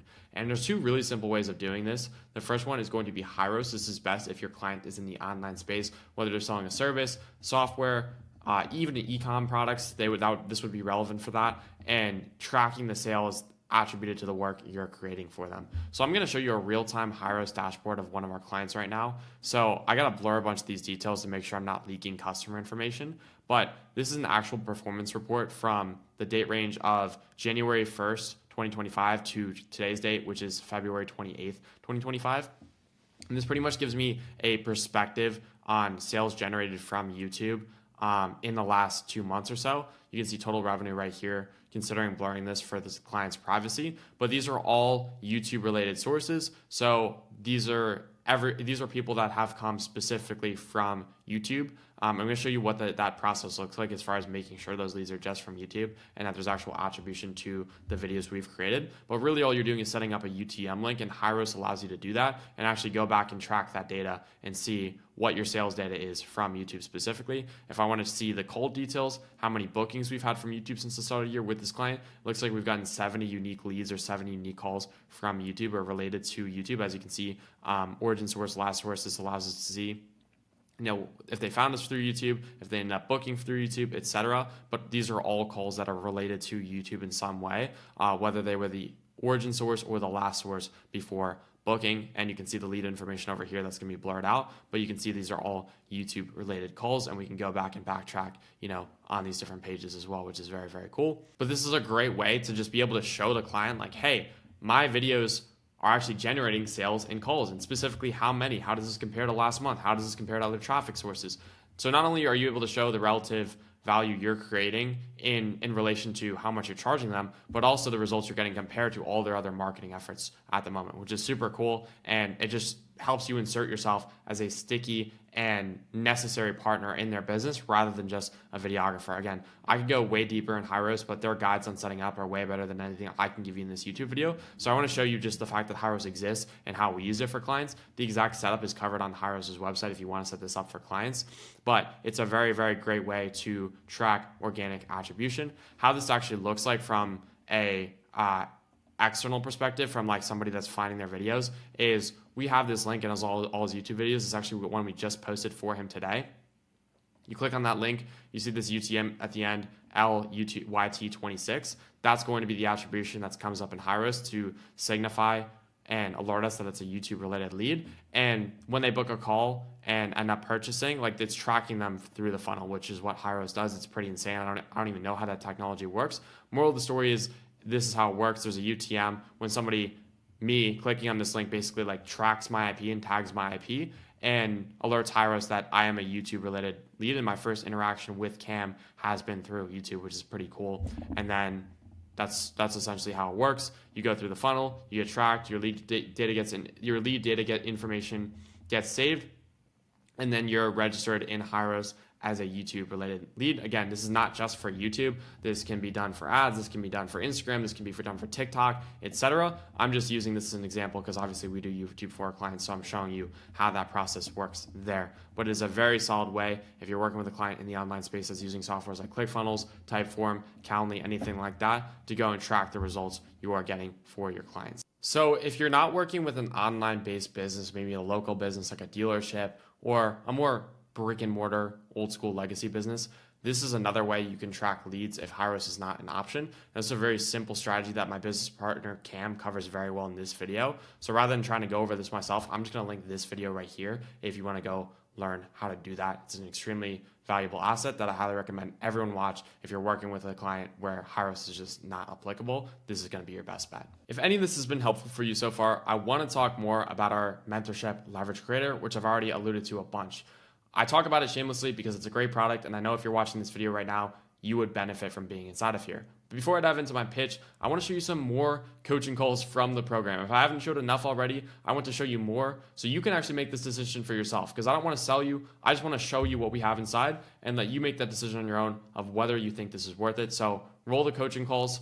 Let's get into it. Okay, so really quick, fellas. I'm just going to, if you guys could, I'm going to set this as just a standard for my calls going forward, just because like we're getting some more people in and I want to make sure that I get all the questions covered. So if you check out that link, just go ahead and save that link, you know, in your phone or something like that. I'll keep it in circle. Obviously, our other coaching calls aren't necessarily as populated yet. So, you know, with mine being a little bit more populated, check that out right there. And basically just the opportunity to go and submit your questions. And I'm going to just restructure the way I do calls a little bit, where all the questions that come in, I'll go and teach on those in like the first hour of time, and then I'll open up for Q&A. That way I can make sure that everyone has their questions answered within the first hour, because I do want to make sure that I am respectful of people's time, and that like all the questions that are asked beforehand do go and get answered, you know, within the first hour. And like that was like the biggest thing I noticed last week, because we just had a really big call last week, which was awesome, but I just felt bad because I think some people, like, they waited a while for their questions to be answered. So if we can, you know, go and have the questions structured out, that allows me to just prepare a little bit and like run through them, and like just make sure I go and answer them in, you know, a really solid way in the first hour, and then we can just go into Q&A. So not like trying to limit the calls. I just want to make sure that, like, you know, we're prioritizing those first. So I sent that link. Make sure you have it, Dave. It's just,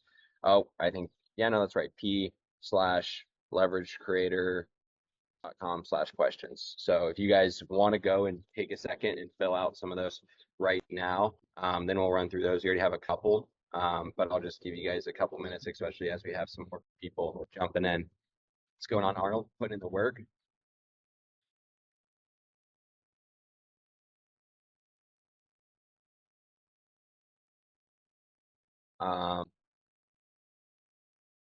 Let's see, and then I do, okay, so I have a hard cutoff today in 3 hours. So not that that should be a problem, hope, but last time we did go for 3 hours and 40 minutes. So I have, what would be cool, what I might do, so, okay, so in 4 hours, I have a sales call that I'm kind of JVing with the student, and like it'd be cool to like kind of take that live and then also be on with you guys. So I might create an opportunity for that. But all right, let me check what we've got for some of these questions here. Okay, so is Charlie here? Yep, Charlie's here. Sweet. Okay, so we've got 2 questions in there, fellas. Lloyd, your transcript is that's just like a conversation that you had, right? In-person conversation. Okay, perfect. Sweet, we'll run through that. And then I also had something from, let me check, this is a little earlier.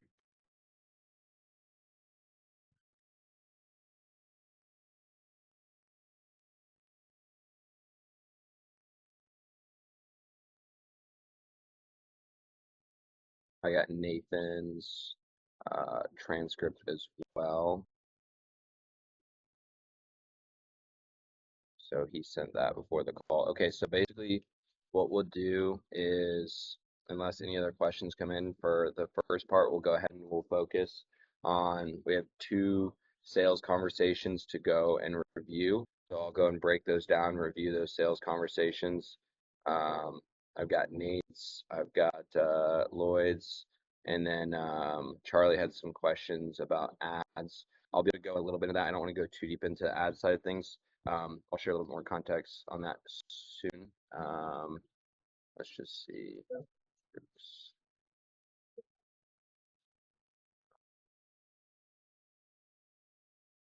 Cool. All right.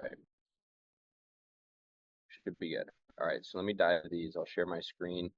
You guys can still fill out if you would like to, but we'll break down these conversations first, and then we'll start there. Good.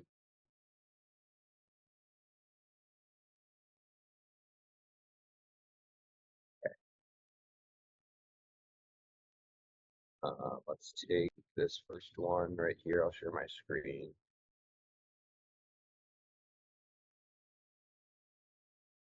Okay, so this is Lloyd's conversation at the car dealership. So I'm just gonna take this and we'll go break this down.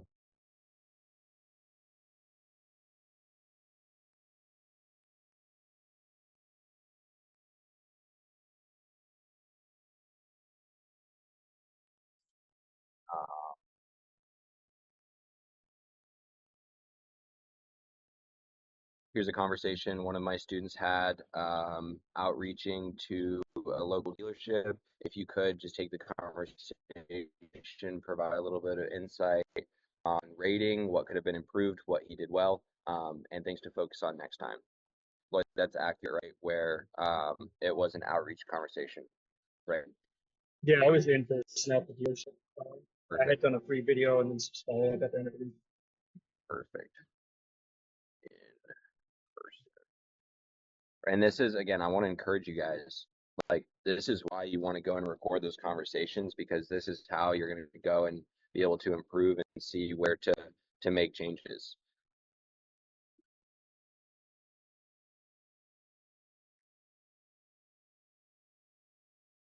So, Lloyd, we got 6.5. So if there's a little bit of harshness in here, don't take any offense. This is just obviously a way to go and get better. So this is, I mean, I would say that this is relatively common, and this is what you guys are going to see frequently, where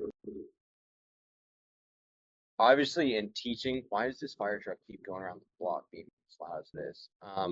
But with the prospect and the people that we tell you guys to go after his program, you will see that in most cases there will be a 7 out of 10 rating or above. Which, if it's a 7 or 10 rating out of above, there's a very high likelihood that you have the opportunity to go and actually close that deal. It just all depends on your sales abilities, which is, again, why you need to go record the conversation so you can see where to improve. So let's just run through this. The prospect score is Toyota dealership, who Lloyd's actually going talking to. Strong potential for future business, but not urgent right now. So right off the bat, that just tells me, we need to showcase urgency in our sales presentation. Acknowledges that they will need to invest in marketing soon, has budget flexibility, but decision-making is delayed.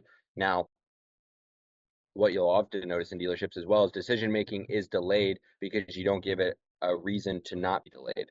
Recognize the value of video, but needs clear ROI to justify investment. So what I'll say to this right here, and I think I touched on this a little bit last week, but the decision making is very much so hinged on the urgency that the general manager or sales manager has. And you can go and add to that urgency if you paint a clear picture of how this goes and impacts their role, right? Because think about it. If I'm working with Berkshire Hathaway Automotive Group, there's 90 dealerships, and one of the dealerships starts seeing exponentially more results because they took a little bit of a risk and they started focusing on their marketing and their advertising further, then how does that make them look within all the group, right? They're going to get promoted, they're going to get paid more. So if you frame it like that, which is what they care about, right? General manager, sales manager, why else would you want to go and do something like that if it wasn't to go and make a fat check? Then that obviously goes and ties into their pride and ego a little bit, and you can go and play off of that, which is huge. Sales score 6.5 out of 10. Solid rapport building and discovery, lacking strong gap building to make the need feel urgent, right? So this is, Lloyd, this is a really big one. We'll go into this a little bit more in depth. Same with everyone. This is really important. Pricing discussion was handled well, but could have been pre-framed value more. This is something that I even noticed in my one of my closing calls for a client where like I could have gone and it gave me the feedback well, like I could have pre-framed the value a little bit stronger. Did not set a strong next step. Example, firm meeting, demo video, etc. Right? So even if there is a delay in something, you want to try and get something on the calendar and you want to try and lock something in. objections faced by prospect and how to improve response. We haven't had to market aggressively. Why it's an objection? They've been selling cars without heavy marketing, so they don't feel an immediate need. Better response strategy, tie their future expansion, new facility to the need for increased exposure. Reframe marketing as an investment, not a cost. It will protect their sales pipeline when market conditions shift, right? Like a good way to basically go and say this is like, yeah, so like obviously you guys have great momentum right now, but like what happens when you don't, right? We want to keep that momentum going. Like the sales guys, they're excited because momentum's hot. The sales manager, they're excited because momentum's hot. Like, we're within a window of opportunity right now where everyone's like going through this sprint and they're crushing it. Like, why would you not pour fuel on the fire, right? And you can see how when you would go and reframe it in that way, how it would make a large difference. Example, right now you're selling every car you can get, but when that slows down, the dealership that have built an audience will win. The best time to start is before you need it, right? So, this is where it's really good to go and make analogies because people understand analogies really well. So if you, Lloyd, for example, like say you went to them and you're like, so like obviously like I get everything's going well right now, right? So let's take your health, for example. Everything's going well right now, but there's something that's causing you to be on a path of going and getting sick, right? Like, is the best thing to do to prevent getting sick, or when you're sick, try to go deal with the problem? And you could probably word that a little bit better, but I think you guys see where I'm coming from, where it's like, of course, if you can, like, if I know I'm about to get sick, like, because I can feel my body and I can go and react and respond to my body. It's like, okay, if I feel like I'm on the verge of getting sick, I'm just going to go overload on vitamins and nutrients, make sure I have the sleep I need, de-stress, and I'm going to take care of myself, go sit in the sauna, go maybe cold plunge, lay in the sun, and like just take care of my body aggressively. And in most cases, that'll go and prevent me from actually getting sick because I realize it's just my immune system response of like, hey, like, I need to work in overtime, so give me the opportunity to go work in overtime to prevent this from happening. Whereas if I'm sick and I'm trying to go like fix the problem while I'm sick, it's much harder to go fix the problem. Right. Yeah. Yeah. Alexander, are you going to start cardio after you had a stroke? Exactly. Or before, right? Example right now. Yeah, we just ran through that. It's hard to know when to put where to put marketing money. Why this objection? Uncertainty equals inaction. They need clarity on ROI. Better response, provide a mini case study or data points about how video increases engagement and conversations. Example, the top performing Toyota dealership using short form content are seeing X increase in leads and showroom visits. I can bring that here, right? So if they this is something they literally said, it's hard to know where to put marketing money. That's where you have to come in and as the expert and literally just be like, no, it's not. Like you're literally putting it here to go and see XYZ. You're spending money on creating short form, and when you go and create short form for your business, it helps establish you as a better authority, and it also goes and increases your trust with the audience that you're working with and brings in extra leads as well that you can go and sell to. They're going to be warmer leads because they're going to see your sales team already. That's going to be established, and you're going to be able to build off that in your relationships, right? So you're coming in as the expert of like, look, it's not confusing at all, actually. Based on what my data says from here, and here, you need to be doing this, right? Because realize these guys are numbers guys. So if you go and just like paint a clear vision of the numbers, they're gonna be like, oh yeah, that makes sense, right? And like always just put yourself in that frame of like, even if you're not there yet, like you are the content expert. You are the expert. Like the reason that you're going into the business in the first place is because they don't have the thing that you're offering.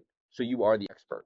Regardless of like if you feel qualified or not, you have to go in as the expert and you are the expert. And I guarantee you, all of you guys are the expert when it does come to content because these guys like, bro, they're probably filming videos on a Nintendo DS or Nokia, right? That's what it looks like. Or like for some reason, like I feel like a lot of dealership sales guys are like always having Android phones and like they just think it's the the best thing since sliced bread to go film a video on their Android phone. It's like, bro, like this is literally like a pixelated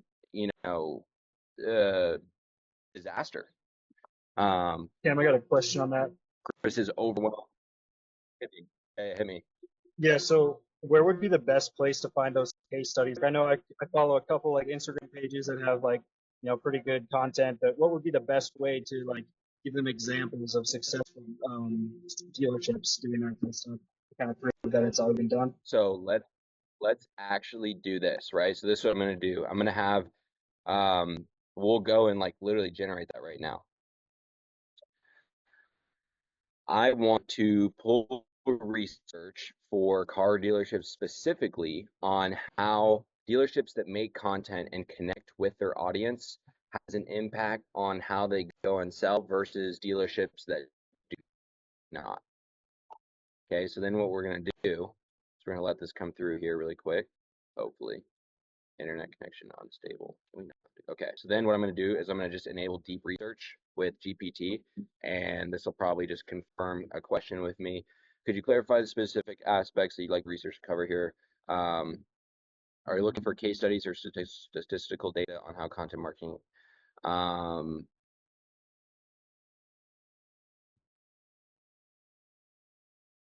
So we'll do. So I want insights on 1, 2. Yeah, just 1 and 2. Basically, I need to create a case study and a data report that I can use in my sales process when I'm going presenting to a dealership.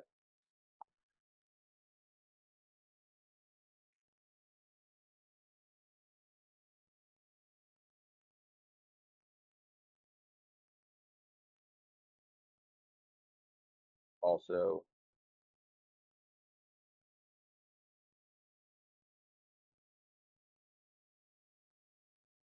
okay, we'll let this do its thing. We'll go back and we'll continue. So like basically, if you don't know what deep research does, is it's going and actually scouring the web, pull like case reports, and it's going to go and compile all that for us, and then we can go and we'll continue going through this.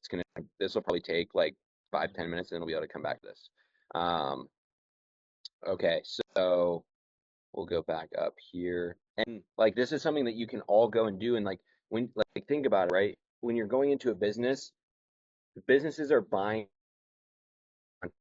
go and showcase the kind of outcome that your service will go provide. This is a great thing that you can use if you don't have a big portfolio, right? Because you're literally bringing real life metrics, and like anyone can do this. You just have to go and be diligent and like prepare ahead of time. So let's see. Okay, so we're making progress there. We'll come back to this in a little bit, like I said. Okay, so let's go back up to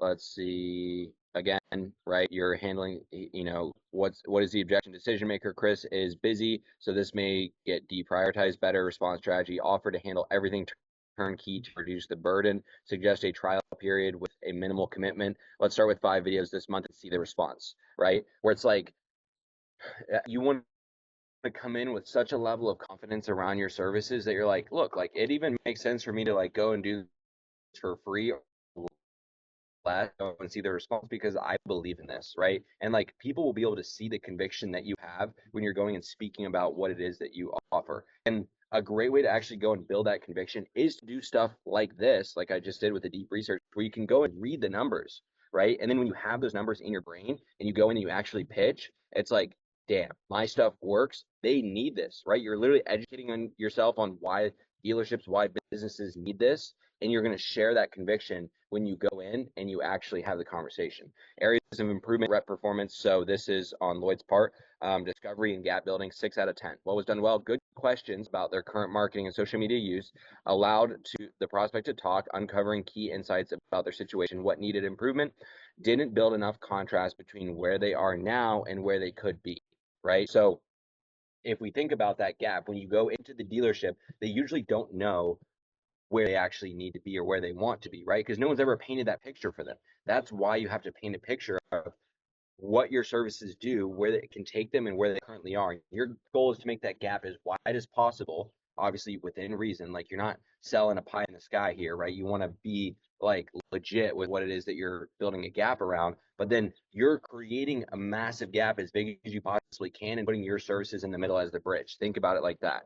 The dealership knows they need to improve, but doesn't feel urgent pressure. Better strategy: use leading questions to highlight risks of an action. Example: what happens if Toyota competitors in the area start consistently posting high quality videos content before you do? Obviously this goes and like drives urgency, where it's like, look, like this really is a battle to the top, and like whoever's winning is a winner. Look at Amazon. What if someone wants to go and, you know, compete with Amazon? They pretty much can't, because Amazon is now monopoly. Like, do you want Toyota dealership XYZ down the road to go be the monopoly and like have all that social attention, or are you going to move forward with this and like become that monopoly instead?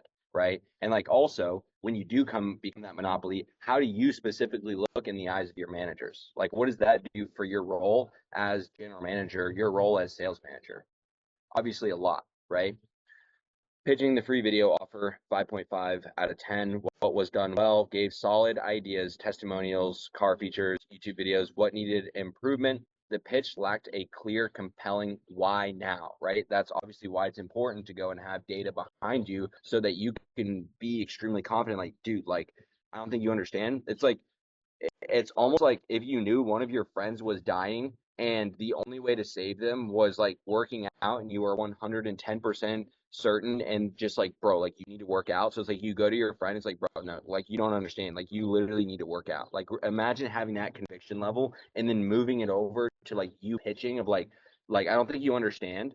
Like you literally need to be doing this video content right now, and here's why. Here's the data, here's the research, here's my track record, here's what will happen if you don't. Like you're basically coming in so confident and so sold on what you're offering that they're like, damn, like if this guy's speaking like this, and there's something I'm missing, right? And then they're curious. Free sample video should have been presented as a no-brainer to get started, right? Obviously, how you present this is extremely important too. If you're like, well, like, you know, we could do a free video, where it's like, dude, like, I don't think you understand how much opportunity is here. Let me just shoot you a free video right now. Like, I already have an idea. I like, look, I came prepared. I'm ready to go. Let me just knock this out for you on your behalf. You're assuming that they're going to say yes the way that you're saying this, right? And then like, dude, I'm just going to go shoot that car right there, that car. I'm going to cook something up, you know, 30 minutes. It's going to look fantastic. Obviously, it's no risk to you. And then instead of saying, am I good to do this? You're saying, which car do you want me to shoot? And then they feel like an idiot if they're saying no. Better strategy, instead of asking if they want content, say, would you be opposed to me shooting a quick, engaging video for you this week to see how it performs? And then again, like to level that up is like, dude, like you don't understand, like you need to be doing this. Obviously, like you have to realize, like I realize this takes a lot of balls to go out and just be like, oh yeah, like I'm gonna do it. But like again, when you go and have that research, when you go and have that conviction, you can do this, right? So I can go in, I can go talk to a general manager, like, dude, like I don't think you understand how banging this free video is gonna be. Like, just tell me which car. I'm gonna go knock it out right now, and I'm gonna have it on your desk in the next hour. And Yeah, it's the like, research is a huge asset. it is massive, and you'll see that when we go run through this. Let's see how it's doing. Okay, we're like almost halfway. Okay, so we're at 3. Objection handling and closing, 6 out of 10. What was done well? Kept the conversation going despite objections. Handled price discussion professionally. Good job on that. What need improvement? The close was weak. No steps set in stone. Better strategy, instead of agreeing to send an email, push a follow-up meeting. Guys, listen, never ever just agree to sending an email. If someone in business, unless it's like maybe extremely high up, right? There's only one person in business that I actually go and converse with over email, and like even then, like if I'm not getting a response, I'm just calling him, right? Like if someone is trying to push you to email, they're just not taking you seriously. And so like instead be like, dude, look, like I get it, you want me to follow up with an email. I think it'll just be better if I just come back in 2 days. Like when are you gonna be available in 2 days? Like is 12 o'clock better? Is 2 o'clock better? I'll just come back in, I'll bring whatever, blah blah blah. Like just know, like program it inside your head that them saying, oh, I'm gonna email you back is basically them trying to say no in the nicest way possible, and you shouldn't be accepting that. Oh, dude, that's actually great. I just don't use email to talk with my clients because, I've just noticed that people that use email just aren't serious. Like, let me just get your phone number and I'll text it over to you because obviously I get it. You're probably getting thousands of emails a day. And to like go and like see mine and respond to mine, like it's just gonna be way easier for me to go and text a video over to you. And I've even gone as far as like, um, oh yeah, bro. Like honestly, the videos that I export, they're just too big to send over email because email limits at 33 megabytes. And like usually my stuff's around 50. So and then they're like, what is this guy even saying? So like, let me just get your number because then I can actually just send it right over to your number. And then they're like, okay, here's my number, right? And if they say, well, I don't really like give out my number, I'm like, so like you just don't want a video? Like am I just wasting my time here? And just literally like call them out. Because like realize if they say no, then you're like basically done. So it really doesn't matter. And like realize like this is the same thing that they're doing to their customers anyway. Like this is how they get people to buy cars. So you're not a bad person for doing this, especially if your services are actually good. Um, I mean, obviously, if a sales rep is shoving a lemon, like a bad car, down someone's throat, and like they're using tactics like this, then it's like, yeah, that's like ethically wrong. But like, it's not ethically wrong for you to go and be extremely convicted on how good your services are and go and push those. All right, we just got a return on that, so we'll go close. We'll go look over that in just a second. What was done well? Close this week. Yeah. So again, just like let's schedule a quick call next Thursday or an in-person visit. Like you want to get something hard on the calendar. So for example, and like sometimes this goes south too. So I was helping a client close a deal. We were on with a guy, like honestly he just wasn't the best fit because he just didn't have the funds. And I think he was lying about how much he did have. So he was like, yeah, like let's just like he wasn't going to close on the call. He needed like a little bit. He had like another call planned. I was like, okay, we're not going to push this. I was like, okay, let's just schedule a call in 2 days. That gives you time to take that call. You can look into us a little bit more. We'll send you some resources and we'll set a call for the exact same time in 2 days. Sound good? Perfect. Okay, give me your email. I'm going to invite you right now and accept the invite right now.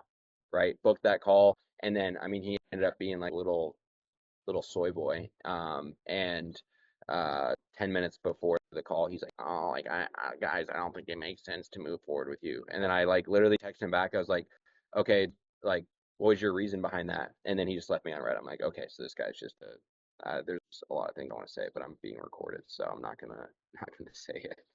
My call recording is being recorded. I feel like Joe says all this shit, so maybe I should just say it. Like the guy was just being a pussy. Um. Okay, so we eat steak over here, boy. Joe got no filter. Yeah, no, like honestly, he was just like I could just tell when I was on the call with him. So like we pitched him at like 7K a month, and he's making like 15K a month, right? And so I already knew I'm like, okay, like we're gonna really, really have to sell this guy and like have him be convinced of the value. And like we did a pretty good job, but again, like some people just aren't willing to go and take the risk. And then it's like he's like, oh well, I want XYZ outcome. I'm like, okay, great. Like we can go and get you that outcome plus more, but it's like it's not free. And he's like, oh, like I was just thinking that it's going to be, $3,000 a month for you to come do all my short form, for you to do all my YouTube videos. It's like, bro, like, is this India? No. Like, this is the United States of America. We actually have creativity over here. We're not robots. So, areas of strong improvement for performance, good rapport building, 8 out of 10, kept the conversation casual and engaging, matched the prospect's tone well, effective use of industry knowledge, 7.5 out of 10, mentioned competitor insights and successful strategies, showed understanding of social media market principles. Good job on that, Lloyd. Like, to be rated over 7 on that is very good. Handled pricing well, provided different pricing options based on needs. Yeah, so you did a good job on all these things. So shout out there. Bad day to be a cheat is crazy. It's true. Um, okay, so prospect follow-up game, immediate action, send a recap email. Honestly, don't do that. Immediate action is send a recap in person. So literally go in and deliver it. Follow up. Like again, like this is all good, assuming that like something was done over Zoom and it's virtual. But the best thing that you can do, and always the most uncomfortable thing, usually ends up being the best thing. Just go back and follow up in person.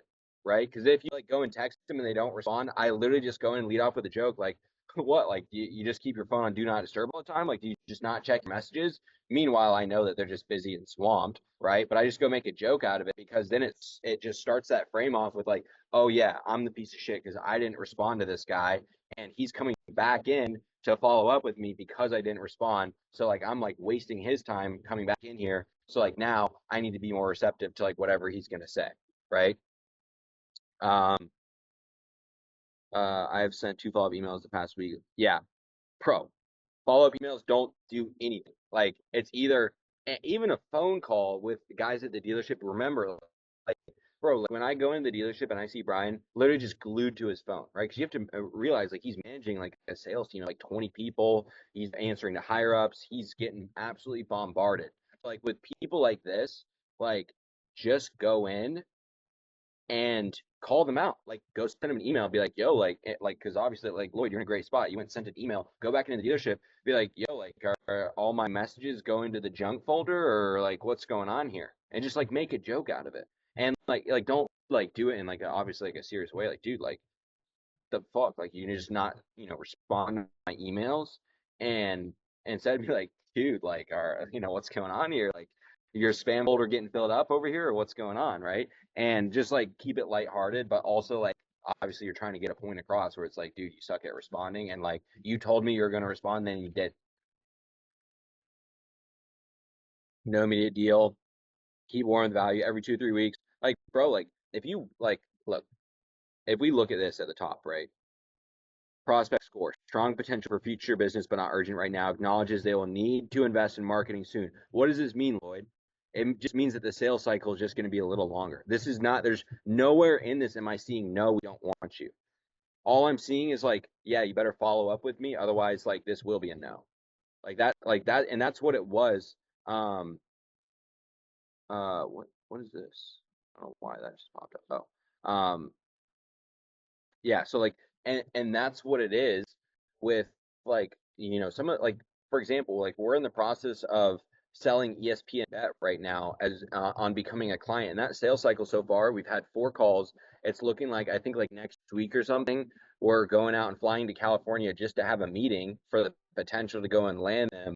My sales cycle for one of my clients right now that pays us 25K a month, that took like a month and a half to go and make that happen, where we had a conversation on Twitter and then we had a conversation and a lot of follow up from me on iMessage and like sending him memes to the point where I finally got like a date out of him and I was like, okay, I'm just going to book a red eye flight and hope for the best. I showed up, but keep in mind there's no financial commitment out of him at all at this point. It was just pure conviction that we could go and offer value to him and that like he actually was going to go and benefit from us.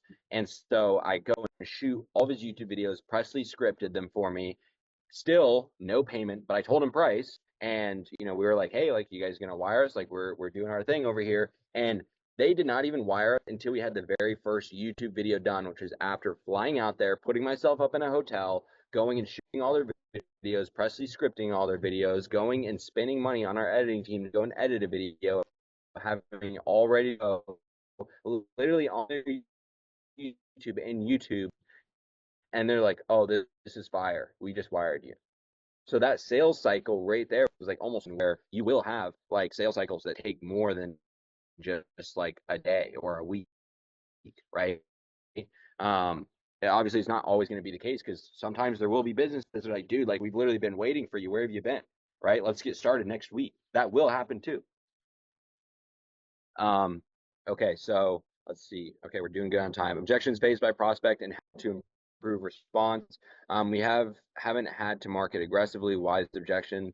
They've been selling cars without having marketing, so they don't feel an immediate need. Better response strategy: tie their future expansion, new facility to the need for increased exposure. Reframe marketing as an investment, not a cost. It'll protect their sales pipeline when market conditions shift. Example: right now you're selling every car you can get, but when that slows down, the dealerships that have already built an audience will win. The best to start is before you need it, right? Again, you can tie an analogy to that as well. It's hard to know where to put marketing money. Why it's an objection, uncertain inaction. They need. Wait, we already went through all that. Okay, sorry, I'm an idiot.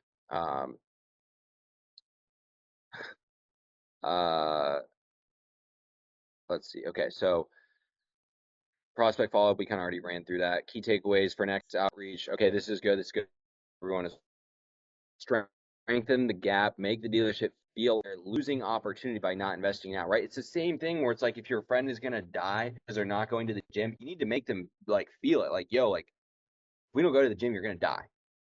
Right? Obviously that's an extreme example, but I think you get the point here, right? You should have so much conviction that they feel like they're giving something up for not like taking the next step. Right? Use fear of missing out. Your competitor will capture attention before you do. Use positive reinforcement. Early adopters of social media videos get the most traction. Close strong. Always book a follow-up meeting, even if it's test what time works best. Sell the free video more confidently. Position it as an easy win-win with no risk. Example, let's shoot a quick 30-second clip and test it. Worst case scenario. I actually have a really good story for you guys that happened to me last night. So last night we had some clients in town from Chicago. We went and took them to dinner, and while I was at dinner, some of my buddies who are also in wholesale real estate, they texted me, and they're like, "Yo, what are you doing?" And I was like, "Oh, great!" Like, and they like literally go out like probably 5 days a week. It's insane. And I was like, "Okay, what kind of monkey business are they trying to get into?" Like, yeah, like we're going to this bar. You should come. Like we're going, like we have a back room or whatever. And I'm like, oh, that's like kind of cool because I knew the bar. And then like it's 4 minutes away from me. It's like, okay, like I gotta go make an appearance. And I go, and there's actually like not only extremely smart and like they're fun to be around. We just chop it up in business and everything. But also, what happened is they were hanging out with someone that we've had like kind of in our pipeline, not really. Like we had a sales call with him like back when I lived in Miami, which was like at this point almost a year ago. And he was in our pipeline at that point, even back maybe in 2023, right? And now he's there. And I literally just called him out. I was like, bro, like our clients on YouTube are crushing it right now. Like, what's going on with your YouTube? He's like, dude, like I have some editor like on it. I'm like, yeah, like how much money are you making from it? He's like, well, like I'm like specifically from YouTube. And like obviously I'm doing this in a joking manner. Like we each have a drink and I'm just like having fun, just like calling him out, right? Because I know our shit's good. And he's like, well, like I don't really know. I was like, oh, that's interesting because one of our clients made 50 grand from YouTube last month. So I guess you just don't like money then, right? He's like, well, I was like, that's what you're communicating to me. He's like, dude, you guys are just too expensive. I was like, too expensive? We just told you our client made 50 grand last month and we only charged him 17. How's that too expensive? And then it's funny because the guys he was with are also wholesale guys. He's like, wait, you guys do YouTube? I was like, yeah. He's like, dude, you guys should do it for us. I'm 100% down for that. Right. And then like he's seeing that. He's like, damn, like I'm an idiot. Right. And like, I mean, that's exactly what I wanted to feel. It's that fear of missing out right there. Right. So yeah, again, really solid. Let me check this chat. Are you guys hearing? I'm on the Wi-Fi here, so I don't know how fantastic it is. Are you guys hearing me okay? Yeah, we can hear you well. Okay, Brett. All right, I'm going to dive into this right here. So, wow, holy smokes. I'm reading the whole book right here. Maybe I'll just send this over to you guys. Okay, I'm definitely going to need a summary. I'm not reading all that. Research completed in 9 minutes. Okay.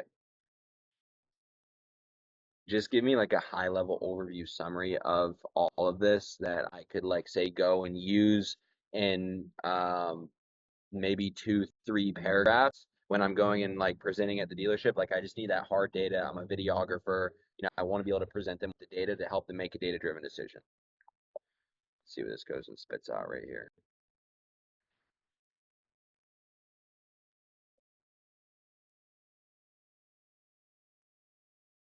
So, good. Okay, here's the high level overview from all that deep research. It went to a total. I'll copy this and I'll just throw it in a Google Doc and make it available for you guys. I'm not going to read through all this on the call right now, but it'll probably be helpful to go and educate yourselves. 37 sources pulled and combined into like one doc, which is pretty solid.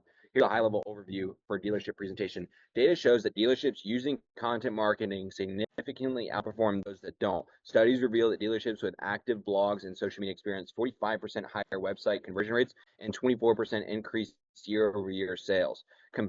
Dude, imagine bringing that to a dealership. Yeah, so like honestly, just so you know, on average, the dealerships that are on social media have a 24% increase in year-over-year sales. So I don't know what you guys are doing now. Let's just say, you're a mid-sized dealership, you're pushing 150 units per month. That means that you're going and adding an extra like 37 cars per month times 12. Is that significant? Yes or no? And they're gonna be like, oh, yeah, that's significant, right? Video marketing is a major driver. 75% of car buyers watch videos before visiting a dealership. There's an amazing stat. Like, use that when you're selling, right? Hey, 75% of car buyers, in case you didn't know, if you had 150 car buy or 200 car buyers last month, that's 150 of them are watching videos before visiting their dealership. And guess what? They're not watching your videos because you don't have any, idiot. And dealerships that use videos in their follow-up see 67% higher lead conversion rates. And I can go ahead and just back that up and say, yes, like I've experienced that myself. So I know that's a real thing, right? Beyond leads, engaging content also builds trust and retention. Dealerships that send educational or personalized videos content keep customers engaged, leading to higher repeat business and referrals. Shoppers are doing their research online. 95% of car buyers use digital content before making a purchasing decision, and 72% say content influences their buying choices. Dealerships that invest in quality content like social media video, blogs, and customer testimonials generate 3x more leads at 62% lower cost. Let me read that again. Generate 3x more leads at 62% lower cost than those relying on traditional advertising. That right there will get you closing deals. The takeaway is clear. Modern dealerships that actively create content don't just build an audience, they drive more qualified buyers into the showroom and close more deals. Content marketing isn't just branding, it's a proven revenue driver. I'm going to go and just copy this entire output right here and Hey, send this real over to you quick guys. question. When you were putting that prompt in, how did you get it to do the research? So that's one thing that I will say where I have like the pro plan of GPT that's $200 a month, so they have that deep research. I think that Twitter has a deep search ability with Grok, and I think Claude might have just rolled something out. Let me go look really quick. You can share the doc. Okay, yeah, I'll share that. Show numbers exactly, right? Yeah, I'll break this down to you guys on how I got this, but I'm gonna just paste all this in here and I'll send this over y'all's way so you have it. Dealership.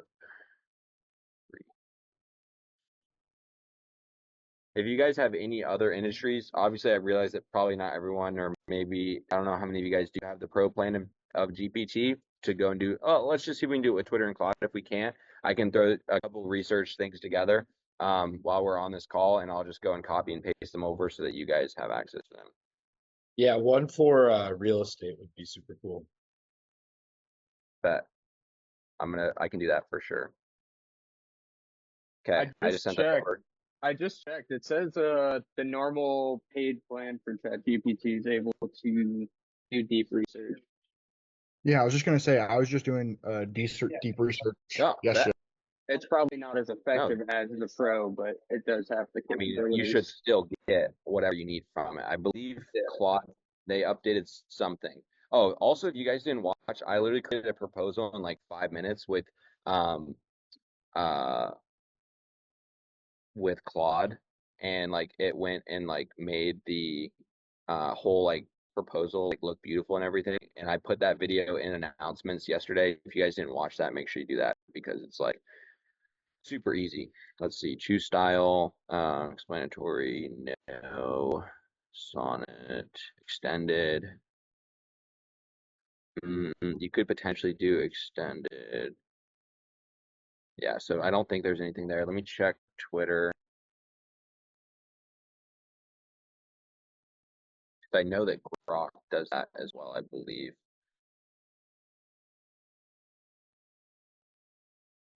Deep search. Yeah, let's just run this prompt through and see what it goes and gives us.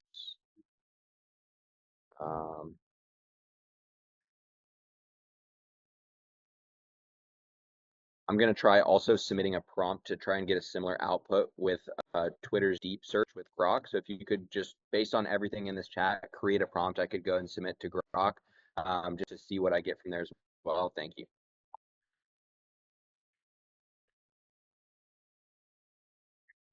see what we get here. What's your go-to flavor tea, Cam? Right now I'm drinking a limeade and I love it. I love lime. Okay, find. Oh, interesting. Well, yeah, I don't necessarily want to find tweets. All right, let's just see what this let's see what this throws me right here. But I feel like probably deep search will be like the best option. Maybe we'll see.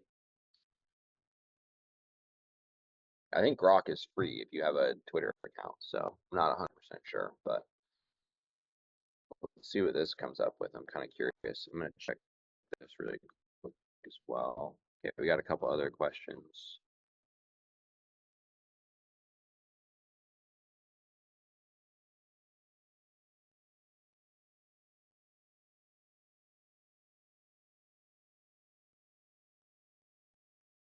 How would you approach realtors who are completely? Nabish, to answer that, I'll answer that question actually with this as well. Wow, actually, this could be pretty solid. We'll see. See you, Kyle. Okay, so let's so Nabish, basically what I would do to go ahead and answer this question, and again, if you're new on this call, I shared a link earlier up in the chat that's just like, I think it's p.leveragecreator.com/questions. Just because like sometimes we have a lot of people on my calls, sometimes it's manageable. I'm just going to start dedicating the first hour to going through questions that you guys go and submit. So the questions that you guys go and submit will have highest priority for going through in the first hour. So if you want to make sure that you get those answered, then just please go and submit those. Obviously, like I'm kind of like shifting through it, so we'll go a little long today. But ideally, like say for next week's call, you go and submit those questions by Wednesday, like Thursday morning latest, and then that gives me an opportunity to go and prepare a little bit and then teach through those things. And we can open up to Q&A. Obviously, I'm not trying to cut my calls shorter by any means. Like I want to make sure you guys get all your questions answered, but me having them all like this, you know, for the first hour at least will definitely help. Okay. Oh. Okay, so this actually pulled some stuff too. So you could probably use Grok as well. Key points: research suggests card email campaigns likely perform better in sales, lead gen, and customer engagement compares with 58% of B2B marketers reporting increase.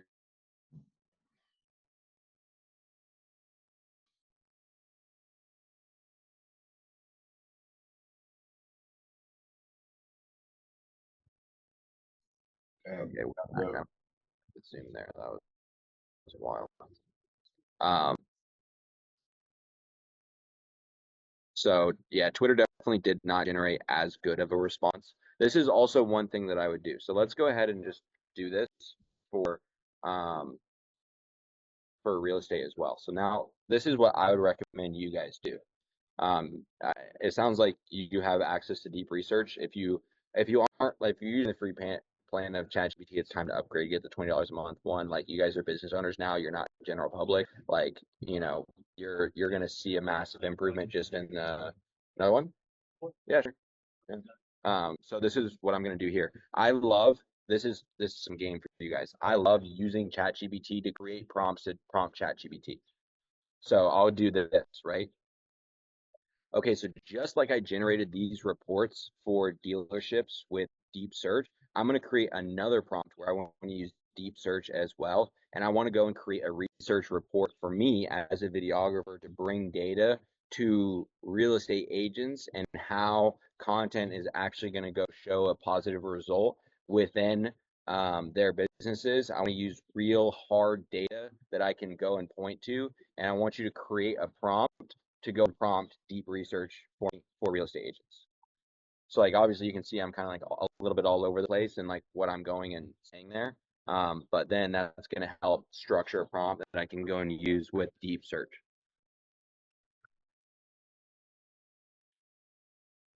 Okay, also I have to make a change. This is not going to be used for Grok on Twitter. This is going to be used for ChatGPT OpenAI.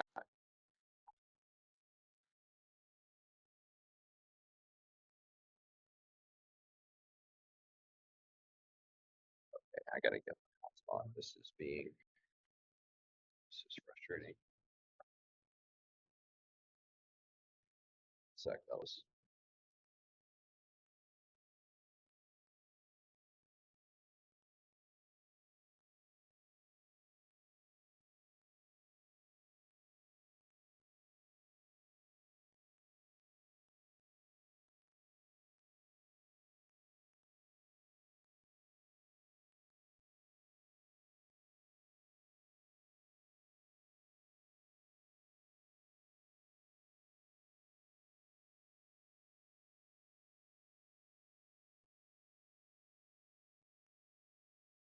Can you guys hear me? I just switched over to my hotspot, so we shouldn't have this issue anymore. Yeah. Yeah, you're good. Okay. You're good.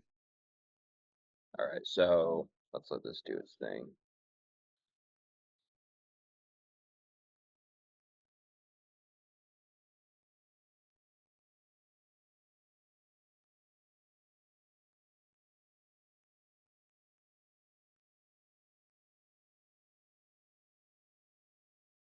Okay, here's a high quality prompt designed specifically for ChatGPT OpenAI to conduct deep research to generate data-backed research report for you when using to pitch real estate agents on the value of content marketing.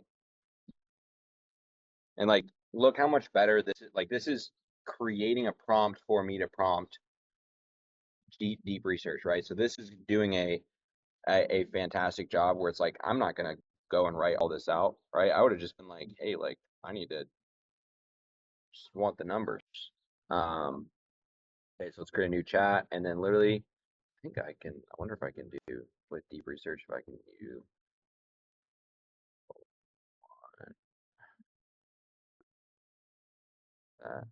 That. Okay, so we'll let that go do its thing. Well, let's. Should the focus be global, U.S. specifically, or focus on any region? Yeah, let's just do U.S. specific. Preferred time range. Are you looking for the most recent data? Okay, let's just do it like this. Oh yeah. U.S. specific has 2 to 3 years up to today.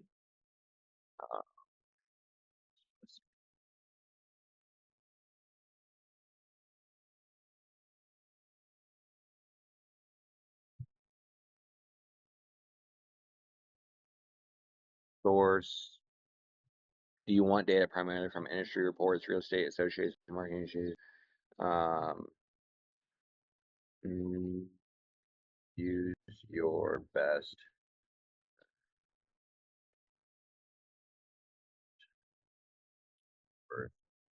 desired format. Should the report be structured in a form of this style? Summary. We want more concise, sales-oriented format for sure.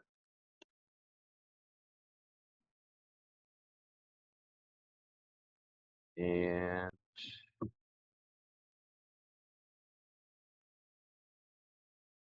we're off. All right, so let that do its thing. I'm going to dive back over here. Okay, so Charlie, we can go into your stuff. I do want to go through that other transcript that I have, Nate's transcript right here. So let me just download this really quick.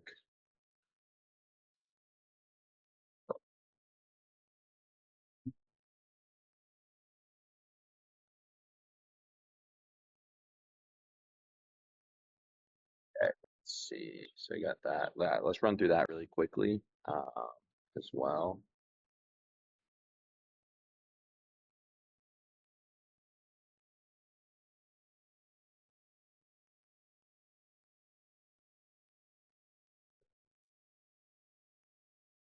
This is a JSON file of a sales conversation that my student had with one of his potential clients. If you could break it down and rate it and give me areas of improvement and areas I did well. Oh, I said Jason, not JSON.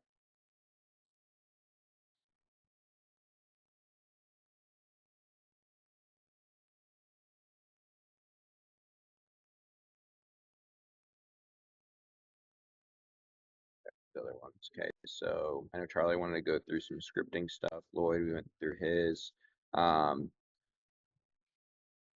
Nabish, does that answer your question as far as like going and using GPT to create a prompt to go and prompt deep research on how like the data to go and present to real estate agents? Do you need any more clarity around that, or do you feel like that's helpful? All right, see you, Justin. Let me know on that, Nabish. Juliano says, I know that scaling and creative business requires strong systems, but I'm struggling with building workflows that keep my lead generation, sales, and client fulfillment running smoothly right now. I feel slightly overwhelmed trying to juggle everything at once. If you were in my shoes, what specific system or automations would you prioritize first to remove bottlenecks and create businesses that run more efficiently without burning out? Okay, Juliana, I'm gonna I have like a drawing pad. I'm gonna go connect that and I'll run through that. Christian, I have a client who's asking for results from previous clients. I haven't recorded results yet, so I have nothing to show besides the content I've done. How can I show results if, okay, so this is actually a pretty uh, easy answer right here, Christian. I'm actually going to go about this in two ways. I'm going to go and throw this into Cam's Brain V3, get that response, and also just give you like my 2 cents on it as well. Also with this, you can just be open and honest and transparent. Like, yo, look, like back in 2024, like my main focus was to go and just make cool videos. So honestly, like I didn't do a great job of going and tracking my results, even though they were there. So, results is like a new thing that I'm bringing into my business because I realize it's really important and it's something that I want to go and implement with you, right? So, with that, like we can either come to the conclusion of like, I am going to just put focus on that first, and like prioritize the result by going and say like only do performance, or like we'll do a trial period to go and get those results. Like basically you're going to have to either sell it in a way where you're building enough trust with them where like they believe in your vision, or you're just going to have to go prove it to them so they believe in like your track record. Those are basically the two ways. Let's see what Cam's Brain just spooled up. Leverage indirect proof. Even if you haven't personally tracked results, you can showcase general industry data, right? That's literally what we're doing with deep research right now. Use case studies from similar businesses. And again, just clearly communicate and showcase like, hey, like I don't have this just yet. I just made this pivot. But this is what, we're seeing within the market right now. And this is my plan for you. Like I just said, businesses that implement testimonial videos see a 50% increase in conversion. Source HubSpot. Clients who use consistent short form content on Instagram, TikTok increase engagement by 80%. Obviously, yes, it's way more ideal to have your be able to say yeah, my client right here, when they did this, they achieved X when it was Y before. That's ideal. But if you don't have that, then you have to go and turn to something like this to kind of band-aid fix it until you do have that. But again, like that should be your I'm going to make a note of this too. I'm literally going to go and submit a question to myself so I don't forget it.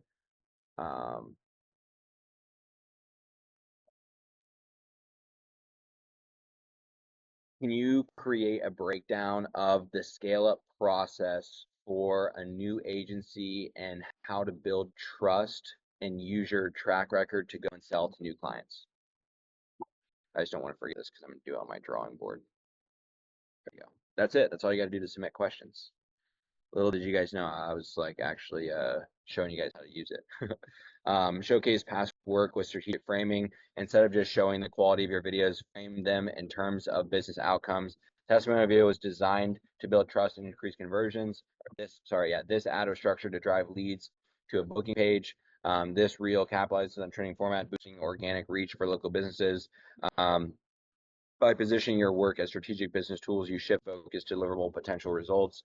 I'm not going to run through all of this, but because I go ahead and actually just copy this and also just send a Google Doc over as well. I just thought of a good idea for a system that I could go and implement. Hold on.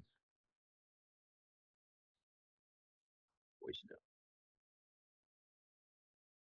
This is some game for you guys as well. Whenever I have an idea that's fresh, instead of like sometimes I'll write it down, but like oftentimes if it's a big idea, I'll just go speak it into Firefly so I have the transcript.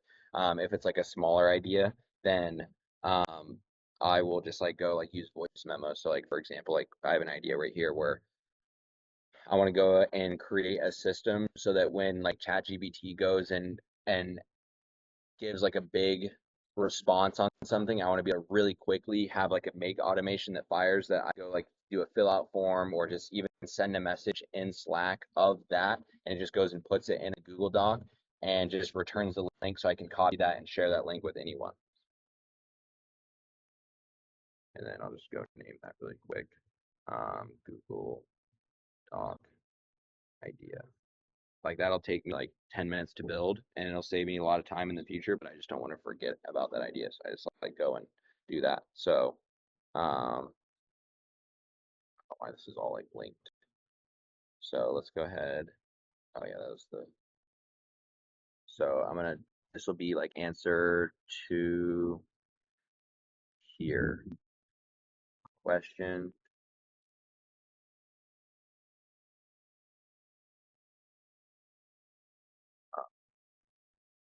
How to sell results. So that's a question and then answer. We'll just copy this response right here.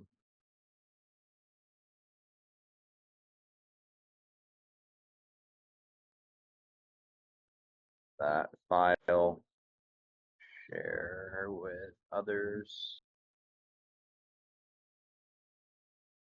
All right, here's this link for you guys as well, so you can run through that.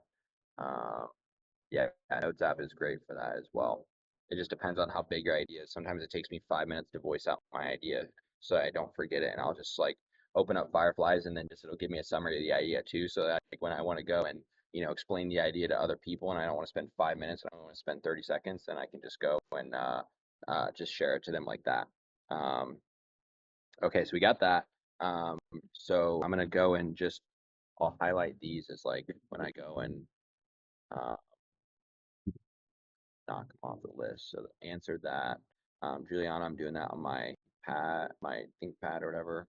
I don't know why my question didn't just come through. Maybe you guys did submit more questions than they did come through. I'll go check. Nabish, I think I'm working on that. Nabish, let me know if that did answer your question. You guys dipping? Yeah. We're gonna go global. Bet. Lloyd, got yours. Let's see. Charlie, we're about to go through that.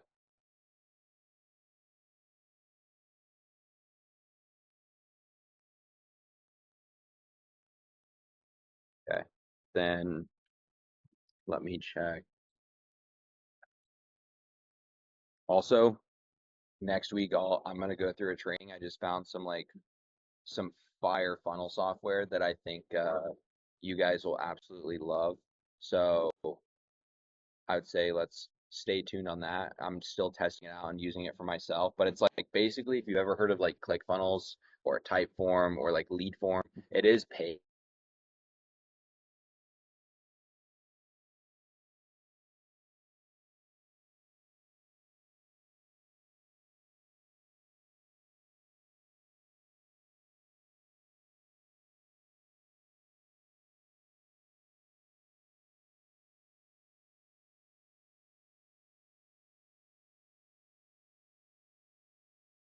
Am I frozen or is he frozen? I can't fucking tell. Nah, he No, froze. He it's left it's us on him. a Yeah, it's cliffhanger. him. I was tripping too. No, I thought my it's laptop him. finally gave out on me, man. Just spaced out. What the fuck? Can you guys hear me? Wow. Yeah, while we have a second, guys, there's Cam. But anyway, tomorrow I'm hosting a Zoom space. I posted in the general chat if y'all are interested in like brushing up on any objection or discovery skills, comment on that general chat and I will add you to the Zoom for tomorrow. What time are you thinking tomorrow? I'm thinking around like 5 or 6 EST. I know we're gonna spread out in time zones. That works with me. Sounds good. Okay. Okay. Yeah, but I'll put it back on the top of the feed so y'all can see it. That'd be fire. Go. Okay. I don't know if this automation is working all the way, but I'll go and check later. I don't want to waste time on that. Okay. So go for it, Beach. Oh yeah, so I was gonna say, I actually stepped away. I guess when you were looking at my thing, like literally Oh yeah. 30 seconds or whatever. But the problem I was having today when I was like cold calling some realtors was that all of them just like they gave me objections such as like what are you? Like are you business? I don't want to be sold to. Um and things like that. And then also like I'm fairly new with it too, so I wasn't handling the objections fairly well. Would it be better if I just went straight into like, hey, could I just shoot you a free video just to get my foot in the door? Or should I just like, or like, how should I tweak that?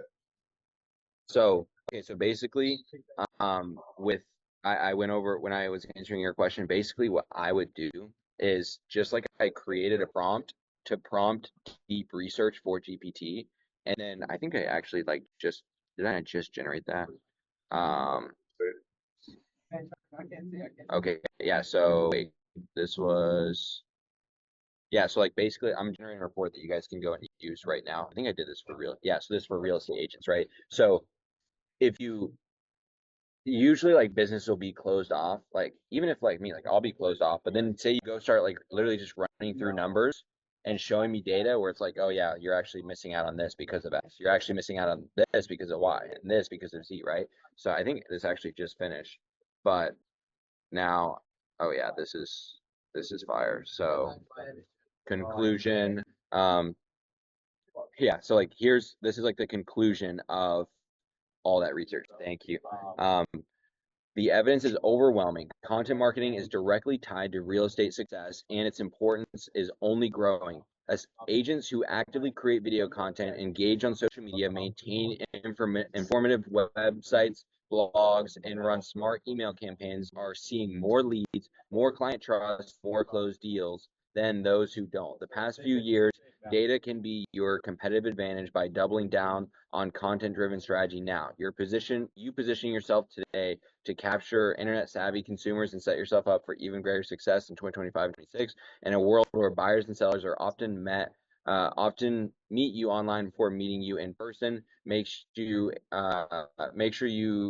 your content speaks for you. It's the key to thriving in the modern real estate industry. So I'll go and just take this, and this is like basically this is like an insane amount of research, but also like all combined into 22 sources, all combined into this. So I would say like if you're in real estate, like I'm gonna go and use go read through this because this is gonna inform you on real data that you can go and use to sell.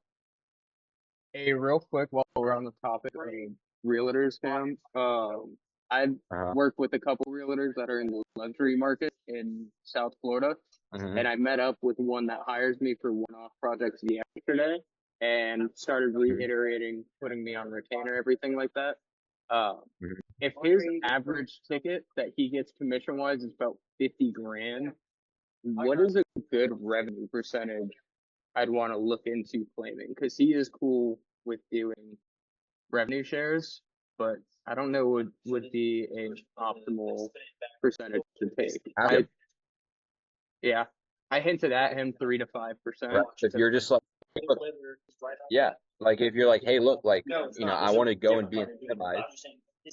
So if I want to be incentivized by a percent, like let's come to an agreement on something that is going to incentivize me to want to really go be an A player here, and then something to you where it's not like a massive inconvenience and you're not going to be like down the line not wanting to pay me out. Like what's that middle ground? Just have that conversation. Like oftentimes that's usually all it takes, right? So like for example with Brian, where it's like, okay, like so instead of like what should I go and price out for a lead on like when I'm saying that, I'm like, okay, so like what makes sense, and they'll just tell you, right? Especially if you have a good relationship. Maybe does that answer your question? So like you're saying approach more like be more convicting with like stats. You'll have more conviction and bring data to them, right? Because if it's like, if you think about it like this, right? Men lie, women lie, numbers don't. I'm sure you've heard that, right? So basically, if they're like completely closed off to it, but you just go with them with like a couple key points of data where like, oh, like I'm not interested. It's like, okay, well, it's kind of interesting that you say that because, you go pull like some percentage report where it's like, yeah, like, real estate agents that are on social media just see a 30% like, you know, rate increase in their revenue that they take home each year. So I'm assuming for you, you know, if that's around 100,000, that means you'd bring home 130,000. You go lead with that, guarantee you just tickled their ears a little bit. Yeah, I heard a couple times too from Right. So you're just leading off with. Oh, yeah, I heard a couple times too from them that they're just content like with being busy as they are, and like it just seems like they're like, yeah, you know, I'm okay with being busy, paying like just getting by. And to me, like, how do you object that, or how do you handle that objection? Is it just they're complacent, or like they just is that like just not a good like lead or what? I'll give you here's three ways that you can go and handle it, right? So one is don't work with real estate agents. Two is, and this is what I would do, like just be like, okay, you're an idiot and you're retarded, like move on. And then, which is kind of number one. And then number three is like, you can try to get through to them, but it's like, obviously they're pretty boneheaded and retarded anyways, because they're like, oh, like, I don't want to make more money. I want you to help me make more money. Like, it's just like bad fit, you know, like the mindset's already cooked. Like, you don't want to go, like, for us, right? With Leverage Creator, we don't want to go work with someone that's, you know, like just, you know, discovering a camera and like discovering business for the first time. Because even if we give them all the strategies, they haven't even done enough work in themselves to go and erase limiting beliefs so they can go and make more. All of you guys here know that there is room for improvement and room to go and hit bigger revenue numbers, right? So you already have that mental, like that limiting belief erased, where it's like, this is possible. I know this is possible. That's why I'm here. Some people have not done the work yet and like erase that. Like some people just genuinely don't think it's possible. Like, you know, we can go and say like, oh yeah, you know, XYZ client paid us $17,560, and you're just gonna have those people that just don't think it's real. Like, oh, that's Photoshop. It's like, no, you're just an idiot. Like, it's possible. Like, that's a real wire transfer that is transferred into my bank account. Like, here's the statement, here's the wire, here's the client, here's a breakdown of the client. Like, some people, they just like, they can't accept it as a reality because it's not theirs, and it feels so far outside of their reality that they just can't believe it and like receive it for themselves. Which is why I like dealerships, which is why I like certain clients, because they realize they're in the frame of like, if I just get, you know, 100 more leads each month and we're closing at 19%, that means we're going to sell 19 more cars. And then like, if you're like, hey, I'm going to sell you 100 leads, you're like, dude, give it to me. Make sense? Yeah, yeah. I might just like chat too. Yeah, just like maybe try not with the real estate. There's just so many of them. There's like I had like a list of 300 that I wanted to get through. And if there's so many of them, that's great. Go find the ones that don't have limiting beliefs. Yeah. Or at least find the ones that you personally can go and help break their limiting beliefs through data. Because some people, you can go and present the data to them and like, oh, that makes sense, right? I'm a logical human being. And sometimes they don't. Let me just stop screen sharing really here and see who we have in this call. They were like, okay, so sorry. Like, no, you're good. I think I need to get back on my hotspot, which I'll do. Actually, I'm going to do that right now because it'll just improve my quality. I don't know why. It's so annoying that my like hotspot will just disconnect and it'll default to this network, and this network just sucks. Yeah, that's a good point. Luxury real estate. Make it on my hotspot really It's like all these realtors, they're posting on social media, but they're just posting like static posts or like top 3 things to do. I don't know, like, and it's like they could be using video, you know. And it's like they clearly care about marketing because they're posting, but they're just, I don't know. I don't know if they've had bad experience before with, you know, content agencies or. So I'm gonna put you guys on some game. I just looked at the entire call, and like, this is not me being sexist. It's just a reality.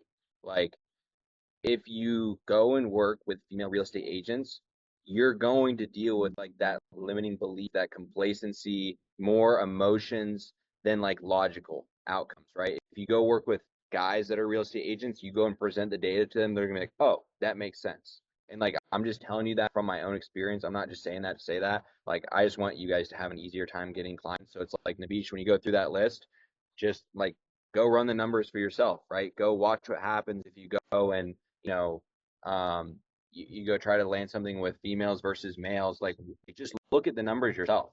Like, you'll just see it. And like, I'm telling you this from experience of going and working with female clients, and you know, it's just what it is. What do you think is better, finding top performers that have no brand and building a brand, or finding people that are trying to build a brand but are doing it poorly and then selling them on doing it much better?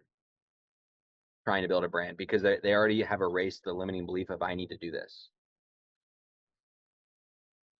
Okay, so find people that are doing it poorly, make them do it better. Exactly. Right? Because it's like they're already in the mindset and the state of mind of like, oh, I need to go make content because that's how I'm going to do it. I'm just not good at it, but I still know I need to do it.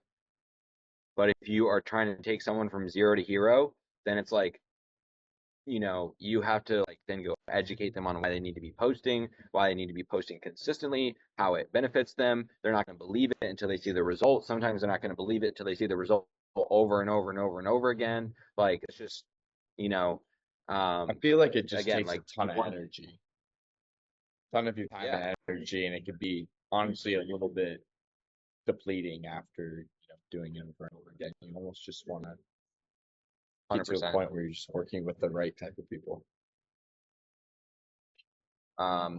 Giuliano, what spreadsheet specifically? So the last call from last week, you had shared a link to the updated spreadsheet for tracking. I don't remember the exact name of it, but I was trying to make up a scenario in Make yesterday for my YouTube channel, and it wasn't the dates were working fine. The issue is the name, phone, and email were not populated. Can you share your screen? Show me. Yeah. And then after that, we'll dive into why my question didn't come through. So how do I move this? Well,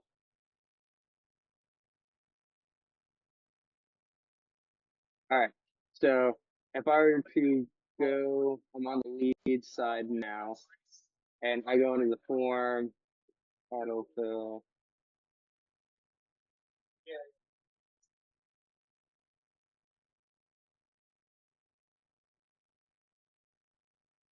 Submit, right? Go to Make. It'll put it. What? Make. Yeah. Go to the one that, yeah. Okay, go into Google Sheets.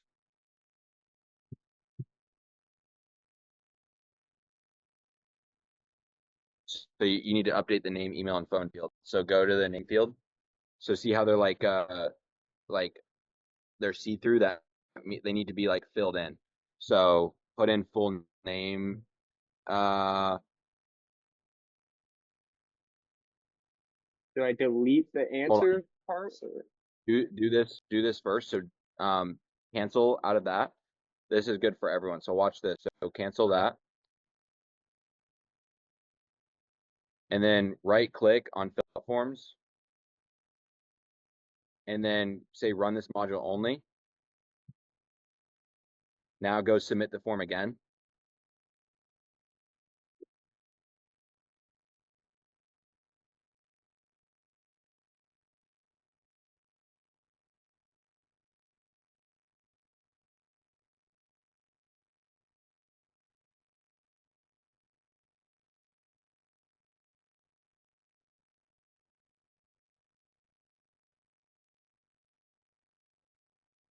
So you basically want to go pre-fill. This is essentially the webhook, right? So you want to basically go pre-fill the webhook with the data, so you can go and make sure you're adding the right stuff. So when he goes and submits this, now go back to Make. So Now, if you like expand answers right there, then you'll go and see full name and everything good. So now click off of that. Now go back to Google Sheets. So now because that data, yep, go in it. So now because that data is already there, if you go to name and then just delete what's there, and then you can see that like we know for a fact that the full name field is the one we want. So click that and then basically do the same for email and the same for phone number.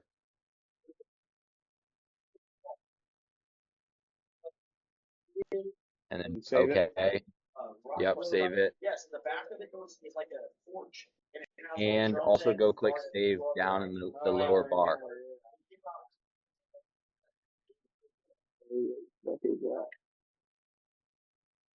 And then put the back arrow out of that.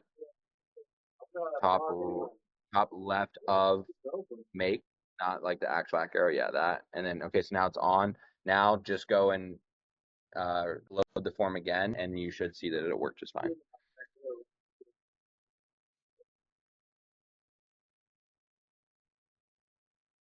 You're gonna have to go through the form again though.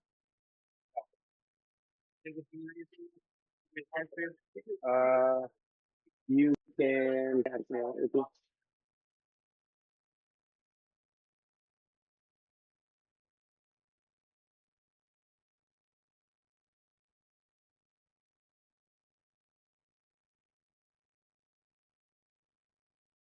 Smart of me to make all of these required.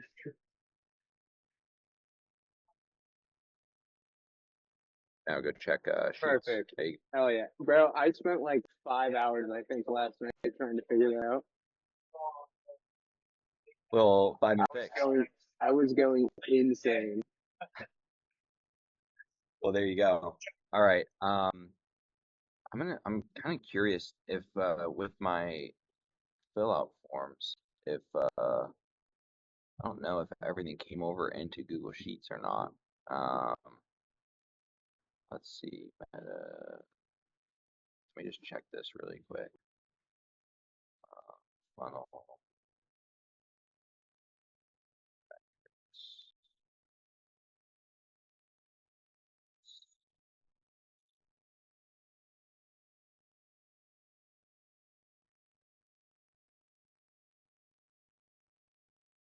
Also, when you were learning how to make scenarios, what did you use as like your main teacher to teach you how to do different processes and stuff?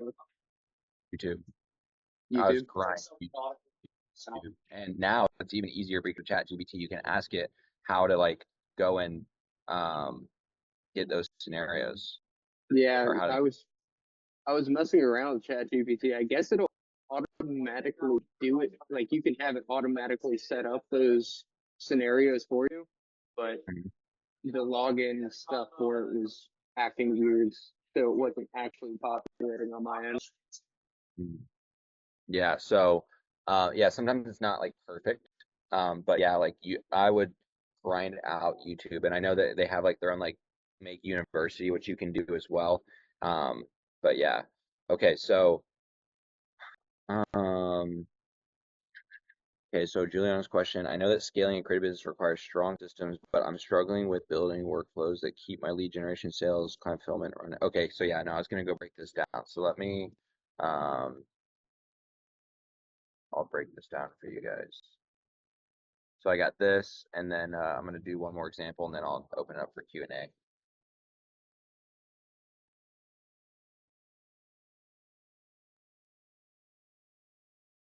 So this will be valuable for everyone, and this is like all part of like going and scaling up as well. So I need to go basically to my laptop right there.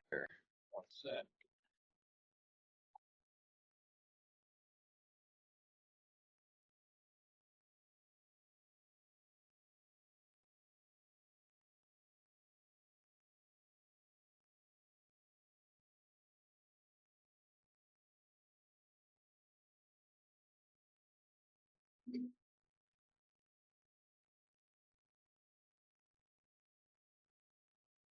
Okay, so you have to look at your business a little bit like, there we go. So you have to look at your business like this. So you have, oops,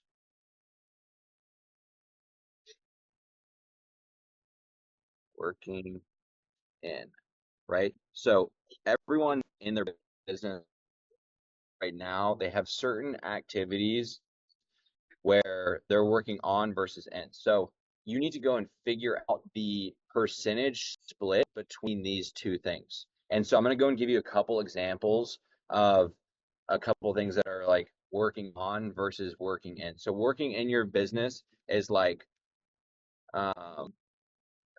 filming,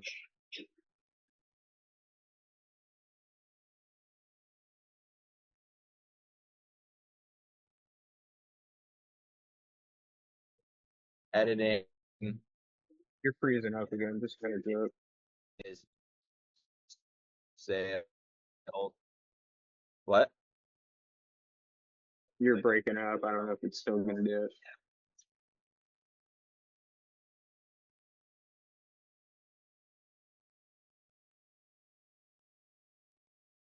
Did I send the document for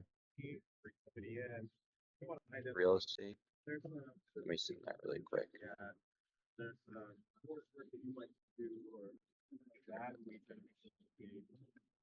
This is the real estate research for you guys.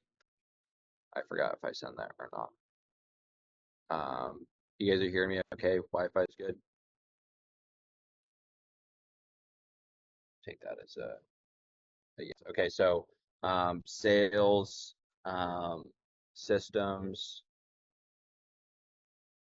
So what I need you guys to do is I need you to go do an honest evaluation of yourselves, right, in your business. So working on your business versus in your business, especially right now, you should be going and trying to get this to the point where it is 50-50, bare minimum. Ideally, you want to be shifting as much over to this side as possible. So what that means is that if this is below 50-50, say this is something along the lines of like, 80% of your focus is working in your business and 20% of working on in your business is on your business. Sorry, 20% of your time is working on your business, then there's an imbalance here, right? So the only way for your business to grow is when you work on it.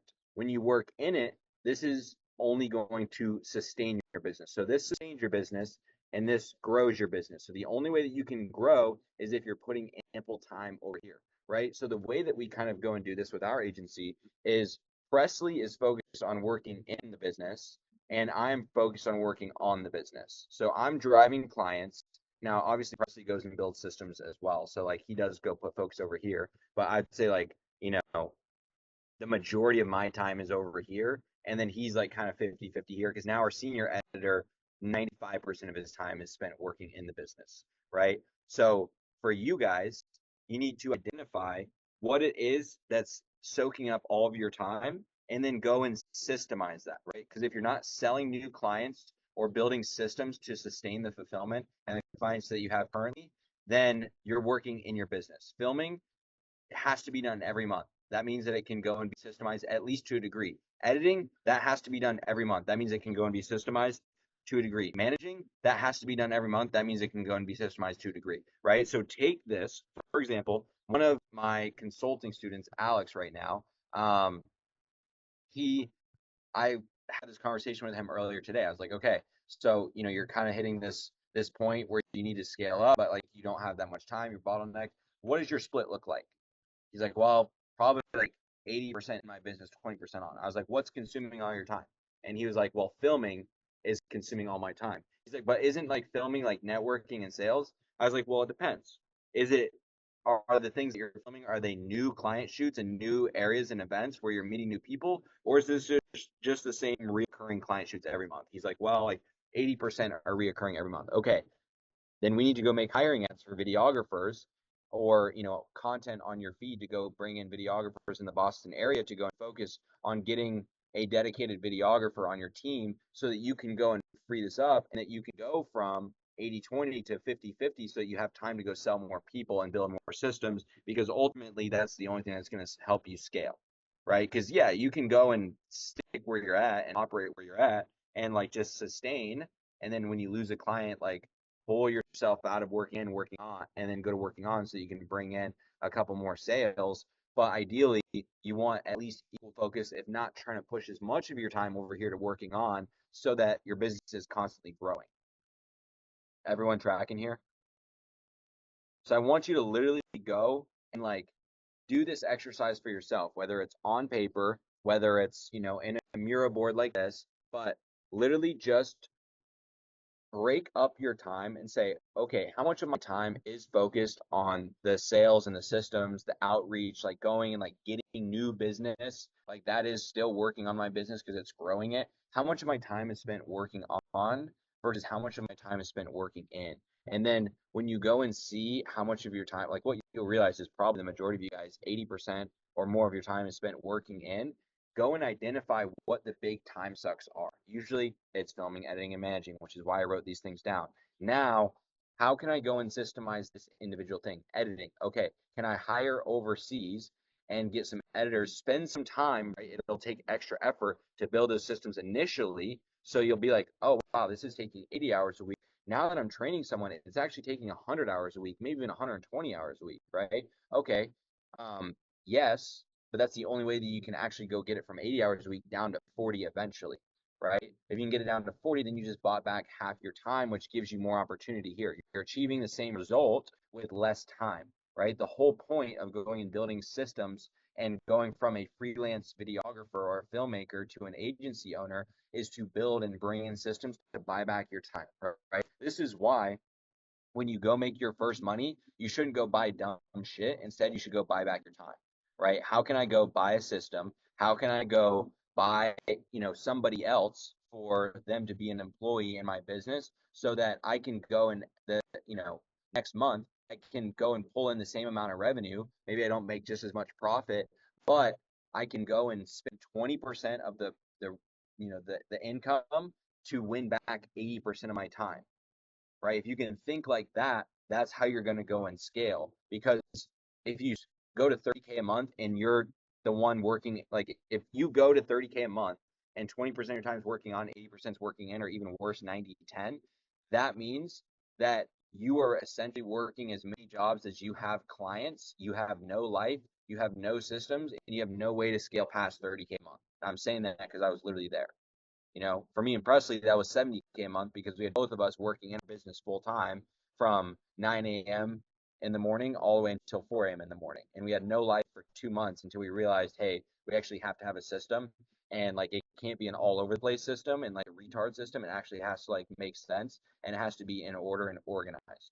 So again, please go and do this exercise. I would love for you to send me a screenshot and like the announcements, or the like. This is a win if you can go and determine these two things. Like, go and do this. It'll take you 15 minutes. Do this exercise, identify what this looks like in your business, where you can go and create systems initially, and then like start there.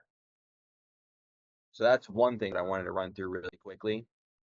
And then another thing that I wanted to run through briefly as well is the logical progression of going and like kind of scaling, right? So there's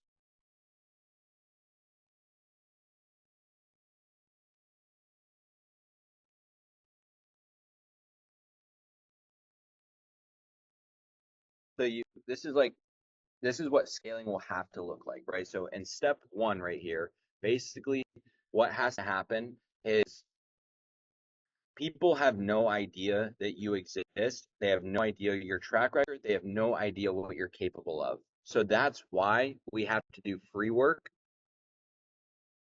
or we have to do performance work first. I'm just going to highlight performance with 8%, right? So this is kind of how you have to go and get started right here, because if you don't do free or performance work, then you have no baseline for any client to believe in what you can possibly output, right? So the whole point of free and percentage work, especially when you're going into your cold approaching, is this de-risks everything completely, so that you can go and achieve an outcome for them for free in order for them to believe in what you're able to go and do, right? So that's like step one right there. And then what you do in step two is you go and leverage the track record that comes from step one into step two right here. And then you actually go and sell that track record that you just created here in step two, right? So now you're saying, hey, this is what I did for XYZ person, and this is where you're going to be able to go get like a low retainer, right? Think like, 1 to 2K, whoops, 1 to 2K a month. That's awful handwriting, but, or, even like a little bit of a better percentage. And then what you're going to go and do is when you go and build your baseline with this, where, okay, now you go build to, let's just call this, you get 3 of these guys at 2K a month. So 3x 2K, now you're at 6K a month. In most places, you can live relatively comfortably for 6K, where you're not like, it's not like you're going and eating steak every day, but you're also not like having to, starve yourself each day and go have ramen noodles one day, or one meal a day, and that's all you can eat, right? Like you're at a place here of a level of comfort, especially if you maybe have a job as well, where you don't need more money to survive relatively comfortably at the 5 to 6K a month point, right? 10K obviously is very nice and very comfy and cozy, which is obviously where we want to get to. But the whole point is you want to work your way up to here to that 5, 6K a month. If you're in a nicer city, maybe 7 or 8K a month, that puts you at that 60 to 100K a year area, which if you're at 60 to 100K in most areas, then you are able to be comfortable where you can eat what you want and you can shop at the grocery store comfortably. You can afford a car payment. Even if you want a little bit of a nicer car, which I wouldn't necessarily recommend starting out. But the whole point is this right here is a position of leverage that you can go and use in step 3 right here, right? So a lot of people, they'll go and try to systemize this out, but really this is just a stepping stone, right? 60 to 100K a year is rookie numbers when it comes to agency and potential, right? You guys can obviously go and see businesses all around you. I'm just sitting here, I see buildings everywhere, which means money's everywhere, which means opportunities everywhere, right? So this is really like a lot of people are here. Maybe it's 3K a month and they're like living with their parents. Maybe it's 4K. The whole point is this is leverage for step 3, where now you can go and charge like that, 3 to 5K retainer plus, even add the little percentage on there as well. And you can go basically drag your balls across the table a little bit here, right? Because you don't need an extra 3 to 5K a month to be comfortable or to survive, right? So now this is like you're in fight or flight right here. And then after you get out of fight or flight and you're comfortable, now it's like, okay, now I'm in point of leverage where I can leverage my skill set, I can leverage my track record, and I can go sell bigger retainers. I can swing my balls a little bit and I can go throw out bigger numbers. Because if they say no, it doesn't mean that I don't eat this month. It just means that I get to go on to the next opportunity and swing my balls again, right? And learn from my mistakes. I'm using Fireflies, I'm recording my conversations, and I'm understanding what it is that I need to go and improve. I make those improvements so then I can go and get these 3 to 5Ks. Because guess what? You go land a 5K, that basically replaces this completely, right? Now what can happen is you can go and land like 3 of these 5Ks, and then you can just go boot these people to the curb. You're either saying, hey, look, my price went up, or we're done, right?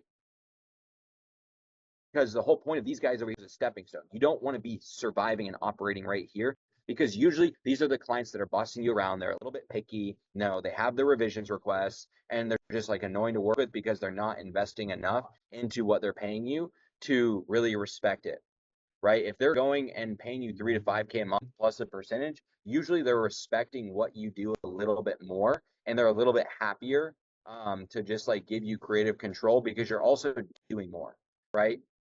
Here, if you go and have 3, 4, 5 clients here, you can usually do this all yourself as a freelancer, or even just have like an editor and a videographer. So this is how you're going to go and get to, basically, I can just go add to this 3 right here. This will be where you can, whoops, where you can go to get to 30K a month right here, right? And then what you'll realize is here, you can go to scale to like 20, 30K a month by yourself before, you know, you're just working yourself into the ground without a system. Now, the next level is once you go and you get to this point, this is the problem. People will go and get to 10, 15, 20, 30K a month, and they'll go and inflate their lifestyle. They'll go buy that BMW or that Audi that they've always wanted. They'll go start treating themselves to nicer dinners. And don't get me wrong, you should go and celebrate victories and do stuff like this. But also, like, you have to realize the potential that's in front of you and where you can actually get to and go, right? And the only way that you're going to go to get to step 4 over here, which is 50, 70, 100K a month over here, is if you reinvest this capital into buying your time back and building systems, right? And that's what we're helping you guys do. We're helping you get from here over to here. But I don't want you guys to get caught here, because you have to think about this. This is not exit velocity. This is great, but it's like, this is a lifestyle that we're creating here. We're creating a real business that needs to last for years, right? If you go and have an agency that's making 100K a month at a 50% profit margin for 10 years, and you're not living above your means, let's say, you know, it's taking home $50,000 a month times 12, that's $600,000 per year. And then you go and times that by 10 years, that's $6 million, right? $6 million, you could go run this shit up for 10 years, and then you could go and retire that. You could be smart with that money. You could go buy investment properties that are going to pay you each month and like go and take care of yourself. You know, you can go deploy this into the stock market and, you know, compound on it if you're doing that smartly. Like 6 million or even like a million gives you a lot of potential to go and set yourself up for life here, right? So the problem is that in order for you to get into the set yourself up for life point, that's where you actually need the systems and the processes and the team behind you to actually be able to make an income that will get you to that point where you can reach an exit velocity, you can operate at an exit velocity. And it requires you to not be a retard with your money too, where you can't just go buy dumb shit. And it's very tempting. Like, don't get me wrong. Would I love to go buy a Lamborghini right now, or a Ferrari right now, or literally like, you know, go on a vacation? Like, yes, I would love to do all those things, but I have to look at the 10-year vision and say, hey, it actually makes more sense to go develop software. It actually makes more sense to, you know, not go make that stupid dumb decision that like social media tells me I should, and instead go reinvest it and build systems so that I can go and scale my agency to 300K a month instead of just 100K a month, right? So don't get stuck here. This is a great place to be. But again, why is my pen geeking out? Like, again, this is just a point of leverage where you now have the capital to go and buy your time back. You can buy good talent. You can buy good systems. You can buy, like, at this point at 30K a month, you'll have a lot clearer direction of like where it is that you actually want to go to take you to 100K a month. And it's very like the vision becomes very clear when you're at this point. So when you are at that point, like, you know, put some thought into that, and you have capital now that you can go deploy in that direction.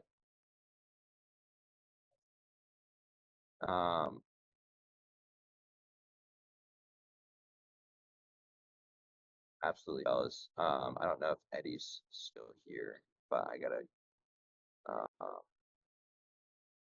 Yeah, so like it's very hard to go and buy back your time if you're making less than 10K a month, because you got to pay yourself, right? And it feels risky.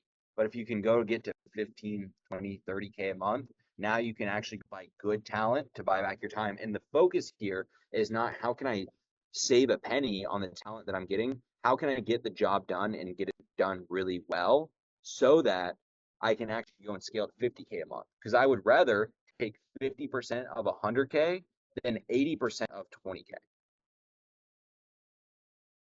And I know that if I'm operating at 100K, because I can tell you guys this because I am way less involved in my business, my agency right now, which allows me to go have leverage creator, which allows me to go pursue software, which allows me to spend time with my family.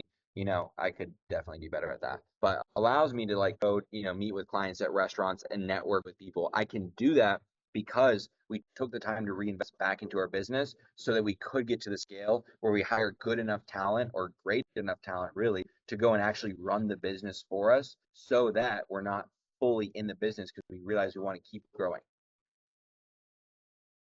All right, that's my rant. If you guys have questions, feel free. No, that's really good. Like you explained the stages very well. I'm not even at the second stage yet, but it's pretty good. I really like the analogy. Fire. Do you notice it often that people actually get stuck on the third stage when the income is there and they're just like, okay, this is fine.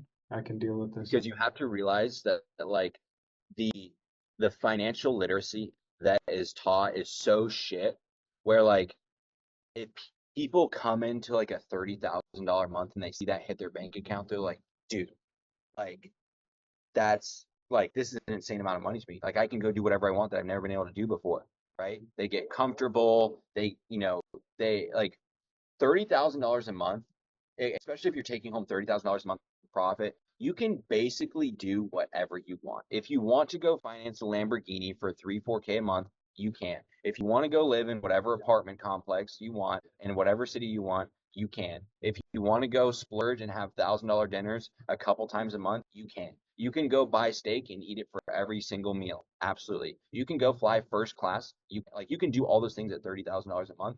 The problem is most people will go and do that, which it's not the worst thing, but then they get comfortable and they don't take that money and reinvest it into systems. And then now their lifestyle inflation has inflated so much that they have to keep making $30,000 a month to keep paying for their lifestyle. And then they can't scale because they can't go pay for that talent. They can't afford the best videographer that would actually go take them to $50,000, $60,000, $70,000. They can't afford to invest in themselves. They can't afford to go and keep leveling up because it's going into their Lamborghini car payment. That's fair. And did you and Presley ever have that stage where it was like really tempting to just stay at the whatever you said 70K a month and just not progress? Or was that pretty good for you guys? You skipped over that step. Bro, the 70K a month phase, we had to scale all the way back down to 20 because we didn't have any systems. Our entire life was just Oh, right. You didn't have time to live, I remember. Yeah, we didn't have time to live. But that temptation was definitely there. But it was definitely nice because Presley and I, we had the shared vision of we know we can do more than this and we need to push back all the lifestyle stuff that we do want. Yes, we'll go I'll be honest, like my rent's not cheap. My rent's like $4,000 a month, but it's a great environment for me to go and continue to grow. I'm also in a different stage of life. Like I would have never dropped $4,000 on rent anytime in the last couple of years. So, and like 4% or with $4,000 on rent, like that's out of total income, like it's less than 5%. So, yeah.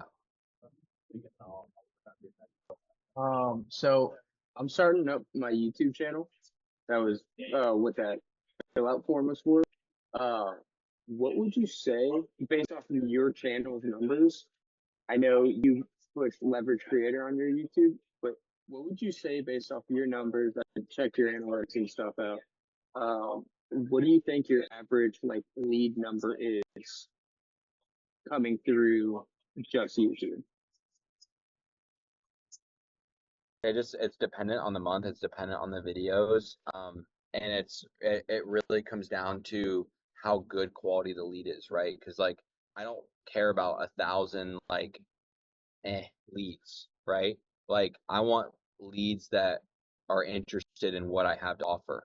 So it's like 10 leads that are like, I like what you have and I want to buy it is way more important to me than 100 leads.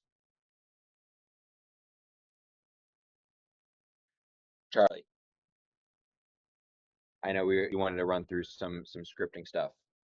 Yeah, that's what I was gonna say. Can we go over ads? Yeah, for sure. So, I'm not gonna go like super deep into ad stuff just because I know a lot of people aren't there yet, but I'll give just kind of a high overview of how I think about it and how I go and to generate copy and stuff. Because realistically, being able to write good ads stems from your ability to understand human psychology, and to go and get people to take an action from a video and present an offer in front of them.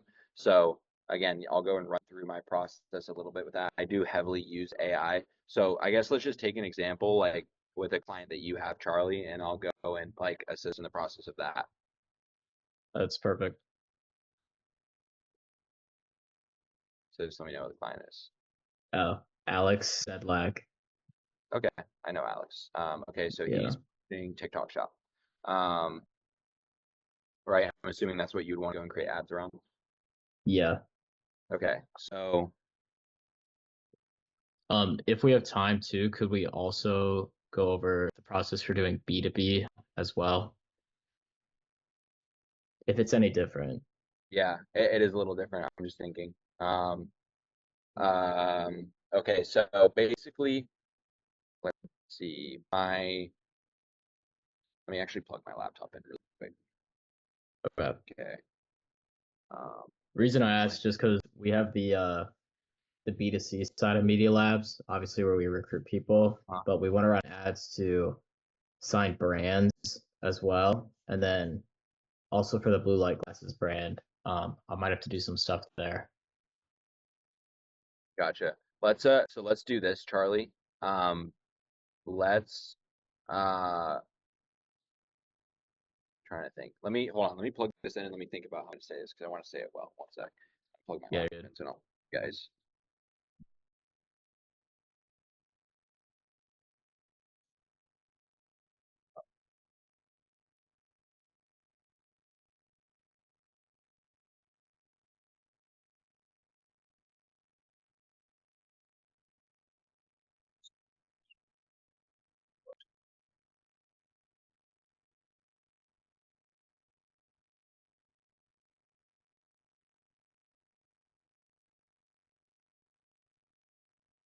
I got a follow-up question once you respond to his. It's around ads. Also, I'm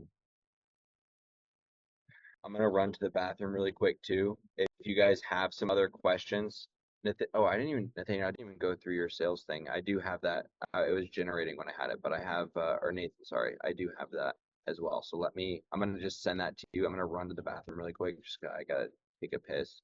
But then we'll go and run through that as well after we run through this a little bit. Okay. But I'll just send that to you. If you guys wanna cook up some questions in the chat, just gotta take a piss really quick. Okay, so sales breakdown.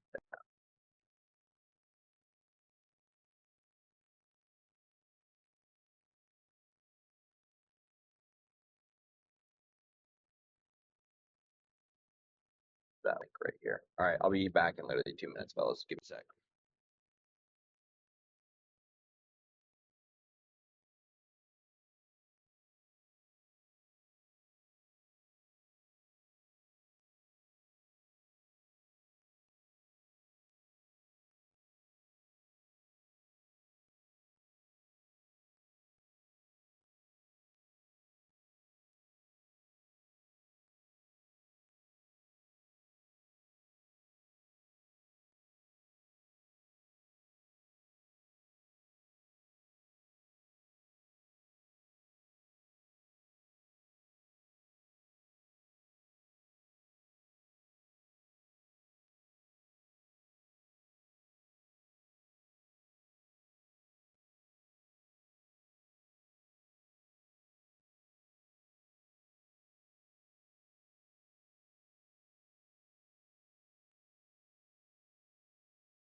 Oh, also, can everybody hear me real quick?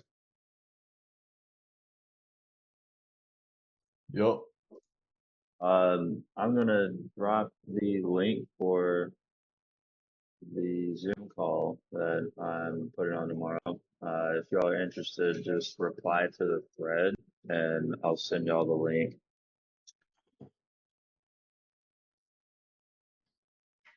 Bet.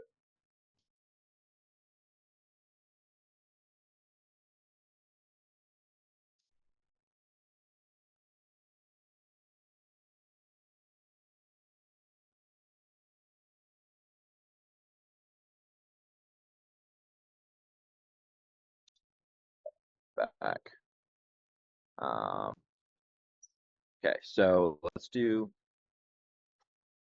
How many people do we have? We have so many note takers in here. We've got 1, 2, 3, 4, 5, 6, 7. Okay, bet 7. Okay, so let's do.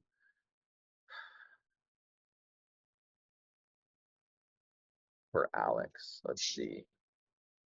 So my process, because it's very different for every person in every business with ads, and like obviously when you're going putting spend behind it, that's where it matters the most. So with Alex, there's a lot of different angles. There would be a lot of different things to go and test. So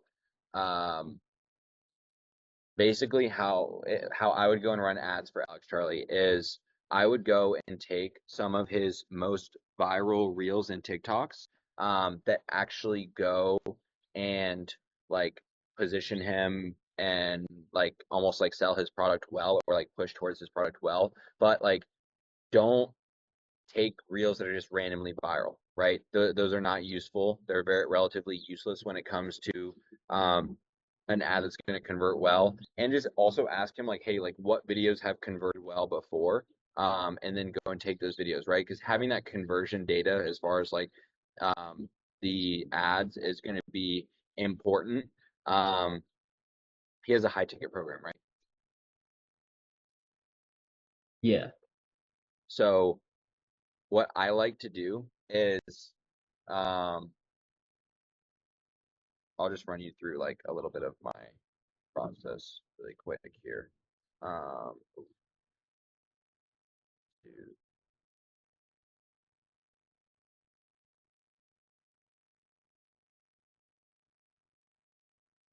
So I'll give you an example here. This is probably my favorite way to go about this. So again, okay, so this is a client that I need to go and do this for anyway. So I like to go and see what material they have existing as far as sales assets, right? Because sales obviously goes and ties into marketing. And the biggest thing is with sales, you can go and get objections and you can go and get dream outcomes. And those are the pain points that you actually want to go and hit on when it comes to actually writing creative. So basically what I'm going to do is I'm going to head and like, I'm going to take these sales call recordings right here. I'm just going to actually open them all up.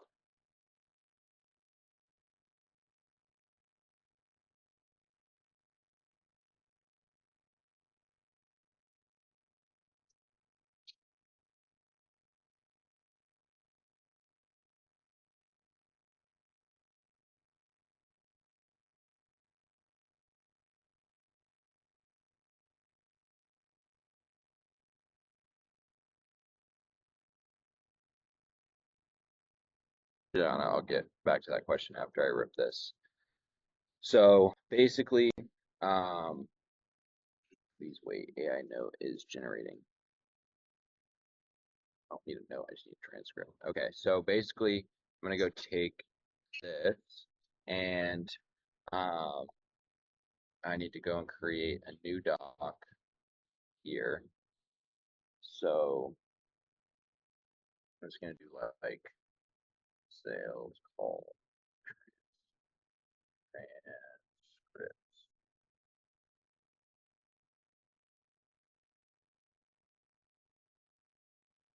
Okay, so we'll do this. I'm going to go do new tab, call 1, call 2, call 3, 4, 5, and then I'm going to go take these, scroll to the bottom.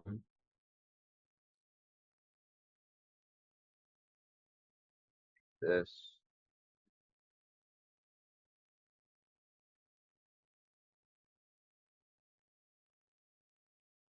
Go paste that. So that's 20 pages right there. and then we'll go over to call 2.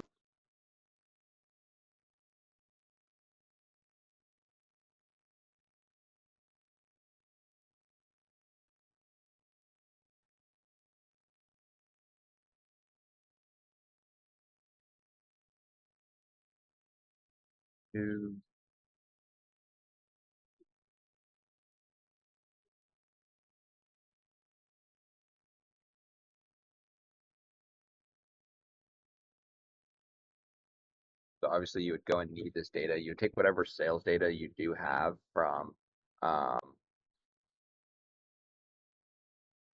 whatever client. Stock is starting to get overloaded already. Transcript.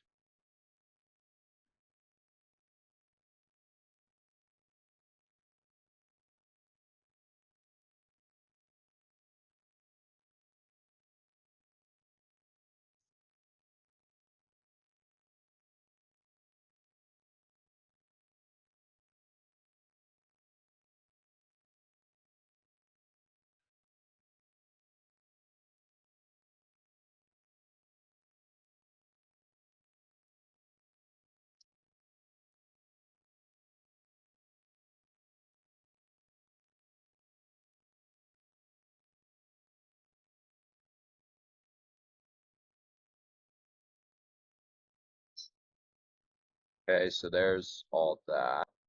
That's obviously a solid amount. So those would be, and then I'll go over to Claude, and then I'll go over to projects.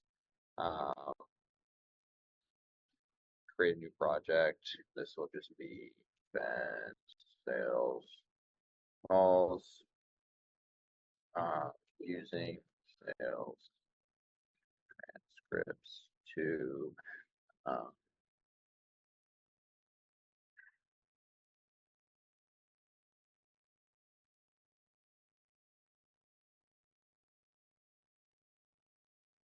and basically we're going to hope that this isn't too much for the knowledge base. We're going to go to Google Drive and let's actually grab this.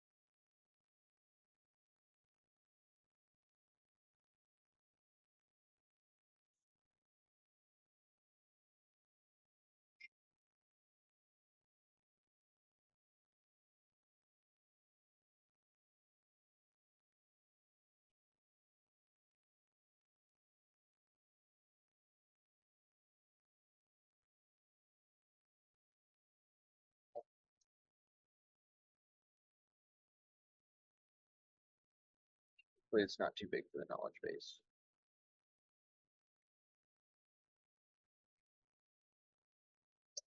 While that is loading, I have a question for you.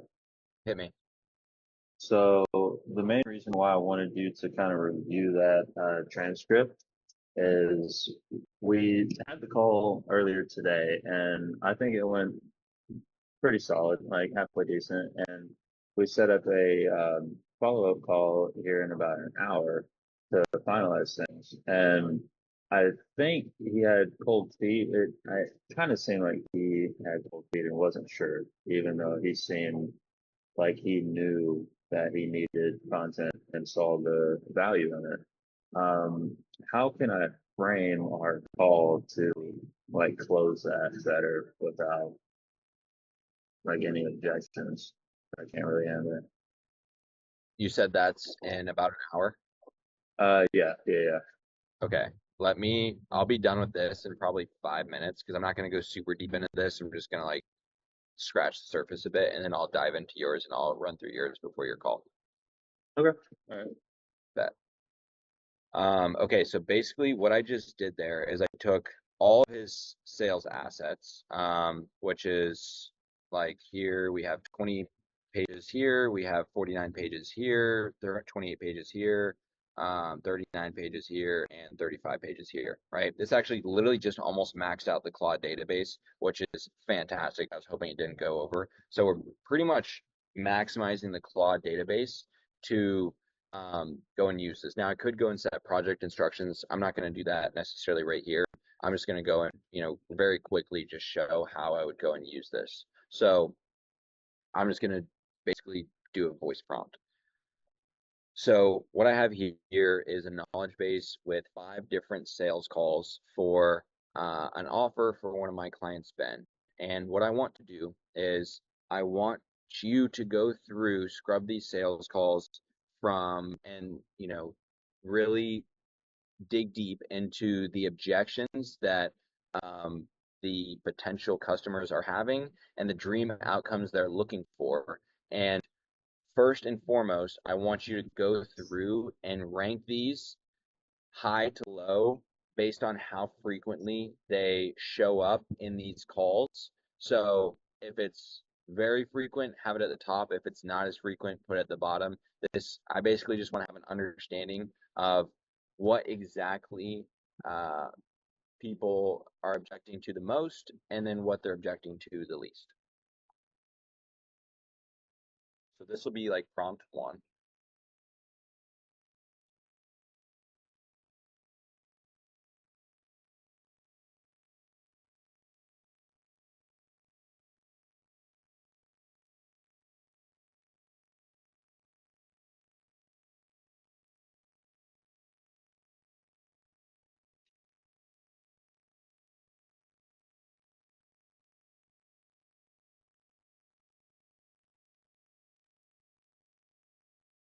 Okay, so we can go and see ranked here. The ranking by frequency, the most common objection is fear of taking action / leaving comfort zone, financial concerns, investment amount, time commitment concerns, concern about deal sourcing, fear of making mistakes and lack of experience, dream outcomes, ranked by frequency, time, freedom / control over schedule, leaving W-2, full independence, building generational wealth, family legacy, geographical freedom, travel flexibility, personal fulfillment, achieving potential, better location, lifestyle. So basically, this is just giving us a list of everything people are objecting to on the sales calls and then everything that they're looking for from the product that it would go and offer. So now basically I would go and take this and I would say, now that I have a list of objections and outcomes, I want you to go and create a set of 5 Facebook ads that I can go and run. These are going to be talking head style ads where Ben will be speaking into the camera. And I want the call to action to be click learn more. I want you to be relatively aggressive with the hook when you open up. And the body of these ads should be addressing these pain points and dream outcomes to some degree.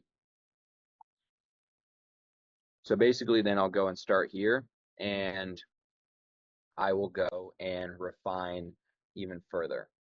So let's see what this goes in outputs. And Claude just released Sonnet 3.7. So I like both, but especially now that I have the higher plan of GPT, 401 is actually really fire. So I do like 401 a lot. And then Sonnet 3, they're both great for their own thing.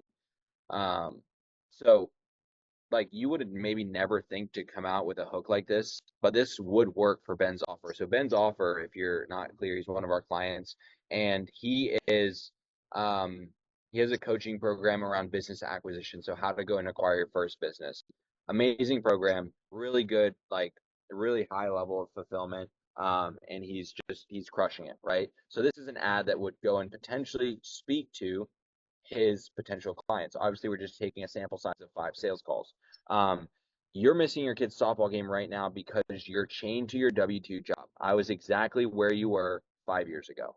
That's a strong hook, especially if you're a dad and you have a kid that's playing softball or some sort of sport and you're missing their game because you're stuck at your job, right? That resonates with their demographic of who they're selling to. body. Working 60 hours a week, I was trapped in a cycle where I was, so hold on, let me give added context here. The reason that we're going and using sales calls, especially for people that have closed, is it's breathing context into who we should actually go and advertise for, right? And this is great for short form content as well. This, gives us ideas to go make YouTube videos, to go make short form videos. This is just great material to have. Working 60 plus hours a week, I was trapped in a cycle where I was making someone else rich while missing my family's most important moments. But then I discovered a structured approach to business acquisition that changed everything. Today, I run multiple seven-figure businesses working just 15 to 20 hours a week. So you can see we're going to addressing the time and freedom concern. I take my kids to school, attend every game, and travel whenever I want. This didn't happen by starting from scratch or taking massive risks. I've now helped hundreds of professionals like you acquire established, profitable businesses with little to no money down, right? Addressing financial concerns, using creative financing strategies. My students are replacing their income in 7 to 8 months and walking away from their W-2 jobs. If you're tired of living someone else's schedule and missing the moments that matter, I've created a free training that breaks down exactly how we do this. And no, you don't need millions in the bank or 20 years of experience, business experience. Call to action, learn more to watch my free training and discover how you can buy back your time. So that's I'll kind of like leave it at that, because again, I do want to go through some of the sales stuff, but that's how I would go about going and writing ads. And honestly, like that's an ad right there that I would go and adjust the CTA a little bit and I would go and run with it. Gotcha. So if we don't have like sales call data that's just readily available like that, because we don't. You gotta ask for it. He definitely, bro, there's no way that he doesn't have sales call data. We don't have closers. What is the ticket price? 1,500. I thought he had a higher ticket program. He does, but we don't have closers for that. How did it sell? It's all just been webinar and affiliates. Well, then use his webinars. Okay, bet. And then just feed those into Claude as the data. Yeah, so Okay. that's the webinar. That's like, in some cases, that can be better, right? Because it's like, if you're pushing people to webinar, what better way than to take the webinar and ask Claude, how can I make ads to push people to this webinar? Okay, makes sense. Because that's going to have, like, obviously in the webinar, Alex is going and he's handling objections and he's speaking to dream outcomes and he's running through all those things, obviously in real time. Yeah. These new ads are going to be pushing people to closers though. So for the time being, I'll just use the webinar, but after some time, I'll just get the transcripts from the closers. Nathan, yeah, you can absolutely feed that much to ChatGPT is usually a lot better. So that's why I build like CansBrain V3 on ChatGPT, because I have 1.5 million characters worth of data in there. No, way more than that. 1.5 million words, like 200 hours worth, right? Those sales calls are roughly like an hour, roughly an hour each. So there's 5 hours, and like Claude is 3% away from maxing out the knowledge base. And then in GPT, I have over 200. It's 212 hours in GPT. So like 42 times more. How often are you hitting your usage limit in Claude? Not often, because I bounce between GPT and O1 all the time, and like I feel like I don't think GPT really has its limits. So I'll like specifically use Claude for writing ads and DSLs. Honestly, now that I think about it, I have just been using ChatGPT a lot more, because like now that Claude has 3.7 Sonnet, it's definitely better. But in using O1 and O1 Pro, which is like their $200 feature, and not having those limits, like Claude's great because it's like you get that same level of output that you would get from GPT at $200 a month. You just get less of it before you go and hit limits, and like the knowledge bases are a little less. But I like Claude's approach sometimes more than GPT, but as I've gotten better at giving AI context, and going and like, really demanding an output that I'm looking for, GPT has gotten great at it. So like Claude does assume more context, which is great. And then GPT just does not assume the same level of context. Okay, gotcha. I didn't even know there was a $200 option for GPT, so I'm definitely gonna check that out. It's most people will not see a big difference in it, right? It really is for those people that are like using it daily that will actually go and notice a difference. Most people do not need it. And the only reason that I upgraded to it is because my mentor was like, okay, well, Cam, just like, 5% better. Does that make your marketing better? And I was like, I mean, yeah. He's like, yeah, so you should upgrade. I was like, yeah, you're not wrong, right? But most people that are using it to like go scrape data of like, what businesses should I go to? Help me out with some Instagram reel scripts, help me out with this, that, and the other. Like you don't need the pro version, like the $200 a month pro version for that.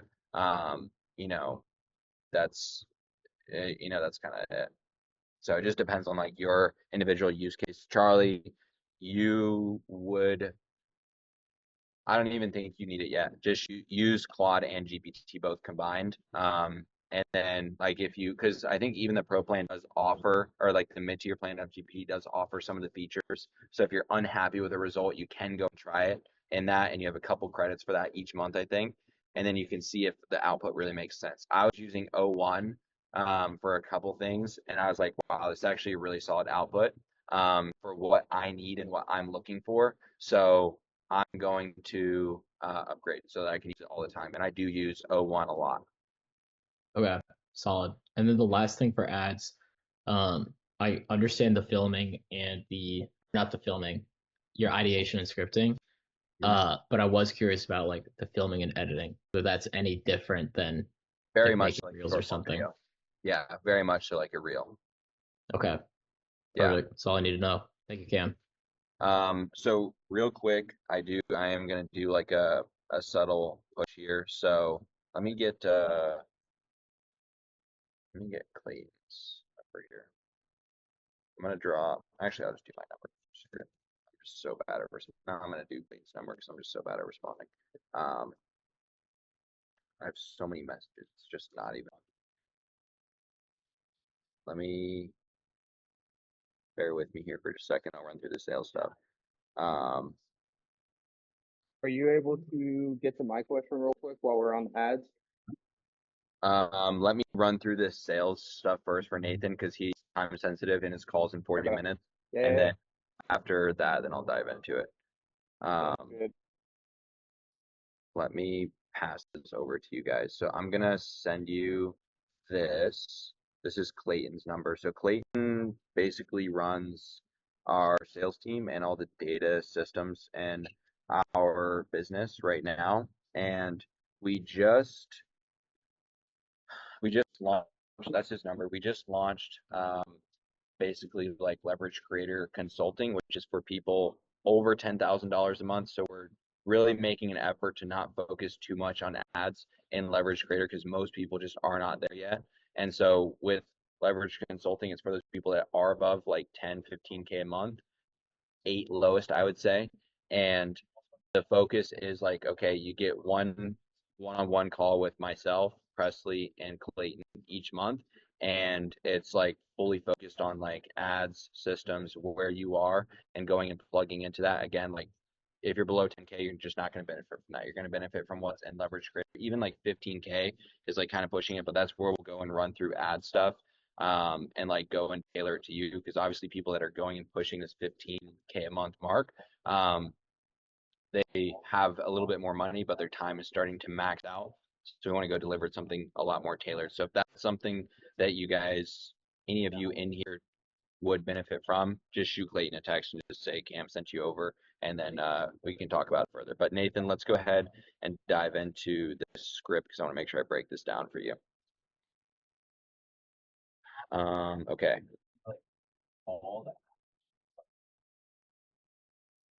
Okay, so objections faced by the prospect. Budget constraints and ROI concerns. Nate expressed concern about the cost of the retainer, $2,500 a month. Needed to justify the ROI. He calculated that he'd need to sell at least 5 jobs per month to make it worth it. Past experience with the videographer. He had previously worked with another videographer, but did not continue, though he had no issues with their work. This suggests that he may not see video marketing as a high priority or the past effort to get results. Okay, so what this tells me right away, Nathan, is that the past videographer did not track the results that they were going and generating because I don't know who it is that you're selling to, but they were not able to look and see on paper a result that was delivered to them every month where they could go and justify the price, right? For example, with our client Ben that I just like went and like showed you how my ad process for, we do his YouTube videos and he can see on paper attribution in Google Sheets. We made him over $50,000 from our services.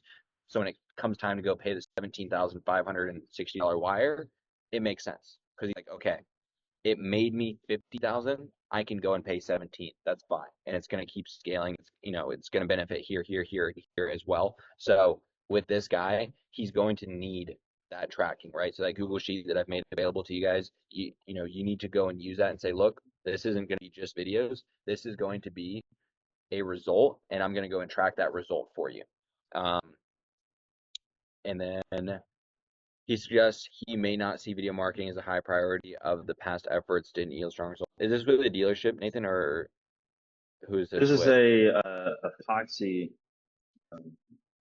like renovation type of company. Okay. So they do epoxy flooring and then renovate like spaces and houses.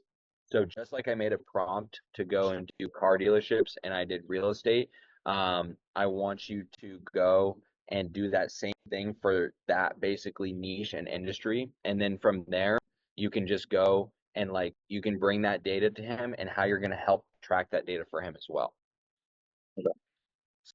Skepticism on social media leads. He mentioned that social media had not been high quality in the past and that engagement was low. He also noticed that generic franchise-wide content wasn't helping local engagement. Yeah, so like biggest thing here is with social media content, you really with businesses like his, you really want to go and highlight a before and after, right? Because that showcases like people can like seeing is believing, and like if they can go and relate to some past outcome or sorry, some past stance and some like achieved outcome, they can be like, oh well, that's what mine looks like and I want that. So before and after is great here, and like the algorithm is smart. So like when you go and say, this is a house we remodeled in Austin, Texas, like it's going to get shown to more people in Austin, Texas, because the algorithm is picking up on those words and they realize that, especially if you call out someone else's demographic, that the likelihood that they stick around and watch is a little higher because they're like, hey, that's where I live. So use that when you're going and making videos on their behalf. Time consideration. The business has a busy season coming up and he needs to ensure that content creation fits within his workflow. So here's how you go and sell into this, right? Look, this is obviously done for you. Don't even worry about the time part, but this is what you do want to worry about. If you have more leads from social media in busy season, that means you get to prioritize the clients you want that are going to be paying you more. So you'll be doing the same amount of work, making more money. He mentioned difficulty in capturing high quality images himself due to lack of equipment. Like that's easy right there. Like, you can go offer that. Need for internal decision making. While he's the decision maker, he hesitated before committing and said he needed to mull over it. This suggests he might need additional reassurance or comparison before making. He needs data. He's obviously running his business at a high enough level where he understands like lead flow and like understands that like he needs to make money and like what his margins look like. He just needs data to go and support that him paying for your services is going to ROI. And you can just simply go and just like I showed earlier in this call, you can go and cook something up like that.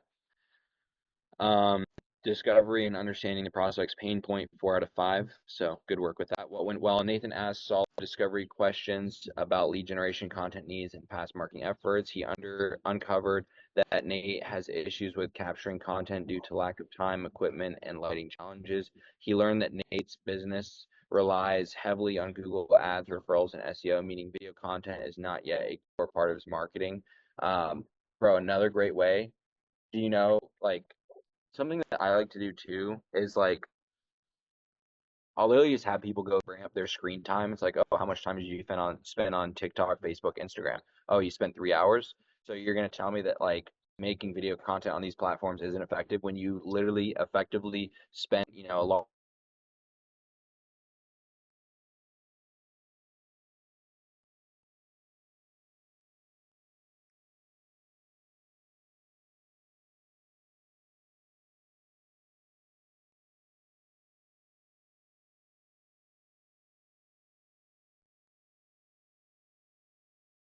could have challenged the assumption by providing data or testimonials. So like, yeah, social media your lead on social media will be shit if you make bad content because you're gonna attract shit leads. It's just like, you know, like you need to niche down with your advertising and who you're targeting to.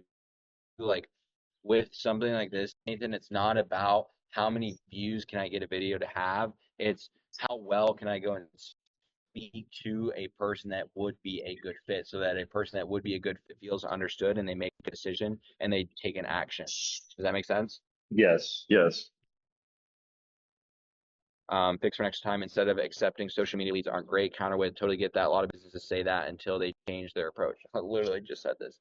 The key is making the content hyper local and highly engaged. The businesses we work with who shift from generic to personalized content see a major difference. Would you be open to testing that approach? Like this almost sounds like a guy that like has gotten burned to a degree in the past. And if you just go and do like even like a paid trial or like, you know, a free trial where you go and like hyper specific, like hyper localize the content. And like this is something that I like to go and say too, where it's like, you know, in your shoes, Nathan, where it's like, hey, look, this is exactly what we're going to do. We're going to go test out organic content. And when we find something that brings us a couple deals, we're going to go locally run that as an ad as well, or put some spend behind it because we already know that it works. And that'll go and bring you more deals too, because it's only going to be shown to people locally anyways. It's not going to be wasting any money on ads. It's like, oh, that makes sense. Good approach. Gap building and pinpoint exploration.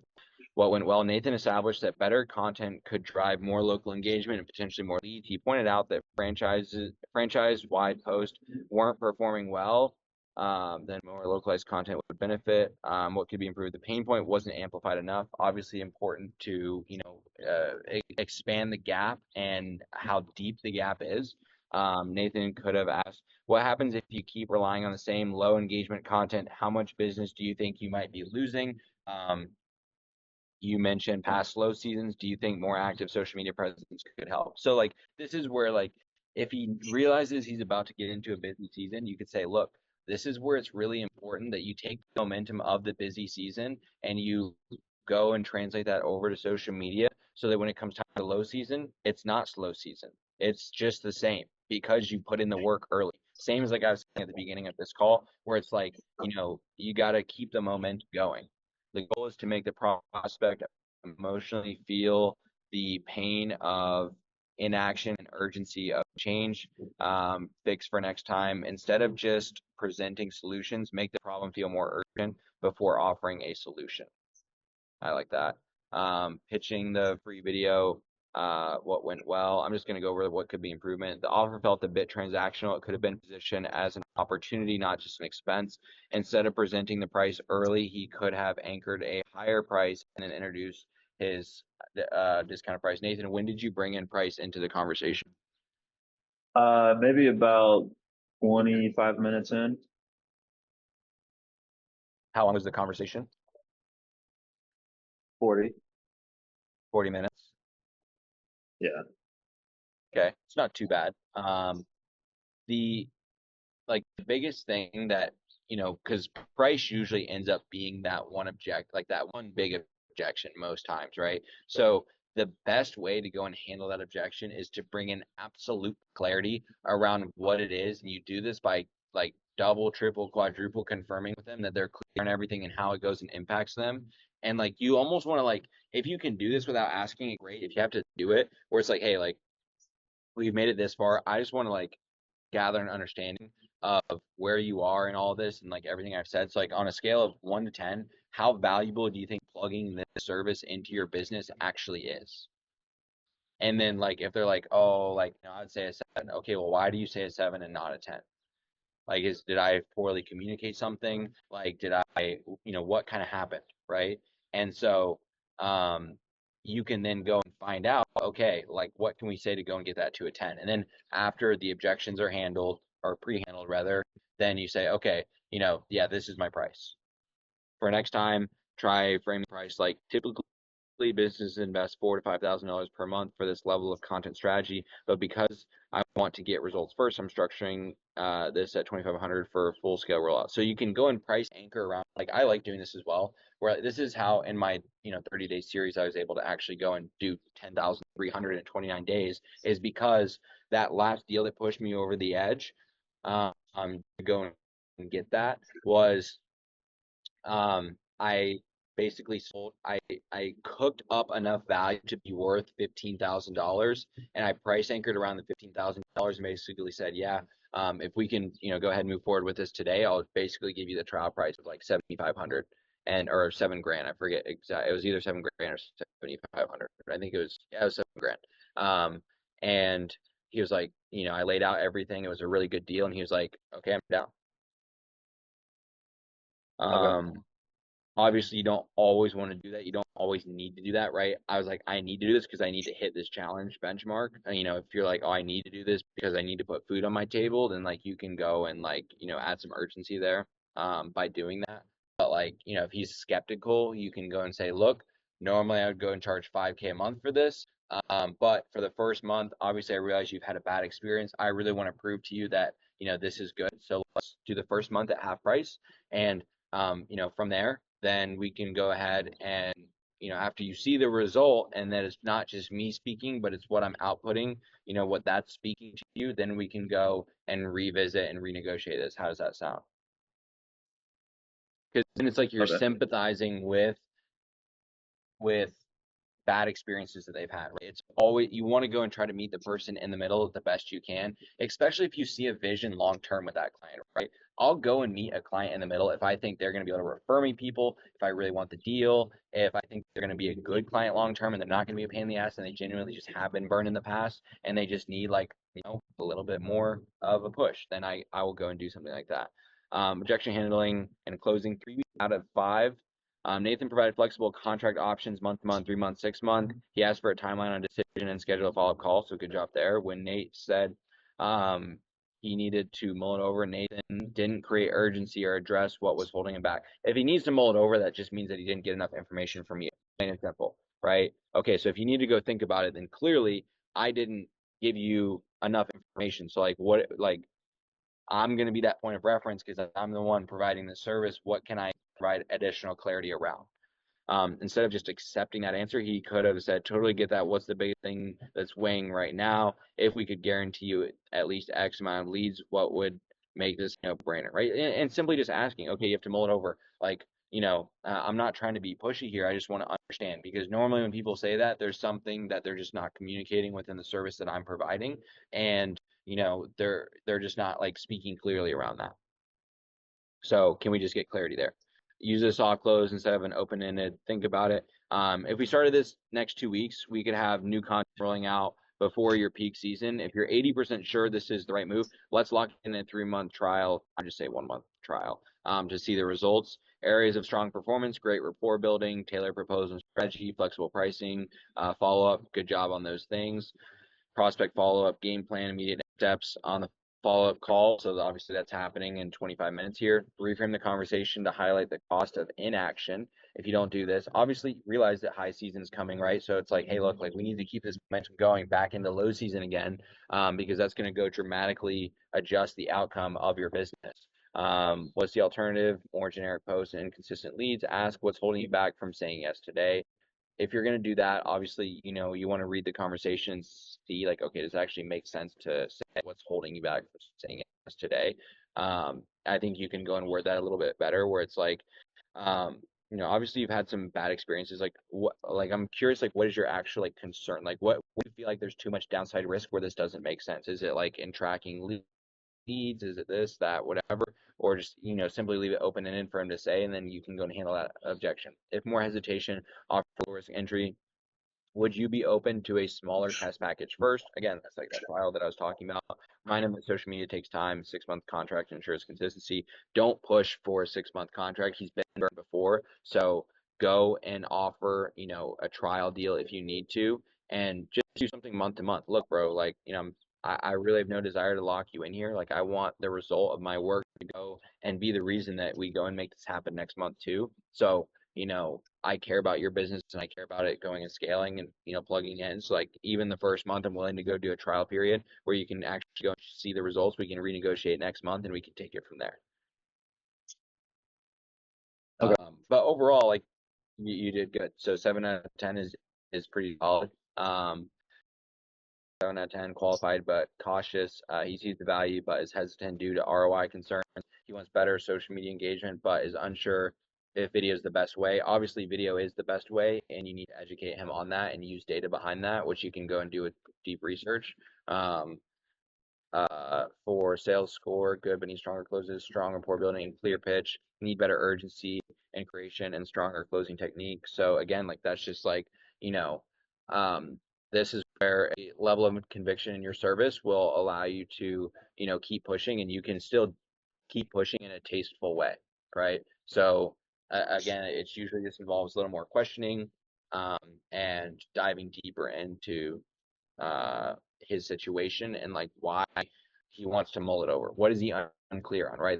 That's not like, don't take that as like, oh, like I actually need to go mull it over. It's like, no, like there's clearly information missing. What's the missing piece? How can I go and plug into that? So 3 key takeaways for immediate. What? Go for it. Yeah, real quick. So before I said, okay, so I understand, but before we visit next time, what's something I can do better on and help me understand what you're looking for? And then he told me, which was like more testimonials. So I had a case study recently, and this was mainly for a client that was pushing ticket sales. And I showed him their testimonial, and they had like a 100% gain, like on their ticketing sales from what we did. And he was pretty confident after that. And he was like, okay, like I'm really strong considering it now. But then he was like, okay, I have to hop on another call in a minute, so let's reconnect later. Yeah, so like when someone says like they want to see case studies to me, and that just says like, okay, like I'm not fully believing it, I'm not fully buying it, and I want to see other people's experiences, but it's still them focused, right? So they still want to know how what you're going to do is going to benefit them. So it's like case study is good, and obviously it's great that you went and showcased that. And that's where it's like, well, yeah, that's why, if we go do something like a trial period, I'm going to go and test track the results and be able to showcase the results at the end of the month so that you can go and make informed decisions, right? Because like that's usually what people care about, is they care about, what it turns into for them. Create more urgency, mulling over it, ask what would make this a no-brainer, anchor pricing before higher before presenting your offer, make your price feel like a discount, challenge assumptions. If they say social media leads are low quality, counter with case studies or test offers. So yeah, should be chilling from there. Let me know how that goes. Yeah, we'll do, man. I appreciate the help, y'all. Absolutely. I would say that yeah, I think like if you do the deep research thing on that, that'll just give you a little bit more data on stuff, and then you can just go bring that data to him as well, and then that data is just going to help bring him at ease. That's fair. Yeah, that's fair. Good deal, man. I appreciate your time. Absolutely, bro. Gianna said, when you're running ads for a client, how do you structure your process to track performance and optimize future ad batches? Specifically, how do you use GPT for data tracking? Do you have a dedicated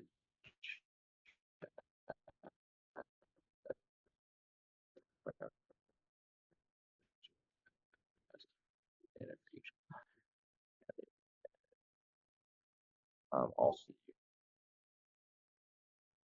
Juliana, who do you currently run ads for?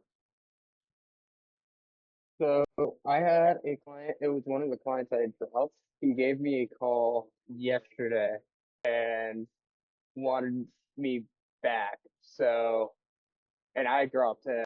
So as of next week, I'm setting up, or actually, no, not next week, tomorrow, him and I are having a call discussing the price. But I already ran a single ad form. It was my first ever ad that I run through Meta. Oh, one of my AirPods just died. But I ended up running the one ad. It outperformed all of his prior ads that he had run, and it saved him like I think 3x money that he had spent while getting it was about 5 or 6x times the results. What and I just created some scripts for him to go use a videographer that shoots a lot better content than me visually to go get some more ads for us. But I want to be able to track that this one because I remember you mentioning that like you're kind of tracking like the hooks that are being I don't used, use everything like to that. do to track data. I'll only use it to analyze it. Oh, okay. So how do you go about doing Yeah, it then? track everything in Google Sheets. Okay. So like all of the actual results with leads. Yeah. I'll You're also breaking up on me a little bit. So heads up. 1 second. I gotta go back to my hotspot. So annoying.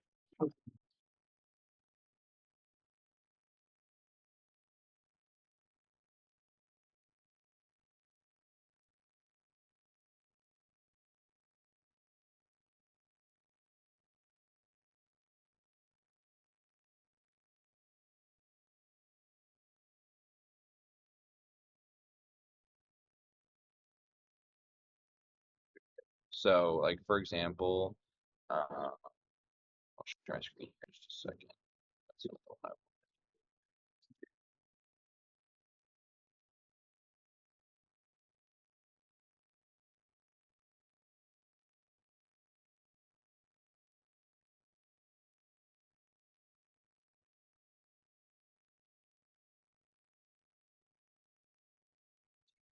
I don't hear you. What? I thought I couldn't hear you for a second. You're good. Okay, so sec here.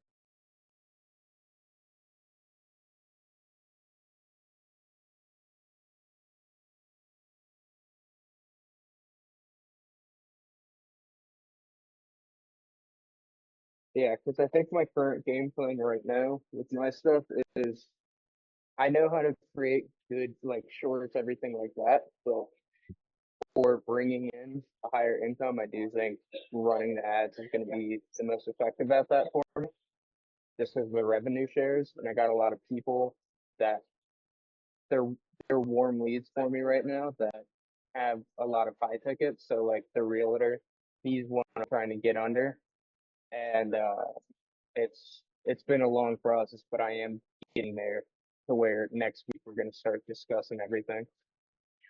Gotcha. Yeah. So like with this, what I do is I just bring the data into Google Sheets of like, so this will update tonight at midnight, how much we spent, how much reach, how many impressions, cost per 1,000 impressions, link clicks, link click-through rate, so 3.8% cost per click, and then obviously I have all of the lead data in here, and then that goes and translates over here.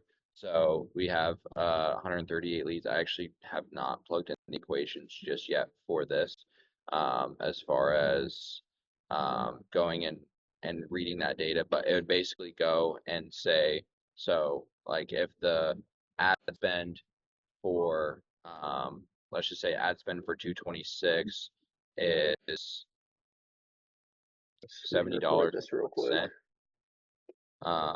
It was $70.01, then obviously this would be like $70.01, which would automatically populate there, and then this would be I believe it would be equals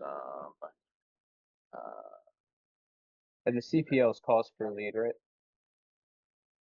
yes. So then yeah, I would just pull like something like this. And will I have to manually do what you just did? So this formula I can just go and see. I'm screen recording for you just so I have it. Yeah, so I could go and do this. Actually, I would want this to be like if error. But yeah, I would. So I would go and have this like pull from this sheet or this tab, and it would go and reflect here. I haven't set up that formula yet, so that can all be like basically all this is completely automated. I don't have to do anything in here. I forgot to go and plug in these data points. Okay. And then is there a way just to make it easy on me I can screen share with the one client just so we can set it up, but I don't know how to set up the ads to automatically populate onto the spreadsheet. I know you have to use the like tracking ID or whatever, but Like Facebook ad data. yeah. So there's two ways you can go about that. You can use Supermetrics, which is definitely viable. And then like I've just been using a make scenario that is check here. It's just so I do it's Facebook Insights and it's the get insight function, and then I just have it like pull from the ad account, from the campaign, from the Facebook account, and then I can just choose which ones I wanted to output, and I just throw them over into Google Sheets. Same as like I do with lead forms or the those forms that I help you with. Okay. And I just set it to once a day. And then my last question is for these scenarios, because I have, did both my AirPods just die? The last question I have is when it comes to the scenarios, because I have kind of been geeking out over those, what would you say are the best and most effective scenarios that you have set up from app to app? As far as just for automation. So I know you have the spreadsheet one for pulling data from the forms for the leads, everything like that. But outside of even just leads, what other automations and scenarios do you have set up that are effective for you?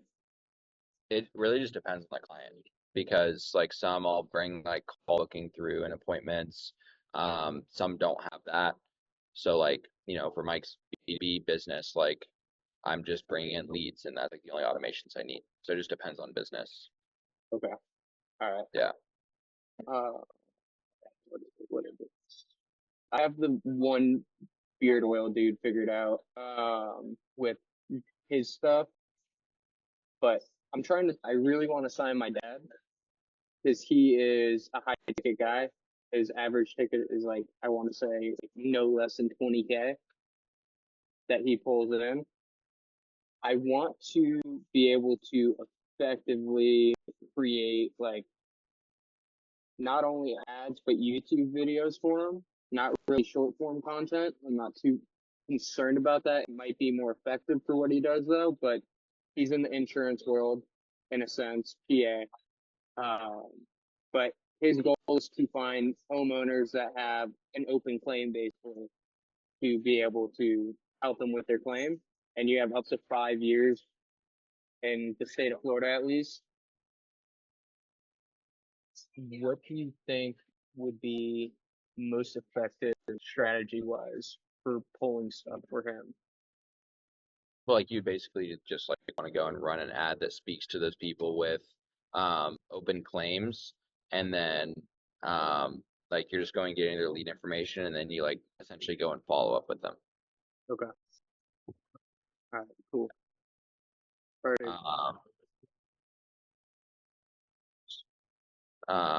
Okay, I do have to hop off here in about 4 minutes because I get ready for my next call. Cross or Lloyd, do you guys have anything else?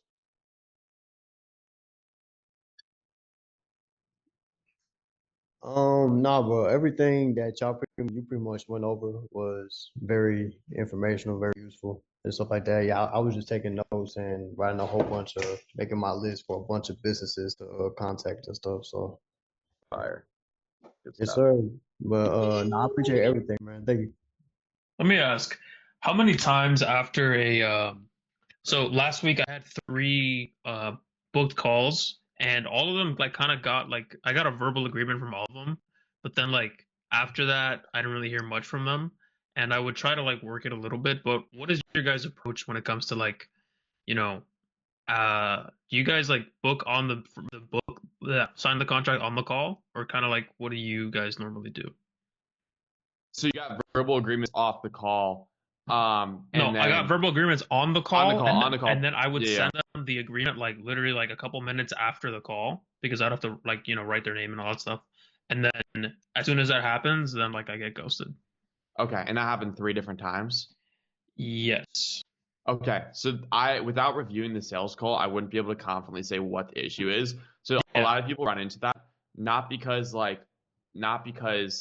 of like, oh, like I should have made them sign on the call. Like there was probably some underlying objection that you didn't cover that they never Yeah. announced, that never got addressed, and now they're ghosting because they almost felt like pressure to arrive at that response, and the underlying objection or resistance was never addressed.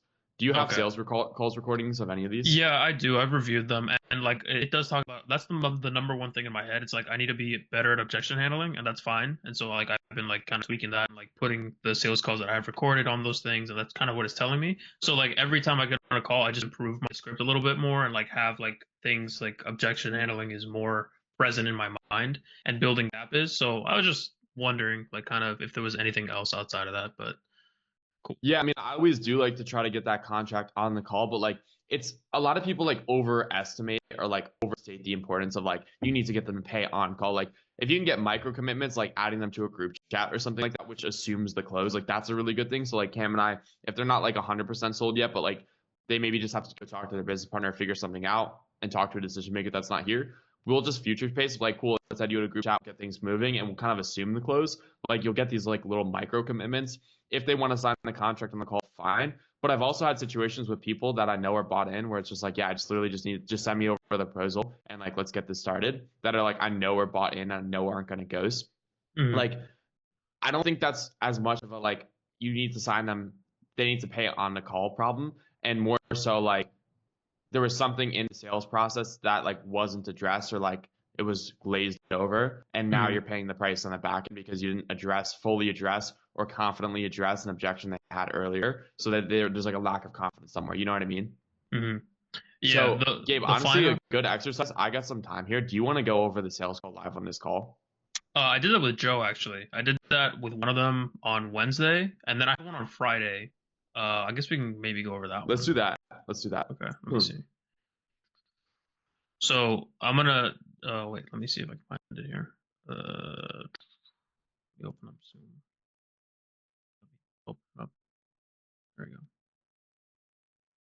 So there were 2 things that I didn't expect the person to say. All right, go good.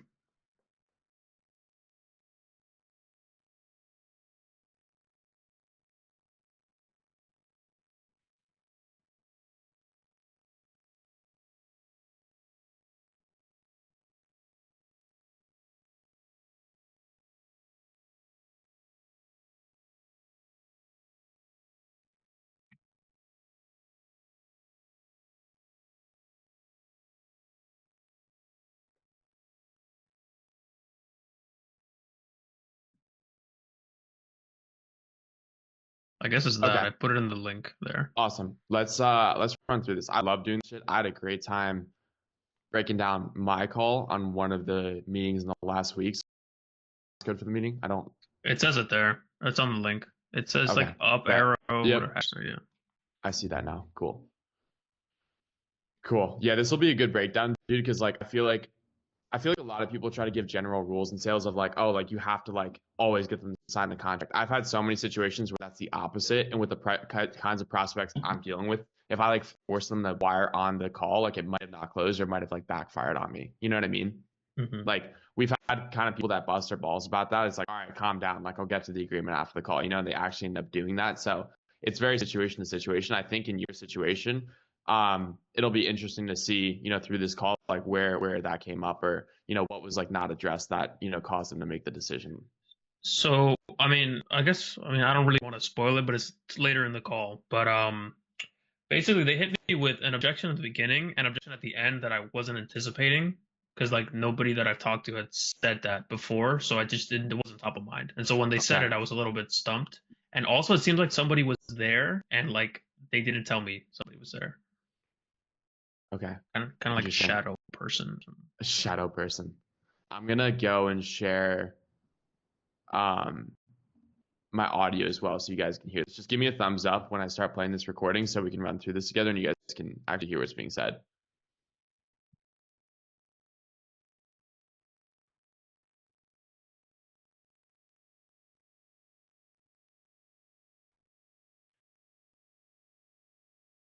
Now for about 4. I just want to make sure that Like, I really do want to give you a decision-maker, full right? play-by-play. I know Joe reviewed one of your other ones. I think this will be super useful as well, though. I'm excited.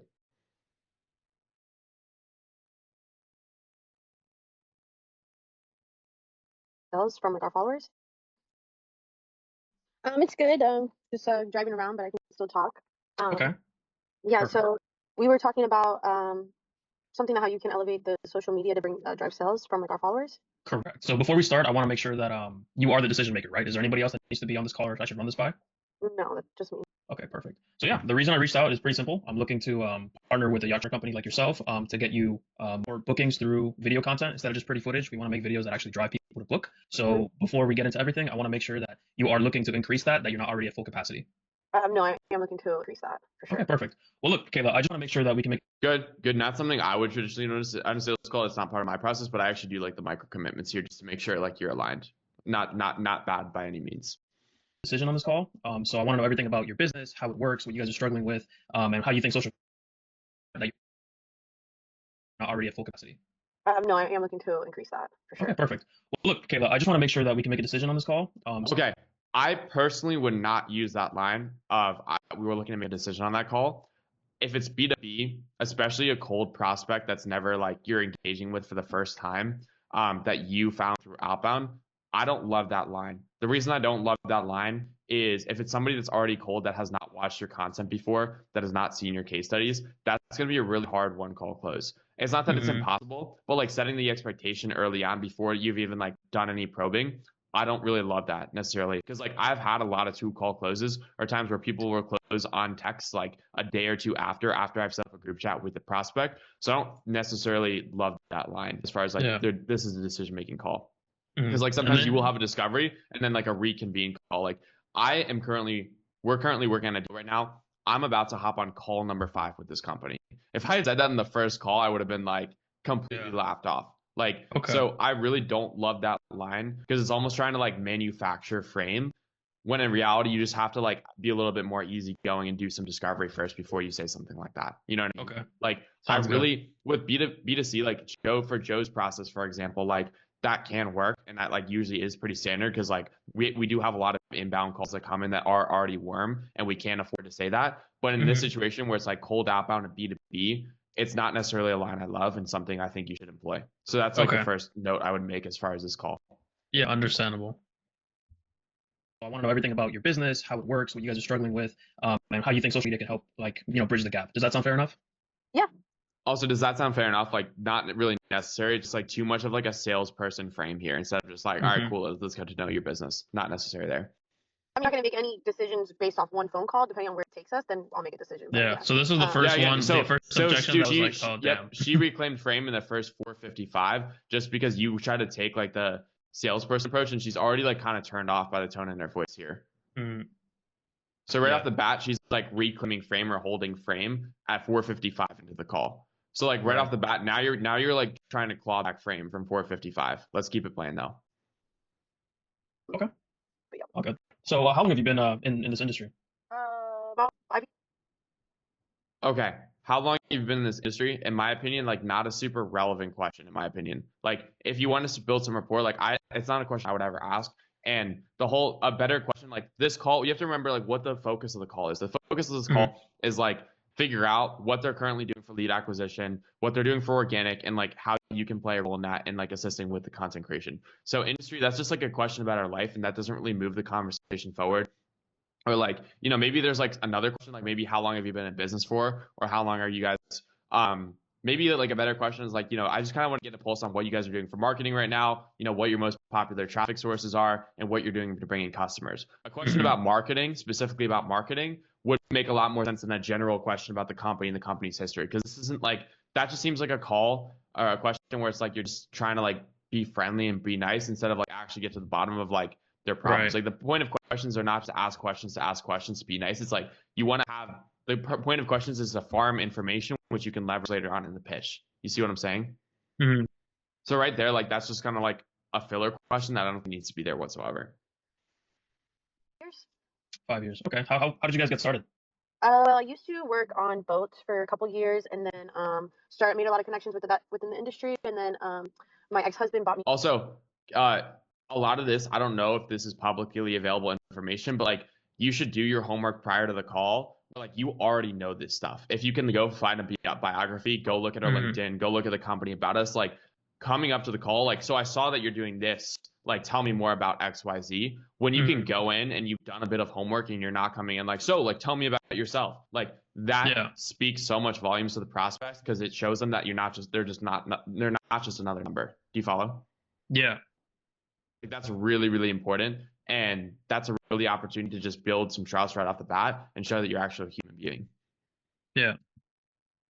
A yacht, and I ended up starting a charter company. Sold the yacht about a year and a half ago, but I have about over 250 boats on my fleet now, working directly with the owners. So therefore, I don't have much overhead besides like my cost of the website and marketing advertisement. Okay, well that's actually good.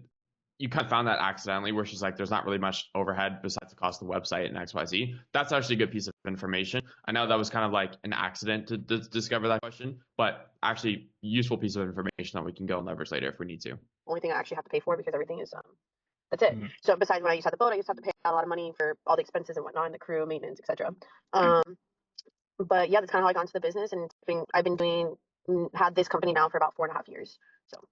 Okay, well, that actually sounds really cool. Happy for you. Thank you. So how does the process look for you guys when a customer wants to get a boat from you guys? When a customer wants to get good a boat question right there. Understanding their sales process and the conversion cycle of a customer. Good question right there. Usually they book through the website or they call and they book through me and then send out, the contract and the invoice and whatnot. But how they find us usually is through the website, Google marketing advertisement.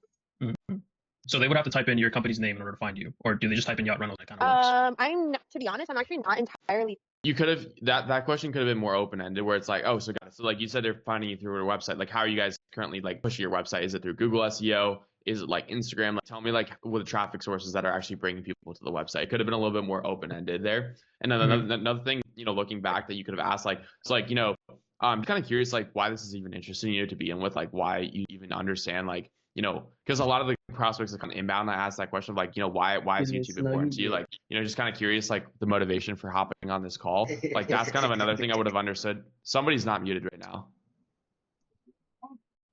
I'm hearing like giggling or something in the background. I think it might be Mr. Hatfield. Fuck, my bad. You're good. You're good. That's can everyone hear this? Is everyone good? Yeah. On the audio? Okay. This is good, by the way. Awesome. Something I would have done earlier is understood like motivations. Like, why do you even like take this for the first place? If somebody that hit you up, like, why did this speak to you? Why did this specific service speak to you? And just kind of understand why some base motivation for even being interested in organic content, and then you can kind of use that to probe even further. So that's another adjustment I would have made, is like understanding their initial motivation for hopping on the call, because a lot of people will say, yeah, I know, I heard YouTube is this, this, and this, and then that gives me perspective on like what they know is useful about YouTube already, and gives me an opportunity to educate them on the other benefits of YouTube that they don't already know, and allows me to educate them on that gap. So to be clear, what I'm kind of offering these people is more short form stuff, not really like long form YouTube videos. Well, the concept still stays the same. It's not about YouTube. It's just organic content in general. You see what I'm saying? Like organic content as a marketing mechanism. Sure. How people are finding us, I know it's not through social media. I mean, if there is, it's only because it's people that we've dealt with in the past. Right. And like repeating clients that followed us through social media, and that's how they get us, or friends of referrals or whatnot. But I don't think it's anything from paying. We don't pay any advertisement on social media to boost any posts or whatnot. Mostly it's from Yelp or Google, those type of things I do pay advertisement for. Okay, got it. So that and SEO and stuff like that, like has a lot for me. Of course, yeah. And again, don't cut the prospect off like that. You just come across as very nervous, and like antsy, like you're like waiting to say the next thing instead of just like letting them ramble. You gotta let the prospect ramble. That's where they give up their deepest, darkest secrets, and that's all stuff you can leverage later on in the pitch. Are there certain times of year where like the business like slows down? Because there must be like Yes. seasons. So right now we are in season. Like yesterday, I had about 4 or 5 bookings, which is really good. In the slow season, we may only get 4 or 5 bookings for the entire month. So yeah, so that which would be between after Memorial Day weekend, which starts in the end of May, obviously, until I would say it picks up in November. So it's out June, July, August, September, October. It's in October. We have good in October too. So it's about 4.5 months of where there isn't much. And is that like an industry-wide thing? Because like that's the summer, I would expect that. You know, Well, down in Miami, it is really, really hot. So what I'm trying to do is expand international to like either Italy or New York, where people are going in the summertime, where it's a hot spot. Usually it's like in the summertime, Miami, it's like disgustingly hot. Nobody wants like. Well, how I say is there are clients, but it's not the clients I usually like technically like dealing with or whatever. Okay. Wow, that's interesting. So that means that like during those months or even during these months, if I were to help you bring 20 to 30% bookings extra a month, you would have the capacity to handle that. Okay, why are we pitching here? There's still so much more probing you can do.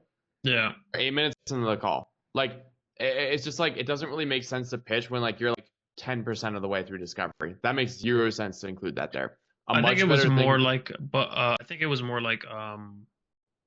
I just lost my train of thought. Whatever, keep going. A much better approach would have been like, got it. So like, you know, you mentioned you're having these slower months. Like, what are you doing in the marketing to try to prepare and like get bookings in these slower months? Like, what have you tried so far as like, you know, trying to fill up calendar in these slower months? Like, what have you tried? Then you can get an understanding of what they've tried for marketing so far. And then later on, you can pitch, you know, organic marketing as a solution. So I remember you said this, you know, something I think would be really, really valuable is in having this organic content. What we can do is create evergreen content, even on Instagram and even YouTube potentially, to actually go and like make sure we're getting bookings year round, because the content machine never stops. So we can kind of hedge against this seasonal weakness with strong organic content. But like you need to do more probing here. That's like way too early. You basically you had like a question, you did a good job of elaborating on that question. Now we're already like pitching them, and it's just like it's very clear from the get-go that she's just like very, very much in discovery mode, and you're in discovery mode, and like you're trying to get a commitment from a cold prospect way too early. Yeah. Like you can even tell her in tonality, she's kind of like shaky, unsure. She doesn't really know. She doesn't want to give up too information, and it's just way too early to be mentioning something like that, or even getting like saying a question like that. Got it.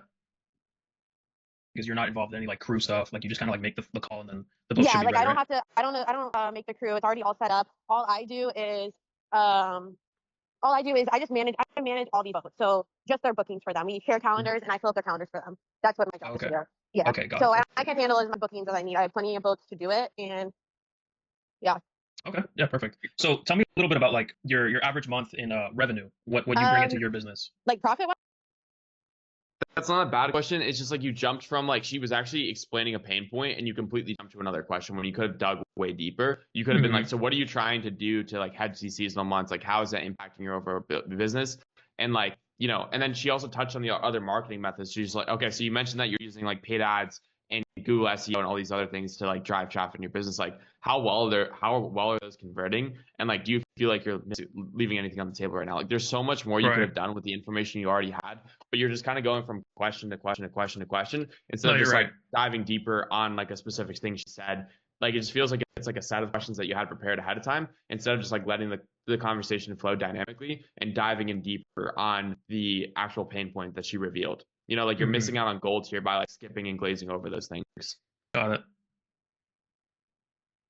Like that's where a lot of people mess up is their discovery is just very surface level discovery instead of like analyzing the things they say, taking a second to digest it and asking a really powerful follow-up question on that pain point. I feel like sometimes I do the complete counter opposite and I'm not asking enough questions and I'm more just trying to like nourish that conversation and then like slide in little bits and pieces. But like I can see how a good combination of the two can allow you to have like a good interactive conversation where you're probing and digging deeper on some of the concepts that they're bringing up. Yeah, it's a dance. You know, it's like you do want to still maintain like a linear flow of the conversation where like you're not just talking in circles and getting caught up on the same stuff. Like you should be able to recognize, okay, now it's time to shift gears, talk about something else. But you should also be able to recognize like, okay, like it's time to like she mentioned this, like this is clearly a big issue for them. Like let's probe further and double down on this pain point. Yeah. Yeah, we can go profit wise. Let's do it profit wise, because a lot of times, so say I rent a boat and it costs the owner wants to be paid out 3,000, but I'm renting out for 4,000 or 4,500, so I'm only making 1,500, right? Mhm. But like, so I wouldn't say like my revenue of bringing in their money, because I got to pay out their money immediately before they even take off, So I only keep my commission. I would say commission wise, I'm only like a month. It depends. Like on good months, it could be anywhere between 20 to 30,000, and then there's months where it could be like 5,000. Okay, so the slow season would be like 5,000. Okay. Got it. Yeah, but again, there's some months it could be like 2,000 too. Like if it's like mid-July or something. Yeah, like it really varies, to be honest. Mhm. And so what's the number that you would like to get to, like per month, where you feel like I you'd be would like comfortable enough to, scale? I would like, I mean, I would big up as much as I can, to be honest. Like I would be like, I can build a team big enough to be able to handle it all if I needed to. Okay, so we're not even getting specificity here because we don't even have an idea of their average number. So it's like, even if you do get an understanding of like where they want to be, you don't even know like what that is relative to. It's like maybe they say they want to get to like $500,000 a month. Like you don't even know where that is in comparison to where they're currently at. You know? So that's not like, so like this pretty much accomplished nothing because it's like, oh, I want to get bigger, which is like, yeah, every business owner wants to grow their business. So like so far it's just very ambiguous responses because of the questions being asked here. So what do you recommend I do then in that case? For Like this, for example. Revenue, what? This was probably a better question for earlier in discovery and like getting a better scope about their business. Like just tell me more about their business, like what you guys are doing currently month, like and before like, oh, where do you want to be? You should be like, so like revenue wise, just give me some kind of a ballpark of where you guys are at revenue wise on a yearly basis or something like that. And you should have been just a little bit more clear with it. Okay. I So think you were like just make trying it to more ask too many. make it more year and not like month. It could be. It's just like I think you were just trying to ask too much at once here. Okay. But you don't have like a specific number in your head. No, I don't. Okay. And also like part of her reluctancy to give up that profit is like she feels like she's being put into like this sales box and she's speaking to a salesperson. So she probably has a number in her head, but she's like, based on her tonality, it sounds like a girl like that just got cold approach and doesn't want to say shit because like she doesn't want to be hit on and she's just completely closed off. Like, can you guys tell in her tonality how like she's like doesn't seem very open here? Yeah, I can see there's it. like this nervousness and like kind of reluctancy in her energy. Yeah, she's not really sure just yet. Like that right there, like listen to this tonality again. Like if it was like if she genuinely did not have a number, she would be more like, no, I actually, I have to get an exact number. I really couldn't tell you. I could say maybe it's like this, but I'm not exactly sure. And it would be a very matter of fact tone, but listen to her tonality again. I would big up as much as I can, to be honest. Like I would be like, I can build a team big enough to be able to handle it all if I needed to. But you don't have like a specific number in your head. No, I don't. Okay. I don't actually. Yeah. See, even like the double, like the way she like almost tried to like double convince him that she didn't have a number tells me everything I need to know right there. All right. Well, since let's say you make an average of like 20K a month in profit. Let's say that. So yeah, that would be nice. if you were okay, perfect. So if you had a timeline for that in your head, how long do you think that would take you? Like doing what you're doing right now. So I guess if I was able to. Again, this is not even a really relevant question here because like we don't even know what she's doing currently right now. Good point. Spend more money on marketing and advertisement. It wouldn't take me long to get there. I think it's more of me trying to fund it to get where it needs to be. Right. So yeah, because I do it all. I spend everything on my own right now, and I just have a lot going on. So I know in business you have to spend money to make money, especially on like this type of thing. Not a bad micro commitment. She's expressed some interest in spending more to make more. She understands the purpose of paying people, so like that's not a bad sign. I mean, for the most part. So that kind of puts me at a cap. So if I can only spend, $1,000 a month on advertisement, I'm only going to get a certain amount of calls. I know that's how it works. Yeah. Okay. So let me ask. So you said since you are the broker and you manage, you only work with owners. Or you work with other brokers as well. I work with owners and brokers. But most of them are brokers. We kind of all work together, to be honest. Like we all have our own companies, but we share both. We don't share clients, that's for sure. Okay, got it. Yeah, because I've talked to other people and they say sometimes like they get referrals from other brokers that say, hey, send them this way and things like that. So I'm just trying to make sure kind of like how your situation is. But yeah, so if you're not with other brokers and it's all a lot of use of ums as well. Yeah, I know that's probably just nervousness as well, but it's something to keep in mind. I'm not perfect at it. I'm not going to act like I'm perfect at it, but it's okay to just like pause to collect your thoughts as well. you. Let me ask you, have you before used like a marketing agency or some way to market your yachts before? Have I? Yeah. A better question than that, instead of use a marketing agency, like, talk to me more. You mentioned earlier in the call, you guys are doing paid ads right now. You guys are getting reviews from Yelp, Google. That's how you guys are harming customers. Can you speak more into like how that system works and brings you customers, and like what that process looks like of turning somebody into a buyer? That would have been a better question. And like out of the paid ads, like what kind of results are you guys seeing with that right now? Or like what kind of results are you guys seeing from like Google SEO, or what is that doing for the business right now? No, I mean, wait, can you repeat that question again? Have you like in the past, have you used somebody or maybe some company to help you market your fleet? Oh, Or has I it been just you? haven't. No, it's Okay. just been me. Like I pretty much do everything. I do all of it. If I do pay for any marketing advertising, like I said, it's through Google Ads and through Yelp. I think we have done Facebook and Instagram, but we haven't done that in a long time. Right. And what was that experience like with your Instagram stuff and your ads? Did you guys see like a good ROI on that? Again, that's like that's like a yes no question. A better open-ended question, like talk to me more about your marketing efforts. Like you mentioned this and Okay. this. Like talk to me as far as like what that looks like. How much are you personally spending on that? Because I know it's only you right now. Like talk to me more about that experience. You need to ask more open-ended questions and trying to control their responses and just let them talk more. Because then you can actually gather information about the business. Right now, it's just these very firm like yes no questions, and you're not doing an effective job of collecting as much information about the prospect as possible. And when you're working with limited information, your pitch, quote unquote, or being able to leverage information that they told you is going to be way weaker. Not really. It was just people looking at it. It wasn't making many sales. Like it wasn't worth spending what we were spending on it. Okay. What were you spending on it back then? I think maybe like $800 a month or something like that. I can't remember. Are we talking about ads? Are we talking about Facebook ads? Or are we talking about like we don't even know what she's talking about? Are we talking about Instagram? Like it's just confusing as to what she's talking about. Paid on like performance, or they were just just posting a post? No, it was more like we paid to boost the post. Oh, okay, I understand. So you guys filmed the Yeah, content, like it and then asked you us like just how much money we wanted to spend a month. That's what we would put, and then okay. we would get a lot of them were just people like looking at it but not actually booking. Right. So, yeah. Okay. And so since you said you do it, you also get referrals through or like customers through Google SEO and then also Yelp. You guys tracking exactly where they're coming from? I believe. Okay, so she talked about like they were paying for some kind of boosting service. Like that's an opportunity to educate the prospect, because very clearly based on her tonality, she sounds very confused and like they didn't really know what they were doing. So like that's just like a lot of people like with the boosting services, like that actually doesn't really work as well as you think.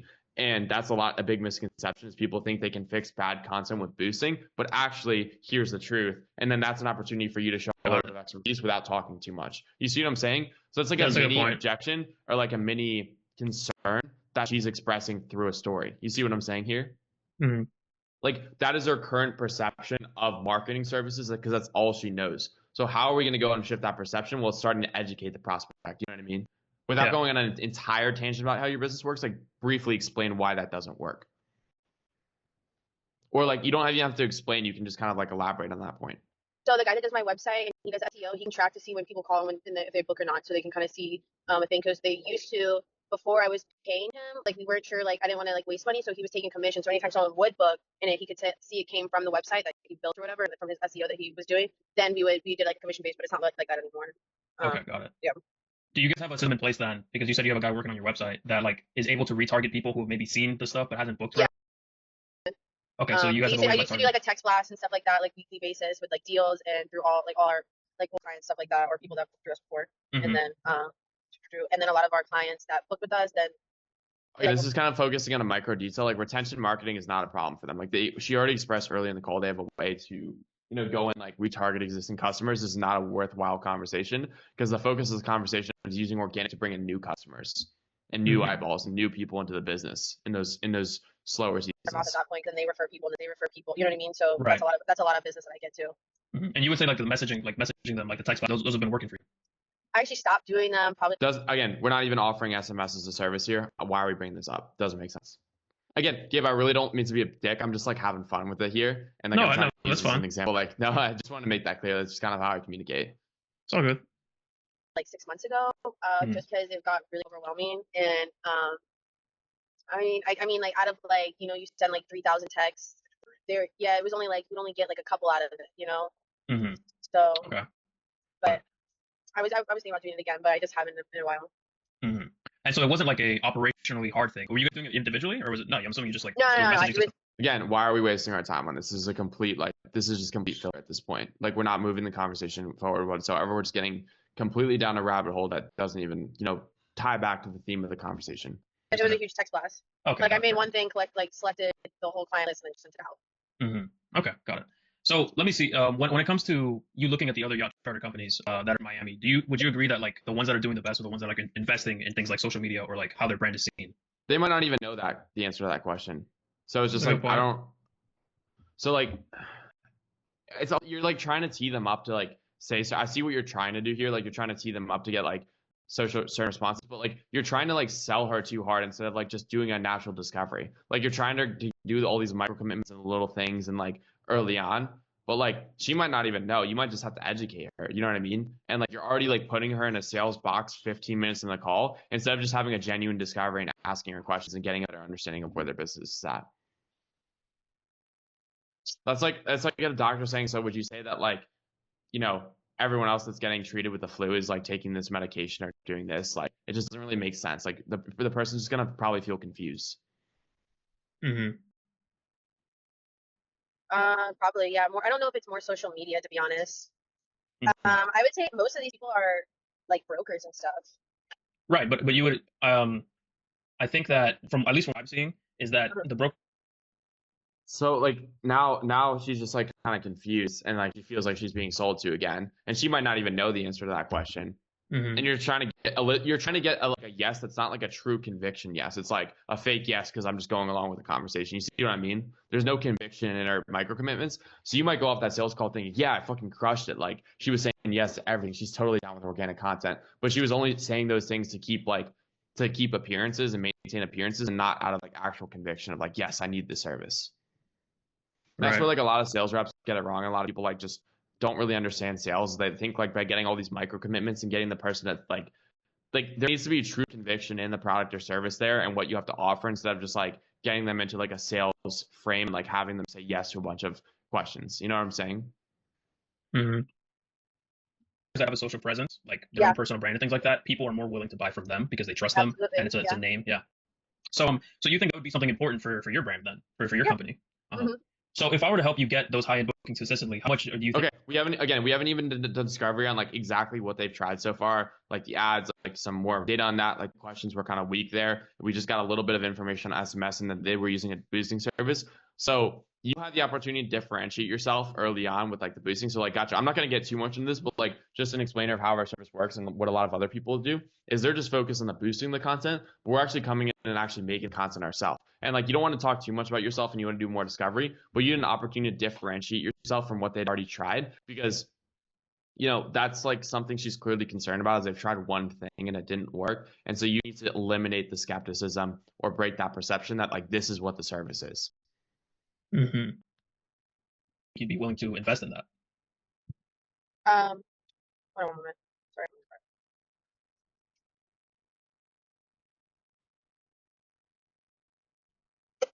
Well, what are your prices? Like, what are you offering? Again, like way too early. Like we're trying to pitch a cold prospect 15 minutes in, and it's just like we should not be asking about that. Like there hasn't even really been a proper discovery at this point. Well, I'll get into that a little bit. But I just want to make sure that it's something that makes sense for the both of us, and that you are. Again, she doesn't even really know what you're offering. Like, and like there's really been no context around like your service, how it bridges the gap. Like, there's a few concerns she had about like other forms of marketing where you have the opportunity to explain like why Instagram is different, like why the service you're offering is different. Better understand like what they've tried, why they're even interested in organic, and then piggybacking off of that. Like we're pitching way too early here. Actually, like aligned with the idea of growing this personal brand. If it's something that's important to you, like she doesn't even really understand what growing a personal brand even entails. So how is she even going to understand this of like, are you willing to invest in a personal brand if she doesn't even really understand what that entails? Like, what does that look like? Like, she might not even understand the concept of like coming up with winning ideas for your videos and like going and seeing what performing content is doing, or she might not even understand the concept of like going and like repurposing existing viral content. You know what I mean? A good way of maybe leading towards that too that I found helpful from Nate's call was actually just leaving like a link to a YouTube video that's describing like the benefit of short form and that be from someone tailored in their space. Yeah, so that's called like a pre-call asset, and Michael brings up a great point. That's like sales processes. That's not even on the actual sales call. Like that's like nurturing the prospect in advance and actually having like a pre-call asset and a pre-call resource that gets sent to the person ahead of time so that they're not confused about the nature of the service. So that's something you can do to pre-frame before the call and actually set yourself up very well. That's a And if completely they're separate different conversation though. still confused, Presley, would you consider, like, for his chance of getting a text back, let's say they're still like, at the end of the call, kind of got all the yes confirmations, but they're still on edge? What would you say you probably have a better chance of getting a response if you led with some free value after to really show why you're a good fit for them? Yeah, that's a good question. So like between the follow-ups, it's definitely a good idea to send them more resources if you have a follow-up call book, just so you can like continue to nurture them with more content. Yes, I would recommend that.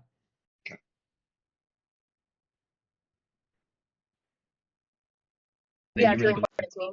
Okay, got it. So since you don't own all the boats, do you have like full control over the pricing? Full So control. now we're like moving backwards in the conversation here. Mhm. Now it's just like a question about how the business model works. This should have been brought up like earlier. You're right. And like I don't even understand how the boat pricing is like relevant here. Like we just like like it's just all over the place and just very scattered in the sales conversation. There's no like flow to the conversation. Pricing of the boats or the like marketing advertising. No, to the pricing of like when someone calls you and says, "Hey, I want to book a boat." Do you have Mhm. control over that? Kind of. It just depends, like what they're looking for, and, like because everyone's different. All the parties are different. All the customers are different. Mm-hmm. Okay. And have you ever, I'm assuming since you've been in this industry for 5 years, you've had deals that were lost because you couldn't offer like a competitive enough price. Okay. Yeah. This makes absolutely no fucking sense. I'm sorry. Why are we asking about price here? Like we just asked about personal branding and now we're shifting to like competitive pricing. Mm-hmm. Like this does not even like fit within the conversation of like what we're talking about here. I think what it is that Yeah, it like just I'm depends. attached really at the hip with the script right now, and I'm taking in what you're saying like about like just being more expansive on discovery and stuff. So maybe like drop the script a little bit. I don't know.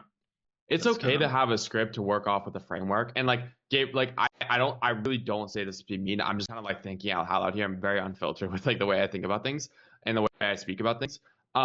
I see what you're trying to do in certain sections. Like I can see the effort. I'm like, okay, like he's like trying here. And like I understand what you're trying to do, like get micro commitments from the prospect to like understand the importance of a personal brand. But like it's just you're doing it so prematurely when it's very clear that she's uncertain and doesn't even really understand what's going on here, that like you're shooting yourself in the foot. And you're trying to get these micro commitments way too early before like she even really understands what's going on, because it's very clear that she's even confused on like what she's even like signing up for here. We will lose things for multiple different reasons. I mean, a lot of times it's not because of the price though. Okay, what do you think it would be? I don't know, but it's not usually the price though. Mm-hmm. Do you think it maybe has to do with the Maybe they broker found- itself? Maybe knowing like the broker themselves. Maybe, yeah. A lot of people go with who they know. Mm-hmm. Yeah, That's why a nice. lot of my clients always come back. Oh, that's good. So you have like really good, I guess, Yeah. retention in your clients. Mhm. Okay, Yeah. that's really good. Yeah. So you said you have a fleet of, you said 200, Yeah, about 200, 250. 250. And you get most of your bookings, I'm assuming, on the weekends, right? This is like again like filler conversation, irrelevant details. Like again, if you're gonna ask this stuff, it should have been here. It's just like we're coming back to this and like there's just no progression. It's just like a set of random questions that are like outlined throughout instead of like a natural flow of the conversation of like starting to build rapport and understand like what our problems are, how organic content plays. Now we're asking random questions about the business 19 minutes in. Makes zero sense. All of them. Yeah, like I'll get like during the weekdays too, but I mean, there's mostly on the weekends, but I get weekdays too. Yeah. Okay. For, like corporate and stuff. Yeah, they always do Okay. weekdays. Okay, got it. And so like I know you don't have really any overhead there, but those are all those days during the month. There's obviously there's 4 weeks in a month. All those days that are weekdays, you're not making any profits there, right? Right. Yeah. Mm-hmm. So if I were to bring you like 5 extra weekday bookings in like a month, how much more on average would that be for you? I don't know. It just depends. Each boat's different. It could be from 1,000. Well, like so at this point, like it's not a bad question, but it's just like she doesn't even understand like how the organic is going to lead to book calls, because she was never educated on like how that actually works. So like that she doesn't even really understand that question. Like you're kind of just selling her a pie in the sky at this point. And each commission to a couple thousand. It depends on how big the charter is. What they're booking for. But your average Because obviously you have your fleet of 250. You have boats that are less expensive and obviously really high end. Yeah, we have ones that go from like 1,500 up to, I don't know, it just depends. It could go like 23,000, or it depends if they book for a day, if they book for a week, or if they go to the Bahamas, they could go up to 40, 50,000. Just depends. But it would definitely make a difference if you were to get those on the weekdays. Like they would definitely Yeah, of be a huge course. increase to your profit. Okay, got it. Mhm. And so when people are looking for like yacht rentals online, how often do they find you guys instead of another broker? That's just not a good question. Like, what does that even mean? How often they find you guys versus another broker? How are they supposed to even be able to That's a answer good that? point. What's that? I'm sorry. So when people are looking up, just yacht rentals in general or like yacht charters in general, like how often do they find you instead of somebody else? Probably a lot. There's a lot. Like, you know what I mean? Like, that's not like the quality of your outputs and the quality of responses you get are really, really dependent on the quality of questions you ask. Like she just said a lot. Like that doesn't move the conversation forward. That doesn't give you any data that's actually relevant in the pitch. It's just like complete filler conversation right there. Very saturated, this business in South Florida, actually. And so that's on Google because you're saying that you use SEO. But let me ask, so on social media, if somebody were to look up, let's say, just type in yacht rentals on Instagram, would they find you or would they find somebody else probably? They'll find me, but maybe not first. Yeah, again, just kind of like a vague question that doesn't really lead anywhere. It's like, I don't know, maybe they'll find me. So it'd probably take a little bit. Yeah, but people are finding me because I know they are, because I just got like 4 or 5 calls yesterday that closed and they found me that way. And they weren't. They find you they straight were through all new Instagram? clients. What? They No, found they you found me straight through. Nope, they found me through Google. Okay, right. So that's what So I'm saying. I don't know, I don't know how back far I am on Google, because on my end, since it's on my phone and my computer, like it's always gonna pop up first because I'm searching it. You know what I mean? But like on other people's, I don't know where it comes up as. Got it. And those would be the ones that called you yesterday. Those were new clients, right? Close. What was that? The ones that called, you said 5 people called you yesterday. Those were all new clients, or they were like referrals from people? They're all new clients. Okay, got it. So yeah. Let's see. Trying to think what else, because it seems like, again, you're doing very well on Google SEO. You want to grow your personal brand. So from everything you've shared, you want to get to, let's say, 40K a month, or no, you said you want to maintain steady at 20K a month, right? Yeah. Okay, so if there was a guaranteed way that I could do that, so it increase. I see what you're trying to do, Gabe, and I give you a lot of credit for that. This is not going to work on a sophisticated B2B prospect. Let me just ask you, like, were you using this framework from, like, is this Joe's framework? No, I was like mixing some stuff, some from Joe, some from the AI bot. Really, that's basically what I did. Like I just basically told it to like make it more effective, like kind of like a bunch of stuff. I could show it to you. It's long though. Like it's so was it thing. telling you to ask about like that question about like, are they finding you first or are they finding another yacht rental? Like was that that's in the section for like building gaps. Yeah, that's in there. But that's what I'm saying. Like it's not. I'm not throwing any shade at Joe. This part might not even be Joe's. It might be that's just what from I'm saying, because it doesn't sound like Joe. I just wanted to like make sure like we're just all on the same page here about like sales process and how to take a sales call. Because like inherently some of these questions are not bad. Like there's not bad questions like that the bot is giving you. It's like the context in which you're giving it. You didn't do proper discovery before you went into this stuff. Right. Okay. Bookings. Make sure that you have weekday bookings. You become less reliant on like people just finding you on Google, that your brand is more visible through social media. When it comes to charters, would that be like worth looking into, right? Yeah. And if I could show you that in a way that makes sense and it's easy and it's profitable, would you be open to take?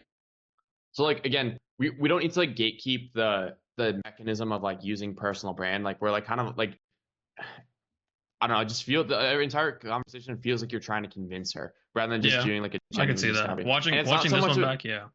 And it's not so much because of the questions are like bad. Like dude, I really do give you credit, and I see that like some of them are like good, where it's like, so like you can see why personal brand is important for you. Like that's a great question. It was just like the context in which you asked that question and where she was at with her like skepticism. It was just like not the right time. It was just not a good.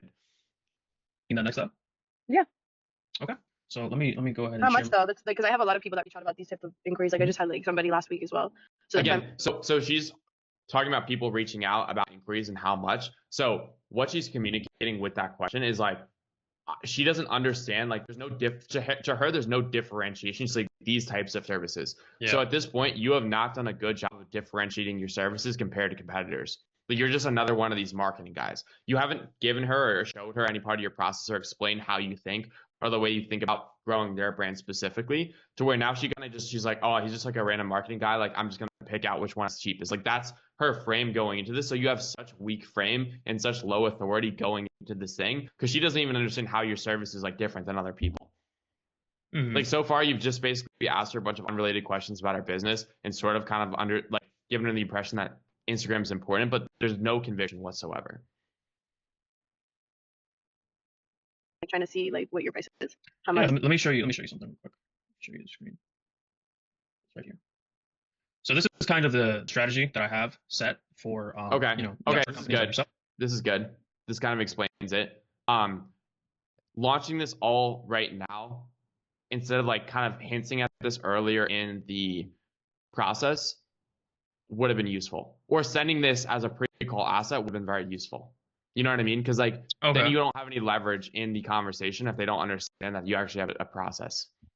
So I call it the smooth sailing strategy. I don't know if it's called that anywhere else, but basically it starts in 5 steps. I'm gonna be planning, filming. So planning all your content. I work on month-to-month stuff. So planning all your content, I'm gonna be filming it. I know since you're very busy, like running this whole fleet of 250, you're gonna be wanting to limit the film time. So what I do is I just take 1 or 2 days a month to film all your content for the entire month. I'm gonna be editing that stuff. I'm gonna be posting it, and then we're tracking all your performance to make sure that all the content that comes out, we're doing more of what works and less of what doesn't. And so then you get into this kind of. Okay. So like again, you're making a lot of assumptions. So like you said, like, oh, I know you're like busy doing this. Like you should have explained or you should have asked earlier on, like, you know, so like, have you tried organic? Like, what does that even look like? I never heard any question about it. So like, have you tried posting yourself? Like, is it like a time commitment thing that's stopping you? Is it a strategy? Like what is it that's stopping you? Then when you go to share the strategy, you can explain. So I know you mentioned earlier that this was a bottleneck and this was a bottleneck. So here's how our strategy or our process actually solves those things. You see what I'm saying? Yeah. Right, where you're either your organic content or your ads. But the whole point of them is to get them to trust you and to want your product. So again, you have content rolling out every single day, and Sorry then. to interrupt you, but with the content, what was it? Yeah, I can see the screen. I had to ask you a question. So like, as in content, do you want to do content where the boat is like completely empty, where they're just taking out salient, or are we gonna do it where I have guests on board and it shows people are doing it in that type of content? I already have content of the boats like on the water with nobody on it. So she doesn't. Again, this is like why pre-framing and starting to talk about this early on and like hinting at some of the ideas you have for the company is important because like she doesn't even understand that there's like a strategy that goes into it. That's not just videos of the boats. That it's like some of it is informative, like some of it is this, some of it is that. Like she doesn't even. There's no delineation in her head between like what she's doing now and what you're offering. You see what I'm saying? So you didn't do a good job at all for positioning for the first part of the call and kind of like giving some hints at like how you work and like how you're different than everyone else. Because for her, it's just like this big umbrella of like social media marketing agencies that are trying to pitch me. Which can I get the cheapest price from? Because there's no delineation of the service and how you're different. Yeah. If you want that and you want to put it into make that into where you can market it. But if you want to do it when there's customers on board, make it look like people are doing it, living this and that, and make it look that, like we could do that too. But it's not. It won't be. It's gonna be days that they have booked, and we have to plan with them. Like, okay, are you okay with the person coming on board doing this? Most of the time, they're fine with it. But it wouldn't be like the days that you choose to be like the days that we have the bookings that are like a good boat to do it on, and the clients are okay with it, so forth. You know what I mean? Right. Okay. I see what you're saying. So all that footage is a professional shot. That's really good. That means we use that all as B-roll. Okay, so you completely just glazed over an objection she had. There's like a logistical objection, which is like, how are we going to make sure we're actually able to get content and like make it make sense? Because like there's these issues that could prevent us from filming. So that would have been a great opportunity. Just so you know, like that's not the only type of content we're going to make. There's actually been other kind of type of content like X, Y, and Z that won't require that. So if you're worried about that from a logistics perspective, like it won't be. That's something we would be able to work around. So that was a statement that didn't seem like an objection, but it was actually concern that you'd never address.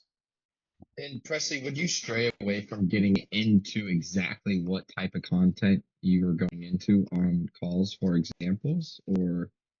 I mean, I would give examples. You don't have to be super specific with it, but you need to give them some perspective on what you're going to do. You know what I mean? Like just some general, like content pillars, for example. Yeah, it gets them excited too. Exactly. And it's almost like assuming the close and assuming the relationship before it even starts. Which is like just a supplemental footage to anything that we're doing. But like I said, the idea would be to make you the face of the company. So make it so that people want to buy from you because you're the one that's prominently featured on those things. Of course, we're gonna have videos where we're gonna have clients, but the main focus would be you providing value to those people. Whether you're telling them about the boat industry or getting them convincing them to join you, right? So this is something where I would have to take time and create a plan that works best for you. But on the general surface, this is basically what it is. We get organic content that we make you a trustworthy person to the audience so that they want to buy from you, and that you're selling something that people actually want, right? So that'd be the first step. From there, we get them to a lead magnet, which is something they claim for free on a link. And through that link, you're able to get the contact info. So it puts them into that CRM that you said that your website guy has. From there, you can track who claimed it, and then we reach out to them. I'm not sure. Do you do manual reach? Or is normally people reaching out to you? Depends. If it's like clients that I had before, like I always reach out and do that. But if it's this is something that should have been addressed earlier. Like you shouldn't be asking questions at this point. Like this should have been like you should have done a little bit more discovery around their sales process and what it looks like to take somebody from a prospect to a buyer. Okay, most people new bookings and stuff. A lot of them are people like reaching out to me. Okay, got it. Well, but when it's slow and stuff, like I always reach out to the people. I go back and see how their thing was and whatnot. So the whole idea of this is so that you don't have that slowness doesn't become as drastic, right? So we want to keep it more steady. That's why it's called the fulfillment strategy, right? And on those slow months, you're going to have a whole list of people that are very interested. And obviously, it's going to tell you the date and time of like when exactly people claim the offer. You can reach out to them. And a lot of them might be weekday boats and things like that they're booking. So again, they put them in the CRM, and then you contact them to book the charter. Here, you mentioned something about the contract, so they fill out the contract and all that stuff. They show up to the boat, basically you get your money. And then there, since you already have them on your CRM, you can retarget them with this message blast that you were doing in order to get them another charter. And this kind of like process starts again over here. But the whole idea is that you get everybody through your content. Gabe, this is really good. Not the actual pitch, but I'm saying the asset and like explaining how your process works. This is good. The issue is now you're trying to claw back so many frame points and you're like trying to like use this as a Hail Mary. That's the problem. You're not going into the pitch with like any kind of frame or authority whatsoever or strong discovery. So regardless of how good the strategy actually works, you're going into this with such weak frame. You did a really, really good job of explaining and breaking down the funnel and how that actually works and how the content is going to lead to views. But you did such a poor job of discovery that it's like you're basically throwing a Hail Mary at this point. You see what I'm saying? Yeah. This is really good. This should be sent to people as a pre-call asset though. Like as a video, you send people like, yo, so we have a call scheduled for tomorrow. Before we even get into anything, I want you to better understand how our process actually works for getting charters like you results. So you can understand, how we work just before we get into the call. Mm-hmm. Because now you're just clawing back frame that's like, dude, you're like in a 100-foot hole. And like you're trying to get back up with this and it's just not going to work. I got a question. What's up? So you know how we were speaking about earlier, the blueprint, or you called it the structure for the content strategy structure. Isn't that pretty much this? Similar. Yeah, it's similar. This is like another version of that.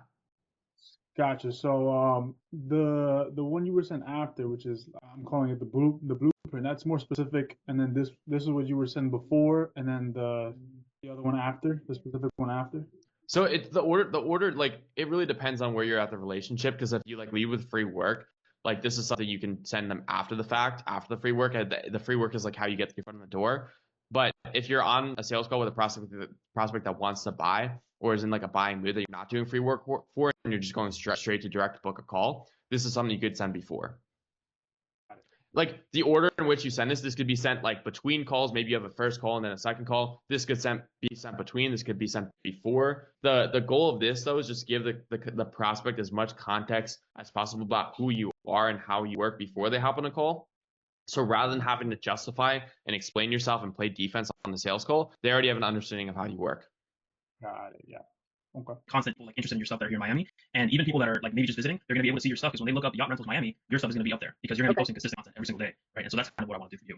Okay. Yeah. So instead of posting randomly and hoping for results, instead of having yachts empty on those days and wondering if it's working, you're gonna have like a full system that lets you consistently bring in bookings. And with everything we talked about, and where I think that we're gonna need to get you maybe 30 videos a month, like short form videos a month, and we can post them to Instagram. We're gonna focus on Instagram, right? Because that seems to be the highest ROI there for social media anyway, at least locally. And then we could post on those same videos, we could put them on TikTok, same videos we put them on YouTube Shorts, and then we could kind of track to see which videos are doing the best on what platforms and all that stuff. And then so we do that on a month-to-month basis, and the price is going to be $5K per month plus a 15% commission on anything that's directly attributed to me. Okay. Yeah, I see what you're saying. Okay. So you from the discovery you did do, you gathered that her goal was $20,000 a month profit, right? Mm-hmm. So off the bat, 25% of her total revenue is going to Instagram, and there's been a very vague explanation or understanding of like how that's going to lead to new customers, or giving her perspective on like how it's actually leads customers. Besides this at the end, which is pretty much a Hail Mary. So like, are you starting to understand why she ghosted or why she didn't close at this point? Yeah, she does mention that she like after this that she was like looking into all the options, and like that's where I kind of got stumped on the objection because I was like, I've never heard that before, but I'm new. Like this is like what my 4th sales call, so it's like they come up and then I learn.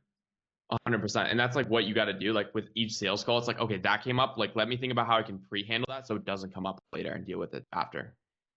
I could definitely use you. I just want to like kind of know, like, is this a monthly service or?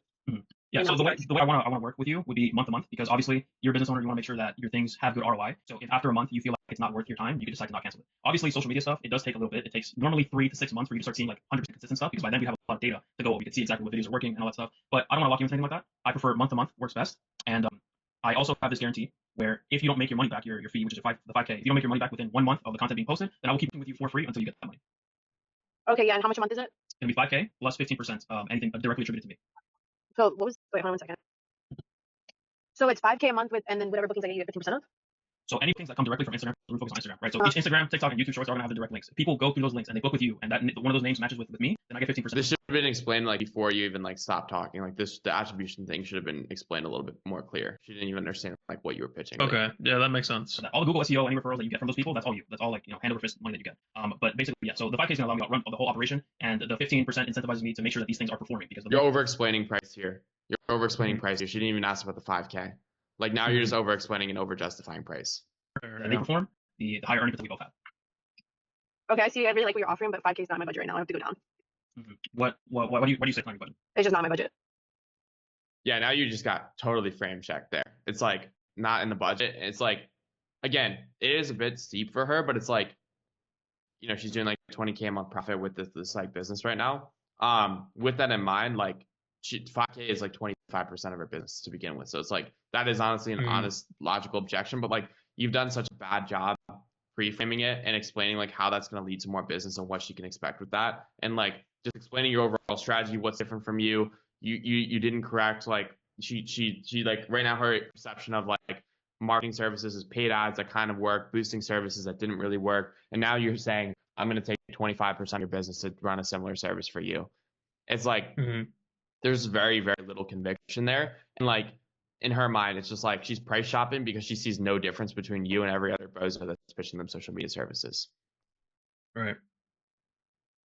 Would you say it'd be smart to go into, would you say it'd be smart to go into your tracking system before the smooth sailing strategy? That's not even like a really irrelevant point though. Like they don't care about the exact like fucking tracking system. They just care that like the revenue is going to be properly attributed and like you're not going to be tapping into their other sources. Like you don't need to actually walk them through that.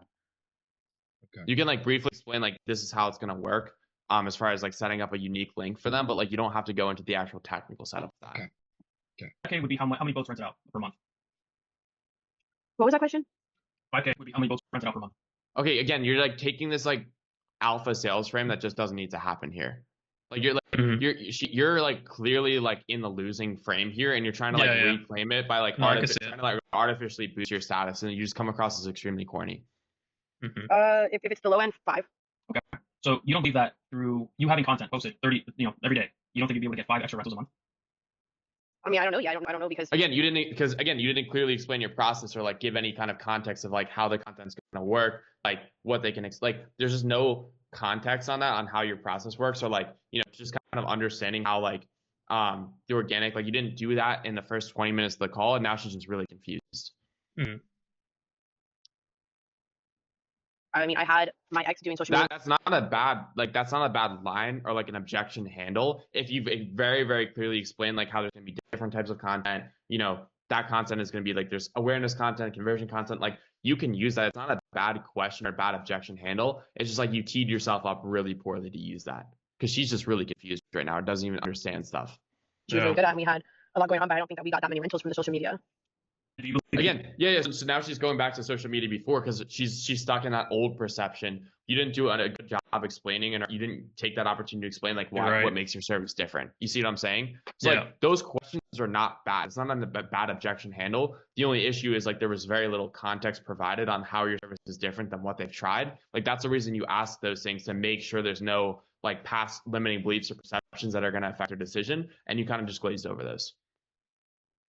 It's like, even though these are not bad questions, like she's just confused and poorly educated. So like, it's not going to even work on her, or really, she's not even going to like really understand what's going on here. There was do you think it was just social media, or do you think maybe it's possibly that there wasn't a system in place to do that? Again, what you told me is that you were posting posts, correct?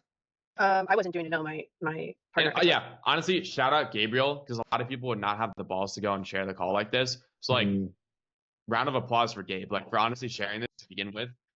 Because most people don't have the balls to put themselves out like this and get like constructive criticism. I'm like honestly being kind of a dick in my explanation. So Gabe, honestly, like huge shout out, because most people aren't going to do this, but you are going to improve so much from like this call to the next one to like call it 10. Like this is your 4th sales call. So massive shout out to Gabe for actually putting himself out here and like allowing me to give him some critique on here, because most people would just not be comfortable doing this because they don't want the feedback. But this is really, really good. And I hope you're taking notes. Everyone else is also taking notes from this as well. Hey, Preston, Is there a chance you could send me over your notes after this from the whole Zoom call? 100%. Yeah, Carrie's gonna do that. Carrie's gonna Okay. attach like all the notes and summary of that. Okay, Like paying awesome. for Because stuff. I gotta hop I don't know off. how much, but I know he was. Right. Okay. Well, this is why I And strongly guarantee. he had paid people to do content like videographers and whatnot and put stuff together. So, So this is why I offer this guarantee, because what I want to make sure is like bringing results, right? And so the 5K again, it doesn't need to be initially like if you're not liquid enough right now to get the 5K right now, then what we could do is we could split it up in half for the month, right? 2.5 now and then 2.5 maybe when the content starts filming. Mhm. And then again, like I said, the moment those So right here, like she's clearly stating an objection of like not really understanding the process. So like even though it would be really difficult to claw your way back, you're like talking about payment plans. Like the problem is really not even budget. Like yeah, that's part of it. Like she's not making a ton of money. That's part of it. But the other main objection is like she doesn't even like really understand like how you're gonna get results for her. Right. Like yeah, sure you walk the step by step, but she doesn't even understand like the type of content you're gonna make, like what that actually looks like in practice. She doesn't even have like references or examples of other people that are doing this. So she's just really confused. Like that's part of it, but like that's not even the real objection. Like that's part of it. Like yeah, actually there is some financial constraint here, but like there's also another portion of that where she's just like she's not even convinced that this is actually going to drive results because she still like associates this with like the old service she paid for that was not good. Yeah. Those start getting put out. At that point is when we start counting the month countdown. And if you don't make your money back in those 30 days, then I keep working with you for free until you make your money back. okay, I get what you're saying. All right. So, are you in a position today to? Honestly, I want to think about it first because like I really do like what you're offering, but I need to think about it. What do you think about? I need to think about it because I have other companies also offering the same exact thing. So I want to start rather lower. So Again, that was because of a lack of delineation. Yeah, exactly. So that's like a lot of people are like, this is how you overcome the I need to think about objection. Well, it's like there's only so much you can do to like get around that when you gave very poor education and very poor you're right. context up front. You know 100%. what I mean? So now, so you see what I'm saying, Gabe? So it's like it's not that your questions are bad or like you're like bad at sales. It's like there's just a lack of education, like a disconnect. Like you didn't dive deep into some of the sections. Now, like a lot of people get to the pitch, they're like, oh, I didn't pitch that well. It's like, no, you just didn't do good discovery and education up to that point. So now you're clawing yourself out of 100-foot hole. It's like, dude, no one can do that. I can't climb out of 100-foot hole. Like, you know what I mean? Joe can't climb himself out of 100-foot hole. Like no one that's good at sales can do that because like now you're like down 30-0 on the scoreboard. And now you're trying to like do onside kicks and Hail Marys to win the game. You know what I mean? It doesn't matter how good at football you are. Yeah. It's like no one's going to be able to overcome that. You know what I mean? But a lot of people look at this in isolation, a call like this that don't really understand sales, be like, oh, I pitched it wrong. Or like, I wasn't confident when I said price. It's like, dude, it doesn't matter. Like your discovery up to that point was not good. Let's go back and look at that. Because that's probably what led you to this point in getting these objections to begin with. Is like your pre-framing was very poor. I don't prepare and I don't make decisions like this, like that. But I do like it and I have your contact, and when I am ready, which maybe in the next couple weeks, I'll definitely reach out to you and see what we can do from there. But today, I'm not going to just make a decision off this. What would help you? Okay, I understand looking at other companies. What are they? What is interesting about them that you see different than what I'm working with? I'm not really sure. I need to compare. I don't have enough time to compare. I have like 3 other companies that have reached out. Okay. No, I totally get that. Yeah, I'm like in the car right now, so I need to look at both things and kind of see what works for me. Yeah, I get that. I do like the way your set up and like what you are offering and everything, but I'm not gonna make a decision right now and say like I'm gonna need like a week or 2 to figure it out. I have a lot going on this month of that, so. Okay, this is an important decision, and you want to be sure it's the right move for you. And yeah, so just remember that the time that you're spending thinking about it, it's not you that's moving forward, it's probably somebody else. So I know, take your time. Obviously, you want to think this through. Fake scarcity, bad move. Like that's just I know like, that was a bad move. Yeah, I get it, but like, dude, I get where you're at this point. You're like, all right, let me try to like salvage this. Like, I understand where you're at. That will work if once you have a ton of case studies, you can actually say that to people. Yeah, you're right. Like at the contextually here, it's just you're already like in such a losing frame position where like you're probably better off not saying that. But you're right. I felt it as soon as I said it. I was like, and how many companies? Yeah, I've been there too. How many yacht charter agencies are you working with like currently? Right now, so what I've been doing, I have been working with gyms before, and so what I'm doing is making that transition over here. So what I'm willing to do for you is actually so that you see exactly how I work, and so that you're confident in the things that work.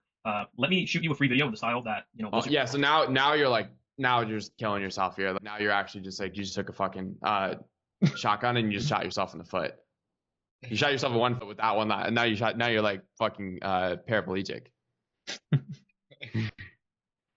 Oh, she says yes to this, by the way. We can get a shoot date for next week. Oh, really? So that you see firsthand how stuff looks. Yeah. So I actually have surgery on Wednesday, so it would have to be the following week after. I'll be good after 1 week. So if you want to like set up like the first like something not 1st of March, but like a couple days within March, I could. So that's not a bad offer. So Gabe, if you were gonna do that, what I would do that's something that comes after the pitch. Like, yeah, our price is this, but just so you guys see how we work, I'm willing to do this. How does that sound? Okay, got it. And before Mhm. she rejects you, because now it's like she rejected you. Now it's like you're trying to salvage and like beg to her, and like you're basically trying to bend to her frame. That's actually not a bad offer, but the timing in which you did that puts you in a really bad position. You see what I'm saying? Yeah, perfect. Definitely meet up with you. Okay, so And we'll do do something like that. that. Like I said, I have like a really busy week ahead of me right now, and No, totally understand. and I've been kind of booked up right now anyway, so it's like it's not like a priority, but it's something like I want to do, and I have been talking about wanting to do for a while. So Yeah, of course. Well, Kayla, I'm glad you took the time, and we'll definitely lock in that free video for you. And good luck with your surgery. great, thank you. All right, we'll see you. It was great talking to you today. I guess shoot me an email of or a text message of the video so I can see. All right, thank you. Have a nice day. Bye bye. But yeah, that was that. Okay, let's But go you're around. right. I'm gonna focus a lot more on discovery for sure, because I feel like I was putting a lot more emphasis, like when I was redoing my sales script after that, on like objections. But I think it's more like I need to be better at discovery. 100%. Yeah, and it's like that's like really where people like get frustrated. Is like they focus so much on the pitch, where it's like, dude, the pitch actually was okay, it was fine, but like you did such a lackadaisical job with the discovery that it's like it doesn't matter how good the pitch is, because like you know what I mean. Like you teed yourself up so poorly. Okay, let's go around. What did Gabe do well in that sales call? What were a few things that he did well in that sales call? I think he asked some really good like prospecting questions at some points that were helpful. And I feel like sometimes I don't frame the conversation enough and ask enough conversation to give me, like insightful information about how to close them better. And I think he was trying a lot of the time to get at, that type of goal. Okay. Yeah, that's one thing. One question I really liked personally was the one about how does your sales process work or something like that. Like, what does it look like for somebody to become from a like prospect to a buyer? I like that question a lot. What else? What else did he do well in that sales call?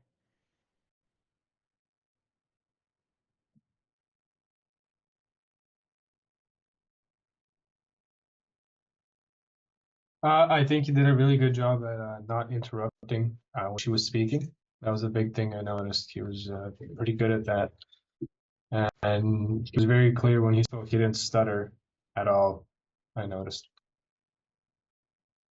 I think that was a strong point towards the end. I agree. I think certain points he was interrupting a little bit, but I partially agree with that. I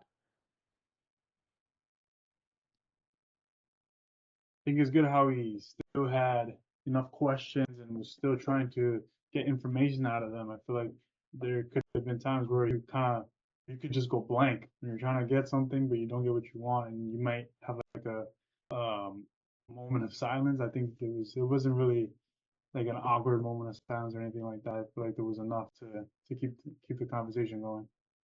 He did shake off a few things like early in the call, even when it was like, oh, I'm ready for a decision right now. He didn't like try to argue or anything like that. He just like kept it moving. Like I think he brushed it off pretty well. Room for improvement based on what we talked about. I also really liked how he had the like the strategy funnel. I thought that was actually a really good visualization. My one take is like that is definitely something you should think about sending the prospect in advance as a pre-call asset. Okay. Constructive criticism from you guys, and then I got to bounce here in a second.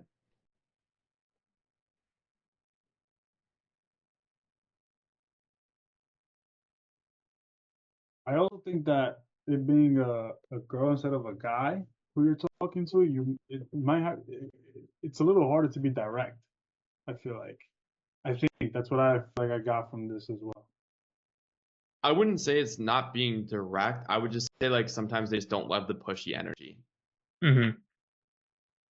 And I think any prospect would have like not really enjoyed that. I don't even think it was because she was a girl. I think that's just a general principle, like especially B2B, like on a first call like this discovery, like being pushy can kill deals. Yep. All right, but I'll definitely take your criticism and I'll apply it to my stuff, and I'll try to, make my discovery section of my script more expansive and like kind of like drop the rest of the stuff so it's not as like, random. Because like one of the big things that you told me is like you want to be able to address those pain points as soon as they come up. And you're right. When it comes to my script, I have a section which is like I think the fifth section, and that's when I get into pain points. and like I review like which one of them that they kind of said, and so I have questions to expand on them further. But that's later in my script. But you're completely right. I should do it like earlier. Yeah, a lot of people let those build up, and then by the end of the call, they're like, there's like 10 unaddressed things. Rather than like, instead of like killing it and addressing it right then and there, and like just quickly going over that, a lot of people just like, oh, I'll come back to that later, I'll skip over it, just like completely ignore it or don't recognize it whatsoever. You know, like the boosting service is almost like a hidden concern because that's their perception. So it's not a direct objection or a direct problem, but it might be something that they're thinking about. You know, so you have to identify that and be proactive about that. Mm-hmm. And also with the discovery, it's like there are some questions that are relevant. Like understanding their sales process is actually important, but then there's other where it's like, how long have you been in business? Like this, that, and like competitive pricing, like all these options, all of these things are just not relevant to the overall theme of the conversation that should have been omitted or left out. You're right. So, question. So, if you were to break down the discovery call into a couple steps, what would it be? Like starting off with questions first? Yeah, I mean, first of all, it's like never like it really depends on how they find you. So if it's like outbound, it's like, you know, what made you even hop on this call? If it's inbound, like, you know, what specifically is interesting to you about the service? Like, kind of just want to get a better understanding of what you're looking for. And just kind of go from there. Understand, got it. So like, how does your business work? It's like, how does your business work? What are you currently doing with social media? What have you tried? Like, where are you looking to be with social media? And like, what specifically do you feel like would like make the difference for you as far as like, you know, what specific features or benefits are you looking for? Like, what's the biggest bottleneck for you in creating that content? Is it like a time thing? Is it bandwidth? Is it this? Is it that? And then being able to kind of speak more on your service and who you've helped and like how your service alleviates those problems. Gotcha. So it's like understand the business, understand how why content is even important in growing that business, what they've tried when it comes to content, or like what they're doing now, like what are some of those issues in their current system or what they've done in the past, and then transitioning into like how your service like can go and fix those problems, which is more like you kind of presenting and talking about your how you work, you know.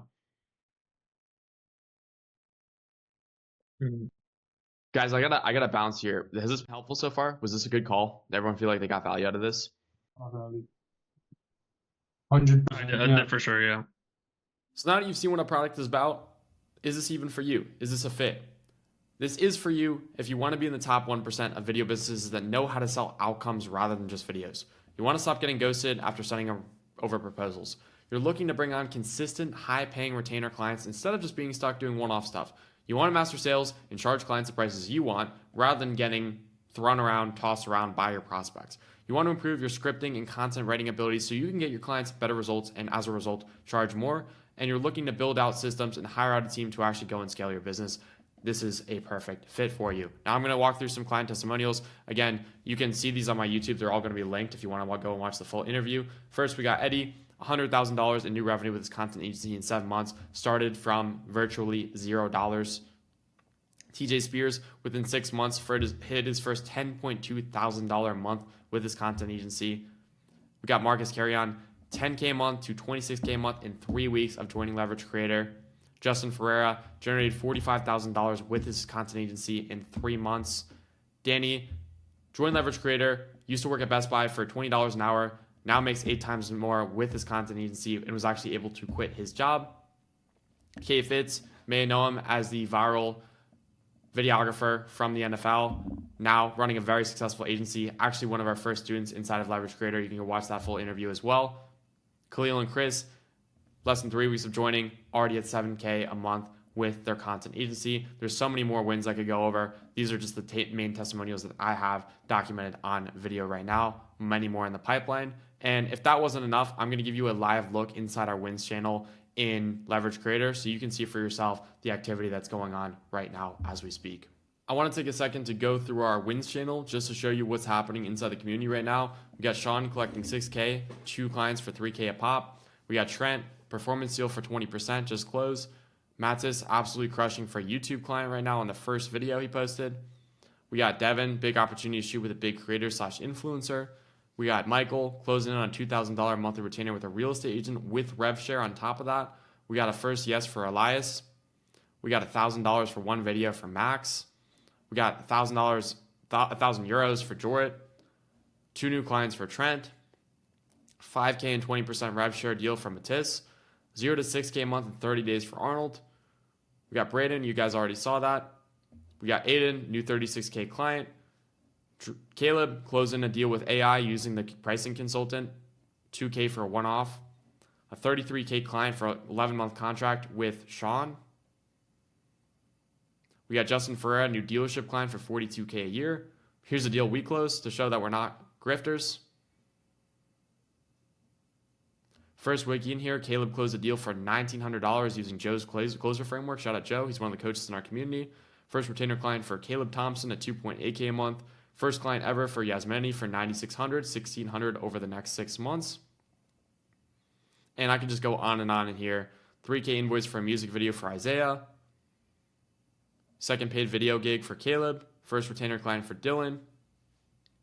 3.5K closed for Joe. 2K deal closed within 24 hours of joining Leverage Creator. First 2 clients 1 week into joining the program. And I could just keep going here. Now I want to take the opportunity to go through our Trustpilot reviews as well, because I'd also consider this wins. We got Marco over here. These guys are insane. I was in the program and got to the end, but the value I got was insane. Joe helped me close 4 deals by walking me through the sales process and helping me create a script. The team really cares about your success, and we're constantly checking in on me. I couldn't be happier, and these guys are absolute legends. I couldn't have gotten to where I am now without them. We got Joe, very hands-on experience. Haven't been in Leverage for about a month. I've already learned so much that it feels like I've been in the group for months. You have coaching calls every day with people from different backgrounds to get broad insight into what the sales aspect of the video business entails. If you're on the fence about joining, this is your time to do so. We got Ryan Zeke, way more than a course. The amount of commitment that these guys have for taking care of their students, accommodating their needs, goals, and pushing them to grow is next level. Not to mention the amount of valuable connections I've also made through the coaches and other students. Best videography community out there. We got Nico, 102% worth it. Real review here. This is an amazing mentorship, point blank period. So much help wherever you need it, and the roadmap/systems they have created is set in place. It's brilliant. If you're looking to become a profitable videographer, please don't hesitate on this one. We got Forkers, more than just a program. By far the best program I've been in. So much support from everyone. Coaching calls every day of the week. If you were to ever stumble across a problem, the coaches are there to help. This is more than a program to be in. This is a huge team to be a part of, where we all work together and see each other succeed. Kid Lewis is transformer of business. Joining Leverage Creator was hands down the best decision we have ever made for my social media videography business. This program completely transformed the way we think about and approach my business. Daily coaching calls with various experts provide invaluable advice tailored to every aspect of scaling your business, keeping you inspired and accountable every step of the way. We got Dawson. We got Keegan. Again, you could read through these all day. Not even going to waste your guys' time. You guys can go and look at these reviews on your own. But, I mean, the proof is in the pudding here, guys. Join Leverage Creator. Click the link in the description if you're interested in the best mentorship for content agencies and videographers that exists out there right now. Hope you got value out of this. I'll see you guys in the next video. Thank you again.